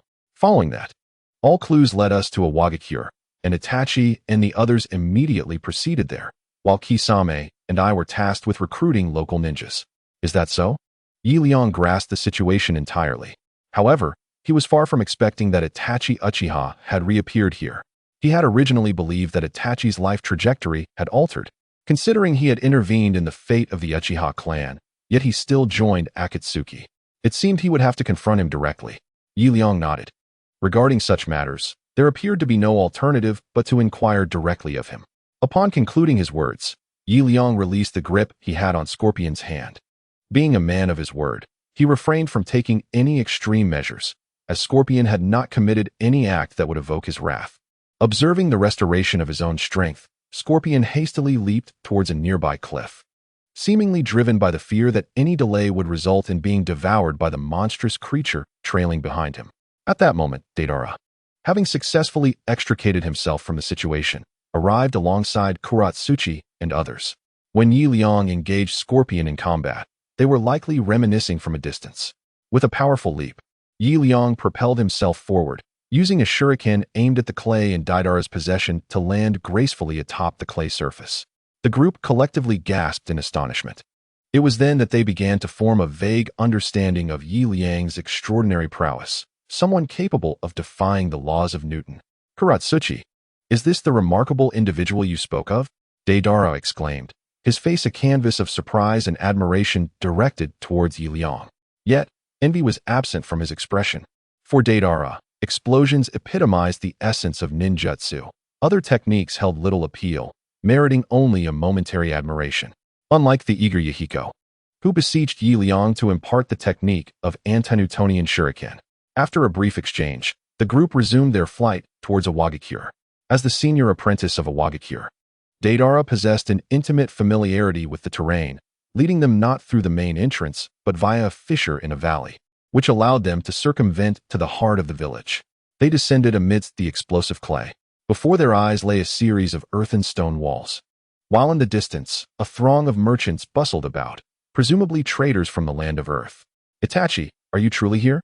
The group joined the lively procession of merchants, exchanging jovial banter.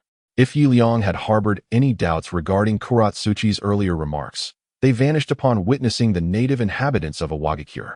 They resembled Kuratsuchi's description precisely. Their faces devoid of expression and their movements mechanical, reminiscent of the effortless mastery exhibited in Dragon Ball's Ultra Instinct. Miss Haruka, have you come to partake in commerce as well? Liang leaned against a merchant's female bodyguard, casually tucking a flower from the roadside behind her ear. No, we are merely the guards of Lady Haruka, she replied, her cheeks flushed, flattered by the attention of such a handsome man. There is no need for you to address me as miss when I am but a mere guard. Nay, in my eyes, a beauty such as Lady Haruka deserves to be called a princess, Liang playfully teased. After a while, the group found lodgings in a local inn. The troupe they had encountered earlier appeared to be performers visiting Iwagakure. Composed entirely of a female brigade, their leader, Lady Haruka, had remained concealed within her palanquin. Liang vaguely recollected that she was a princess from the land of snow, and he was astonished to find her here. Merely a performance? Liang pondered. Sensing an underlying intrigue, the pragmatic White Zetsu faction had never been known to seek such frivolous entertainment. A sense of curiosity enveloped him.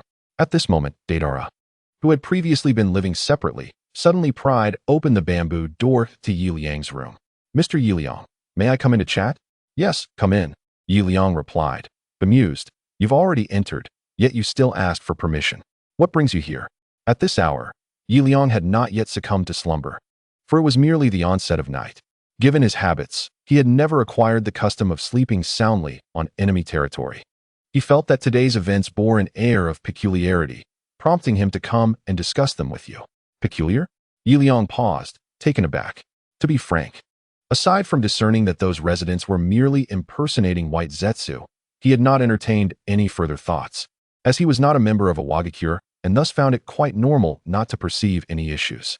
You see, while our Awagakure does possess its own entertainment, we have never invited performers from other nations, which makes today's women's military troupe rather strange. You mean the Windflower and Snow troupe? Indeed. Liang hesitated. Although he found Daidara's reasoning to be sound, he had not noticed anything amiss with the Windflower and Snow performers today. Not even the female guard seemed out of the ordinary to him. The only question that lingered was why a village that typically shunned outside contact would suddenly extend an invitation to renowned courtesans from the land of snow. Moreover, according to the guard Haru, the fees for their performances were quite substantial, indicating that Awagakure had earnestly extended a high-priced invitation. Well then, you should return and rest for now. We can discuss this further tomorrow. With newfound insight, Liang dismissed Daidara casually. Overthinking would yield little benefit. All right. Daidara exited Liang's chamber. In the distance, a captivating dance performance was unfolding in the courtyard of the Tsuchikige's residence. As the grand finale, Windflower and Snow showcased her enchanting figure, while a troupe of elegantly adorned female performers accompanied her.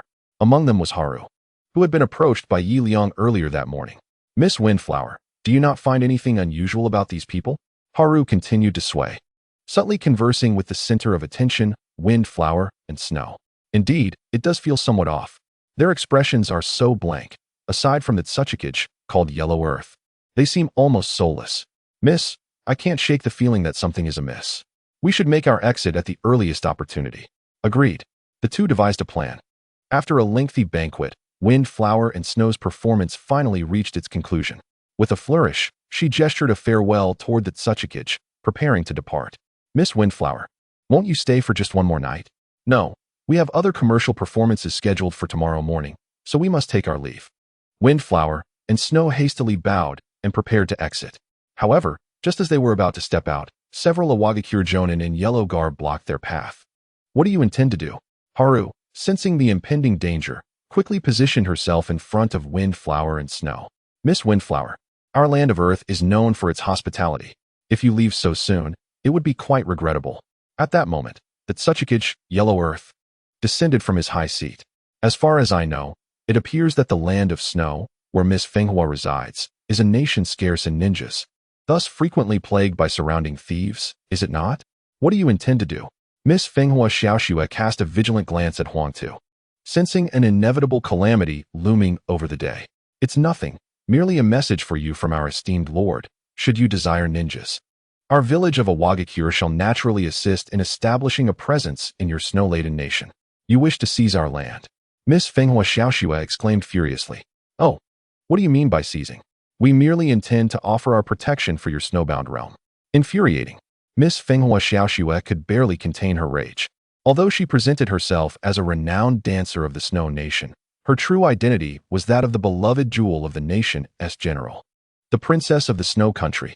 It seems you have conducted your inquiries into my identity in advance. Miss Fenghua Xiaoxue shot a fierce glance at Huangtu, who merely smiled in response, non-committal. Princess, I shall escort you to safety at once. Haru, her loyal protector, grew increasingly anxious. Upon hearing such dialogue, she grasped Huangtu's intentions with clarity and swiftly drew the hairpin from her hair, aiming it menacingly at the obstructing ninjas. The remaining dancers also brandished their hair ornaments. Attack! At Huangtu's command, the two elite ninjas lunged towards the female brigade led by Miss Fenghua Xiaoxue. Their speed was remarkable, enhanced by the familiar terrain of the Earth Country, elevating their prowess significantly. Infuriating. In an instant, members of the female brigade began to fall, and their strongest leader, Haru, also sustained injuries. After all, they were not ninjas and stood little chance against the elite of Awagakure. Haru, Miss Fenghua Xiaoxue cried out in distress, although Haru was her guard. They had grown up together, practically sisters, having vowed to reach adulthood and marry together. You must not perish here. Just as she uttered those words, she spotted a shuriken, swift as thunder, hurtling towards Haru, too fast for Miss Fenghua Xiaoxue to intercept. Panic engulfed her. Just as Haru seemed destined for doom, a strong, pale white arm emerged from the earth, deftly grasping the shuriken as if capturing a delicate rabbit. Haru's life was spared. A voice, melodious and masculine, resonated from the earth. Shortly thereafter, the man revealed himself. Liang emerged from the ground using a standard Earth-style jutsu. The vastness of the Tsuchikage's estate left him little choice but to ambush from beneath. Mere ants dare to control humanity, Liang murmured, as the ground began to sink beneath him, followed by a sudden eruption of numerous earthen spikes. Earth-style, ground spikes. Not only did this strike the two blocking elite ninjas, but even the audience present was pierced through the heart by Liang's devastating technique. Damn them. Upon witnessing such a situation, Huangtu could no longer tolerate it. In an instant, he evaded Liang's attack and seized a protruding spike, hurling it towards Liang. Simultaneously, Liang vanished from the spot. He had touched the dancers present, and in an instant, everyone had disappeared as though they had never existed. Huangtu, filled with rage, glanced at the empty space before casting his gaze into the distance. You cannot escape. Whoosh. A rush of wind passed by. In the residential area where Mihiko resided, Liang successfully transported everyone there. He had just employed the Flying Thunder God technique. Due to his cautious nature, Liang had previously left a shuriken inscribed with a seal in the residential area, and to prevent any accidental harm to the dancers, he directly activated the Flying Thunder God to bring them all over. Are you all right? Liang inquired with concern. The dancers, momentarily disoriented, were quickly awakened by the leader, Fenghua Xiaoxue, who was the first to regain her senses. It's space ninjutsu. As the princess of the land of snow, she possessed a certain level of insight. Thankfully, I truly thank you, Lord Yi Liang. Fenghua Xiaoxue expressed her gratitude to Yi Liang, who merely nodded in response. No one should sleep. Yi Liang immediately roused the others. Bang! An endless series of explosions erupted outside. Huangtu manipulated the earthen river beneath him, rapidly advancing towards the residential area, disregarding any potential impact this movement might have on Awagakure, his eyes ablaze with fury. Father, what are you doing? The first to emerge from the residence, Kuratsuchi, was instantly filled with dread. Huangtu was Kuratsuchi's father. Since the disappearance of Inoki, Huangtu had been devoted to mediating the conflicts within Awagakure, but he never anticipated that shortly after leaving the village, his father would transform into this monstrous state. It seems my uncle has also been controlled. Dadar aside, he swiftly launched a white bird into the sky, which instantly transformed into a massive airborne steed. Everyone aboard. The ground is too perilous. Upon hearing this, the crowd readily agreed, for this was Awagakure, and fighting its people meant they could not remain on the ground. They attempted to ascend the white bird, but after only a few steps, the previously deserted street began to tremble violently, and one after another. White figures erupted from the ground. This is bad. It's White Zetsu. Yi Liang's brow furrowed deeply. Do not interfere with our master's plan. We shall eliminate you. The White Zetsu roared as they lunged toward those still on the ground. They surged forward, creating a terrifying scene. Kuratsuchi and the others fared better, while the dancers from the land of snow faced dire straits. After a few rounds of combat, only Haru and Fenghua Xiaoxue remained. I will clear the path for you. Take these ordinary people to safety. Yi Liang shouted in anger, swiftly forming hand seals. It is worth noting that Yi Liang typically used ninjutsu with casual ease, but this time he was earnest in his seals, indicating just how formidable this technique truly was. Fire release, great fire annihilation. A powerful flame, reminiscent of a meteor, instantaneously swept from Yi Liang's position towards the entrance of Awagakure. Astonishingly, this lengthy 10,000-meter distance was traversed as Yi Liang ignited a blazing path of crimson flame, with the edges still flickering with unconsumed azure fire. Let's go? Upon witnessing this, Mihiko swiftly led the dancers to escape. They were acutely aware that their presence was merely a hindrance, and their utmost duty was to ensure they did not impede Yi Liang's escape. Once everyone had departed, Yi Liang and Deidara turned their attention to the looming earth before them. Surrounding them were numerous white zetsu, yet they were mere trifles. Despite their overwhelming numbers, Yi Liang dismissed them with disdain. However, the earth itself posed a formidable challenge. The original incarnation of the earth was exceedingly powerful, having once sealed the mighty Ten Tails with earth techniques. It is crucial to note that the Ten Tails embodies all tailed beasts, and even the QB within Yi Liang is merely a fragment of its vast power. It seemed inevitable that a battle awaited. With a soft sigh, Yi Liang swiftly soared alongside Deidara towards the earth. Art is an explosion, Deidara exclaimed, unleashing the earth release, earth dragon bomb technique. A colossal dragon, laden with explosive clay, instantly obstructed the flow of the earth's river. The cataclysmic explosions shattered all nearby lodgings, and even the earth was forced back several hundred meters under such ferocious onslaught. Yet, this was not the end. Ninjutsu, tailed beast ball. Yi Liang manipulated the energy within his palm, and a dark sphere of light erupted forth. Countless stones were instantly flattened by the aura of the tailed beast ball, while surrounding objects, as if drawn by gravity, hurled themselves towards it. Before long, the tailed beast ball became encased in a dense layer of rock, resembling a small mountain. Earth's heart raced. Such a formidable technique was beyond the realm of ordinary ninjutsu. He promptly struck the ground, channeling an abundance of chakra from his palms into the earth. Just as the gargantuan tailed beast ball approached, a massive stone wall, spanning several kilometers, suddenly erupted in the center of Awagakure, bisecting it. Earth release, earth flow wall. With a booming command, the colossal wall created by the earth clashed with Yi Liang's tailed beast ball, each force evenly matched, apart from the tailed beast ball diminishing in size. Vast amounts of earthen walls were instantaneously reduced to dust, leaving no trace behind. Yi Liang, this earth is not right, Deidara suddenly shouted. Although Uncle Earth is formidable, he is merely an ordinary Kaga-level warrior at most. Such a large-scale earth technique usually requires the combined efforts of thousands of ninjas. He should not be capable of this level of mastery. Upon hearing this, Liang's eyes momentarily glimmered with a fleeting metallic white. And then the data regarding the Earth materialized before him. Earth, Enhanced Type, Ninjutsu 6. Taijutsu 6. Ninja Tools 6. Goodness. This is the attribute of Uchiha Obito. Liang cursed in anger. Realizing the situation had turned dire, he promptly prepared to retreat. Liang had never been one to engage in uncertain matters. The risks and rewards were never proportional. After all, no cunning strategist would willingly expose themselves. Let us depart first, Liang advised. Without any prompt from Deidara, the clay bird soared into the distance under his control. You shall not escape. Leave it for the master. Huang Tu's eyes burned with fury, resembling an enraged gorilla.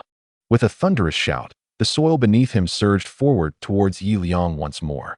At that moment, a colossal red skeletal apparition struck Huang Tu, standing resolutely between Liang and him like a titan. Susanoo, the man within the skeletal figure, murmured, his expression serene, devoid of even a hint of fear as he regarded Huang Tu. It was Uchiha Itachi. Liang immediately recognized his identity. At this critical juncture, only Uchiha Itachi possessed the ability to wield Susanoo. No, he cannot be allowed to remain. Liang thrust a kunai inscribed with the Flying Thunder God technique into Deidara's hand before plunging into the fray.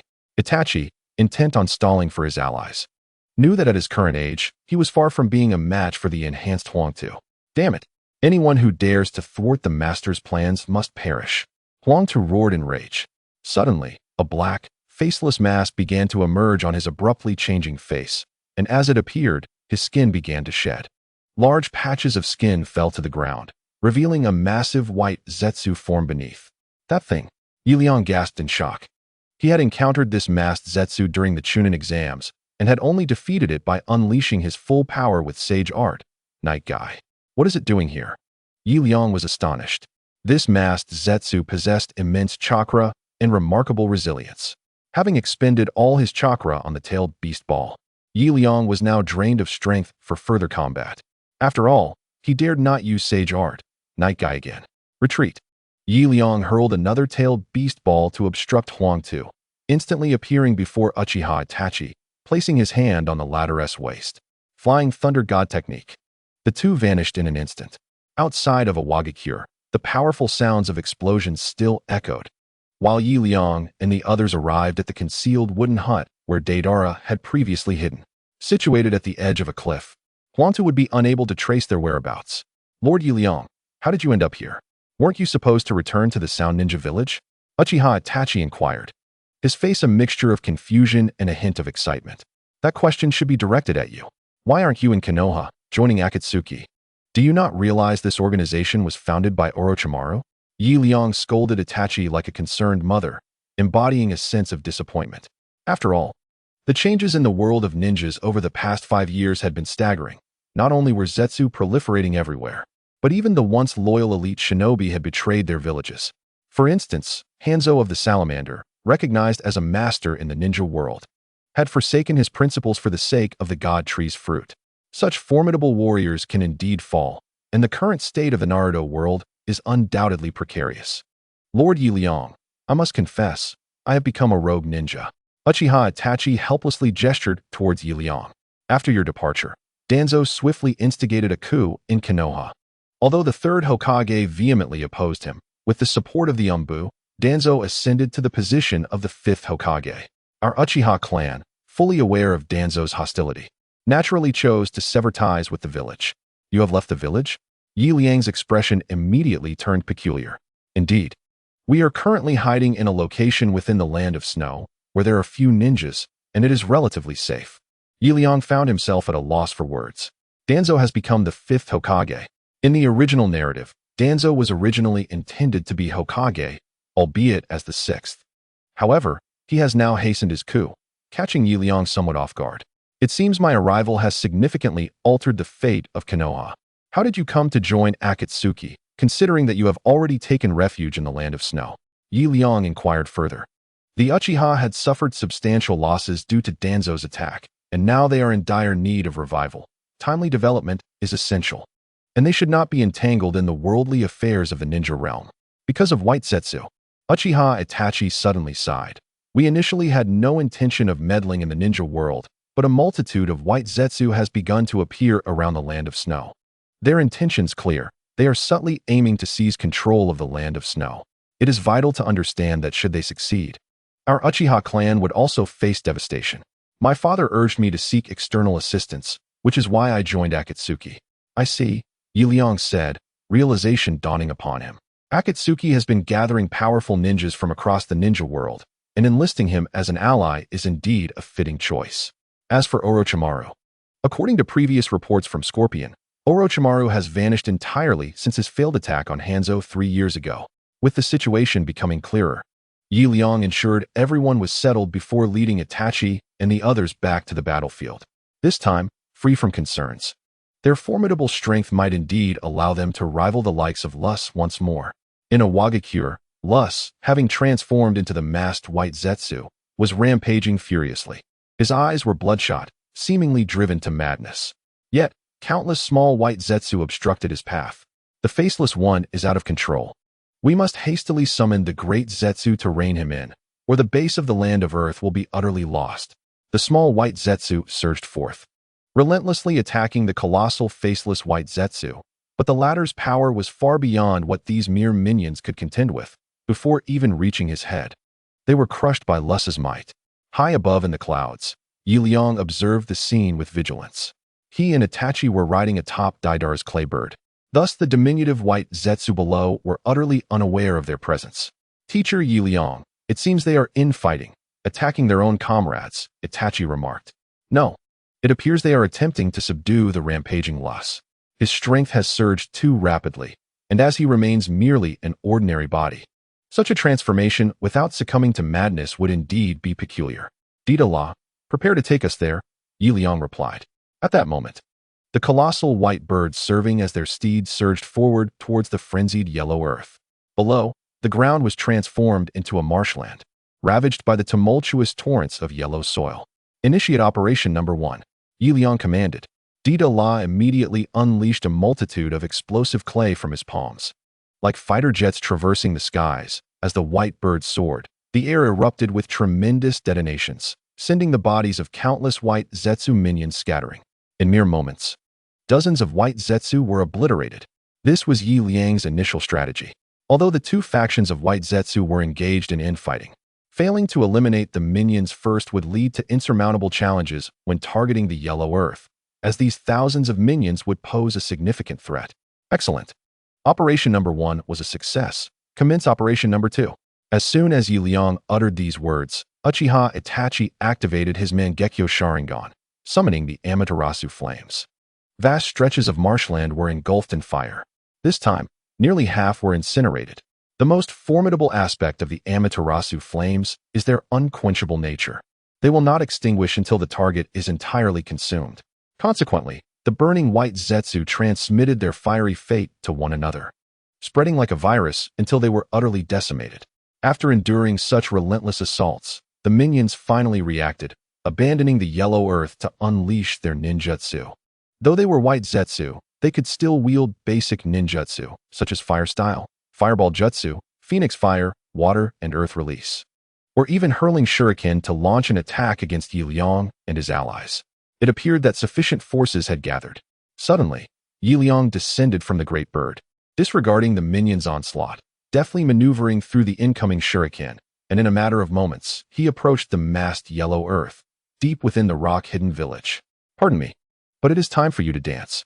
Liang swiftly hurled dozens of shuriken towards yellow earth, each inscribed with the flying thunder god seal. Leaning forward, before the attack from yellow earth could reach him, Liang utilized the shuriken to teleport behind him. Jinchuriki technique, tailed beast ball. A tailed beast ball of regular size shot towards yellow earth's back, and upon the latter spitting out blood, Liang followed up with the flying thunder god technique, reappearing at his abdomen. Jinchuriki technique, tailed beast ball. Next, he struck at the head. Jinchuriki technique, tailed beast ball. Lastly, he targeted the legs, waist, biceps, and neck. In an instant, Liang unleashed the tailed beast ball from over 80 different points on his body. This constituted Liang's most potent attack. The energy expended was immense. It even drained the chakra of the nine tails. Such a formidable technique was beyond the capacity of yellow earth to withstand. Not even Uchiha Madara could endure such overwhelming force. Unless one were the sage of 6 paths in the flesh. Boom. A powerful explosion erupted from Yellow Earth's vicinity, radiating outward like a brilliant white light, turning everything enveloped within it to dust as the brilliance expanded exponentially. Liang utilized the Flying Thunder God technique to instantly appear beside Deidara, soaring 10,000 meters above the ground. Art is an explosion. Deidara gazed in awe as the village of Awagakure, where he had survived since childhood, was reduced to ruins. A flicker of excitement dancing in his eyes. This time, he was utterly impressed by Liang. The magnitude of the explosion he had produced captivated Deidara, igniting within him a fervent admiration. Master Liang, please allow me to follow you from now on. Absolutely not. Why? You are simply too dangerous. A moment later, the village lay in ruins beneath a colossal mushroom cloud, an awe-inspiring feat that was met with an eerie silence. When the power is overwhelming, the surroundings fall silent. We can leave now, Liang remarked nonchalantly, not bothering to inspect the aftermath. For in the wake of such devastation, not even a chicken could survive. It was left to Itachi and the others to express their agreement, as there was little else to say. In truth, Liang had not anticipated this outcome. He had merely aimed to ensure that Huang too survived, pouring all his strength into the effort. However, he had grossly overestimated his own power. Who could have foreseen that a mere exertion would unleash an atomic-like devastation? I never imagined I would be this formidable. 80-tailed beast bombs. Terrifying indeed. Upon returning to their hideout, an awkward silence enveloped the group. Originally, Itachi had hoped to uncover some clues regarding White Zetsu, but now all traces were lost.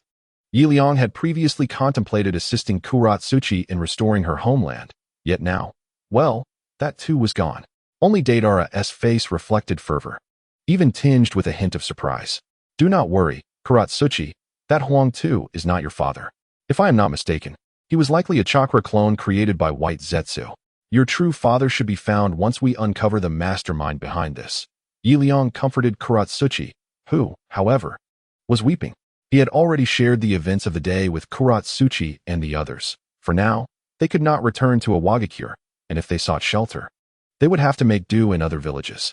After a brief exchange, the group prepared to journey to the Land of Snow. Now that they had learned of White Zetsu's presence in the Land of Snow, Liang was determined not to overlook this lead, especially since the princess of the Land of Snow was still in their possession, despite Fuka's vehement denials of being anything more than a mere dancer. Days later, a lavish carriage appeared at the border of the Land of Snow. Old man, how far is it to the capital of the Land of Snow? Liang halted the carriage to inquire of a man nearing 50, who had just concluded a day's labor and seemed ready to return home. The nobleman must be a traveling merchant. The Land of Snow is not far ahead. Just cross over that mountain. The elder indicated towards a distant peak before preparing to depart. However, no sooner had he taken a step than a swift shuriken embedded itself into the back of his head. Another White Zetsu. Liang approached, extracting the shuriken from the elder's skull, who soon transformed into a lifeless White Zetsu corpse. This marks the third encounter with the enigmatic White Zetsu along the journey. And as we delve deeper, the intelligence of these beings seems to escalate, hinting at a nascent capacity for thought. Take this elder, for instance. He has cunningly mastered the art of deception. Were it not for Itachi Uchiha's Sharingan, Liang might have indeed fallen for the ruse. It appears that the borders of the Land of Snow have been entirely seized by the White Zetsu. One can only hope that the heart of the Land of Snow remains unscathed. Liang furrowed his brow, as Itachi's voice resonated from the carriage. Our father is stationed at the capital. He should be safe. The Sharingan is the nemesis of these White Zetsu, and they are unlikely to breach our defenses in the short term. Very well, let us hasten our departure, Liang responded as he re-entered the carriage. Gazing at the distant peaks, a mysterious glimmer of red ignited in his eyes. What an overwhelming aura of malevolence. It seems that the Land of Snow harbors not only the presence of the White Zetsu, but also conceals numerous formidable adversaries. Far from the sparsely populated realm it appears to be, Liang regarded the horizon with incredulity. Over the years, he had undertaken numerous bounty missions, granting him a unique sensitivity to the faintest of murderous intents.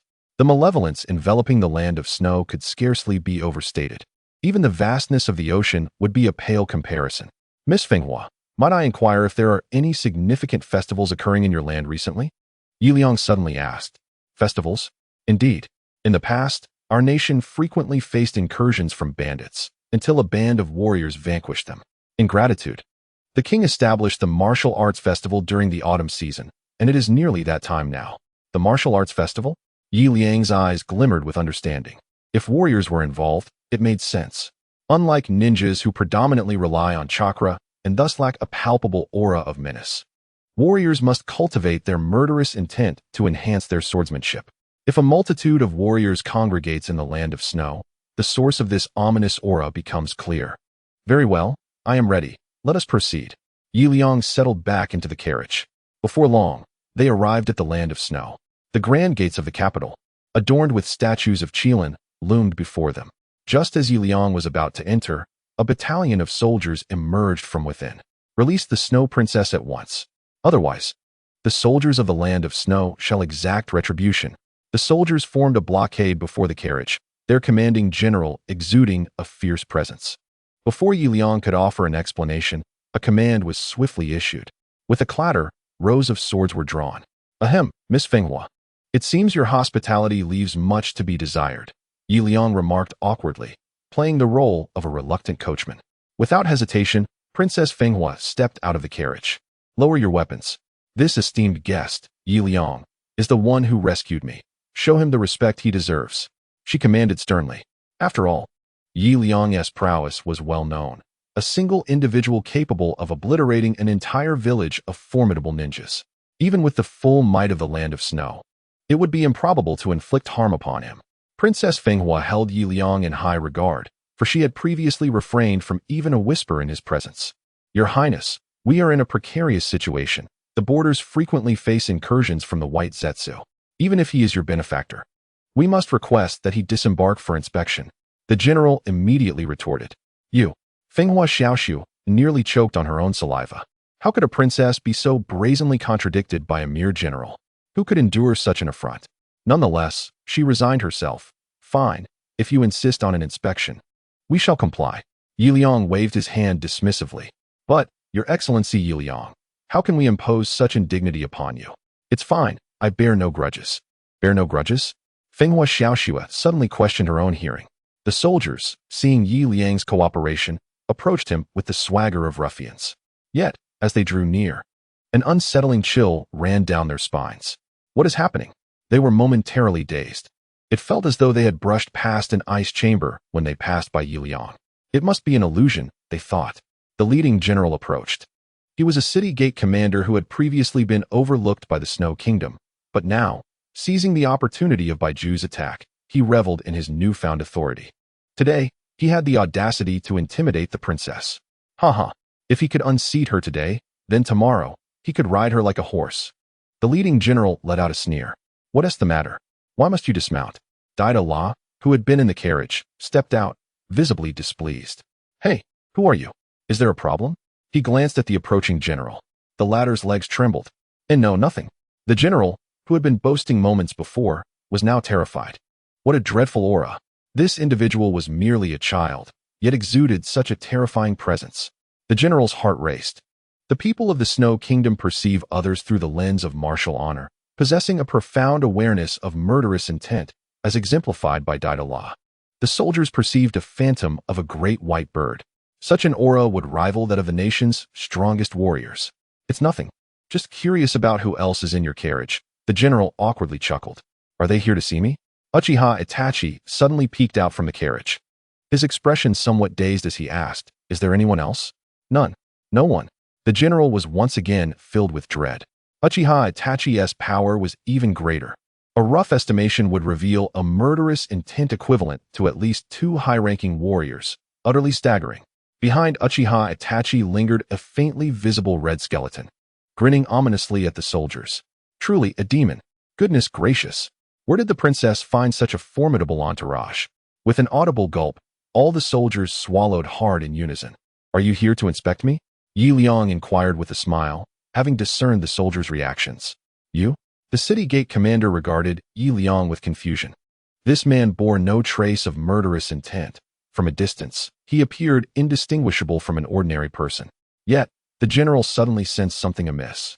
Even a commoner would carry some remnant of bloodshed from their daily lives. It was impossible for anyone to be devoid of it. The general immediately recognized the anomaly. This man was anything but ordinary. Or rather, this individual has managed to completely mask their presence. Such a feat is only conceivable for the legendary god of warriors, Lord Miura. It is utterly inconceivable that this person could have attained the same level of mastery.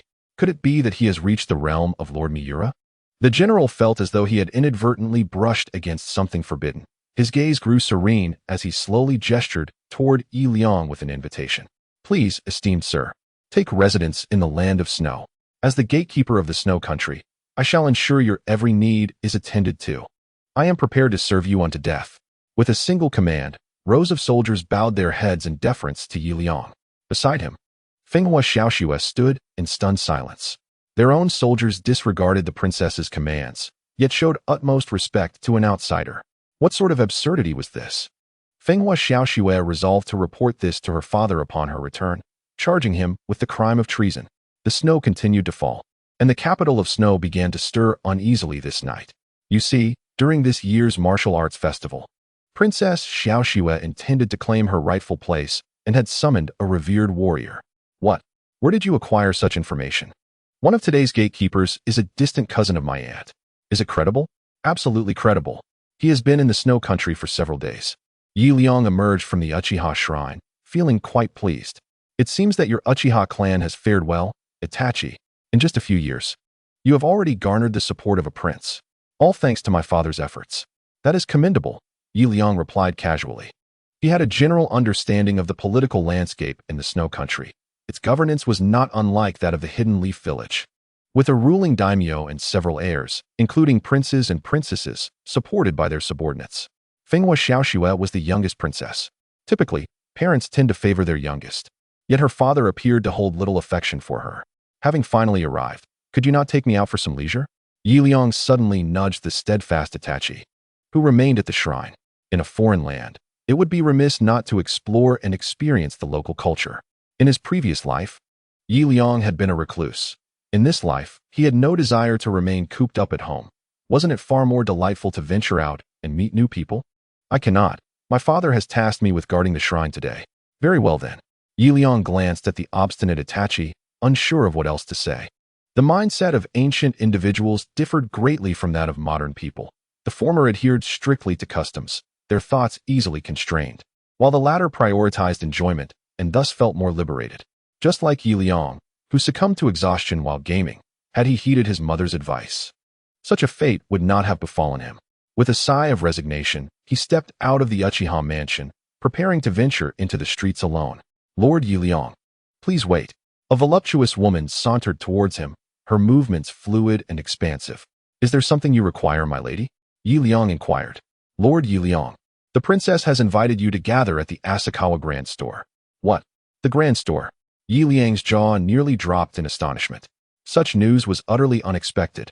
The era of Naruto actually belongs to the Edo period, during which the grand establishments were essentially brothels, or as one might colloquially refer to them, pleasure houses. A princess of such stature visiting a pleasure house. This is utterly absurd. Liang felt a profound sense of malice. You are coercing the youth into crime. As a principled time traveler, he could never allow such a thing to transpire. With a slight bow, he gestured forward. In due time, Liang, under the guidance of a well-endowed maid, arrived at the pleasure house where Fenghua Xiaoxue resided. The interior was exquisitely adorned, even somewhat ostentatious. On the upper floor, several singing courtesans were already soliciting patrons. Sir, please come upstairs. Upon seeing Liang, their hands were never still, for his appearance was among the most handsome in this world. Ah, Lord Liang, you have arrived. A female attendant approached him at the entrance. Miss Haruka? Liang was taken aback. He had not anticipated encountering the guardian of Fenghua Xiaoxue at the door. Ah, indeed. In his previous life, although Fenghua Xiaoxue was a princess of the land of snow, her aspiration had always been to become a singer. If that were the case, her presence in a brothel could be rationalized. A singer, a courtesan? To sell art, not the body? Liang felt as if a light bulb had ignited in his mind. No wonder Fenghua Xiaoxue lacked the affection of her people. How could a princess who aspired to be a courtesan garner respect from others? Feudal. Vulgar. Yi Liang shook his head, indicating his disapproval. Mr. Yi Liang, in gratitude for your patronage, the princess has prepared a sumptuous feast for you upstairs. Please indulge yourself at once. Very well. Though astonished by Fenghua Xiaoshue's identity, Yi Liang maintained an air of unflappability. The head may be severed, but dignity must remain intact. After 5 years, his ability to maintain composure had only intensified. Entering the establishment, he was surrounded by bodies abundant in sensuality. Aside from a few brazen maidens casting flirtatious glances his way, no one else paid him any mind. Look, that's the guest the princess invited. Just look at that handsome face and those sculpted abs. If only I could toy with him for a night. It would be bliss. You shameless hussy, have you lost your senses? That's a guest of the princess. Do you really think you have a chance? Huh. What of the princess? Fenghua Xiaoxue and I are both headliners. Who fears whom? A few courtesans began to gossip in front of Yi Liang, causing Haruka beside him to blush profusely. The princess is inside. Please, Mr. Yi Liang. After escorting Yi Liang to the room on the second floor, Haruka immediately fled. Her face flushed. What on earth is wrong with her? Yi Liang was momentarily stunned, but then pushed open the door. A melodious tune from a barhu wafted from within. The sound delicate, reminiscent of the six-fingered zither devil from his past life. Yi Liang was taken aback. He then beheld a woman, her face adorned with white powder, performing with great flair. This is a geisha. The term geisha refers to the early singing artists of Japan. They sell their art, not their bodies, each possessing mastery over an instrument. Yi Liang observed the woman's waist, which moved with a certain grace. It is no exaggeration to describe her delicate form as one that could be grasped with a mere hand. This woman, clutching an unknown musical instrument, exuded an air of exuberance, her hair cascading with a lustrous sheen. As she spoke of her instrument, her lithe body swayed rhythmically, igniting a fire within Yi Liang that left him at a loss. The white paint upon her face was rather distasteful. Yi Liang approached the table and began to eat heartily, for he was here to partake in a feast. Enjoying the performance was merely a secondary consideration. After a considerable time, the performance continued unabated. Another dancer, clad in sheer, revealing fabric, entered the room with a feline grace. As the music played, she began to dance, her movements more suggestive than those of an ordinary performer. She flaunted her alluring figure, her hands gliding over her fair skin, twisting her waist like a water snake. When she drew near to Yi Liang, she leaned in, whispering with soft laughter in his ear. Princess Xiaoxue, must you be so forward? Yi Liang's hand, which had been busy with food, suddenly stilled. His heavy breaths instantly raised the temperature of the room. With a sudden snap, the strings of the instrument being played broke. Please, step outside. The dancer, Fenghua Xiaoxue, gestured for the accompaniment to leave. How did you know it was me, my lord? By your scent. The fragrance reminiscent of mandrake is one I could never forget. Ah, my lord certainly has a way with words, she replied with a gentle smile, promptly taking a seat beside him. Whether in jest or earnest, your blatant seduction of me begs for an explanation. What do you mean, my lord? I merely wish to repay your life-saving grace. There are no ulterior motives. Really? It has nothing to do with the martial arts festival? At the mention of the festival, Fenghua Xiaoshue's expression shifted dramatically. The martial arts festival, a traditional celebration of the Snow Kingdom. Winning the ultimate prize would grant one the title of heir. Yet, I wonder why a princess of such delicate stature would covet the title of heir. Suddenly, she clenched her jaw, her demeanor darkening. Since you've investigated the martial arts festival, you must also know why I left the Snow Kingdom. Was it due to an arranged marriage? Yes, indeed. Our Snow Kingdom is too weak, and my father wishes to ally through marriage with the Iron Kingdom. Yet the suitor is a man over 50. Why should I be forced to wed such an elder? So, your intention is to win the championship at the martial arts festival to avoid this marriage. Is that correct? Yes. Fenghua Xiaoshue's mood calmed. What a travesty. In an era approaching modern civilization, such antiquated marriage customs still persist. It is indeed a misfortune for a princess. She enjoys privileges, yet is ensnared like a gilded cage. Yi Liang found a newfound respect for Fenghua Xiaoxue, a woman brave enough to fight for love. I can assist you, but what will you offer in return? If you can help me secure the championship, I would not hesitate to offer my body. After the meal, Yi Liang strolled back through the streets, content in his thoughts. He had done nothing at all. As a noble figure traversing through the realms, Yi Liang embodies a paragon of virtue, intellect, physical prowess, aesthetic appeal, and industriousness. He holds no regard for underhanded tactics. His primary desire is merely for a modest sum of wealth. Yet little did he anticipate that his adversaries were prepared to sacrifice themselves. As he strolls through the dimly lit streets, the hour approaches midnight, reminiscent of the time in his previous life. Shadows flit stealthily across the rooftops. And with his keen senses, Liang perceives faint sounds, a harbinger of an imminent assassination attempt. Swiftly, he navigates several intersections, arriving at a dead end. "Esteemed sir, you must be Liang," a voice calls out as figures descend from the alleyway, their faces obscured and wielding iron daggers, clearly hostile. They are warriors. Despite their efforts to mask their presence, Liang's discerning gaze unveils their data: Ninjutsu 0, Taijutsu 2, Ninja Tool 0, an exceptionally unbalanced assessment, with only their physical prowess present. "Let me guess, it is the second prince who sent you? Or perhaps the first prince? Enough of your prattle. Since you dare to meddle in the affairs of our snow country, do not expect to leave here alive."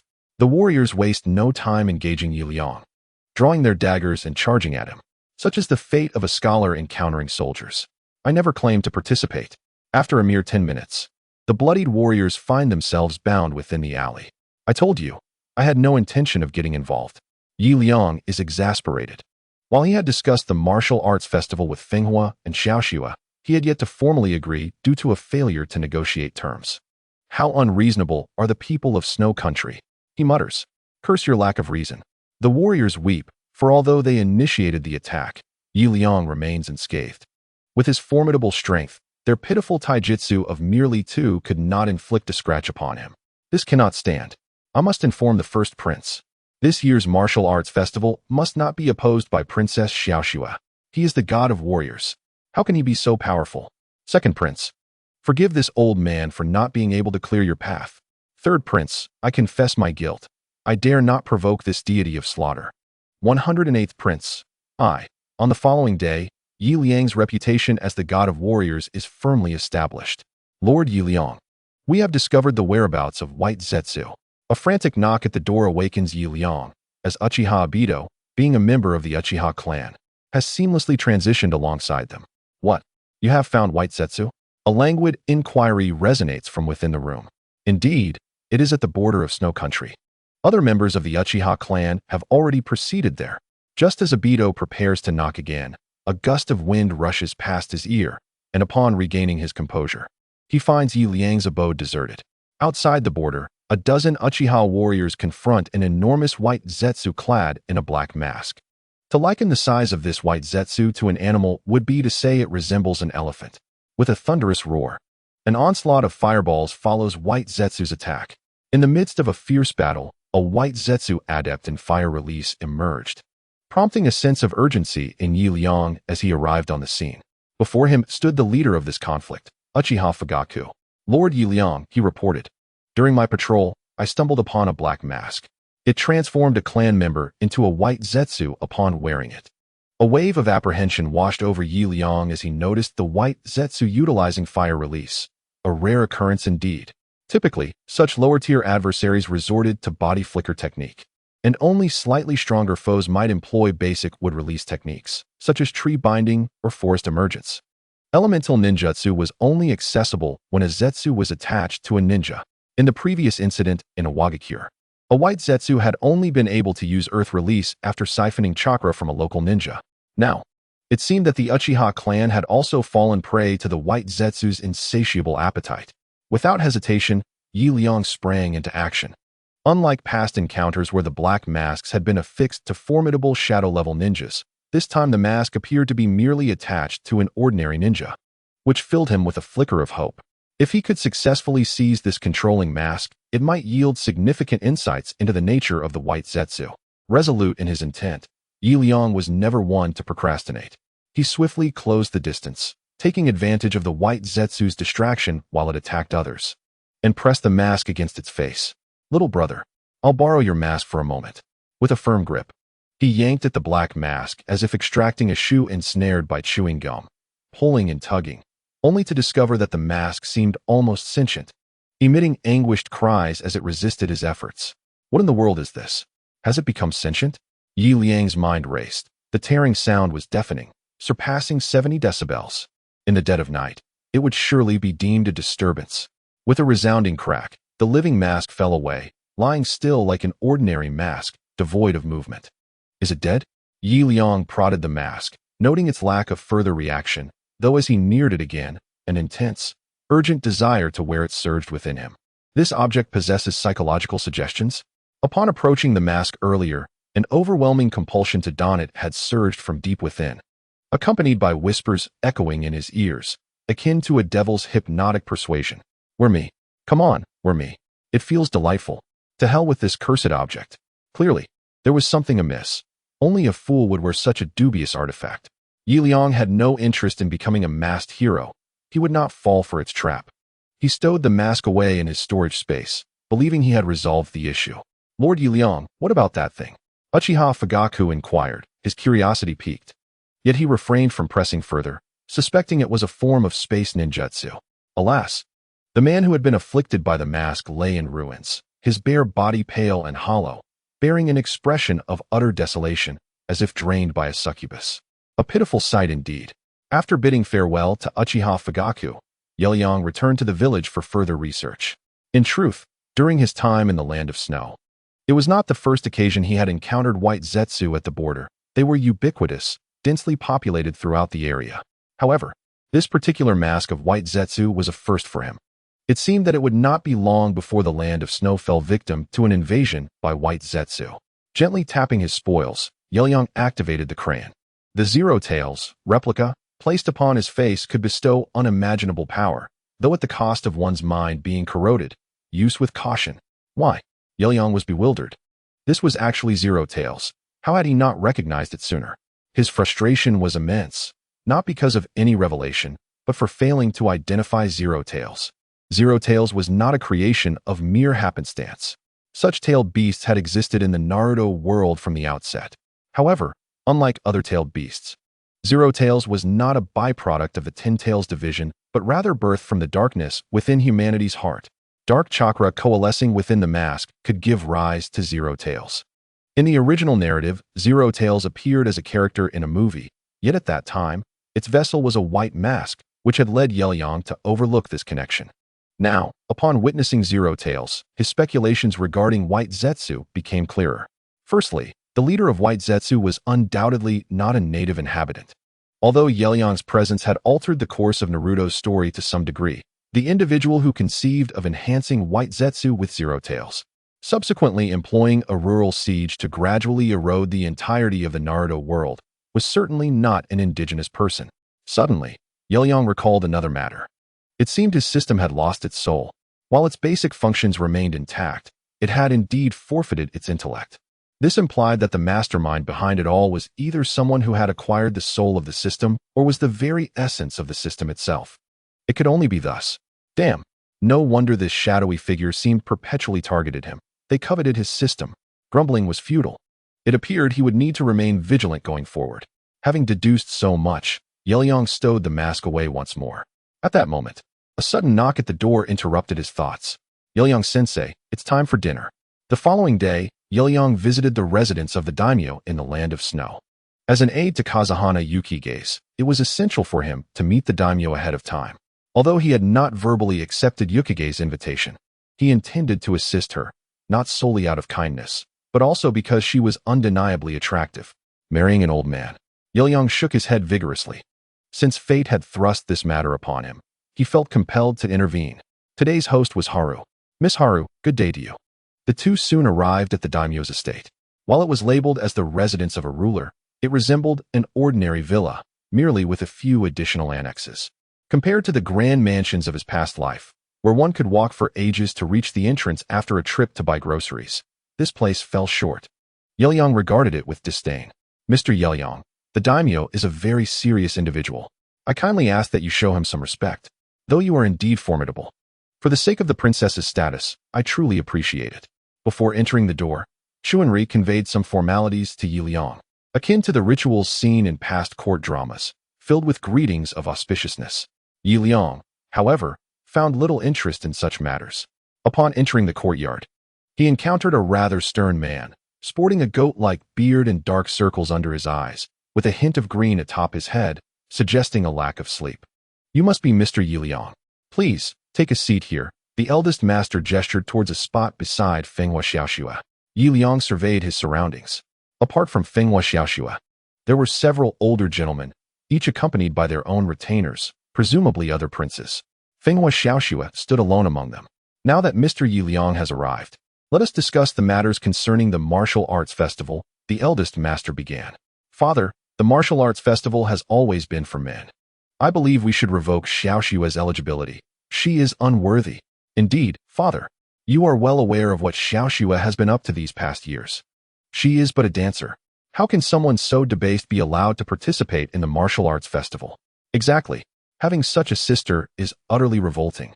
As the eldest master concluded his statement, the other princes erupted into a fervent debate, most of which was laced with ridicule directed at Fenghua Xiaoxue. Xiaoxue, do you have nothing to say? The eldest master inquired, yet she clutched her garments tightly, unable to utter a word.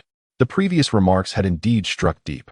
Though they were all her brothers, they spoke such distasteful words. Had those infatuated with sisters heard this, they would likely be incensed. The eldest master shook his head. Since you choose silence, I shall revoke your eligibility for the upcoming martial arts festival. Fenghua Xiaoxue bit her lip, yet words failed her. Liang could no longer stand by. Your Grace, though I am but an outsider, may I interject? He felt compelled to defend her against such bullying. You are Xiaoxue's aide from a foreign land, correct? The eldest master inquired, casting a glance at Liang. What insights do you possess? Insights? I possess only humility.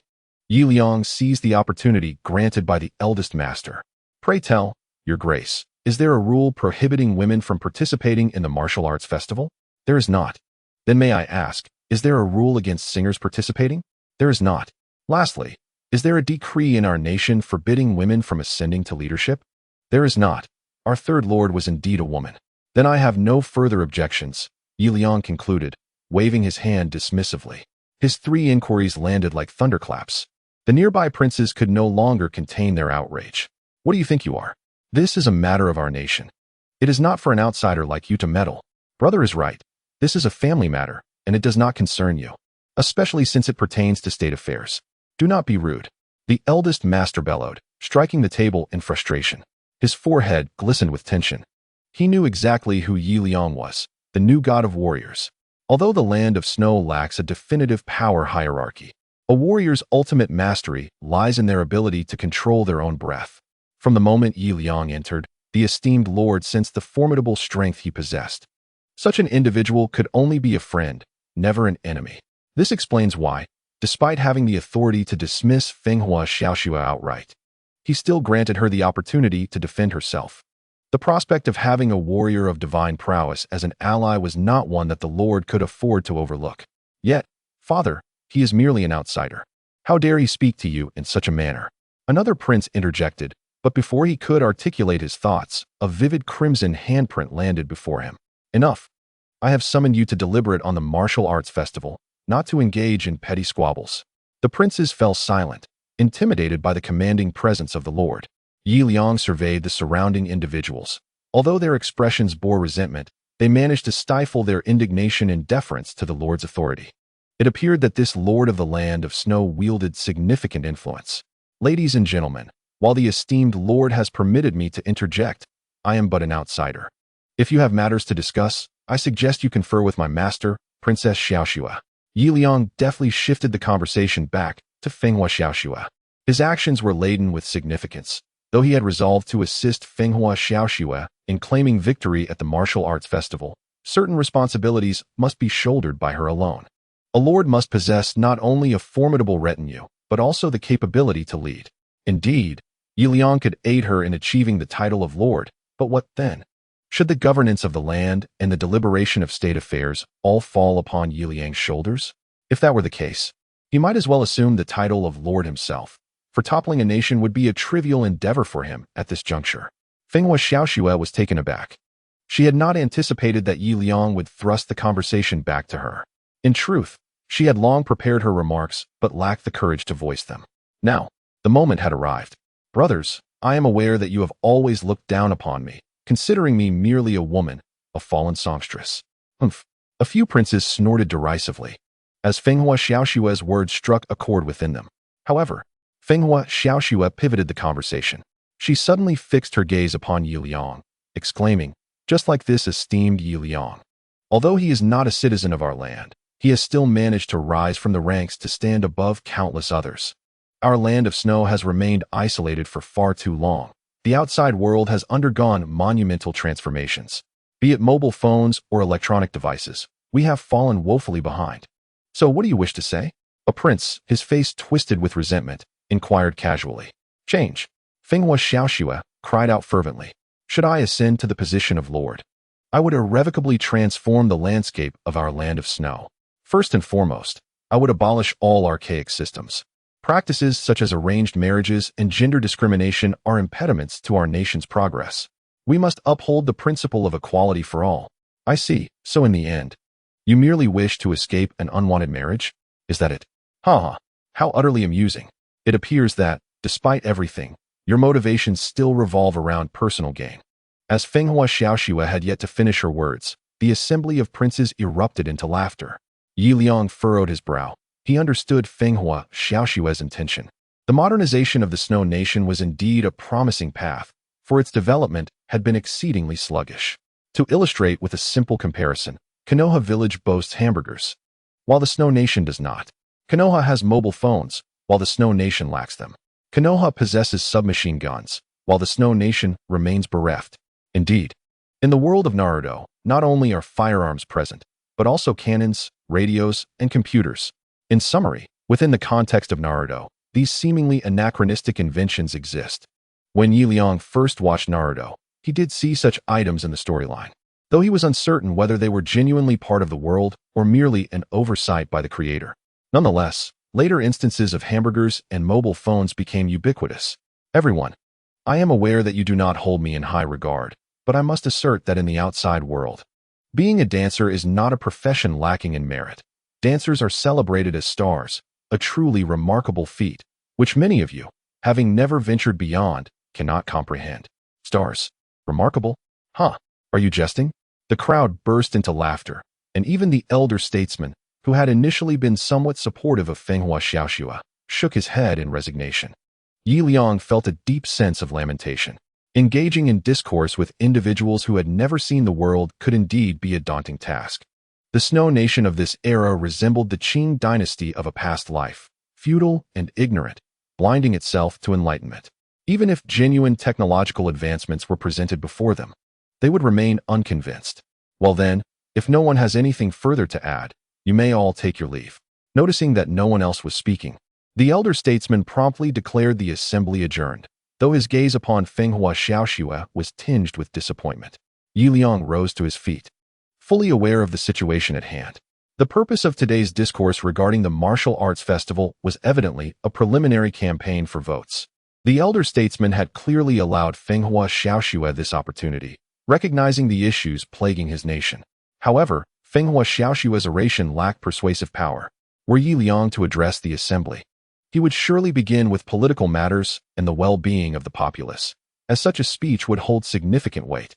As for the notions of stardom and technology, they were clearly the musings of a young girl, simple and narrow-minded, only considering what benefited herself. Although Yi Liang supported Fenghua Xiaoxue, he found her ideas lacking in depth. Oh, women. Yi Liang was by no means a misogynist. After exchanging pleasantries with Fenghua Xiaoxue, they each returned to their respective homes. Notably, the martial arts festival was merely 3 days away. In addition to the voting process akin to today's, there would also be literary and martial examinations. This was precisely why, upon learning that Yi Liang had become Fenghua Xiaoxue's advisor, numerous princes had dispatched assassins after her. As long as Yi Liang remained, their chances of triumphing in the martial test were non-existent. Yi Liang was simply too formidable, unless someone could summon another god of warriors. For instance, a warrior from the Iron Country, such as Mikage, but that would be a daunting challenge, and the princes had truly exhausted their wits over this matter. If only Yi Liang could serve as my aide. After all, he is quite handsome.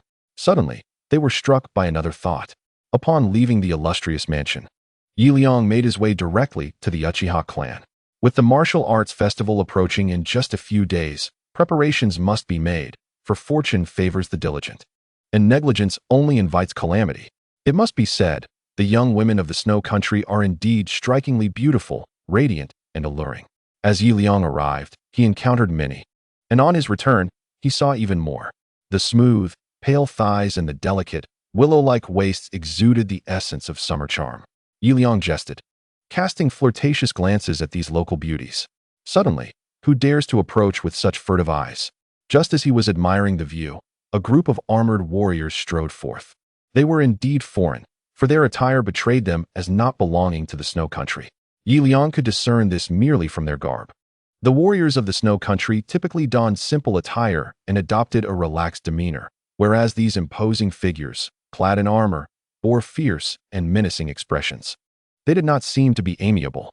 "Hey, why are you silent?" A young soldier brandished a long dagger against Liang's neck.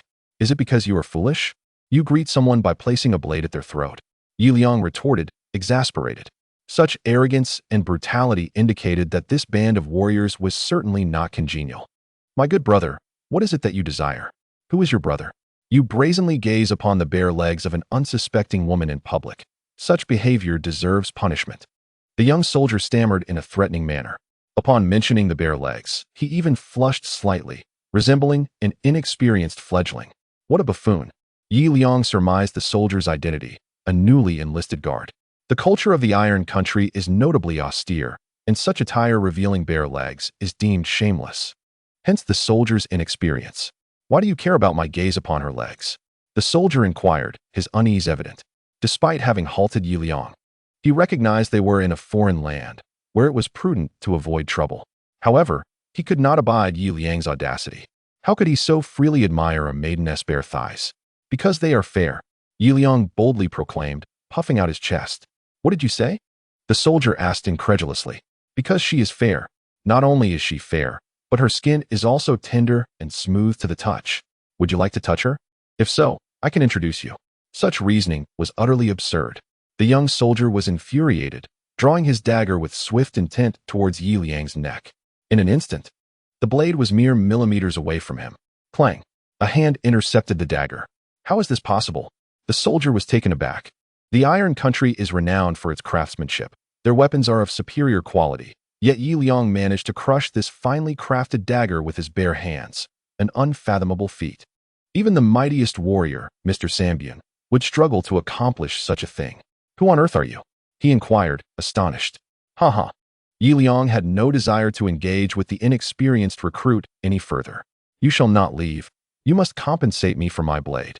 A palpable aura of menace radiated outward, causing the surrounding travelers to feel an icy chill creep up their necks, as though their entire being had been plunged into a freezing abyss. The recruit, in his terror, lost control of his bowels. "Silence," Liang remarked indifferently, his mood thoroughly spoiled by the soldier's incompetence. "Sir, wait." A voice suddenly rang out from a distance, belonging to an elderly man wielding two weapons. "Sinchuan." Liang furrowed his brow, instantly recognizing him as the man revered in the land of snow as the god of warriors. From the outset, Liang had been observant of this group, who had likely just arrived in the capital, their attire still bearing the marks of their arduous journey. However, should they choose to disregard Liang's words, he would likewise show no interest in them. After all, it was evident that the latter had been summoned by some noble, while Liang belonged to the faction of Fenghua Xiaoxua, positioning them as adversaries. "Do you have business with me?" Liang inquired casually, perceiving that the other merely wished to forge a connection upon witnessing his formidable prowess. It was understandable for one as seasoned as he to harbor such thoughts. Yet, Liang was disinclined to entertain him. Just moments ago, it had been the underlings of San Chuan who instigated trouble, and since he chose to overlook it, he should not expect Liang to engage. Had it not been Liang but an ordinary rogue, they would have perished at the hands of this group long ago. "Sir, I am San Chuan. May I have the honor of making your acquaintance?" Liang acknowledged with a curt nod before continuing on his way. "Leaving already?" San Chuan was taken aback. Despite being the god of warriors, this man exuded an extraordinary presence, distinctly unlike that of an ordinary individual. Yet, even with such humility on his part, this individual chose to ignore him. The surrounding members of the group were equally stunned. Their leader had been dismissed? In the martial nation of snow, it was customary for their chief to exchange pleasantries with anyone, often leading to the other party expressing gratitude upon their return home. Yet today, their leader had been rebuffed. San Chuan's countenance darkened. As the saying goes, one should strike with restraint. Though Yi Liang had not physically slapped San Chuan, the act of dismissing him so openly was far more stinging than a blow to the face. Stop. Who permitted your departure? What is your business? You have yet to compensate me for my blade. San Chuan began to make a scene. He was aware that it had been his men who were in the wrong. But he needed to reclaim his dignity after being so publicly slighted. He resolved to exert his strength to intimidate this arrogant youth into submission. Just as he prepared to unleash his murderous intent, Yi Liang suddenly raised his gaze, his crimson eyes glinting with a frigid malice. San Chuan's pupils constricted sharply, as though he were gazing upon a ravenous beast, his eyes nearly bulging from their sockets, his teeth chattering in an instant. I, leader? The subordinates, witnessing their leader's trembling legs, inquired with confusion. Do not approach me. Take me to the nearest restroom. What is it, leader? No questions. Just take me there. It is an urgent matter. Yi Liang chuckled softly. Although Mifyun is a formidable warrior, his prowess is rather ordinary. His physical skills are rated at a mere 4. This was the figure Yi Liang discerned through his unique perception. With such limited strength, he need not even activate his sage mode to easily overpower him. In the original narrative, Orochimaru once made the Jinin Sasuke vomit with just a glance. Naturally, Yi Liang could similarly induce a god of warriors to lose control with a mere look. Days later, the festivities commenced. Come one, come all. Those with wealth, support with your riches. Those without, lend your presence. A traditional craft was showcased, the art of breaking stones upon the chest. Come learn about swimming and fitness. The streets were alive with vibrant performances. In addition to the traditional artisans, a myriad of snack stalls filled the thoroughfares, creating a lively atmosphere. The martial arts festival had finally begun. It is often said that the strength of a nation can be discerned through its traditional festivals. And Yi Liang now comprehended the essence of this statement. Take, for instance, this land of snow. Despite its remote location and frigid climate, the people's martial spirit imbued the place with vitality. How could such strength be contained within a mere small nation? Yi Liang found himself pondering. The world of Naruto perpetually narrates the tales of Konoha, neglecting the existence of these seemingly inconspicuous nations.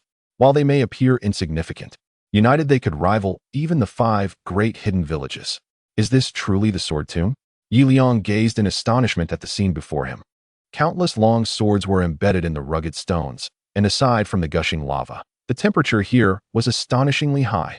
An unbearable sensation loomed in the air. The deeper one ventured, the hotter it became, yet the likelihood of discovering a quality sword increased. Fenghua Xiaoxue, panting, spoke with beads of sweat forming on her forehead. This competition was beyond Yi Liang's expectations. He had anticipated a contest of martial skill among the warriors, yet today's challenge was extraordinary. It was a treasure hunt. Swords. For a warrior, a good sword is the very foundation of their existence, and a fine blade is akin to half of one's life. Throughout history, countless warriors have perished in pursuit of their swords. My lord Yi Liang, I can accompany you no further, Fenghua Xiaoxue said with a hint of resignation. Today's task was to find the finest crafted sword among the multitude. However, the sword tomb of the land of snow was not easily accessible. One must navigate past vigilant guardians and endure the harsh natural conditions. The outer layer of the sword tomb was blanketed in snow, yet within, the searing heat of molten rock awaited. The sword tomb was established upon an active lava plain. Yi Liang stood upon a scorching rock, beads of sweat beginning to form on his brow. The quest for a sword had begun. To determine the score, though surrounded by countless swords, these were certainly not the strongest. According to Fenghua Xiaoxue, the sword tomb comprised 7 layers. The further one delved, the greater the heat. Yet the quality of the swords improved. Damn it, are they all targeting me? Yi Liang exclaimed, narrowly evading a flying stone attack. He was now on the 3rd level of the sword tomb, where the temperature had already approached 50 degrees Celsius. Haha, who dared to mock our lord? You will not escape from here. A number of disheveled warriors swiftly encircled the unarmed Yi Liang. Their intentions were clear. Today would be the day they resolved matters with him. Mr. Yi Liang, we shall take our leave now. Several formidable warriors seized the opportunity while Yi Liang was entangled, rushing in with haste, including the previously mentioned San Chuan. Damn it, were it not for my abilities being restricted, I would have dealt with you all already. Yi Liang cursed angrily. At present, He was unable to employ ninjutsu, which was of utmost significance. It was not that his abilities had vanished, but rather that the use of ninjutsu was forbidden in this contest. Should he utilize chakra within the sword tomb, he would forfeit the qualification to be the heir of the wind, flower, and snow, given that this was the land of warriors. Liang furrowed his brow. The only technique at his disposal was a non-sage form of physical combat, yet his skills were rather rudimentary, barely reaching level 5. Although he was slightly stronger than San Chuan, he possessed no formidable techniques. Would he dare employ Night Kai against these mere foot soldiers? That would be madness. Haha. Prepare to meet your end, Liang. Several warriors from the snow country, wielding their great swords, charged at him with fierce intent. They employed a swordsmanship unique to their homeland. While not as swift as San Chuan's Iaido, each move was executed with remarkable precision. Liang dodged with great difficulty. Unable to transform into sage form, his speed was significantly diminished, and being a novice in this type of contest, the oppressive 50-degree heat was indeed taking a toll on him. Cross slash, draw cut, earth-splitting strike. The warriors shouted their techniques as they advanced toward Liang. Boom, boom, boom. As Liang continued to evade, the ground was already marred by numerous gashes from their strikes. Despite these foes wielding merely level 3 physical abilities, they were infuriating. I shall not yield. Liang charged fiercely at the warriors. Though the sharpness of their blades was daunting, he felt his body was not lacking. He thrust his shoulder against the side of one warrior's blade, crashing into the chin of another. The latter, reeling in pain, collapsed onto the searing earth. Succumbing to the heat, the remaining warriors were left dumbfounded. They were aware that Liang struggled to adapt to his surroundings. Yet they never anticipated he would dare to gamble his life against theirs in such a manner. That last strike had been exceedingly swift. Liang could have easily retreated to evade, yet he had chosen to close the minuscule distance and collide with his attacker. It was clear that any slight miscalculation could have led to his being cleaved in two. This man was utterly reckless. The surrounding warriors were gripped by terror. The strong fear the reckless, and the reckless fear those who disregard their lives. This adage transcends all eras. One warrior nudged his companion. You go? No, you go? They hesitated, their courage waning. Although these men were but hounds raised by the prince of the snow country, even hounds value their lives and desire to survive. Seeing their retreat, Liang finally felt a sense of relief. In truth, that last maneuver had been a gamble on successfully striking one of them. If he could eliminate even one through such extreme measures, the others would surely scatter. This is the law of the rogue. In his past life, Liang often watched movies like Young and Dangerous on television. Although the delinquents appeared formidable when they banded together, they would scatter like birds and beasts the moment death approached, which was precisely why Liang dared to engage in such reckless pursuits.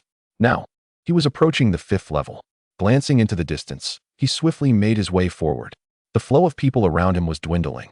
Upon reaching the 5th level, it became evident that only the most exceptional warriors could endure this environment. The ambient temperature had soared to 60 degrees Celsius, and the ground was even hotter. A mere egg placed on the surface would be cooked in an instant. Liang surveyed his surroundings. There were no other warriors in sight. After all, he had been delayed too long by those insignificant foes. Suddenly, something caught his eye. Emerging from beneath a distant rock was a crimson metallic automaton, towering at over 3 meters. Its robust physique was matched by remarkable speed. Upon noticing Liang, it charged towards him in less than half a second. It was a mechanical puppet. Liang recognized it immediately. In this era, numerous nations existed, not just the Iron Country known for weapon manufacturing, but also the artisan country renowned for creating machinery. Such mechanical puppets were hardly remarkable. Despite this realization, he remained exceedingly cautious. His physical prowess was at level 4. Liang's keen perception revealed everything. Although his body technique was at level 5, the extreme temperature rendered him barely capable of contending with a level 3 opponent. And in such a sweltering environment, the more he exerted himself, the faster his bodily functions deteriorated. He had already expended considerable energy in intimidating the lesser foes. Engaging in combat with the puppet would truly be a daunting challenge. It seemed his only option was to evade. With that thought, Liang took off running.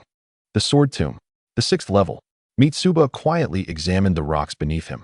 Although they were scalding hot, they still bore traces of flesh and blood. Who could have come here? He pondered, perplexed. The sword tomb of the land of snow was entirely sealed off, aside from the martial festival held every 3 years. It was strictly forbidden to allow outsiders. The presence of blood indicated that an unidentified individual had trespassed. Damn it, could they be after that thing? Mitsuba suddenly realized something and began to search frantically for clues. At that moment, the ground began to tremble.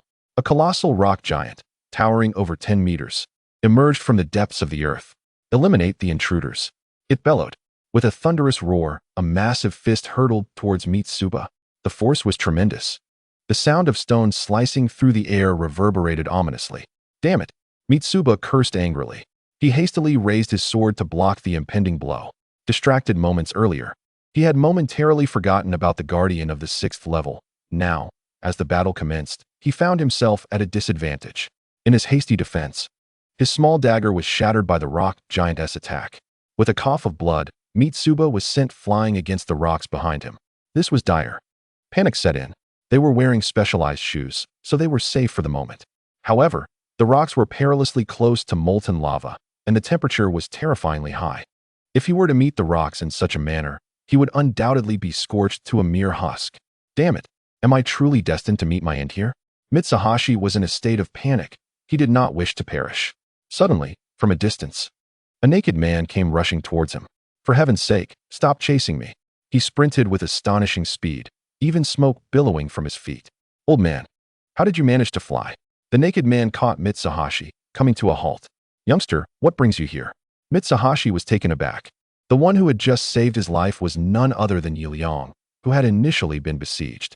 To Mitsuhashi's astonishment, he thought it impossible for Liang to reach the 6th level after escaping from those relentless warriors, as only those who had trained in the ways of the samurai since childhood could endure such extreme temperatures, 70 degrees.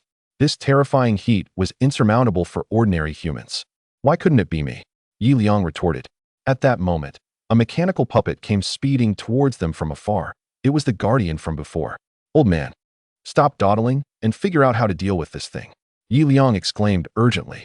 The reason he had been fleeing was precisely because of this mechanical puppet. Although Liang possessed greater strength, the puppet's speed was not to be underestimated. Only after shedding all his burdens could he barely shake it off.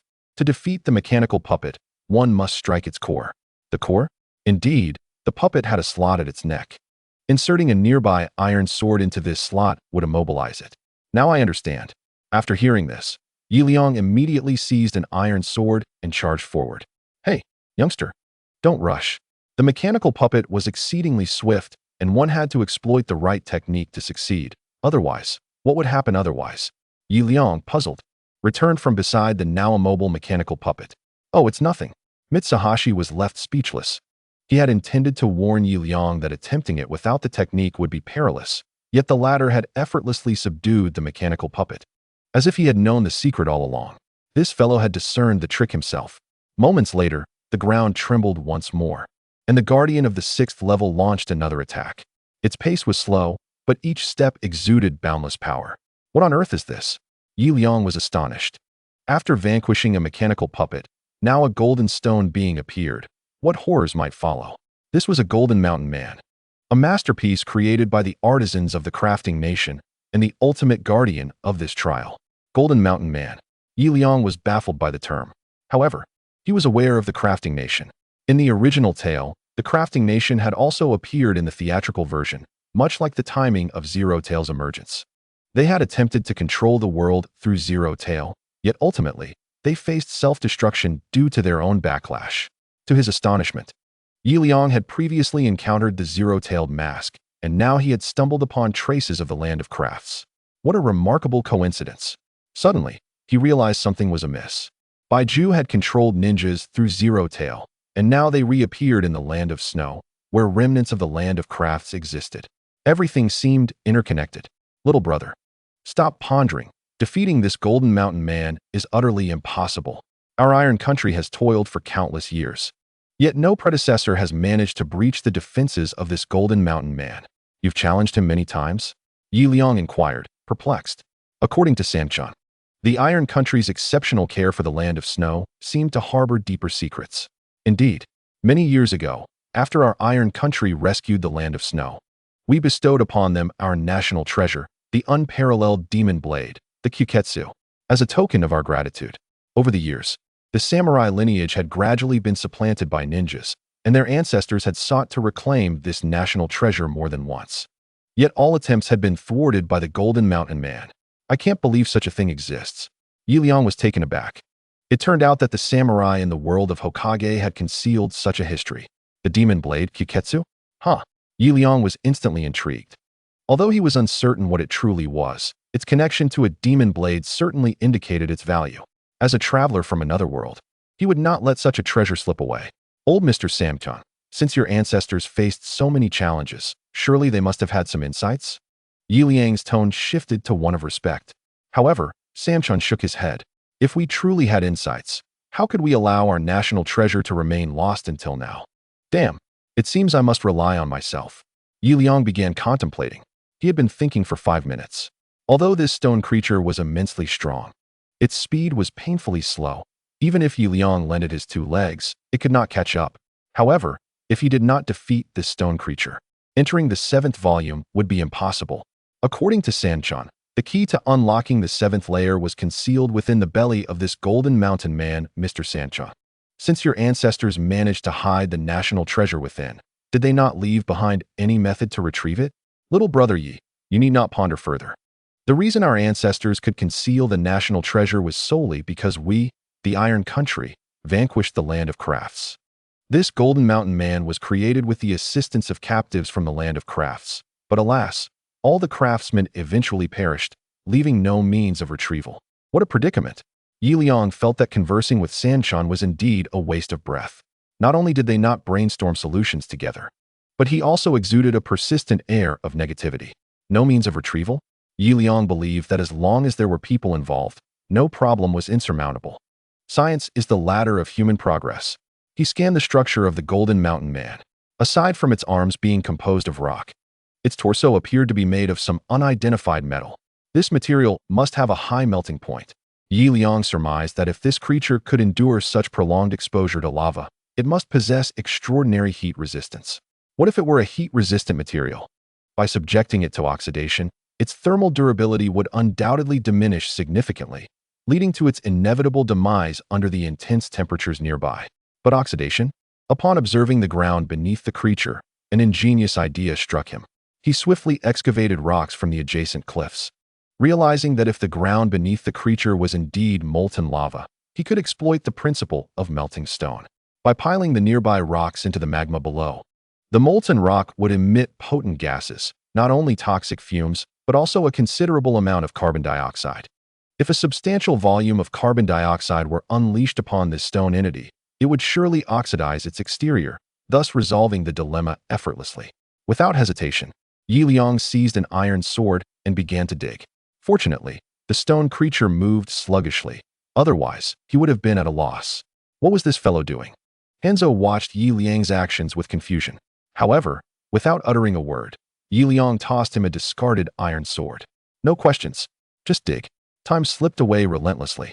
The spectators outside furrowed their brows. During previous martial competitions, events typically concluded within 3 hours. Given the lack of water sources, no one could possibly survive for such an extended period, yet 4 hours had passed, and those inside had yet to emerge. Have you confirmed it? Liang has not come out. Indeed, Your Highness. It seems that the warriors previously sent and have likely dealt with him. A young attendant whispered to one of the nobles, who immediately burst into laughter. Fenghua Xiaoshua's expression soured at once. The 2 conversing men spoke loudly. Although they attempted to keep their voices down, their sentiments were unmistakably revealed. Brother, Lord Liang would never be deterred by something so trivial. I firmly believe he is unharmed. She insisted. Huh. At such a time, you still cling to such naive hopes. Once this martial festival concludes, you might as well prepare to marry far away. They engaged in a heated argument. Just then, a figure appeared on the outskirts of the sword tomb. He staggered forward, clearly at the end of his endurance. Quick, look who has emerged. The leader immediately sent someone to investigate. Fenghua Xiaoshua's heart raced with anticipation. It must be you, Brother Liang. However, upon seeing the approaching figure, her hopes swiftly turned to disappointment. It was Sanbyun, leaning heavily on an iron sword and limping, evidently drained of strength. Just as everyone had anticipated. Lord Sanbyun, are you all right? The leader inquired with concern. He raised a hand to indicate he was fine. At that moment, Fenghua Xiaoxue could no longer contain herself and approached eagerly. Aside from Yi Liang, Sambyun was the last to emerge. If anyone knew Yi Liang's whereabouts, it would be him. Lord Sambyun, may I ask about Mr. Yi Liang? Do not inquire. You shall soon find out. Sambyun interrupted her before she could finish. He gazed into the depths of the sword tomb, rendered speechless for a prolonged moment. Even Michuan had not anticipated that the last one standing would be Yi Liang. The two of them had been excavating the stones from the wall, and astonishingly, the Golden Mountain figure was indeed corroded by the steam emanating from the melting stones. It gradually dripped away until only a transparent white crystal remained. Unfortunately, Michuan ultimately could not endure any longer. At the critical moment, he retreated, thereby forfeiting his chance to enter the 7th level. Deep within the Crimson Sword Tomb, a monumental transformation was unfolding. Yi Liang stared blankly at the transparent crystal before him. Its brilliance was mesmerizing. Upon merely touching it, vitality surged back into his entire being. Holding the crystal in his hand, the surrounding lava rapidly cooled and withered until it solidified into rock. So it was, the 7th level of the Sword Tomb lay beneath the lava. Yi Liang tapped the cooled lava, instantly discerning everything. The sound was remarkably crisp. Beneath it lay emptiness. No wonder the ancestors of the Iron Kingdom had been unable to access the 7th level. It was indeed lava, no matter how formidable one might be. Seeking the entrance to the 7th level amidst the molten rock was nothing short of a delusion. Yi Liang gradually pried open the ash covering the lava. Finally, in a narrow corner, he uncovered a vast, horizontal chasm. It seemed to plunge into an unfathomable abyss. He leaped down. The scenery around him shifted rapidly, revealing a plethora of dazzling crystal stones, glimmering in shades of purple, red, yellow, and predominantly green.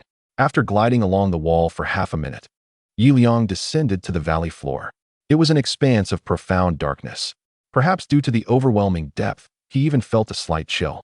Rubbing his shoulders, he concentrated his chakra in his eyes. Being hundreds of meters below the surface, he naturally had no concern about being detected by those above. Yi Liang's eyes glowed with a red light, akin to an infrared detector, swiftly capturing the surrounding landscape. White Zetsu. He was astounded. Within this subterranean pit lay countless white Zetsu, all sprawled upon the ground, utterly motionless, evidently deceased. What had transpired here? Suddenly, a shadow approached. The figure was strikingly familiar. Yi Liang realized that the person before him bore a vague resemblance. Though he could not recall where he had seen him before, it was simply an uncanny familiarity. With a small nose, tiny eyes, and wielding a scarlet, enchanting longsword, he pondered. Goodness, this individual bore an uncanny resemblance to him. He felt a surge of terror. Just as he had descended into the pit, he encountered someone who looked exactly like him. A foe Yi Liang wielding a sword. The sword trembled, seemingly yearning to escape the grasp of the impostor. Yet the latter's expression was grim, struggling mightily to suppress the quivering blade. Damn it! I have utilized so many white Zetsu to capture you, and yet you dare to flee. He cursed vehemently, slapping the sword's hilt with great force. This is no living creature. Are you jesting? Yi Liang was at a loss for words and promptly concealed himself. The impostor before him appeared unaware of his presence, nonchalantly passing by. What on earth is this fellow? Why does he resemble me so closely? I certainly do not recall having a twin brother. Yi Liang's mind raced. He decided to observe the situation before revealing himself. In the distance, the fake Yi Liang continued deeper into the shadows, while Yi Liang cautiously followed. Before long, they arrived at a dead end. Yi Liang watched intently as the impostor drove his sword into a rock, murmuring something under his breath. Help me. Please save me. A faint, feminine voice suddenly echoed in Yi Liang's ears. He glanced around but found no one. Who are you? Yi Liang whispered. Help me. Please save me. The voice persisted, anxiously pleading for assistance. Yi Liang began to piece together the mystery. He gazed at the sword embedded in the rock, which began to resonate, yet could not escape the stone due to the incantation binding it. The voice was emanating from that very sword. Enough. The impostor growled in frustration. Who else but me can save you here?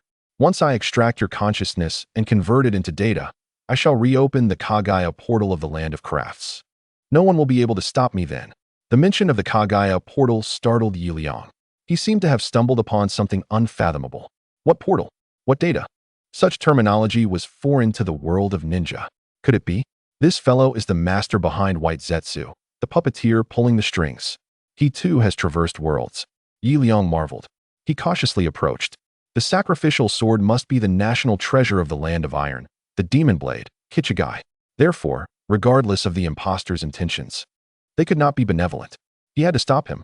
Stealthily, Liang did not confront him head-on, but opted for a stealthy approach using Earth Release.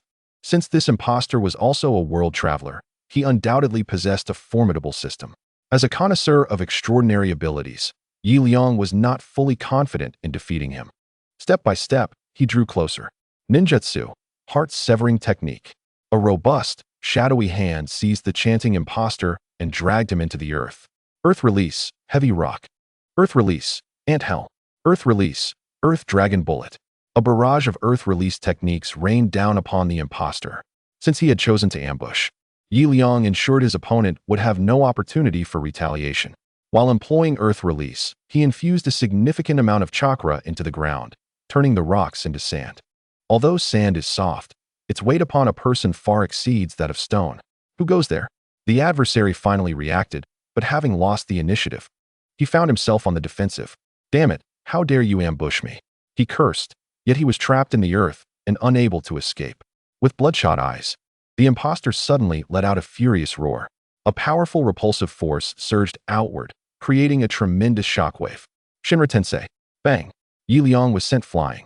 The counterfeit Liang emerged from the ground, gazing in astonishment at the airborne Liang. How on earth are you here? If you can be here, why cannot I? Liang quickly regained his composure, though the muscles beneath his feet still trembled. The might of Shinra Tensei was overwhelming, not only in its ability to propel one away, but also in its formidable repulsion, capable of inflicting instant injury. Had Liang's body not significantly strengthened over the years, he might have already met his demise. Who exactly are you? That is a question I should be posing to you. Who are you, and why are you impersonating me? Impersonating you? Liang was taken aback. Damn it, who is impersonating whom? I am Liang, with no change to my name or family name. My surname is Yi. My given name is Liang, and my courtesy name is Ritian. Who the hell are you? You are Liang? Huh. I am the true Liang. You are merely a counterfeit. The fake Liang countered. Liang was incensed. If this impostor insisted on competing, then let them settle it through strength. He immediately activated his sage mode within the cavern. Serpents possess infrared vision, making the dark environment of the cave even more advantageous for him. Sage technique, white lightning. A crimson serpent shadow erupted near the counterfeit Liang's ear, but the latter swiftly evaded to another position. Is that all you can do? Sage technique, white lightning. The imitation executed the same technique, yet with greater proficiency. Humph. You, a mere product of a sheltered upbringing, dare to challenge me? After stunning Liang, the counterfeit again employed ninjutsu, but astonishingly, his techniques were identical to Liang's. How is this possible? Liang was shocked. If the opponent could merely mimic his appearance, he could still accept it. However, to replicate his techniques was unfathomable. Suddenly, Liang had an inkling of a possibility. The adversary might possess the same system as him, which would explain how he could learn the same techniques. You have a system too? Of course. I'm the protagonist. Naturally, I have a system. The counterfeit Liang retorted. Charging towards Liang. Martial technique, crescent moon dance. He drew forth the enchanted sword that had been suppressed and swiftly slashed at Liang. Liang sensed immediate danger. Both possessed identical ninjutsu, which ideally should have resulted in a stalemate, but a troubling issue arose. His techniques seemed less refined than those of his opponent. He could not match him. Damn it! Liang cursed, picking up a rock from the ground and hurling it at the counterfeit Liang. How infuriating! He wields a sword, and I do not. What can I do? The rock collided with the sword, which then struck back with ferocity. Shinra Tensei. Humph. I can use Shinra Tensei too. Bang. The two tremendous repulsive forces clashed. Liang was sent flying once more. This cannot continue. I might die here. Liang felt a surge of urgency. Their techniques were identical, yet his opponent's strength surpassed his own. This scenario mirrored tales from his past life, where one either broke through their limits to catch up or sought assistance from allies. However, it seems there are no reinforcements here. Liang glanced at the multitude of white corpses strewn across the ground. It was fortunate that their opponents had not sought aid. With a sudden clash, the two unleashed the same technique, Shinra Tensei, and as a result, their battle gradually devolved into a mere comparison of chakra. Ah, I possess the nine tails. While he does not, Liang was struck by a sudden revelation. Although both sides employed identical techniques, the nine tails was a testament to his own relentless efforts. Thus, even if the opponent wielded a system, he could never possess the nine tails. In this world, there exists but one-tailed beast. Bang! The two collided once more. This time, Liang coughed up blood, yet a smile spread across his face. Indeed, the opponent's chakra was diminishing, and he was panting heavily, clearly nearing his limit. Humph! Seeking a protracted battle, are we? The false Liang, also gasping for breath, discerned Liang's thoughts. Yet, he remained unfazed. Boom! A torrent of magnificent blue chakra surged from the heart of the false Liang, enveloping his entire being in an instant. It was the cloak of the tailed beast. Liang was taken aback. This was a power exclusive to Jinchuriki. The latter should not possess the nine tails. It is the power of the three tails, Isabu. Although I lack the nine tails, I wield the strength of the three tails, Isabu, the false Liang explained, grinning as he approached Liang. You counterfeit. Though you impersonated my identity and rushed to Konoha, you ultimately lack a steadfast conviction. Do you truly believe your meager strength can command the entire world of Hokage? Dream on. With each step, he advanced, the demonic blade in his hand glinting ominously. Who said I intended to dominate the Hokage world? Liang could only lament. This fellow rambled on, calling him a counterfeit as if he were the genuine article. Liang pondered his own identity. Could it be that I am indeed a fake? Who am I? He shook his head. He had never suffered amnesia. The memories of his past life were indelibly etched in his mind.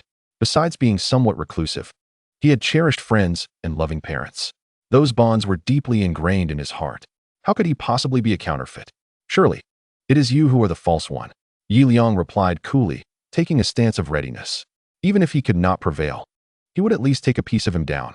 Just then, the demonic blade that had been grasped by the false Liang broke free, as if fleeing for its life, and after swirling in the air for several moments, it gradually settled before Liang.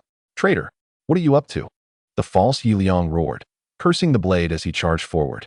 What is happening? Liang was momentarily perplexed, but suddenly sensed an inexplicable connection with the demonic blade before him, akin to a merging of bloodlines. It felt incredibly refreshing. Are you acknowledging me as your master? Liang inquired. The demonic blade quivered in response. Buzzing. As if it understood his words, it nodded silently. I see. Liang grasped the sword with one hand and swung it towards the approaching false Liang. A crimson arc of blade energy sliced through the air. Like the waning moon of early spring, it struck fiercely at the counterfeit Liang. The latter, startled, hastily invoked the Shinra Tensei to defend himself. However, the blade's aura from the waning moon disregarded the repulsive force of the Shinra Tensei, cleaving the counterfeit Liang in twain. The latter transformed into a white absolute, collapsing limply to the ground. Cursed ghost cutter, you charlatan. Just wait, I shall return for you. Once the counterfeit Liang had morphed into a white absolute corpse, he lay still. It was then that Liang comprehended the reason behind the multitude of corpses at the cave's entrance. Those white absolutes must have been felled by this ghost cutter. Such horror. Is this truly the end? Liang reassessed the cave entrance. And aside from the white absolute corpses, there appeared to be nothing else. He crouched down and began to search the counterfeit Liang. As a traveler from another world, slaying monsters and looting treasures was a most ordinary affair. Ah, what is this? Liang's hand tightened around a square lock and an ancient map. Outside the sword tomb, Fenghua Xiaoshua's heart had sunk to her waist. 6 hours had already passed, and the once gathered spectators had silently departed from the sword tomb, leaving only a few from the royal family behind.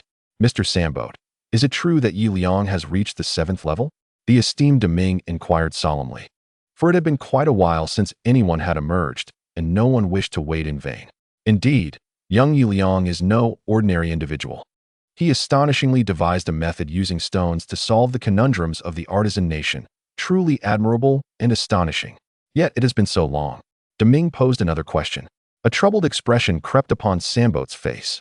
Logically, if Liang possessed the capability to surpass the 6th challenge, it was illogical for him to linger at the 7th challenge for so long, as Samboat's ancestors had mentioned that aside from the national treasure Ghost Cutter, there were no other guardians at the 7th level. Could it be that the young brother perished within? A hint of suspicion arose within him, for the intense heat inside was indeed unbearable. Sambot himself had nearly been reduced to a desiccated corpse after 4 hours. One could only imagine the plight of Liang, who had endured for 6.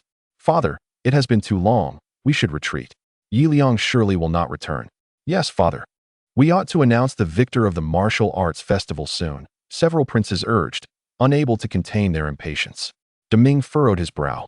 He too felt that Liang might not emerge, yet due to Sambot's presence, he hesitated to declare Liang deceased, as that would cast doubt on Sambot's authority. Shall we not return to the Deming residence first?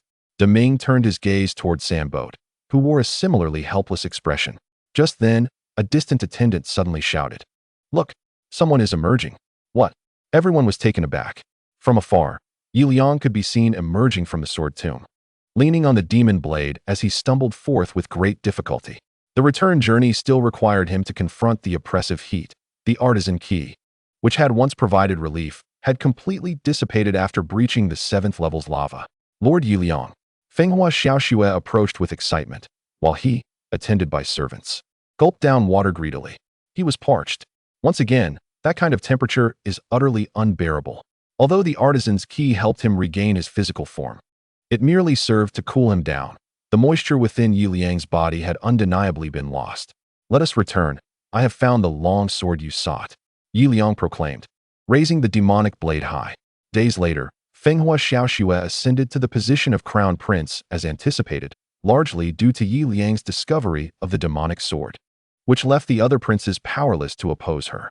However, the situation in the land of snow was far from amicable. Waves of white Zetsu launched an offensive, likely incensed by the humiliation they had suffered at Liang's hands. Their assault was relentless and fervent, reminiscent of a force that would not retreat until it met its demise. Liang arrived at the border, where the Uchiha clan valiantly resisted the onslaught of the white Zetsu, yet their efforts were insufficient, with casualties mounting and victories scarce. There were simply too many white Zetsu. Lord Liang, we cannot remain in the land of snow. We must retreat, urged Uchiha Fugaku earnestly. Retreat is not an option. These white Zetsu thrive on conflict. If we abandon the land of snow, all the civilians behind us will be transformed into their kin, Liang assessed. In the prior battle against the false Liang, he had unraveled the truth. The impostor had likely arrived in the Naruto world like him, but had done so earlier, granting him superior foundational abilities. Yet, it seemed the adversary had chosen not to strike at Konohagakure, but rather to ally with Kagaya's forces. What shall we do? The Uchiha are on the brink of collapse. Uchiha Fugaku lamented. Liang gazed at the distant scene and slowly ascended a hill. He raised the demonic blade, channeling all his chakra into it. Then let us annihilate them all, he bellowed. With a cataclysmic strike, the crescent moon slash surged towards the multitude of white Zetsu.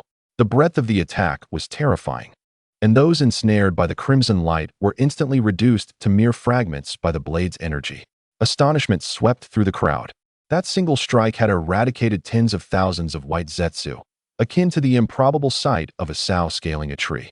The Uchiha clansmen were invigorated, while the remaining white Zetsu, filled with dread, fled in terror, not daring to look back for fear of being obliterated by the next flash of the blade. Uchiha Fugaku hurried to support Liang, as the exertion from his earlier strike had left him weakened. That blow should hold them off for a while. You must quickly prepare to contact the other shinobi villages. Contact the other shinobi villages? What do you mean, Lord Liang? To establish the Sound Village. Time flew by. Today, Konoha welcomed a long-lost friend.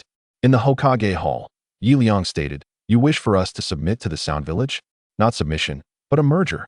You are aware of the dire circumstances. Those insidious white Zetsu are on the verge of consuming the entire world. And what of it?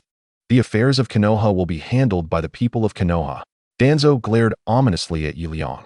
6 months ago, a formidable force known as the Sound Ninja Village suddenly emerged near the land of snow. They swiftly absorbed the surrounding lesser ninja, and even the warriors of the snow country joined their ranks, leading to a significant expansion of their power. Their leader was known as Liang. "Let Sarutobi Hiruzen come to see me. I wish to converse with him," he exclaimed. "Huh. You must understand that I am now the acting Hokage. Sarutobi has long since retreated to the sidelines," Tsunade remarked disdainfully. Liang nearly choked on his words. Initially, he had intended to ally with the strongest force, Konoha, to address the current crisis posed by the White Zetsu. However, the presence of Danzo placed him in a precarious position.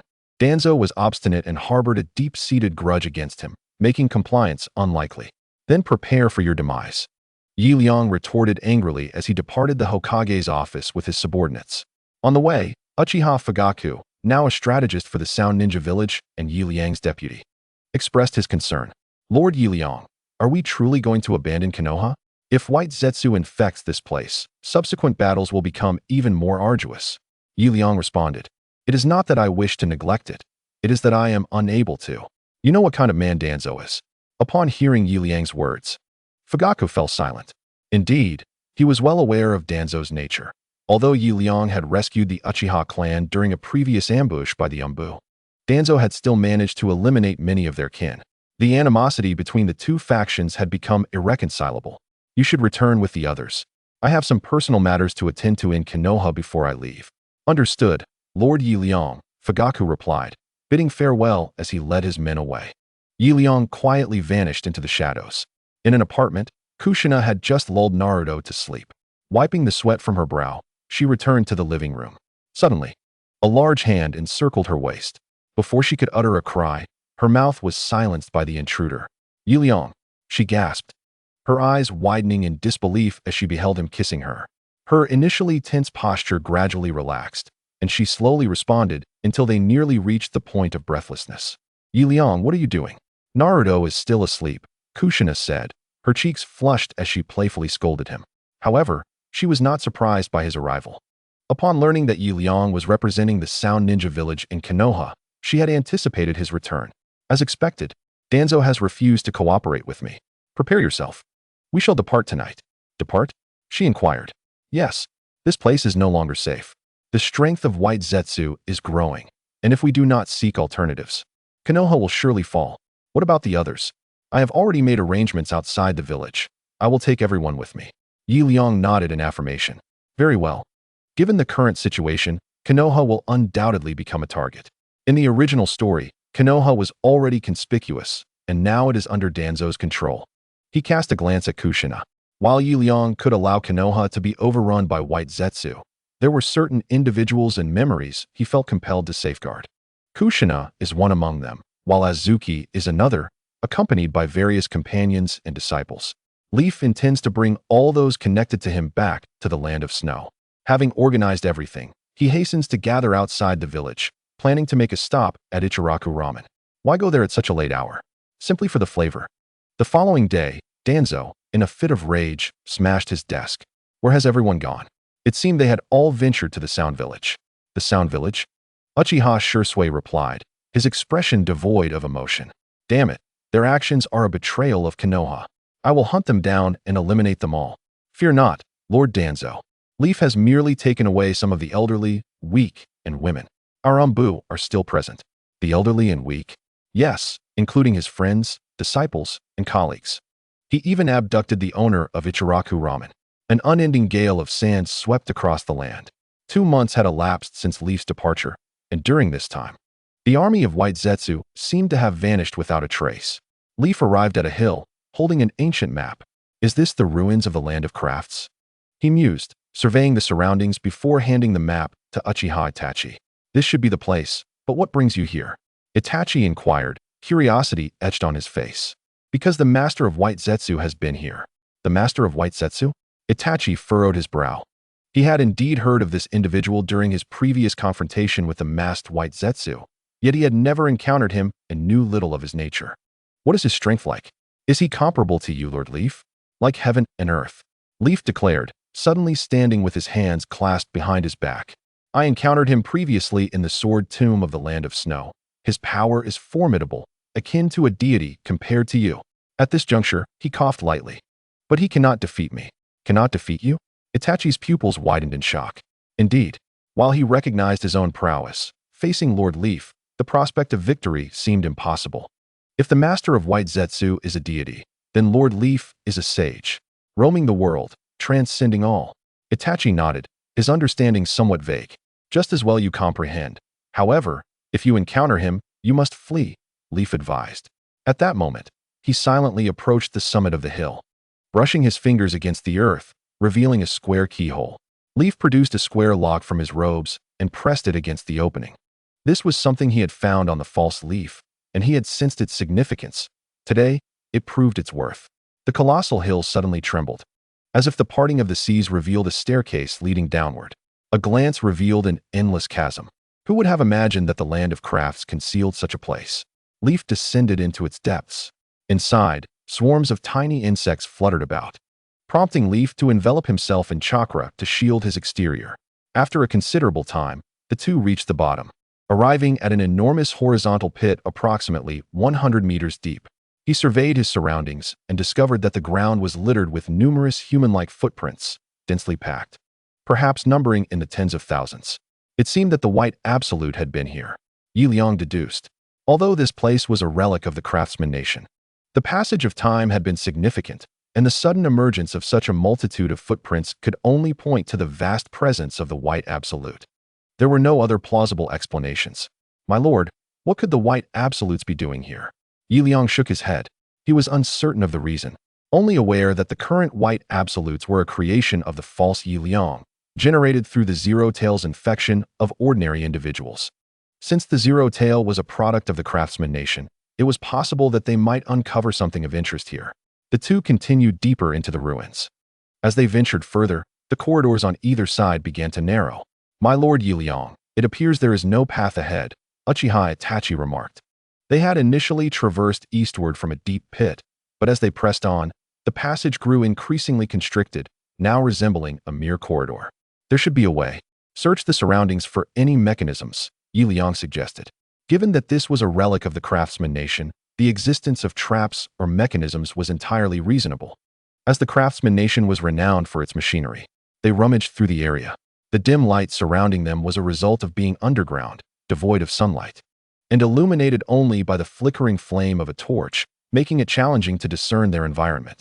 As Liang explored the wall, his hand unexpectedly brushed against what felt like a human face. What on earth is this? Could it be a corpse? He was taken aback. He quickly channeled chakra into the torch, intensifying its glow. It revealed a red mechanical visage. It stood there, solitary and with eyes tightly shut. My lord, what is that? Uchiha Itachi inquired, drawn closer by the sudden brilliance of Liang's torchlight. It appears to be a mechanical puppet, Liang concluded. This red automaton resembled the one they had encountered earlier in the Sword Tomb, yet it was more intricate and slightly smaller in stature. They examined it closely. Suddenly, the mechanical puppet's eyes sprang open. It lunged silently toward Uchiha Itachi's face with astonishing speed, an alarming sight. Itachi was startled before he could react. The creature struck him with a resounding slap. Bam! Dazed and disoriented. Eliminate the intruders. The mechanical puppet sprang into action, seeing Uchiha Itachi fall. It turned its aggression toward Liang, escalating its assault. From its previously unremarkable palm, 5 rigid claws suddenly emerged, glinting ominously. Indeed, they were 5 sharp blades. Such preferential treatment. Liang exclaimed in exasperation, delivering a kick to the puppet's face, using the momentum of the strike to create distance. Ninja art, Fire Dragon Bullet. A colossal fire dragon illuminated the dark cavern, and the mechanical puppet, without uttering a word, was entirely consumed by the flames. However, Liang furrowed his brow, contemplating the situation. As the fire dragon illuminated the cave, Liang clearly observed the walls in the distance, which were teeming with red mechanical puppets, densely packed, numbering in the thousands. Were all these manufactured by the land of crafts? A question arose in Liang's mind. The prowess of these mechanical puppets was akin to that of an average upper ninja. With thousands of them, their strength surpassed that of a typical ninja village. If the land of crafts possessed such formidable power, how could it have been annihilated by the land of iron? Liang was perplexed. At that moment, the other previously motionless puppets slowly opened their eyes, chanting the destruction of intruders as they began to advance toward Liang and his companions. Clearly, the earlier fire dragon had roused them. This was dire. Such a multitude of mechanical puppets could spell disaster. Liang immediately pulled Uchiha Itachi and dashed back the way they had come. Although he was unafraid of the puppets, they were at the bottom of the desert. Recklessly using ninjutsu could likely lead to a massive collapse. He could escape through the earth, but Uchiha Itachi might not withstand the immense pressure of the sand sea. Lord Liang, I believe I'm all right now. You may release me. Uchiha Itachi roused from his stupor, having been struck down by a single blow from the puppet.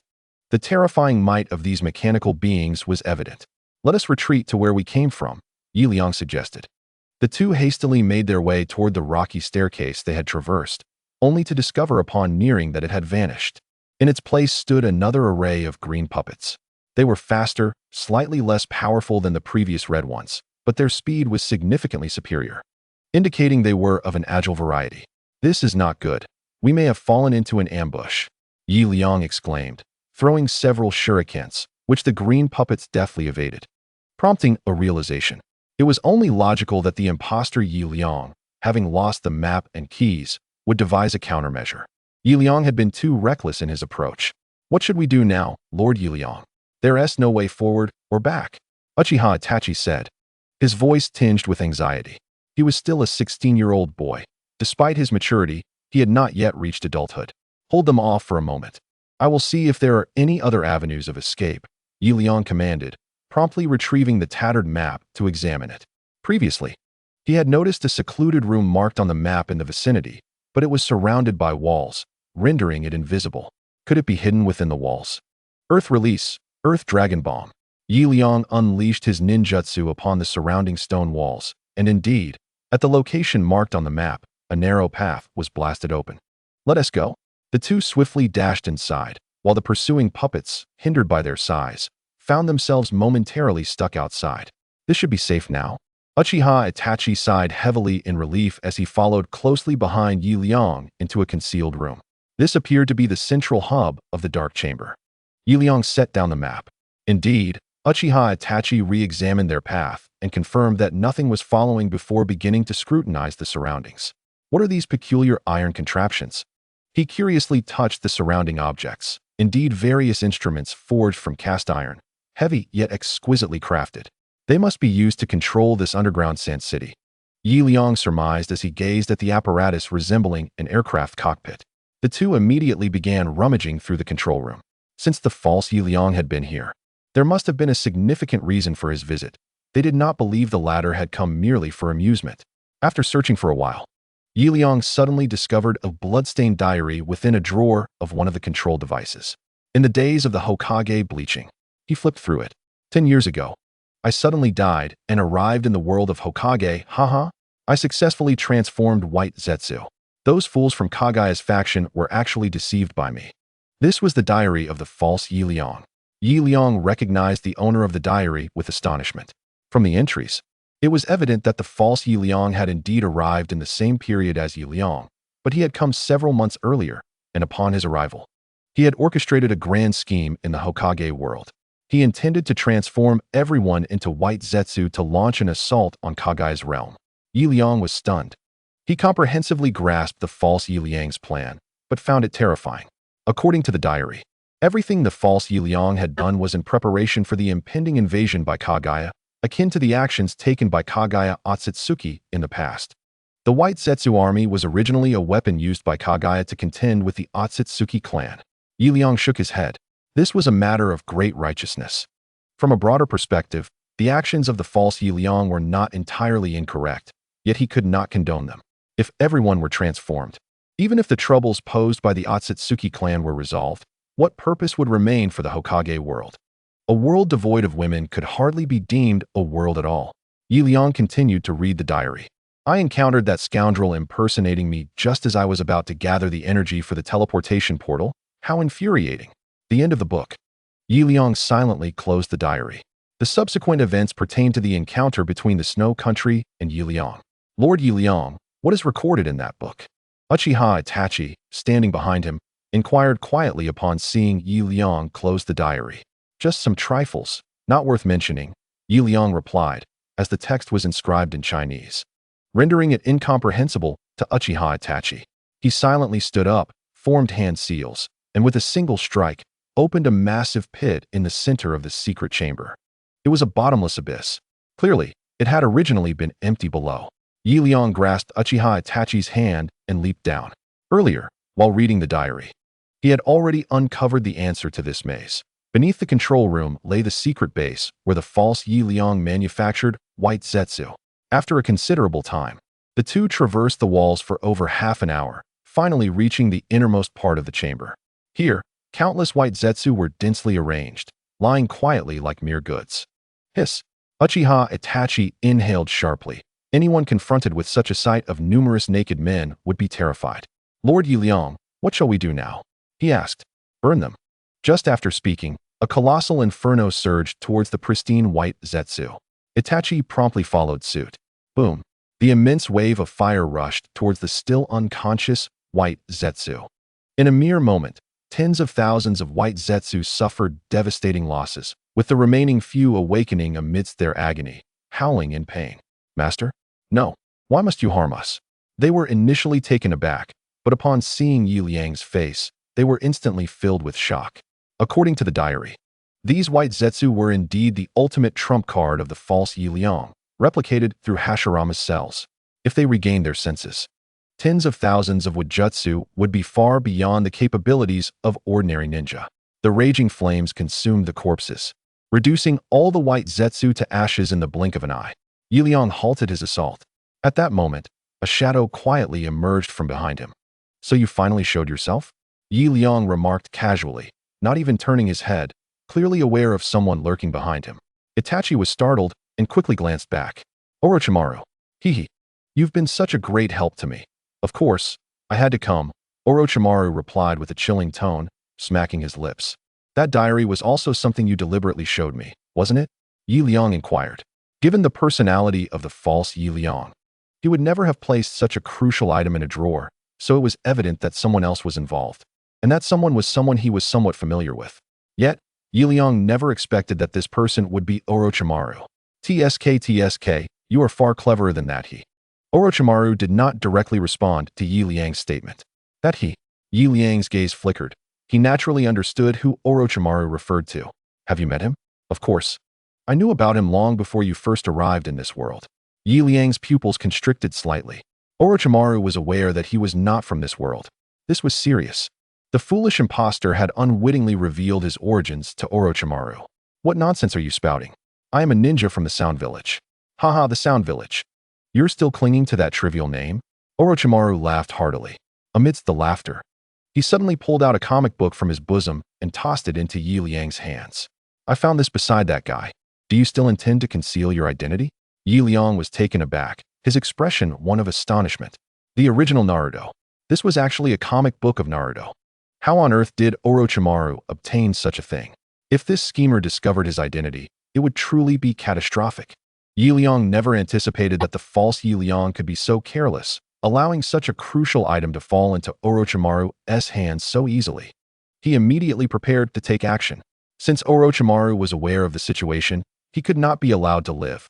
This old schemer must die. A black pill silently appeared in his hand. But at that moment, Orochimaru suddenly knelt on one knee, looking at Liang with grave seriousness.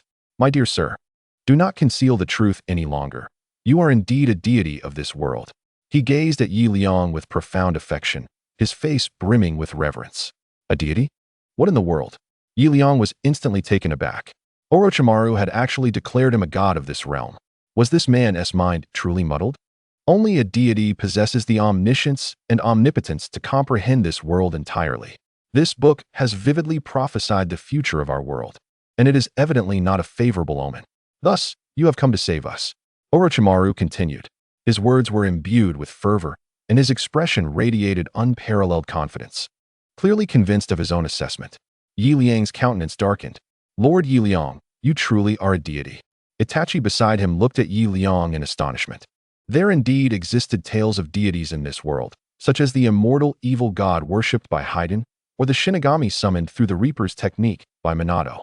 In essence, a myriad of deities had appeared, yet none had ever revealed their true form. Indeed, I am a deity, the omniscient and omnipotent creator god. Your world is on the brink of a dire conclusion, hence I have come to rescue it. Liang chuckled awkwardly. How utterly juvenile. In all of history, this was the first time Liang had uttered such a cliché statement. Yet at this juncture, what other explanation could he provide? The creator god, indeed. Orochimaru smacked his lips. The concept of the creator god was indeed chilling. While deities served various roles, within any cosmology, the creator god was invariably the most formidable entity.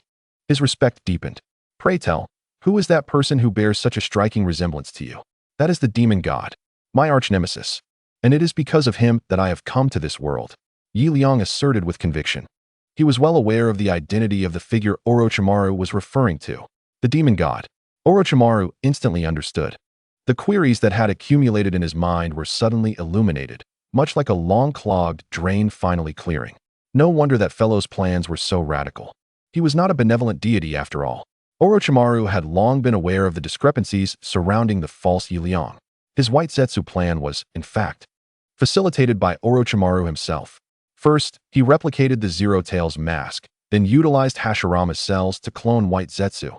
Overall, it was an immensely labor-intensive endeavor. Though the false Liang was also a traveler, how could he possibly wield such sophisticated technology with his limited intellect? Thus, Orochimaru was quick to reach out to him. When Liang first traversed to this world, Orochimaru had already established contact with the false Liang, though their rapport had been rather tenuous at the time. Therefore, when Liang spoke those nonsensical lies, Orochimaru paid little heed and simply followed him. Now, tell me about the matters here, Liang suddenly inquired. Since Orochimaru had recognized him as a deity, why not leverage this title to extract some useful insights? After all, he was already indulging in a fantastical narrative. What harm could there be in embracing it further? That fellow requested my assistance in conducting human experiments. However, as I delved deeper into this endeavor, the inherent peril of the project became increasingly evident. He intended to transform all the living souls of the world. This was utterly terrifying, and I found myself filled with regret. Orochimaru, licking his lips, continued, "Thus, upon realizing your arrival, I deliberately placed that incomprehensible tome of divine symbols atop the apparatus, knowing it would surely draw your attention. The tome of divine symbols? You mean that diary? Where has this fellow gone now?" Liang inquired further. "He has ventured overseas in search of the final key and has been gone for quite some time." Overseas? Liang pondered for a moment, and suddenly, an epiphany struck him. He discerned where the imposter Liang had gone.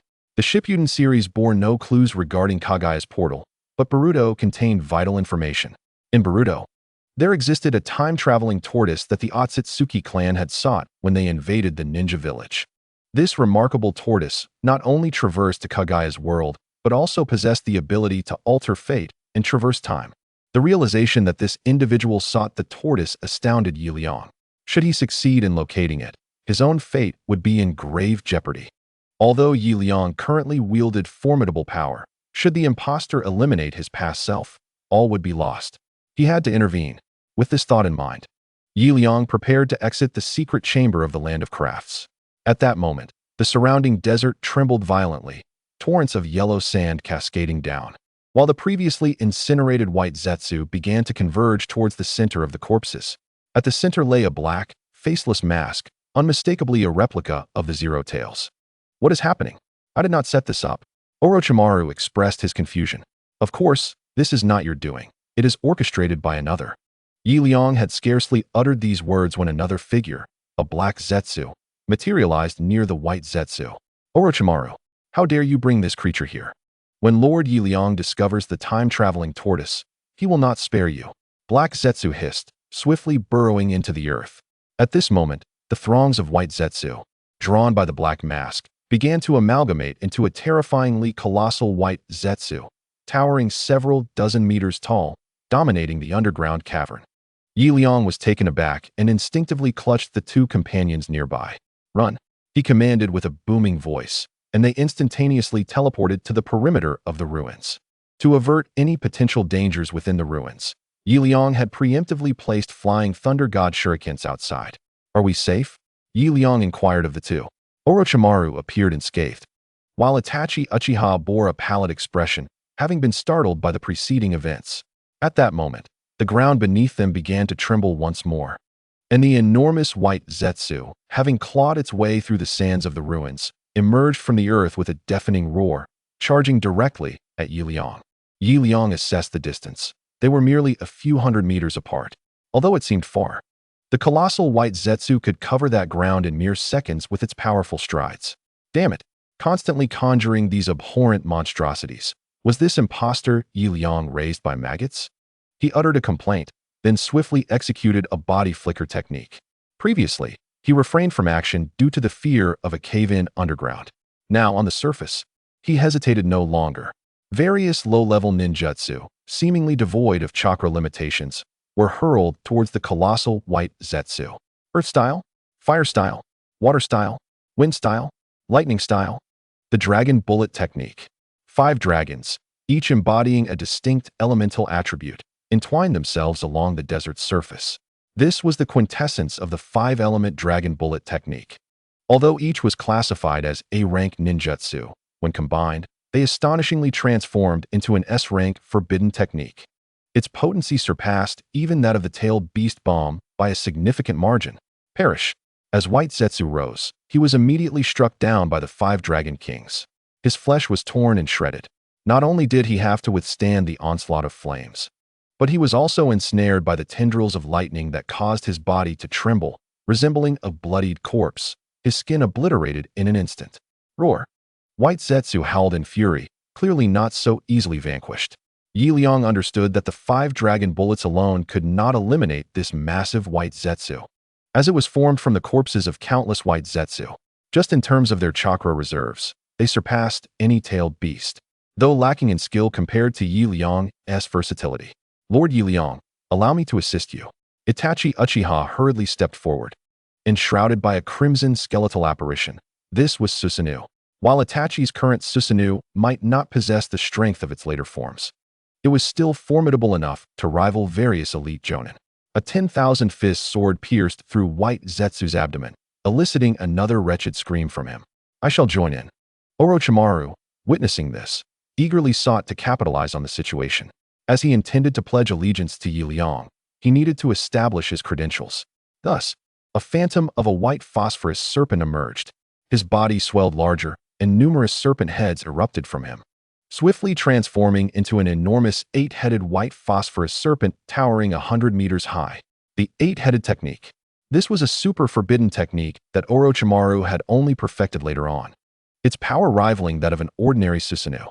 However, due to the 10,000 fists sword's might, Orochimaru had previously fallen to Itachi. Nonetheless, in terms of sheer power, few could withstand this technique. Boom. Orochimaru unleashed a barrage of attacks. The greatest strength of the 8-headed technique lay in its immortality. As long as not all heads were severed simultaneously, Orochimaru could regenerate infinitely. Attempting to decapitate all heads at once was utterly impossible, for the strength of a single head equated to that of an ordinary Susanoo. Roar. Die. Perish for the master. White Zetsu continued to roar, his hand swiftly grasping one of Orochimaru's serpentine heads. Yet, limited by his own strength, as he tore off one head, he was violently struck away by Orochimaru. Hiss. The severed serpent head bit off a substantial chunk of flesh. Humph. I shall not allow you to steal my thunder. Itachi, witnessing this, was instantly invigorated. He was out alongside Liang, who was watching closely. If Orochimaru stole all the limelight, wouldn't Itachi's face be lost? Men care about their dignity, and Itachi was no exception. The 10-fist sword radiated a brilliant crimson light, embodying not only a sharp piercing ability, but also a formidable sealing power. Although it could not entirely seal the gigantic white absolute, it relentlessly absorbed his energy as it penetrated him. Instantly, White Absolute became feeble, reduced to a drained figure, languidly sprawled on the ground, unable to move. Surely, it cannot end like this, Liang murmured to himself. As the protagonist of this battle, he was not merely the leader of the Sound Ninja village, but also the current superior of Orochimaru. Yet, he found himself sidelined while the battle concluded without his involvement. Do I not care for my dignity? Liang suddenly realized that he seemed to lack the most ostentatious of techniques, size alteration. Indeed, while Liang possessed a plethora of ninjutsu, a true master must have the ability to grow in stature. For instance, the Uchiha's Susanoo and Orochimaru's Yamada no Orochi both demonstrated this capability. However, Liang did not possess such a gift. Though he had the 9 tails as a source of power, the consciousness of the beast had been eradicated by the system, rendering him unable to harness its strength perfectly. In essence, he, as the Jinchuriki, could not transform into his tailed beast form, a rather awkward predicament. Am I destined never to grow larger? While contemplating this, White Absolute, previously pinned beneath the two colossal entities, suddenly began to thrash. Despite being drained of chakra by the Ten-Fist sword, he was still resisting with his formidable physique. His eyes were bloodshot, akin to someone under the influence of potent stimulants, and he toppled both Susanoo and Yamada no Orochi with sheer force. A roar erupted from him. What was happening? Liang watched in disbelief as the situation reversed. Were they too large for White Absolute to endure? Cough. What a splendid opportunity. Even though Orochimaru and the others had faltered, Liang's moment to shine had finally arrived. He promptly summoned a multitude of shadow clones, and together they formed hand seals, simultaneously conjuring numerous tailed beast balls. Heaven had granted him the chance to impress. How could he let it slip away? The tailed beast balls glided over the smooth terrain, their speed so great that they stirred up the surrounding dust and debris. The tailed beast balls accelerated even further, roaring with urgency. White Absolute sensed danger and fled swiftly into the distance. Yet, before he could escape, Liang appeared nearby the tailed beast balls. He had embedded a flying thunder god Kanai within them. Harnessing the power of space ninjutsu, Liang activated the flying thunder god once more. Whoosh! A fleeting shadow. The enormous tailed beast ball suddenly materialized directly in front of White Absolute. Due to its incredible velocity, White Absolute could not halt his momentum, ultimately colliding with the massive tailed beast ball. Boom! A blinding white light engulfed everything. Under the mushroom cloud reminiscent of an atomic bomb, no living being could survive. Liang exhaled in relief. If you do not wish for size, then do not complain about speed. Meanwhile, two figures in the distance stared in astonishment at the unfolding spectacle. Although Uchiha Itachi had already grasped the terrifying potential of Liang, such immense power still left him aghast. Orochimaru, too, was utterly astounded. Is this the power of a deity? In a maritime expanse known as the Agitated Sea, a blue whale gracefully emerged from the depths, flicking its tail and sending forth a column of water from its blowhole. Cursed be it! A figure soared from the water spout, landing steadily upon the whale's back, his expression notably grim. Damn it! The salvage company initially discovered it nearby.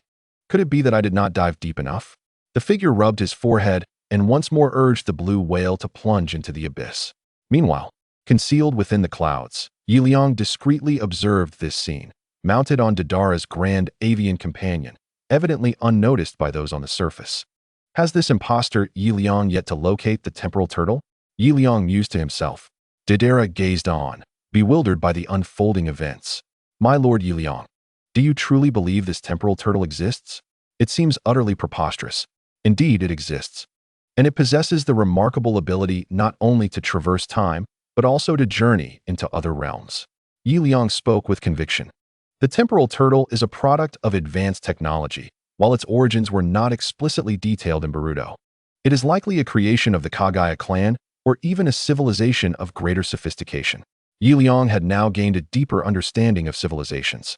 His own system stemmed from the third civilization, and although the Kagaya clan could traverse planets, they likely had not reached such heights. As for Earth, it probably languished at the bottom of the hierarchy. If this were true, it would be utterly terrifying. Deidara gasped in astonishment, as his world, the Naruto universe, was still entrenched in the Edo period, technologically inferior even to Earth. Liang leaped from Deidara's perch, plunging directly into the sea. The imposter Liang had vanished beneath the waves. Since he dared to venture here, he must possess knowledge of the temporal turtle's whereabouts. It was merely a matter of time before he discovered it. Liang would not allow him to succeed so easily. With a resounding thud, he performed a summoning technique, conjuring his companion, the Yuzi creature known as Runyuan, which had transformed into a skin-like covering enveloping Liang's form. Thanks to the enhancement of chakra, the abilities of the summoned beast had also amplified. Runyuan had grown from the size of a mere excrement to that of a person.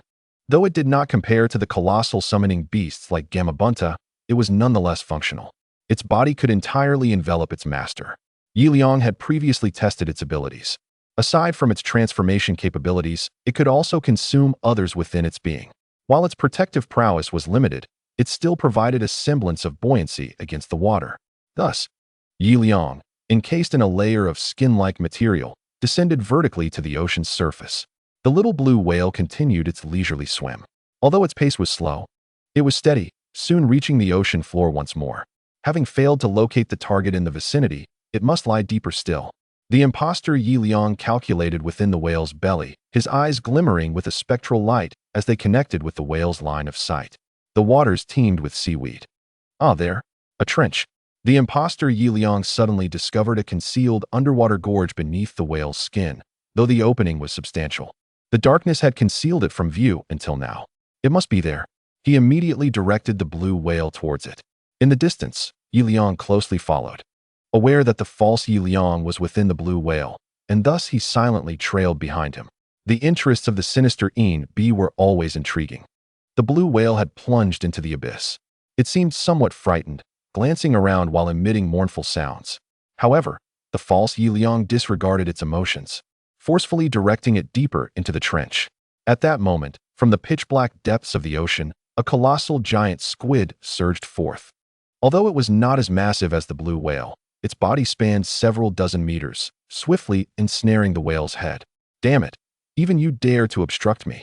The false Liang bellowed, directly harnessing the power of water release to conjure a water dragon outside the blue whale. The water release, water dragon bullet. The water dragon crashed heavily into the giant squid, yet the squid, unfazed by the torrent, merely parted the waters momentarily before reattaching itself. Enraged, the squid flailed its tentacles, rapidly expelling a cloud of black ink, which undulated with a faint, alluring green glow. Upon first contact, the blue whale immediately ceased its resistance. "This black ink is toxic," Liang observed intently from afar, promptly swimming away. He was not foolish. Seeing the false Liang in peril, he naturally chose to refrain from meddling. At that juncture, another swarm of giant squids erupted from the trench, swiftly enveloping the blue whale's body, and soon, its blood began to flow. In no time, this massive blue whale, weighing hundreds of tons, was drained of its lifeblood by the group of squids. "You beasts, do you truly believe me to be an easy target?"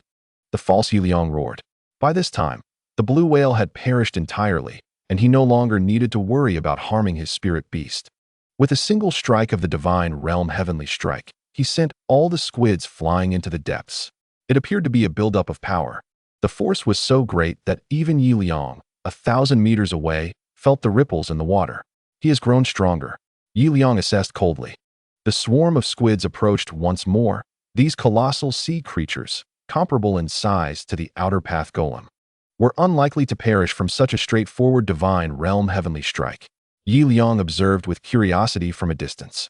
He noticed the false Liang radiating an unusual black light, the water around him entirely unaffected by this strange aura. Moreover, gills adorned his sides, and fins protruded from his back, resembling a creature of the sea. The dance of the shark? When did this fellow learn such a technique? Liang wondered. The dance of the shark is a ninjutsu that allows one to transform into a shark. Liang had mastered all lower-tier ninjutsu, yet this particular one eluded him. It was classified as an S-rank ninjutsu. As is widely known, Liang's S-rank ninjutsu were acquired through mainline missions. However, since the appearance of the false Liang, he had yet to undertake any mainline missions. In retrospect, perhaps only by encountering the original plot of the Naruto series could he receive a mainline mission. Now that the fellow, also a transmigrator, was causing chaos, it was unlikely he would see a mainline mission anytime soon. All because of that damned scoundrel, Liang lamented. Continuing to watch the spectacle unfold. Transformed into a merman, the imposter Liang immediately engaged in combat with the giant squid surrounding him. Their method of fighting was rather rudimentary, one party ensnared with tentacles while the other charged forward to bite. In no time, torrents of blood stained the ocean trench. At that moment, Liang's eyes flickered with realization. Time-space turtle. From the gaping wound inflicted by the imposter, a golden, living turtle slipped forth, swiftly making its way to the abyss below. The two surged forward. "That is mine," they cried, colliding once more. "You counterfeit. How did you know about this place?" The imposter Liang seethed with rage, clearly unprepared for Liang's arrival. If one wishes to remain unknown, one must refrain from wrongdoing. Liang kicked off with agile grace towards the turtle. His companion, Softy, could effortlessly alter its form, now morphing into flippers, perfect for swimming. "Damn it!" the imposter exclaimed. Hot on his trail. At this juncture, the time-space turtle had submerged into the inky depths of the trench, where darkness reigned, rendering visibility non-existent. Liang furrowed his brow. The toxic ink from the imposter's earlier skirmish with the squid was now dispersed throughout this shadowy realm, complicating matters further. They pursued each other in this murky environment until, astonishingly, they both became disoriented. Where exactly am I? Why do I feel an incessant sense of danger? Liang surveyed his surroundings, noting only scattered patches of seaweed. He pressed deeper into the abyss, but suddenly, his feet were ensnared. Not good. Something is draining my blood. A patch of verdant seaweed had latched onto Liang's foot. Though he felt no immediate harm, he was unable to swim. Hiss! Softy began to emit distressing sounds. As a mollusk, it was impervious to any physical assault, yet Liang distinctly sensed its anguish. Over time, its form appeared to shrink. He was acutely aware that if Softy could no longer envelop his body, the immense pressure of the deep sea could crush him in an instant. There was no time to lose. A resolution was imperative. Liang murmured a low incantation, and a surge of azure chakra enveloped his hand. Chakra scalpel. With Softy clinging to him, he could not employ techniques like Shinra Tensei, but the chakra scalpel, which gathered chakra externally, was within reach. His brow furrowed as water began to coalesce in the palm of his hand. With a gentle flick, he finally broke free. At that moment, a sudden torrent of water surged forth from the darkness ahead, not only tumultuous, but also infused with a powerful chakra. It was Shinra Tensei. Before he could fully grasp the situation, a tremendous roar echoed through the depths. The imposter Liang was engaged in battle with some unknown sea beast. This is bad. He has swum ahead of me. Realizing this, Liang swiftly propelled himself deeper into the ocean, flippers cutting through the water with haste. The current continued to churn, but the commotion gradually subsided. It seemed the battle had come to an end. Liang continued to swim forward, only to encounter the lifeless body of a colossal shark. As he pressed on, a multitude of unfamiliar, mutated sea creatures' corpses surfaced. First came ordinary carnivorous fish, followed by those grotesque aberrations of the deep, sea monsters, sirens, and various mollusks. How could such formidable entities dwell in this pitch-black trench? Even in the advanced world of his past life, Liang had never witnessed such a plethora of marine beasts, each one more unsettling than the last. He beheld not only a two-headed whale shark, but also a seahorse with 8 legs, a sight reminiscent of a nuclear disaster scene. Could there be something sinister lurking below? With this thought, Liang ceased his forward progression and instead descended, plunging into the depths beneath him. The ocean floor was adorned with vast swathes of floating seaweed, surrounded by coral reefs and those peculiar fish. Liang surveyed his surroundings, and his brow furrowed. The seaweed here was the same soft variety that had previously clung to him, abundant enough that there was a small cluster every 10 meters. He quickly infused his chakra into his body, effectively countering the adhesion issue. As he continued to explore the area, he suddenly noticed a golden turtle gliding slowly through a crevice in a coral formation. After a brief assessment, he realized it was the elusive golden turtle he had been seeking. No wonder he hadn't spotted it earlier. It had been hiding amidst the dark coral. Elated at the thought of retrieving the time-space turtle, Liang promptly stored the creature in his storage space. However, upon turning around, he was confronted by a large swarm of mutated fish. These peculiar fish had blood-red eyes and were covered in a layer of the previously encountered blood-sucking algae. Their demeanor was unsettling, as they seemed to harbor a predatory intent. Were they mistaking the turtle for one of their own? Liang pondered, swiftly evading a charging tiger shark. Suddenly, he faltered. Although he had narrowly escaped the shark's attack, the resulting current nearly pulled him into a vortex. What terrifying speed! As their companion launched an assault, the other carnivorous creatures surged forward, unwilling to back down. Liang was taken aback. The current situation did not permit the use of his divine techniques. Yet, faced with such a widespread assault, especially from these massive predators, he found himself with no alternative but to flee underwater. Beneath the surface lay hollow coral reefs, and if he could slip into the crevices, these colossal marine animals would be unable to reach him. With a determined thought, Liang turned and darted into a narrow fissure below. This appeared to be a rift between 2 coral formations. However, both sides were encrusted with seaweed, prompting Liang to heighten his vigilance as he entered. Just as he stepped inside, a sea monster collided with the outer coral reef. Perhaps their flesh was too soft, for upon impact, They sustained significant damage. Yet they would not spare Yi Liang. Despite the impossibility of survival, they relentlessly collided with the coral reef time and again. In a short span, astonishingly, one of them perished right before Yi Liang's eyes. What was happening? Were these creatures forsaking their own lives? Yi Liang's mind swirled with confusion as he gradually sensed something amiss. At that moment, he suddenly noticed that the blood-sucking seaweed, which had once clung to the body of the sea monster, was now swiftly approaching him. Its speed was far greater than when Yi Liang first encountered it. This was dire. It could potentially be a parasitic organism. In his previous life, Yi Liang had witnessed a type of fungus that dispersed spores onto insects. Once struck, the insects would become mere puppets at the mercy of the fungus. Clearly, this blood-sucking seaweed was of the same ilk. This was bad. He had entered a crevice to evade the sea monster, only to find himself a living target. Yi Liang silently lamented, realizing that these blood-sucking seaweeds would not relent. Within mere moments, they had completely encircled the coral reef. My life is forfeit. Considering the impossibility of unleashing wide-ranging ninjutsu, and even the inability to employ the Flying Thunder God technique underwater, Yi Liang was at a loss. He began to search for an escape route within the reef, but both ends were sealed off by the seaweed, rendering any attempt futile. At that juncture, he noticed a small yet significant detail. Though the blood-sucking seaweed could penetrate the coral, it seemed to avoid fish and shrimp, deliberately steering clear as if they were potent poisons not to be trifled with. Yi Liang discerned this crucial point. Perhaps these fish and shrimp were the natural enemies of the blood-sucking seaweed. In nature, where a ferocious creature resides, there invariably exists a counteracting enemy. Otherwise, it would lead to rampant devastation.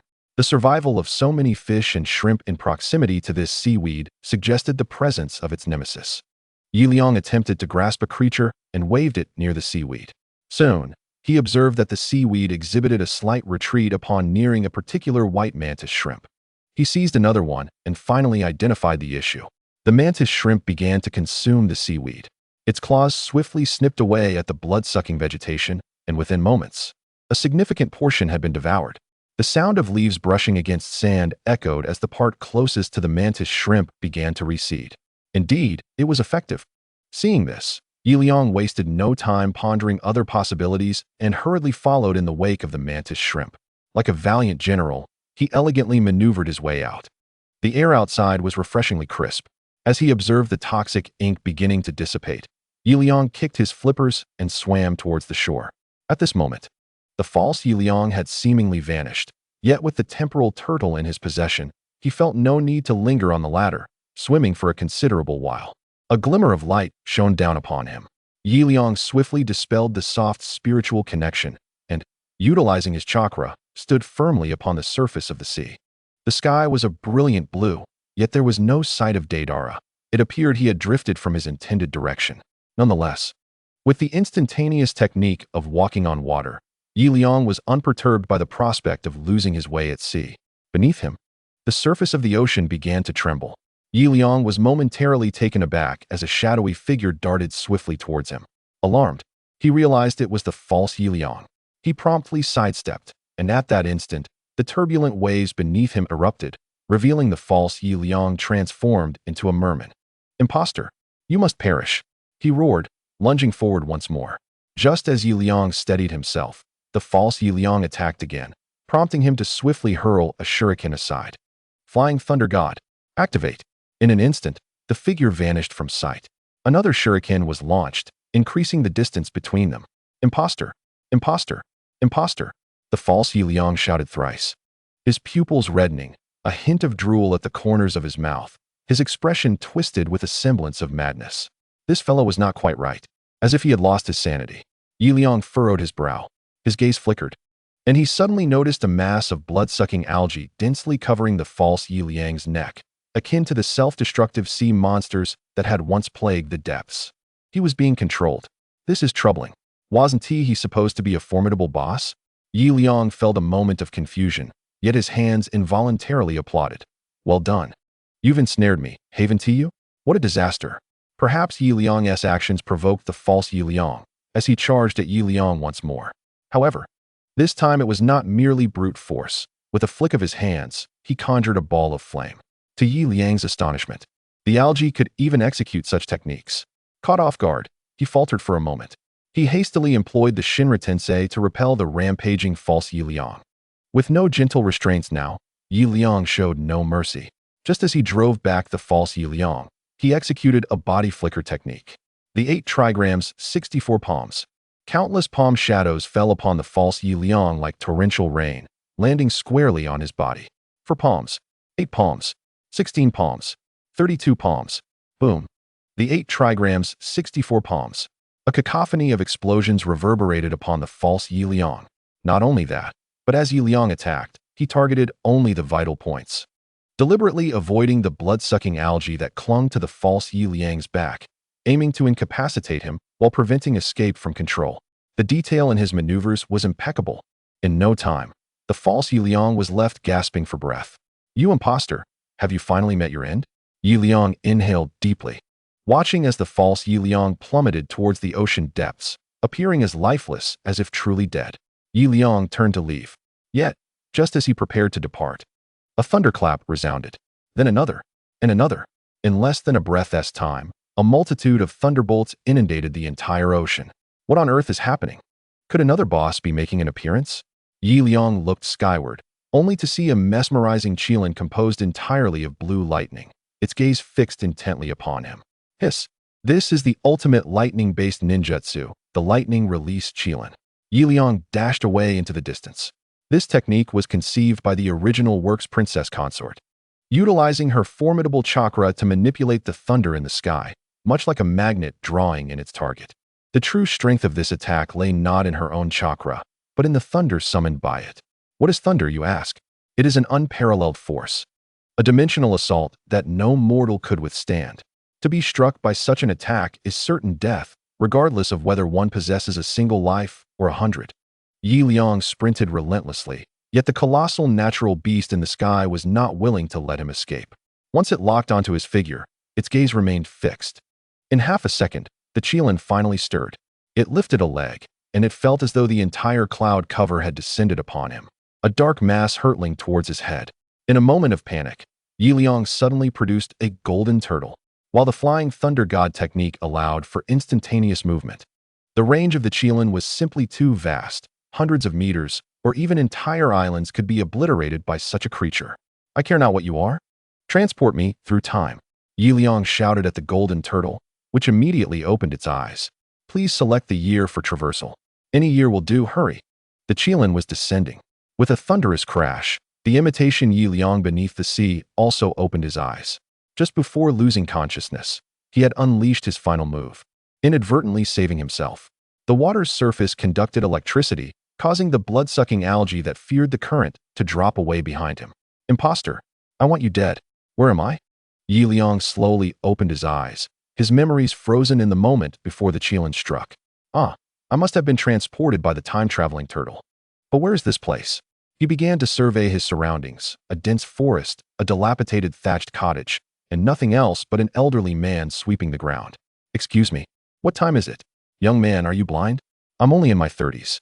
The old sweeper retorted, displeased. Big brother?" Liang gazed at the old man, whose hair was streaked with gray and whose back was hunched, somewhat speechless. If he truly was in his 30s, he appeared considerably aged. Then, "Big brother, what time is it, and where exactly am I?" The old man looked puzzled. How could a normal person not know such basic information? "It's the 50th year of Konoha, on the fire bridge." "Why do you ask?" "Oh, it's nothing," Liang replied simply. The 50th year of Konoha marked the imminent onset of the Fourth Ninja War in the original storyline. He had left at the 45th year, meaning he had traveled 5 years into the future. Phew.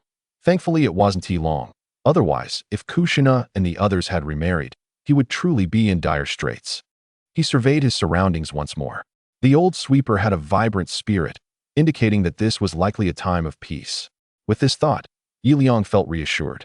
His greatest fear was that upon returning, he would discover the world once again under the dominion of the false Liang. After all, when the Qilin descended, a sense of unease lingered within him, as if the false Liang had not been vanquished. Realizing that all was well, Liang swiftly ascended to a nearby branch. The Bridge of Fire should be not far from Konoha. The Sound Ninja village he had established lay in the land of snow, a considerable distance away. Yet with his body flicker technique, He could reach it in no more than 2 days. With this thought, Liang vanished in an instant. On the ground, the sweeping elder furrowed his brow. He had just been conversing with Liang, and in the blink of an eye, the young man had disappeared. Nevertheless, he displayed no sign of astonishment. This lad possessed remarkable teleportation skills. If only he were aware of the intricacies, he might consider taking him on as a disciple. The sweeping elder, with keen insight, gazed at the woods from which Liang had departed before resuming his sweeping. Meanwhile, Liang had been soaring through the branches for half an hour. However, the further he advanced, the more he sensed something amiss. Along the way, he encountered lower-ranked ninjas practicing techniques, middle-ranked ninjas on missions, and upper-ranked ninjas leading teams, all of which informed him that this world was not his own. As he continued onward, he began to recognize familiar faces. First, he spotted Kakashi overseeing a patrol, and then, before a village, he encountered the recently ousted Sarutobi Hiruzen. Finally, he laid eyes on Mitarashi Anko, who had nearly been his wife. Yet, none of these individuals recognized him. What in the world was happening? Liang felt momentarily bewildered. It dawned on him that he might have arrived in the original realm of the Hokage. The world Liang hailed from was also a Hokage universe. Yet due to his premature arrival, it had undergone a significant transformation before the original storyline unfolded. However, this new world seemed to have reverted to the original narrative. Could it be a parallel universe? Liang began to speculate. The theory of parallel universes had long been validated by countless individuals. As one world progresses, there are countless similar worlds advancing alongside it. If this world had been altered by external forces, other timelines would continue to operate as usual, remaining unchanged. Goodness! He needed to return quickly. Otherwise, if the world fell into the hands of the false Liang, it would be a catastrophe. Liang promptly retrieved his small turtle. "Hey, buddy, don't sleep on me. Quickly, send me back to my original world." He pressed the turtle's head, but it merely flickered briefly before succumbing to slumber once more. What was happening? Was it out of power? Liang speculated. Oh no, don't leave me in this predicament. He felt a surge of urgency. In the original tale, the little turtle required a substantial energy boost to traverse time and space, specifically the chakra of tailed beasts. However, he was in unfamiliar territory. Where could he possibly find a tailed beast? At that moment, an increasing crowd began to gather around him. Everyone, look. This person is actually talking to a turtle. Is he a madman? It's possible. My great-grandmother's grandfather often conversed with pigs, and he eventually lost his mind. Let us keep our distance, lest we catch whatever he has. A crowd of onlookers buzzed with discussion about Liang, who found himself in a state of bewilderment. Glancing around, he contemplated leaving, when suddenly, a petite girl of about 1.50 meters captured his attention. Please make way. The streets of Konoha cannot be congested. The girl seemed to be a ninja. As her attire suggested, she was a chunin from Konoha. However, what truly captivated Liang were her eyes, Byakugan, a pair of eyes that could pierce through the hearts of men. You must be a wandering traveler. My name is Hinata. Entry into Konoha requires registration, she said gently, gazing at Liang, who merely nodded, lost in thought. Sir, do you hear me? Hinata inquired again when he failed to respond. My dear, marry me. Liang suddenly declared with earnestness, dropping to one knee. In disbelief, he realized that the original female protagonist was indeed as enchanting as described. While watching the anime, he had thought Hinata was merely a gentle character, but now faced with her in reality, he was astounded by her beauty. She surpassed all his previous encounters, not just with her stunning features, but with her demeanor, voice, and form. Each aspect eclipsed anyone he had ever met. Truly, it resonated with the ancient adage, treasures are reserved for the worthy. What are you saying? Pervert. Hinata's cheeks flushed suddenly. She had not anticipated that a stranger would propose to her so boldly. He just called me his wife. That must be a proposal, she thought, overwhelmed with excitement. And fainted. Wait, what? Liang exclaimed, instinctively reaching out to catch her. Indeed, in the original story, while Hinata harbored feelings for Naruto, she was still an unwed maiden, untouched by the complexities of romance. Even if Liang were not Naruto, her shyness would remain unchanged. Moreover, Liang, though not young, appeared eternally youthful at 20 due to the sealing technique. It seemed he needed to escort her home. Meanwhile, Danzo, observing Liang through a crystal ball, mused. What are your thoughts on this sudden traveler? It is unclear, but anyone capable of infiltrating our village unnoticed must possess strength comparable to ours, Danzo replied grimly. His gaze fixed on Liang. They were in the Hokage's chamber, where, early that morning, Hiruzen Sarutobi had summoned Danzo to discuss the very matter of Liang. Danzo furrowed his brow, for as the head of the Umbu, he knew every outsider was required to register at the entrance before entering the village. Yet, Liang's arrival was suspicious. Not a single special jonin had detected him, and he had managed to incapacitate a girl in broad daylight. This was intolerable. Danzo, who had vowed to protect Konoha for life, would never permit any villager to be harmed by an outsider. Whether he is an enemy remains to be seen. It seems this Hyuga girl was not struck down by him, Hiruzen added, having just finished observing the last scene through the crystal ball.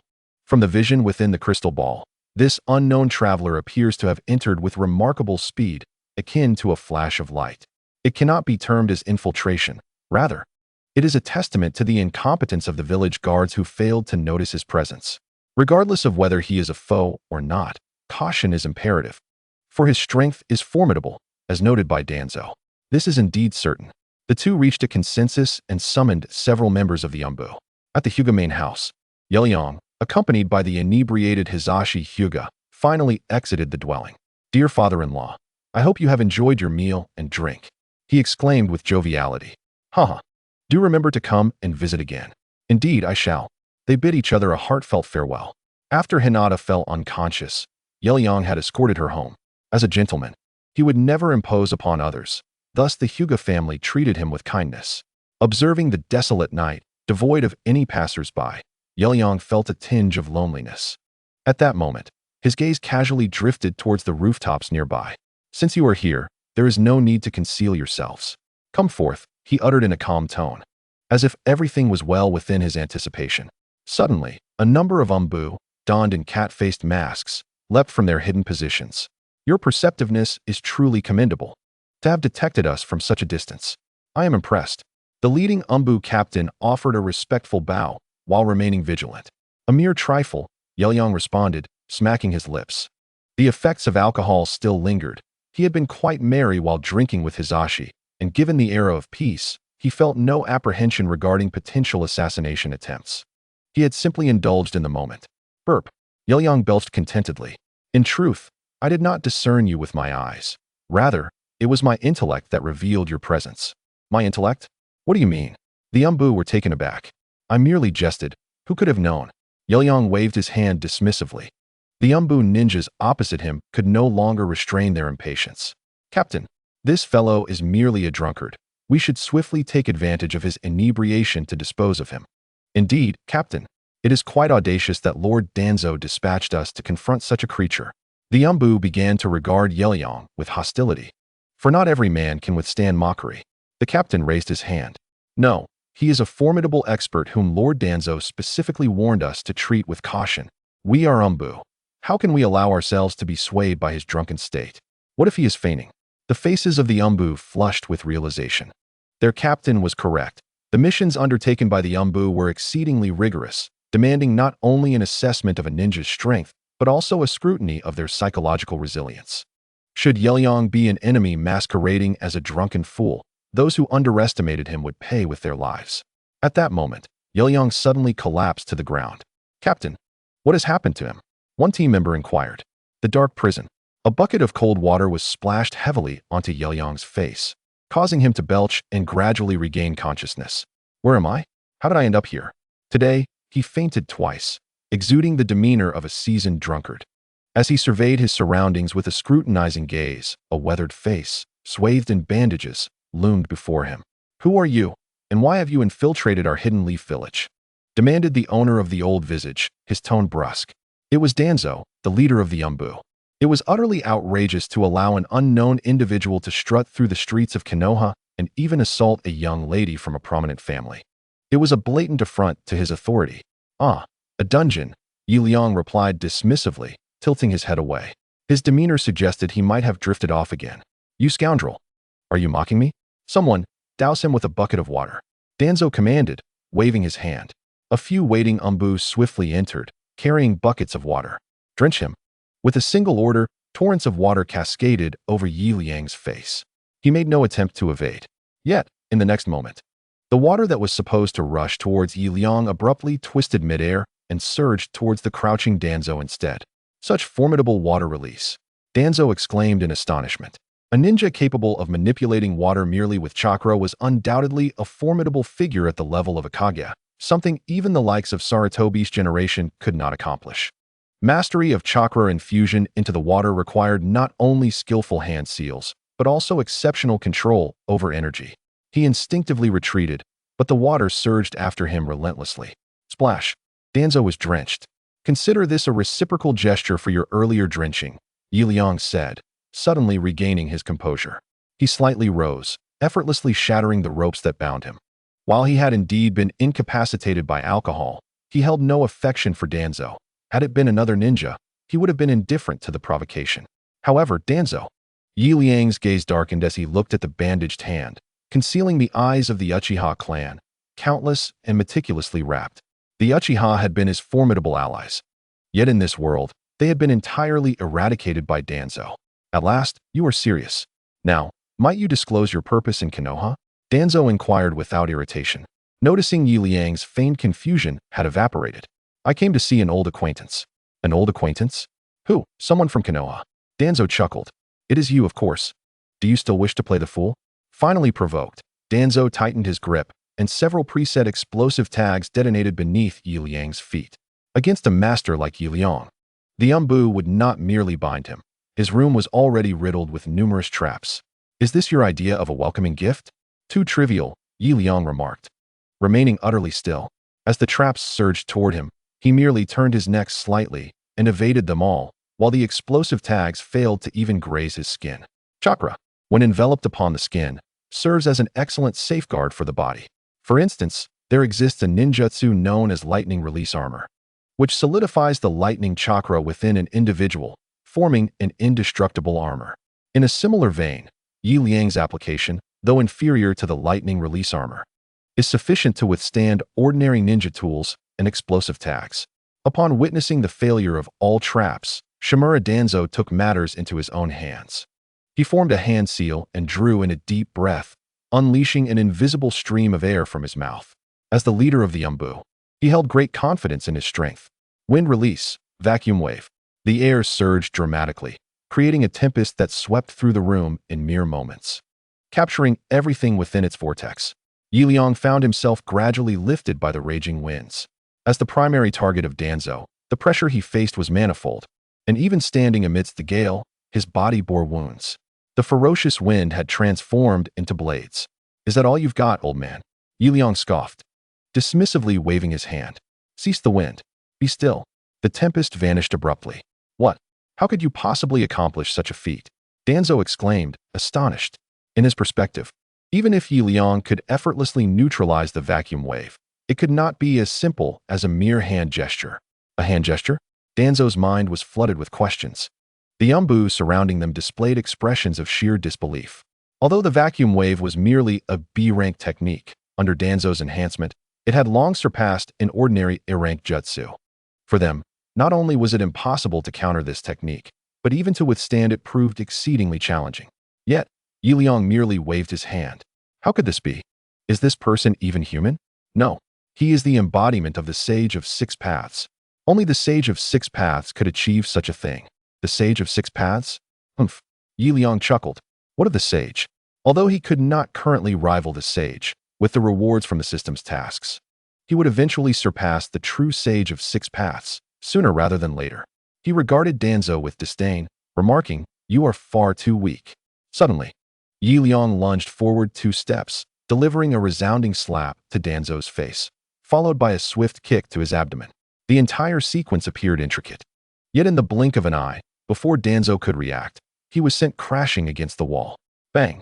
The wall crumbled. The man fell. The Umbu behind were left in shock. They witnessed Liang sway momentarily, and then Danzo inexplicably flew outwards. Yet they were utterly oblivious to the events that transpired in between. Humph! Do you now comprehend our disparity? Liang taunted, leaning over to assess Danzo's breath, only to find that he had ceased to live. Dead. How could this be? Liang was taken aback, entirely unprepared for the reality that his single kick had resulted in Shimura Danzo's demise. Perhaps even Yi Liang himself was unaware of the sheer weight of that kick. Ever since confronting the false Yi Liang, his abilities had surged to extraordinary heights. What is known as practical combat serves as the foundation for progress. Not only has he become increasingly proficient in ninjutsu, but his taijutsu has also nearly approached the level of the youthful Uchiha Madara. It is worth noting that in his reanimated state, Uchiha Madara was capable of single-handedly battling against thousands of shinobi. Danzo, merely an old man, and a feeble one at that, could scarcely withstand even a single kick from Yi Liang. The remaining Umbu exchanged glances, bewildered by the peculiar behavior of their leader. Was he feigning weakness? If aging meant resorting to such tactics, these Umbu ninjas would rather forego growing up. They had no desire to become parasites of society. Yi Liang shrugged. He was indeed aware that Danzo had perished, yet he chose not to depart. It is widely recognized that beneath the bandages covering Danzo's arm lay a total of 11 Sharingan, each possessing the ability to utilize Izanagi. Izanagi, in essence, transforms reality into a dream. While Danzo was undeniably dead, should he activate Izanagi, his lifeless body could be revived, a technique coveted by countless lives. Yi Liang turned his back slightly towards Danzo, fully anticipating that the old schemer would seize the opportunity to launch a surprise attack. Sure enough, the moment he turned, the lifeless Danzo opened his eyes. A flaw. A shuriken was hurled toward Yi Liang's back. Huh, I knew you would resort to underhanded tactics. Yi Liang swiftly countered with a slap of his hand. Danzo's shuriken was immediately deflected. Before he could regain his footing, his body was sent flying. Bang! He crashed against the wall. Danzo had fallen. A second life lost. Yi Liang murmured to himself as he approached leisurely. No, don't come any closer. Someone stop him. The resurrected Danzo shouted anxiously, but the surrounding Umbu remained indifferent, some gazing at the sky, others staring at the ground, and even a few engaged in a game of do di ju with their companions. I play a kunai. Boom. For shurikens. A bomb. 2 explosive tags. Danzo's heart sank to the depths of despair. As a leader of the Umbu, to lose 2 lives at the hands of an outsider in his own dark prison was utterly intolerable. Suddenly, a thick cloud of smoke enveloped the space between them. When the smoke dissipated, an elderly figure cloaked in a robe stood between them, wielding a vibrant red reed Jingu Bang, his identity becoming unmistakable. Sarutobi Hiruzen? Young man. Spare him. Sarutobi Hiruzen implored. How could he be here? Yi Liang stared at him in astonishment. Sarutobi Hiruzen, the Hokage of Konohagakure, had previously bestowed many favors upon Yi Liang, having even saved him upon his arrival in this world, thus earning his deep gratitude. This young man, Danzo, was merely cautious regarding your identity. His intentions were noble. He only sought to safeguard Konoha. I beseech you to spare him. Sarutobi Hiruzen reassured as he noticed Yi Liang halting his actions. Very well, since you have spoken, I shall consider this a misunderstanding. Yi Liang shrugged. His animosity towards Danzo primarily stemmed from the fact that the latter had usurped the position of Sarutobi Hiruzen. Given that this version of Sarutobi had personally interceded on Danzo's behalf, there was little else to be said. Thus, he expressed his gratitude to the young man. Upon hearing that Yi Liang had spared Danzo, Sarutobi offered his thanks and subsequently instructed the Umbu to escort Danzo away. Which ninja village do you hail from, young man?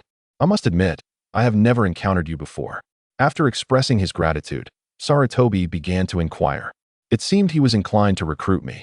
Yi Liang nonchalantly snapped his fingers, and a stream of water transformed beneath him into a soft, diminutive stool, upon which he gracefully seated himself.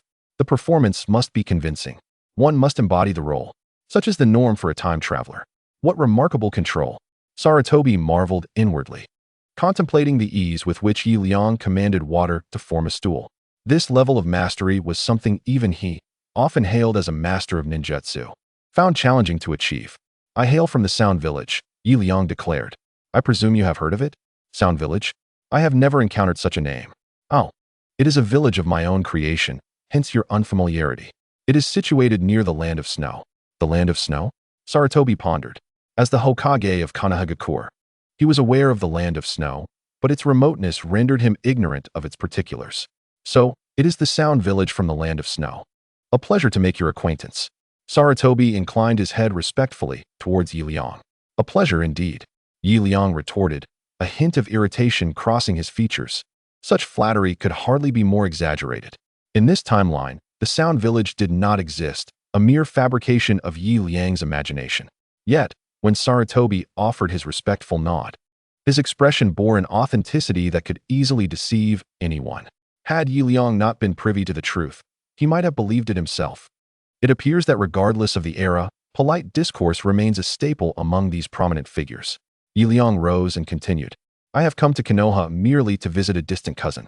However, as I am unfamiliar with the area and somewhat directionally challenged, I found myself lost within the village. Distant cousin? I am curious to know whom you refer to. My cousin, Namake's Minato. Sarutobi's expression shifted dramatically. Minato Namakase, the esteemed hero of the Hidden Leaf Village and the fourth Hokage, was a figure of great renown. Yet, Sarutobi had never heard him mention a cousin. Minato was a disciple of Jiraiya, but his origins remained shrouded in mystery, as he had been rescued from the battlefield. This also served as Yi Liang's pretext for his identity. So you are Minato's brother. I sincerely apologize for any trouble I may have caused you. Alas, Minato has been deceased for over a decade. What? Yi Liang's pupils dilated in shock. To think that in merely a decade and a half, he had departed from this world. How could it be that they had once shared the same caretaker's milk and were now separated by the veil of death? Yi Liang wept bitterly, and after a prolonged effort, 2 genuine tears streamed down his gaunt cheeks. Moreover, his nose seemed to betray him as well, evoking the image of a heartbroken brother mourning his beloved sibling. Could it be that his words bore truth? This thought flickered through Sarutobi's mind. Indeed, when Yi Liang claimed to be the younger brother of Watergate, he himself harbored doubts. However, given Yi Liang's undeniable prowess, the words of such a formidable master were not easily dismissed. Even Sarutobi Hiruzen, despite any skepticism, chose not to challenge him, for in the eyes of Konoha, the absence of a formidable adversary was a blessing. Nonetheless, Yi Liang was overcome with emotion, regardless of how he managed it. The profound sorrow he expressed over Watergate's passing felt strikingly authentic, not merely conveyed through those 2 poignant tears, but even through the fervent drool that exuded genuine sentiment. What a remarkable actor! Sarutobi Hiruzen suddenly felt that, regardless of Yi Liang's questionable identity, he must certainly be a close friend of Watergate. Thus, he promptly lowered his guard. Moreover, today, Sarutobi Hiruzen couldn't shake the feeling that Yi Liang looked incredibly familiar, as if they had once shared a part of their lives together. Could he possibly be my illegitimate child? Observing that Sarutobi Hiruzen seemed to trust his words, Yi Liang simply wiped the corners of his eyes and continued, You see, when my brother last sent me a letter, he mentioned that he had another child. Since I am no longer there, he asked if I could take good care of him in Konoha. He even knows Naruto? At this moment, Sarutobi Hiruzen genuinely believed Yi Liang's words. He nodded in affirmation. That child is named Uzumaki Naruto. Because he bears the 9 tails sealed within him, he resembles his mother. If you genuinely wish to care for him, I shall introduce you to him tomorrow. Very well, I truly appreciate your kindness. Yi Liang replied, nodding at Sarutobi Hiruzen. The plan to infiltrate Konoha was a success. The following day, Naruto, with a face full of complaints, turned to Kakashi. Who on earth is this peculiar person? Yi Liang, dressed in a modern t-shirt and carrying a summoning scroll, appeared entirely unfazed. Naruto, since you've asked, I shall be straightforward. This gentleman is named Yi Liang, and he is said to be your distant uncle. Huh. Uzumaki Naruto's mouth fell agape, his eyes wide with disbelief as he stared at Yi Liang as if he were a fool. How could this strange person be my uncle? I'm 13 and have never seen him before. Little Naruto, I truly am your uncle. Yi Liang stepped forward. When Sarutobi Hiruzen had introduced him to Kakashi in the morning, he had prepared a speech, but now, faced with Naruto, he found himself momentarily at a loss for words. In the previous dimension, Naruto had always referred to him as father. Kakashi-sensei, surely you jest. He truly is your uncle, Kakashi affirmed, though he too was filled with doubt. Firstly, Yi Liang appeared to be no older than 20. Secondly, Watergate, Naruto's father, was his own teacher. Watergate was already 40 years old. Unless his mother had given birth again at 50, this was indeed unlikely. They were 2 decades apart. Do not disbelieve me. Let me ask you this. Does your mother have a birthmark near her navel? Yi Liang inquired, intending to cite Kushina's distinctive features. Smack. Yi Liang slapped his own face. What a fool I am. He had just finished speaking when he realized something was amiss. When Naruto was born, Kushina had already passed away. Furthermore, He was entirely unaware of his parents' identities. How could he possibly know of his mother's birthmark? Not to mention, both Sakura and Kakashi wore expressions akin to disgust. You actually know about Naruto's navel? This seemed rather peculiar. Ah, I forgot you've never met your mother. In fact, these details were all shared with me by your father in his letters. We shared a close bond, conversing openly, haha. Liang laughed awkwardly, feigning ignorance. The others looked on with disdain, especially Kakashi. He never imagined his teacher could be such a person, sharing his wife's secrets with his own brother. In Kakashi's mind, the grandeur of his mentor, Minato, had been irrevocably tarnished. Well then, if there are no further matters, let us camp here for the night. Kakashi briefly introduced the surroundings to the group before setting up the tents nearby. This area was known as the Land of Rivers, plagued by banditry. Hence Kakashi and his companions had accepted a cleaning task from the local merchants. Naturally, the difficulty was minimal. It was merely a C-rank mission. The true reason Kakashi had brought them here was for training. Team 7 had previously encountered Zabuza Momochi in the Land of Waves. As an elite jonin, Zabuza's prowess was widely recognized. He had effortlessly subdued Kakashi, leaving even Naruto and the others severely battered. After such a setback, it is all too easy for one to fall into despair. Thus, Kakashi brought them here to hone their skills and rebuild their confidence. Once the tents were set up, the group relaxed in the vicinity. Kakashi had grown considerably. Naruto and Kakashi were practicing shuriken techniques at a distance. As the leading instructor, Kakashi was naturally responsible for teaching Naruto and his companions ninjutsu. Naruto, your left bicep is not positioned correctly. Under the moonlight, Liang sat resting atop a dark banyan tree. TSK. Look at this teaching style. It bears a resemblance to my own in my youth. However, his skills still fall short of mine by several degrees. And the posture, teaching students while reading something inappropriate, unprofessional, poor rating. Kakashi's face had never been so pale. You claim to be Naruto's uncle, and I can tolerate that, but now I am instructing students. What business do you have interjecting? Moreover, you, a mere child, dare to question my abilities? Kakashi was incensed. The Land of Water placed great importance on the respect due to elders, and as the ostensibly older Kakashi, he would not allow the younger Liang to prattle on beside him. He hurled a shuriken, embedding it into the tree just half a centimeter from Liang's head. Is this a challenge to me? Liang was well aware of Kakashi's intentions. Although his earlier jibes struck true, he was interrupting Kakashi whilst he was teaching. Such behavior indeed placed Kakashi in an awkward position. What do you say? Shall we have a contest? Kakashi waved the kunai in his hand, and Liang understood the implication. Then let us compete. Liang effortlessly leaped down from the tree and approached Naruto. Upon witnessing two elders seemingly preparing to engage in a contest of ninjutsu, Naruto immediately felt a surge of excitement. Sasuke, Sakura, come quickly. There's a fight to watch. Eagerly, he began to summon his friends. Before long, all members of Team 7 had gathered in the small grove. Since you believe my teaching is lacking, let us compare the most fundamental of ninja tools, Kakashi declared as he threw a kunai towards a distant leaf. The blade, sharp as a serrated edge, impaled an insect nestled between two leaves. What do you think? Kakashi smiled. How about a shuriken? Liang furrowed his brow.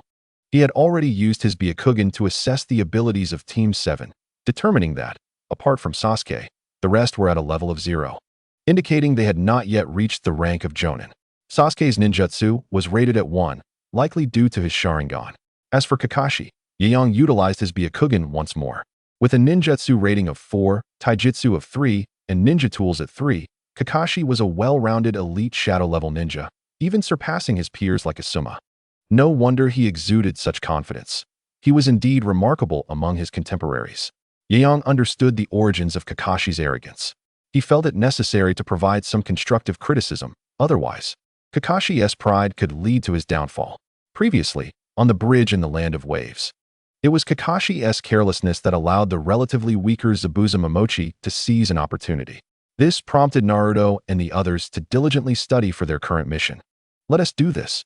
Liang stood up, and suddenly, a long-forgotten system notification echoed in his mind. Congratulations, host, you have triggered the main quest, Training of Team 7. Reward Sharingan. Note, the quality of rewards increases with task completion. The highest reward is the Eternal Mangekyo Sharingan. At that moment, Liang felt invigorated. Gone was his previous nonchalance. His spirit and energy had returned. It was indeed as he had surmised. Only by experiencing the main storyline could one obtain the recognition for main quests. His previous battles had all been against a false version of himself, thus yielding no main quests. Liang smiled. Main quests were distinct from others. They were more challenging to trigger but offered substantial rewards, potentially equivalent to S rank. This time, with the task of instructing Team 7, Liang's immediate reaction was to elevate the entire team's prowess. However, considering that Kakashi had initiated this task, he decided to impart some wisdom specifically to Kakashi. Watch closely, Liang declared, gripping a shuriken with one hand and gesturing towards a distant location. I shall strike the right pinky toe of a dilapidated temple statue from 8,000 meters away. As he spoke, he swung his hand, and the shuriken vanished in an instant. All right, you may go search for it. Wait, that's it. The group was left in a state of bewilderment.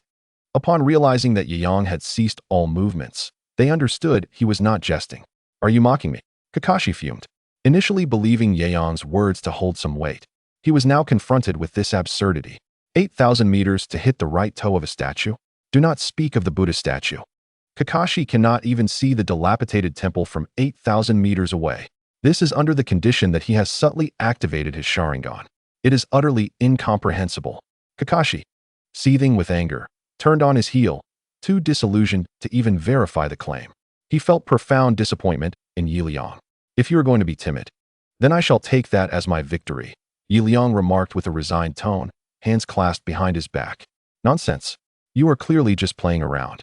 How could that possibly be counted as a win for you? You don't even dare to confirm it. What gives you the right to declare victory? Liang shrugged nonchalantly. The members of Team 7, who had been observing, erupted in laughter, while they too had their doubts about Liang. Witnessing their teacher Kakashi being put in a difficult position brought them great amusement. These youngsters had suffered quite a bit under Kakashi's training previously. Naruto, your uncle isn't too bad after all, Sakura teased Naruto, who immediately flushed with embarrassment. Indeed, after all, he is my uncle. Naruto suddenly felt that having Liang as an uncle wasn't such a bad thing, especially since Sakura was smiling at him. All right, I'll go take a look now. But don't try to back out later. Kakashi shot Liang a glare. Nevertheless, in order to expose Liang's lie and regain face in front of his students, he led everyone towards the distant temple. Inside the crumbling temple, Kakashi's jaw nearly dropped to the ground. Naruto and the others were equally horrified, trembling as they gazed at Liang as if he were a monster. Impossible.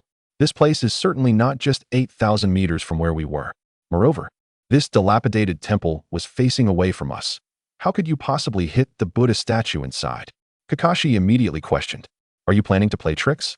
Liang chuckled nonchalantly. Indeed, a normal person would not be able to shoot with such precision from that distance.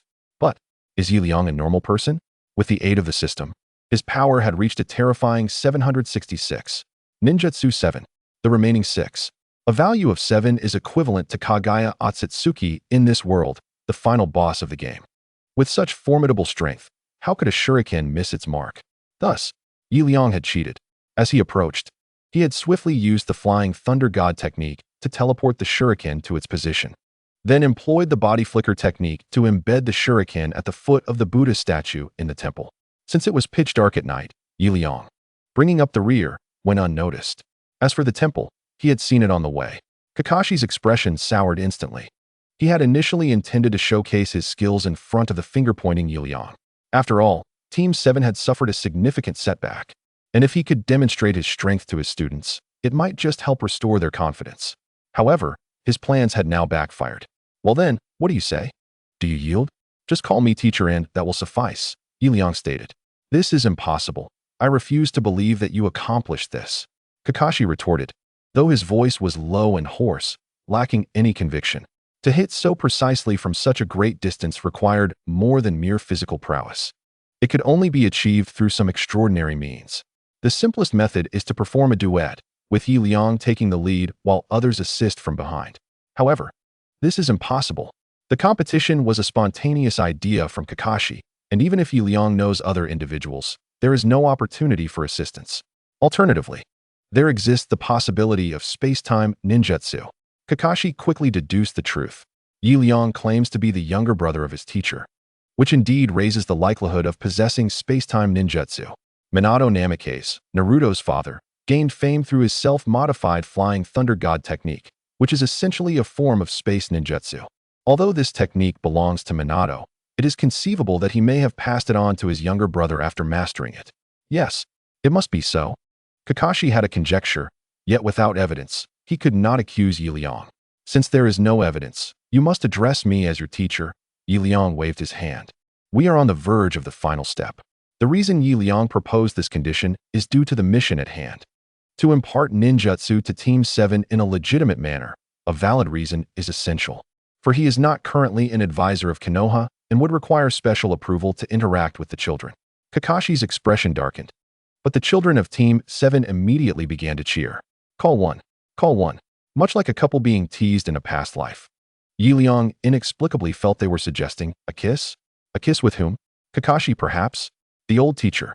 Finally, Kakashi shyly uttered the words. If it were just one person, he might have refused, but with so many eyes upon him, he had no choice. Men value their pride. This is quite amusing. Liang suddenly felt a surge of happiness. With Kakashi's utterance of teacher, the progress bar of Liang's main quest instantly surged to 20%. This is the rhythm of entering the mission. Liang contemplated. If Kakashi is worth 20, then the entire Team 7, consisting of 4 individuals, totals 80. The remaining 20% likely constitutes an additional reward based on the level of teaching. Well, since you are willing to be my disciple, I shall teach you a ninjutsu. Liang stated solemnly. He pondered what kind of ninjutsu would suit Kakashi and suddenly thought of the Flying Thunder God. The Flying Thunder God is indeed a signature technique of Kakashi's teacher, making it quite fitting to pass it on through his own hands. How about the Flying Thunder God? Would you like to learn it? The Flying Thunder God? Kakashi's expression changed dramatically. Indeed, this fellow was relying on the Flying Thunder God for an advantage. He immediately confirmed his previous suspicion. Just as he was preparing to expose Liang's trick, a flash of inspiration struck him. After all, it is the Flying Thunder God. Kakashi possesses the Sharingan, allowing him to replicate most ninjutsu, yet he could never master an S-rank technique like the Flying Thunder God. S-rank ninjutsu marks a significant dividing line. Not only is its power immense, but its learning difficulty is exceptionally high. Take the Flying Thunder God, for instance. One must not only master the methodology of its application, but also possess a fundamental understanding of spatial theory. Furthermore, one must learn the seals for the Flying Thunder God technique, the means of engraving, and undergo rigorous training to withstand spatial fluctuations. In summary, an ordinary, unremarkable ninja could never hope to master the Flying Thunder God technique. Thus, Kakashi yielded. Thank you, sensei. To the astonished gaze of Naruto and his companions, Kakashi indeed bowed deeply to Liang. Now, awaken your replication ability and study diligently. Liang nodded with satisfaction. After a considerable time, having imparted all theoretical knowledge to Kakashi, Liang turned his attention to the pitiful Naruto and his friends. Uncle, you are my dear uncle. Please teach me S-rank ninjutsu as well. Naruto climbed up, clinging to Liang's leg, while Sakura displayed a bashful demeanor. Uncle, could you also instruct me? Their intentions were abundantly clear. Very well, I shall teach you both. Liang readily agreed. Recognizing the importance of task completion, it would be absurd not to teach them now. After a while longer, Liang taught Naruto the tailed beast bomb. Due to the presence of the 9 tails within him, Naruto could effortlessly utilize this technique by harnessing its chakra. As for Sakura, Liang instructed her in some advanced medical ninjutsu, but, to ensure task fulfillment, he also shared the general method of the sealing technique with her. Although lacking extraordinary strength, the ability to create regeneration was imparted to her in advance. Regarding Sasuke, Liang's expression grew solemn. Sasuke's reluctance to seek Liang's guidance stemmed from pride. However, Liang was unconcerned with such trivialities. Even if Sasuke did not approach him, he would still teach him ninjutsu. After all, the mission was paramount. Yet, what truly captured Liang's attention was another matter, Sasuke's inner turmoil. In this dimension, Itachi Uchiha had indeed slaughtered the entire Uchiha clan, leaving only Sasuke, who had become utterly consumed by darkness. If Liang did not address Sasuke's emotional conflict, achieving complete success in his mission would prove exceedingly difficult. For a heart filled with hatred, no matter how strong one became, one could never attain true strength. Liang resolved to reveal the truth to him. Calmly, he led Sasuke to a secluded grove. Mindful of the sensitive nature of family matters, and eager to spare Naruto and the others. What do you intend to do? I never asked you to teach me ninjutsu, Sasuke retorted, shaking off Yelian's hand. Although he still harbored some expectation towards Yelian, he made no effort to show it. This stubborn pride. Yelian stifled a chuckle before speaking. Are you still consumed by hatred for your brother?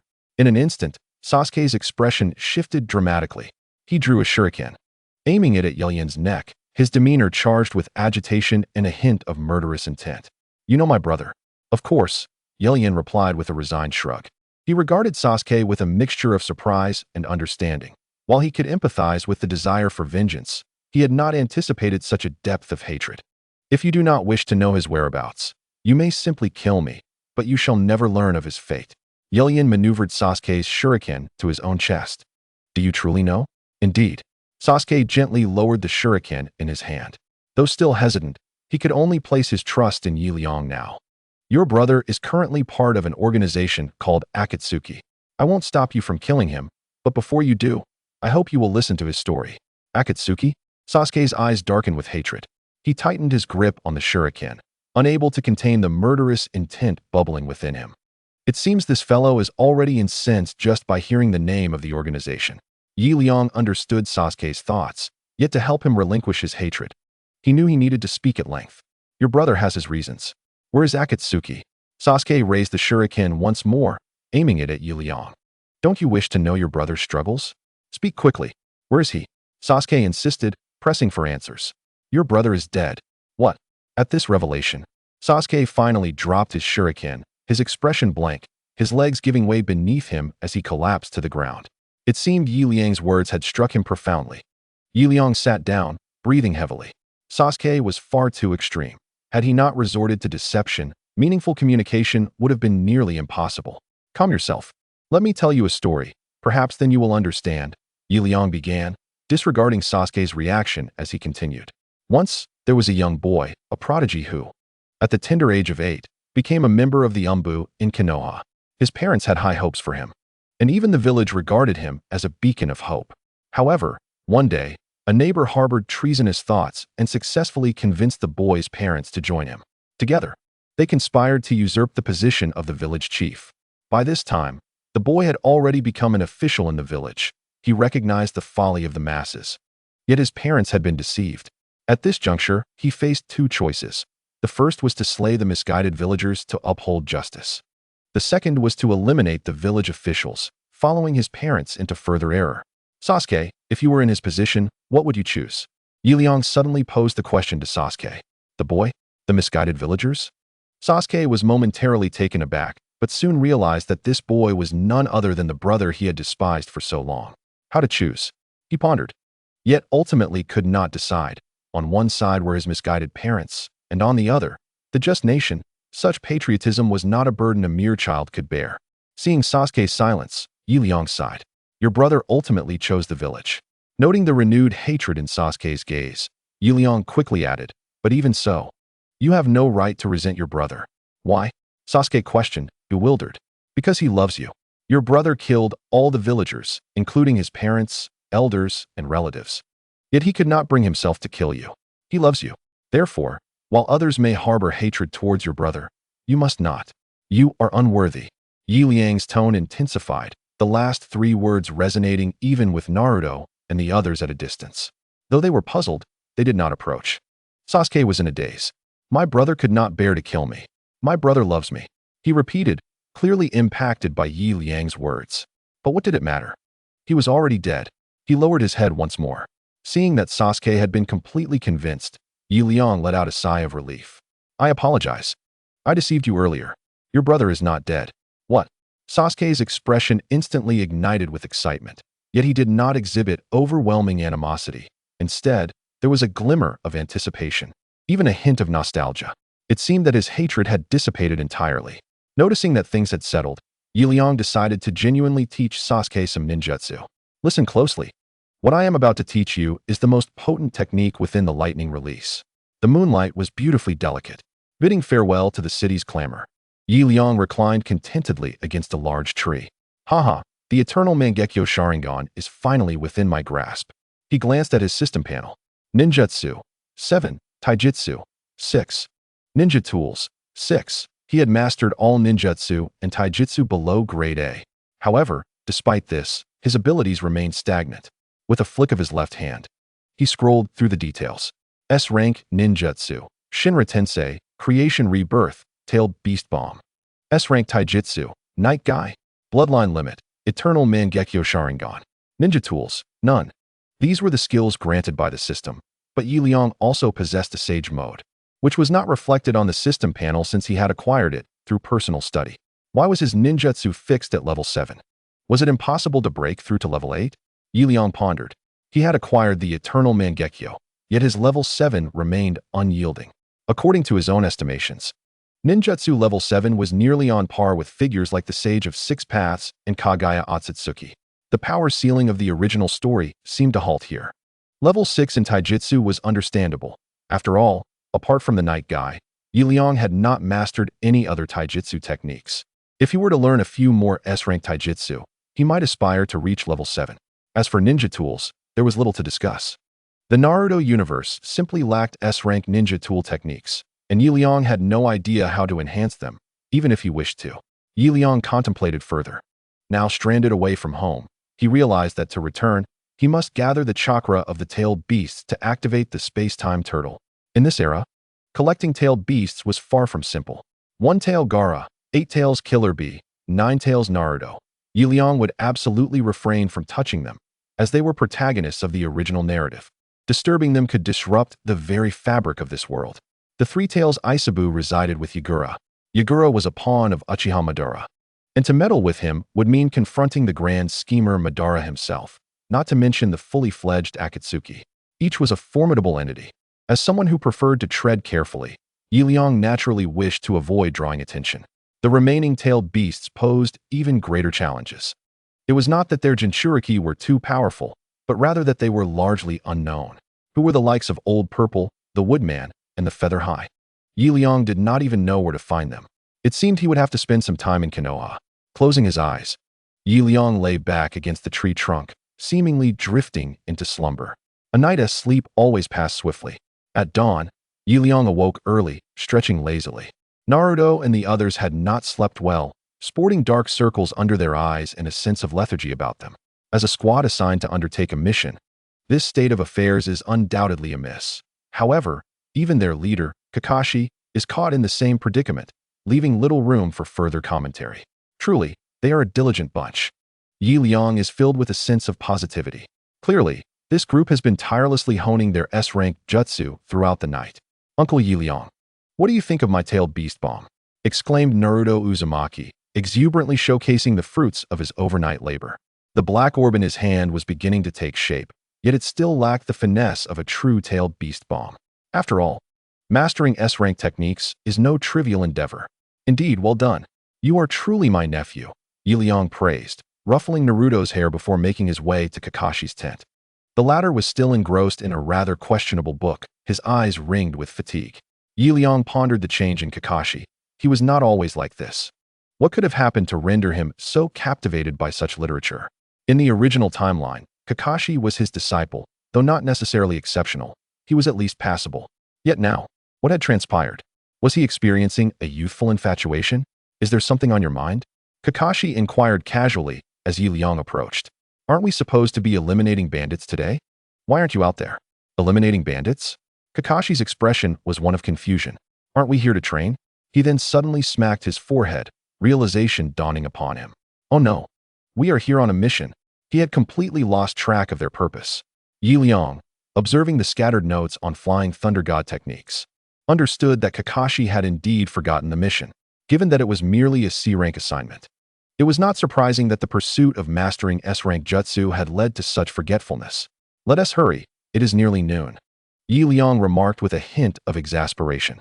After several days of travel, Team 7 had reached their destination, swiftly traversing the branches until they arrived at the formidable stronghold of the bandits. In the era of the Hokage, bandits were not to be underestimated. Most possessed an array of peculiar jutsu. Though often weak, they could sometimes surprise with unexpected prowess. For example, in their previous mission, Team 7 had encountered Zabuza Momochi, a formidable rogue ninja, despite that task being classified as a C rank. In Liang's previous life, Such occurrences would be termed playing the pig to eat the tiger. One could never anticipate whether a seemingly mundane mission would lead to an encounter with a cunning adversary. Team 7 remained cautious. At the front of the bandit hideout, only 2 underlings were on watch, and, sensing their low chakra levels, Liang estimated them to be at the level of a mere genin. Akin to the usual members of Team 7, Uncle Liang, watch closely. I will defeat them with my tailed beast bomb, Naruto shouted, spotting the lack of numbers and rushing forward. Kakashi attempted to intervene, but it was too late. Liang could only shake his head in disbelief. This boy truly earned the title of the underachiever. Not only was he lacking in strength, but he also acted impulsively. While the entrance to the bandit hideout appeared deserted, one could never be certain of what lay within. Should a few elite jonin suddenly appear, even Kakashi would find it challenging to safeguard him. Fortunately, with Liang present, such a scenario is unlikely to unfold. 2 bandit lackeys were napping when, all of a sudden, a shuriken was hurled towards them. Whoosh! It missed. I'll throw again. Still missed. Naruto was fuming. Uncle Liang was watching closely. If he kept missing, he'd lose face. Although Naruto was young, he was still a man, and he valued his pride. Where did this impudent little brat come from? The 2 bandit lackeys approached with kunai in hand. They paid little heed, considering Naruto's capabilities. At a distance of 10 meters, missing their target was truly laughable for a ninja. They dismissed Naruto as merely a troublesome child, completely unguarded. Thud! A shuriken finally found its mark. After hurling several shurikens, Naruto had finally hit one. The bandits were furious. Gritting their teeth against the pain, they charged forward with shouts, kunai glinting dangerously in their hands. Their strength was feeble. Naruto struggled to defend himself, yet Liang remained entirely unconcerned. Within Naruto resided the power of the 9 tails. Even if he sustained a minor injury, it would be inconsequential. Moreover, should real danger arise, Kakashi was present. With his reputation as the copy ninja, ordinary ruffians posed no threat to him. Sasuke and the others hurried over to assist. Liang glanced at Kakashi, who remained poised and observant. Kakashi, have you noticed? Indeed. Kakashi nodded, surveying the village's interior with keen vigilance. This bandit group was no ordinary lot. Typically, a bandit of Chunin rank would already serve as a core member. Yet, these 2 genin were merely stationed as gatekeepers, indicating that the mastermind within was formidable, at least a Chunin, and possibly even a jonin. They must be rogue ninjas from a minor hidden village, Liang surmised. He observed that the 2 gatekeeping genin bore a small symbol of flowing water on their forehead protectors, marking them as members of the Chuan ninja village. This village, subordinate to the Mist village, lacked powerful ninjas and only possessed rudimentary water techniques, rendering them unremarkable. However, Liang noted that these 2 individuals, despite their inept tactics, had not employed any water-release ninjutsu. They solely relied on taijutsu to entangle their opponents. They were not truly from Chuan Ninja Village. At that moment, a sudden rush of wind brushed past Liang's ears, and 2 middle-aged men clad in blue landed directly in front of Kakashi and the others. Without uttering a word, they unleashed 2 water dragon jutsu, swiftly dispatching the 2 gatekeeping bandits. We are the Chuan Shadow's entourage, sent to eliminate traitors. Outsiders, do not interfere. They cast wary glances at Kakashi before striding directly into the bandit hideout. Kakashi-sensei, what is happening? Naruto asked, eyeing them warily. Everything was unfolding too rapidly. Team 7 had no time to react. Let us observe for now, Kakashi replied with a nod. In encounters with rogue ninjas, such situations are not unprecedented. However, if the individuals in question hail from their own village, the ninjas of Konohagakure would respectfully stand aside, recognizing that it is a family matter best left to them. Shortly thereafter, 2 ninjas emerged from their hideout, dragging a bloodied young girl, seemingly no older than 12 or 13. Her delicate features suggested she was a strikingly beautiful maiden. Kakashi-sensei, what is happening here? The members of Team 7 were visibly unsettled. The girl appeared utterly pitiable. Not only was she injured, but she was also being treated with such cruelty. Having grown up in a time of peace, Naruto and his companions could not bear to witness such treatment. Hey, this is excessive. Even if she is a rogue ninja, you cannot treat her this way, Naruto exclaimed as he stepped forward. Kakashi, however, chose to remain silent.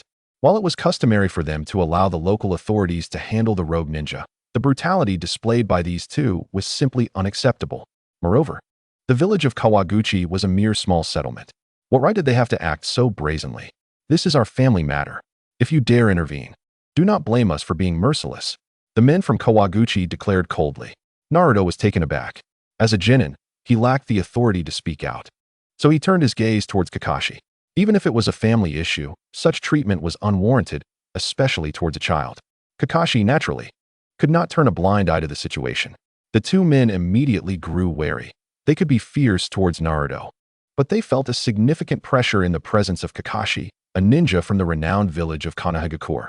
As the leader of Team 7, Kakashi possessed at least the skills of an elite jonin, a fact they were acutely aware of.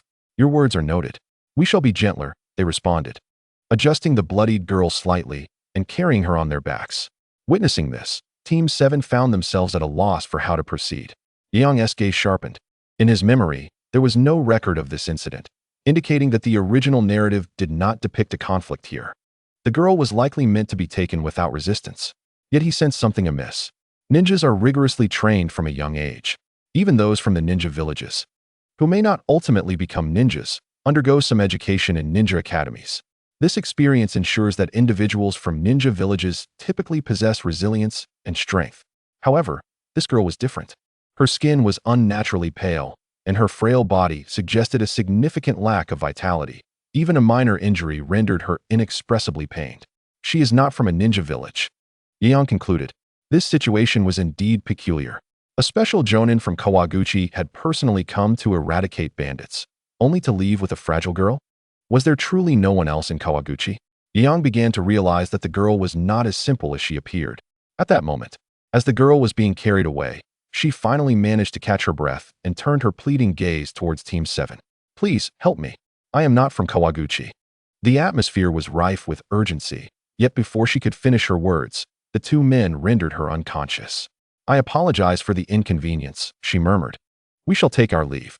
Upon hearing the young girl's voice, the two men exchanged anxious glances and hurriedly vanished into the woods. Team 7 clenched their fists. After all, it was a matter concerning their household, beyond their jurisdiction. Kakashi sighed in resignation.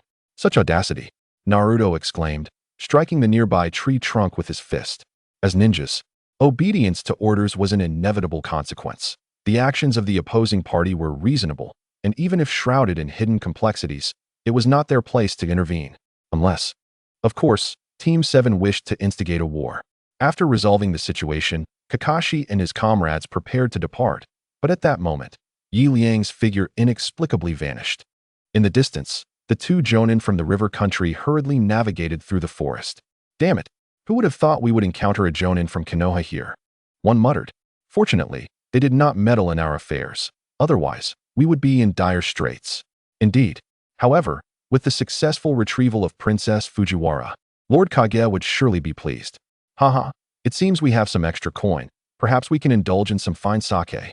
They conversed amidst the trees, oblivious to the golden figures stealthily trailing them. Liang cast a penetrating glance at them. Despite the distance of several meters, their dialogue reached his ears with clarity. Princess Fujiwara? That young girl is the princess of the river country? The Fujiwara name was exclusive to the lineage of the general, thus, the implications of their identities became glaringly apparent. The audacity of the river ninja village to capture their own master's princess hinted at insurrection. With this thought, Liang immediately pursued them. Although the matter had no direct bearing on him, the tendency to meddle had long been ingrained in his very being as a traverser. Knowing that something was amiss ahead, how could he possibly ignore it? Perhaps there were rewards to be gained. Following closely, Liang soon found himself by a small stream alongside the two river ninja. One of the jonin glanced around to ensure the area was deserted, then retrieved a whistle from his pocket and blew into it. Before long, an elder adorned with a straw hat emerged from the water like a catfish. Though his features remained indistinct, he appeared to emerge from the water completely dry. A shadow-level powerhouse, Liang deduced. The elder's every movement exuded an aura of authority. Although his strength remained concealed, the expressions of the two jonin clearly indicated that he was indeed the Kage they spoke of. Unexpectedly encountering such a formidable figure in casual circumstances, could this be the Traverser's Theorem? The so-called Traverser's Theorem posits that traversers inevitably encounter trouble, are perpetually ridiculed, and must never declare their intentions. For instance, Liang mused as he observed the conversing individuals. Surely they won't discover my presence? In such moments, even if Liang were an extraordinary powerhouse, these lesser beings would still likely detect him. He tilted his head slightly as a shuriken whizzed past his neck. Who goes there? The ninjas from the land of rivers quickly spotted Liang. The elder, who wore a conical hat, failed to notice Liang and instead seized Princess Fujiwara, plunging her into the river. Two jonin approached Liang with caution. It was truly astonishing. Liang himself was bewildered, as if an invisible force had compelled him to utter a flag, only to be discovered moments later. He had never seen these individuals before, yet they did not appear to be weak. The two ninjas scrutinized Liang with vigilance. Had it not been for the fact that the river shadow had thrown a shuriken at him, they would have never noticed his presence, which spoke volumes about his prowess. Liang furrowed his brow. These two must have been left behind to obstruct him. The old man was indeed cunning. Upon realizing that his shuriken had missed its target, he immediately dove into the water. Despite being a shadow-level expert, he exhibited none of the arrogance typically associated with such stature. "Are you certain you want to impede my path?" Liang inquired simply. The two jonin exchanged glances and charged towards him. This exemplified the saying that the ignorant are fearless. Before they could even close the distance, they were rendered unconscious by a swift chop from Liang's hand. After a prolonged chase, Liang paused in a cave. The elder was a master of water release, swiftly escaping downstream. Yet he ultimately could not evade Liang's keen senses. Liang was superior in terms of water release. His affinity with chakra had long surpassed that of ordinary shadow-level experts, though he might have been slightly lacking in physical prowess. He blocked the elder's escape at the cave entrance. "Who are you, and why are you pursuing me?" the elder asked, perplexed as he regarded Liang. To be frank, while the river shadow was not a virtuous individual, he was exceedingly timid, having never provoked anyone throughout his life. Had he ever crossed paths with Liang? Most likely not. The river shadow had lived like a mouse, never daring to challenge the strong. Yet now, as he prepared to undertake a significant endeavor, he found himself confronted by Liang, the coup d'etat in the land of rivers. Who would have thought he would attract unwanted attention? "Old man, you may have misunderstood. I am not pursuing you, but rather the young lady in your grasp. You want her?" The river shadow furrowed his brow. His gaze shifted to Princess Fujiwara, and a realization dawned upon him. "I see now, you are the reinforcements summoned by the Fujiwara clan." The old man was evidently unwilling to yield easily. Thus, he would not hold back in his response. The river shadow charged at Liang, coalescing a stream of water in his hand, which swiftly transformed into a blade of ice. Water release, ice sword. The weapon fashioned from water was swifter than a true sword, with a sharper edge and significantly lighter weight, making it appear as a mere illusion in the river shadow's grasp. Liang dared not make a move. Truly, he was a shadow-level expert. A sense of foreboding settled in Liang's heart. Although the elder lacked the formidable strength of renowned shinobi like Sarutobi Hiruzen, his techniques were not to be underestimated. After a few intense exchanges, Liang found himself at a disadvantage in physical combat. He was left speechless. "Old man, all I desire is a young girl. Must you be so obstinate? Spare me the trivialities. If you wish for her, you shall have to step over my dead body." Cursed be it. Liang felt a profound sense of frustration in communication. His sole purpose in coming here was to rescue a young girl he had seen captured.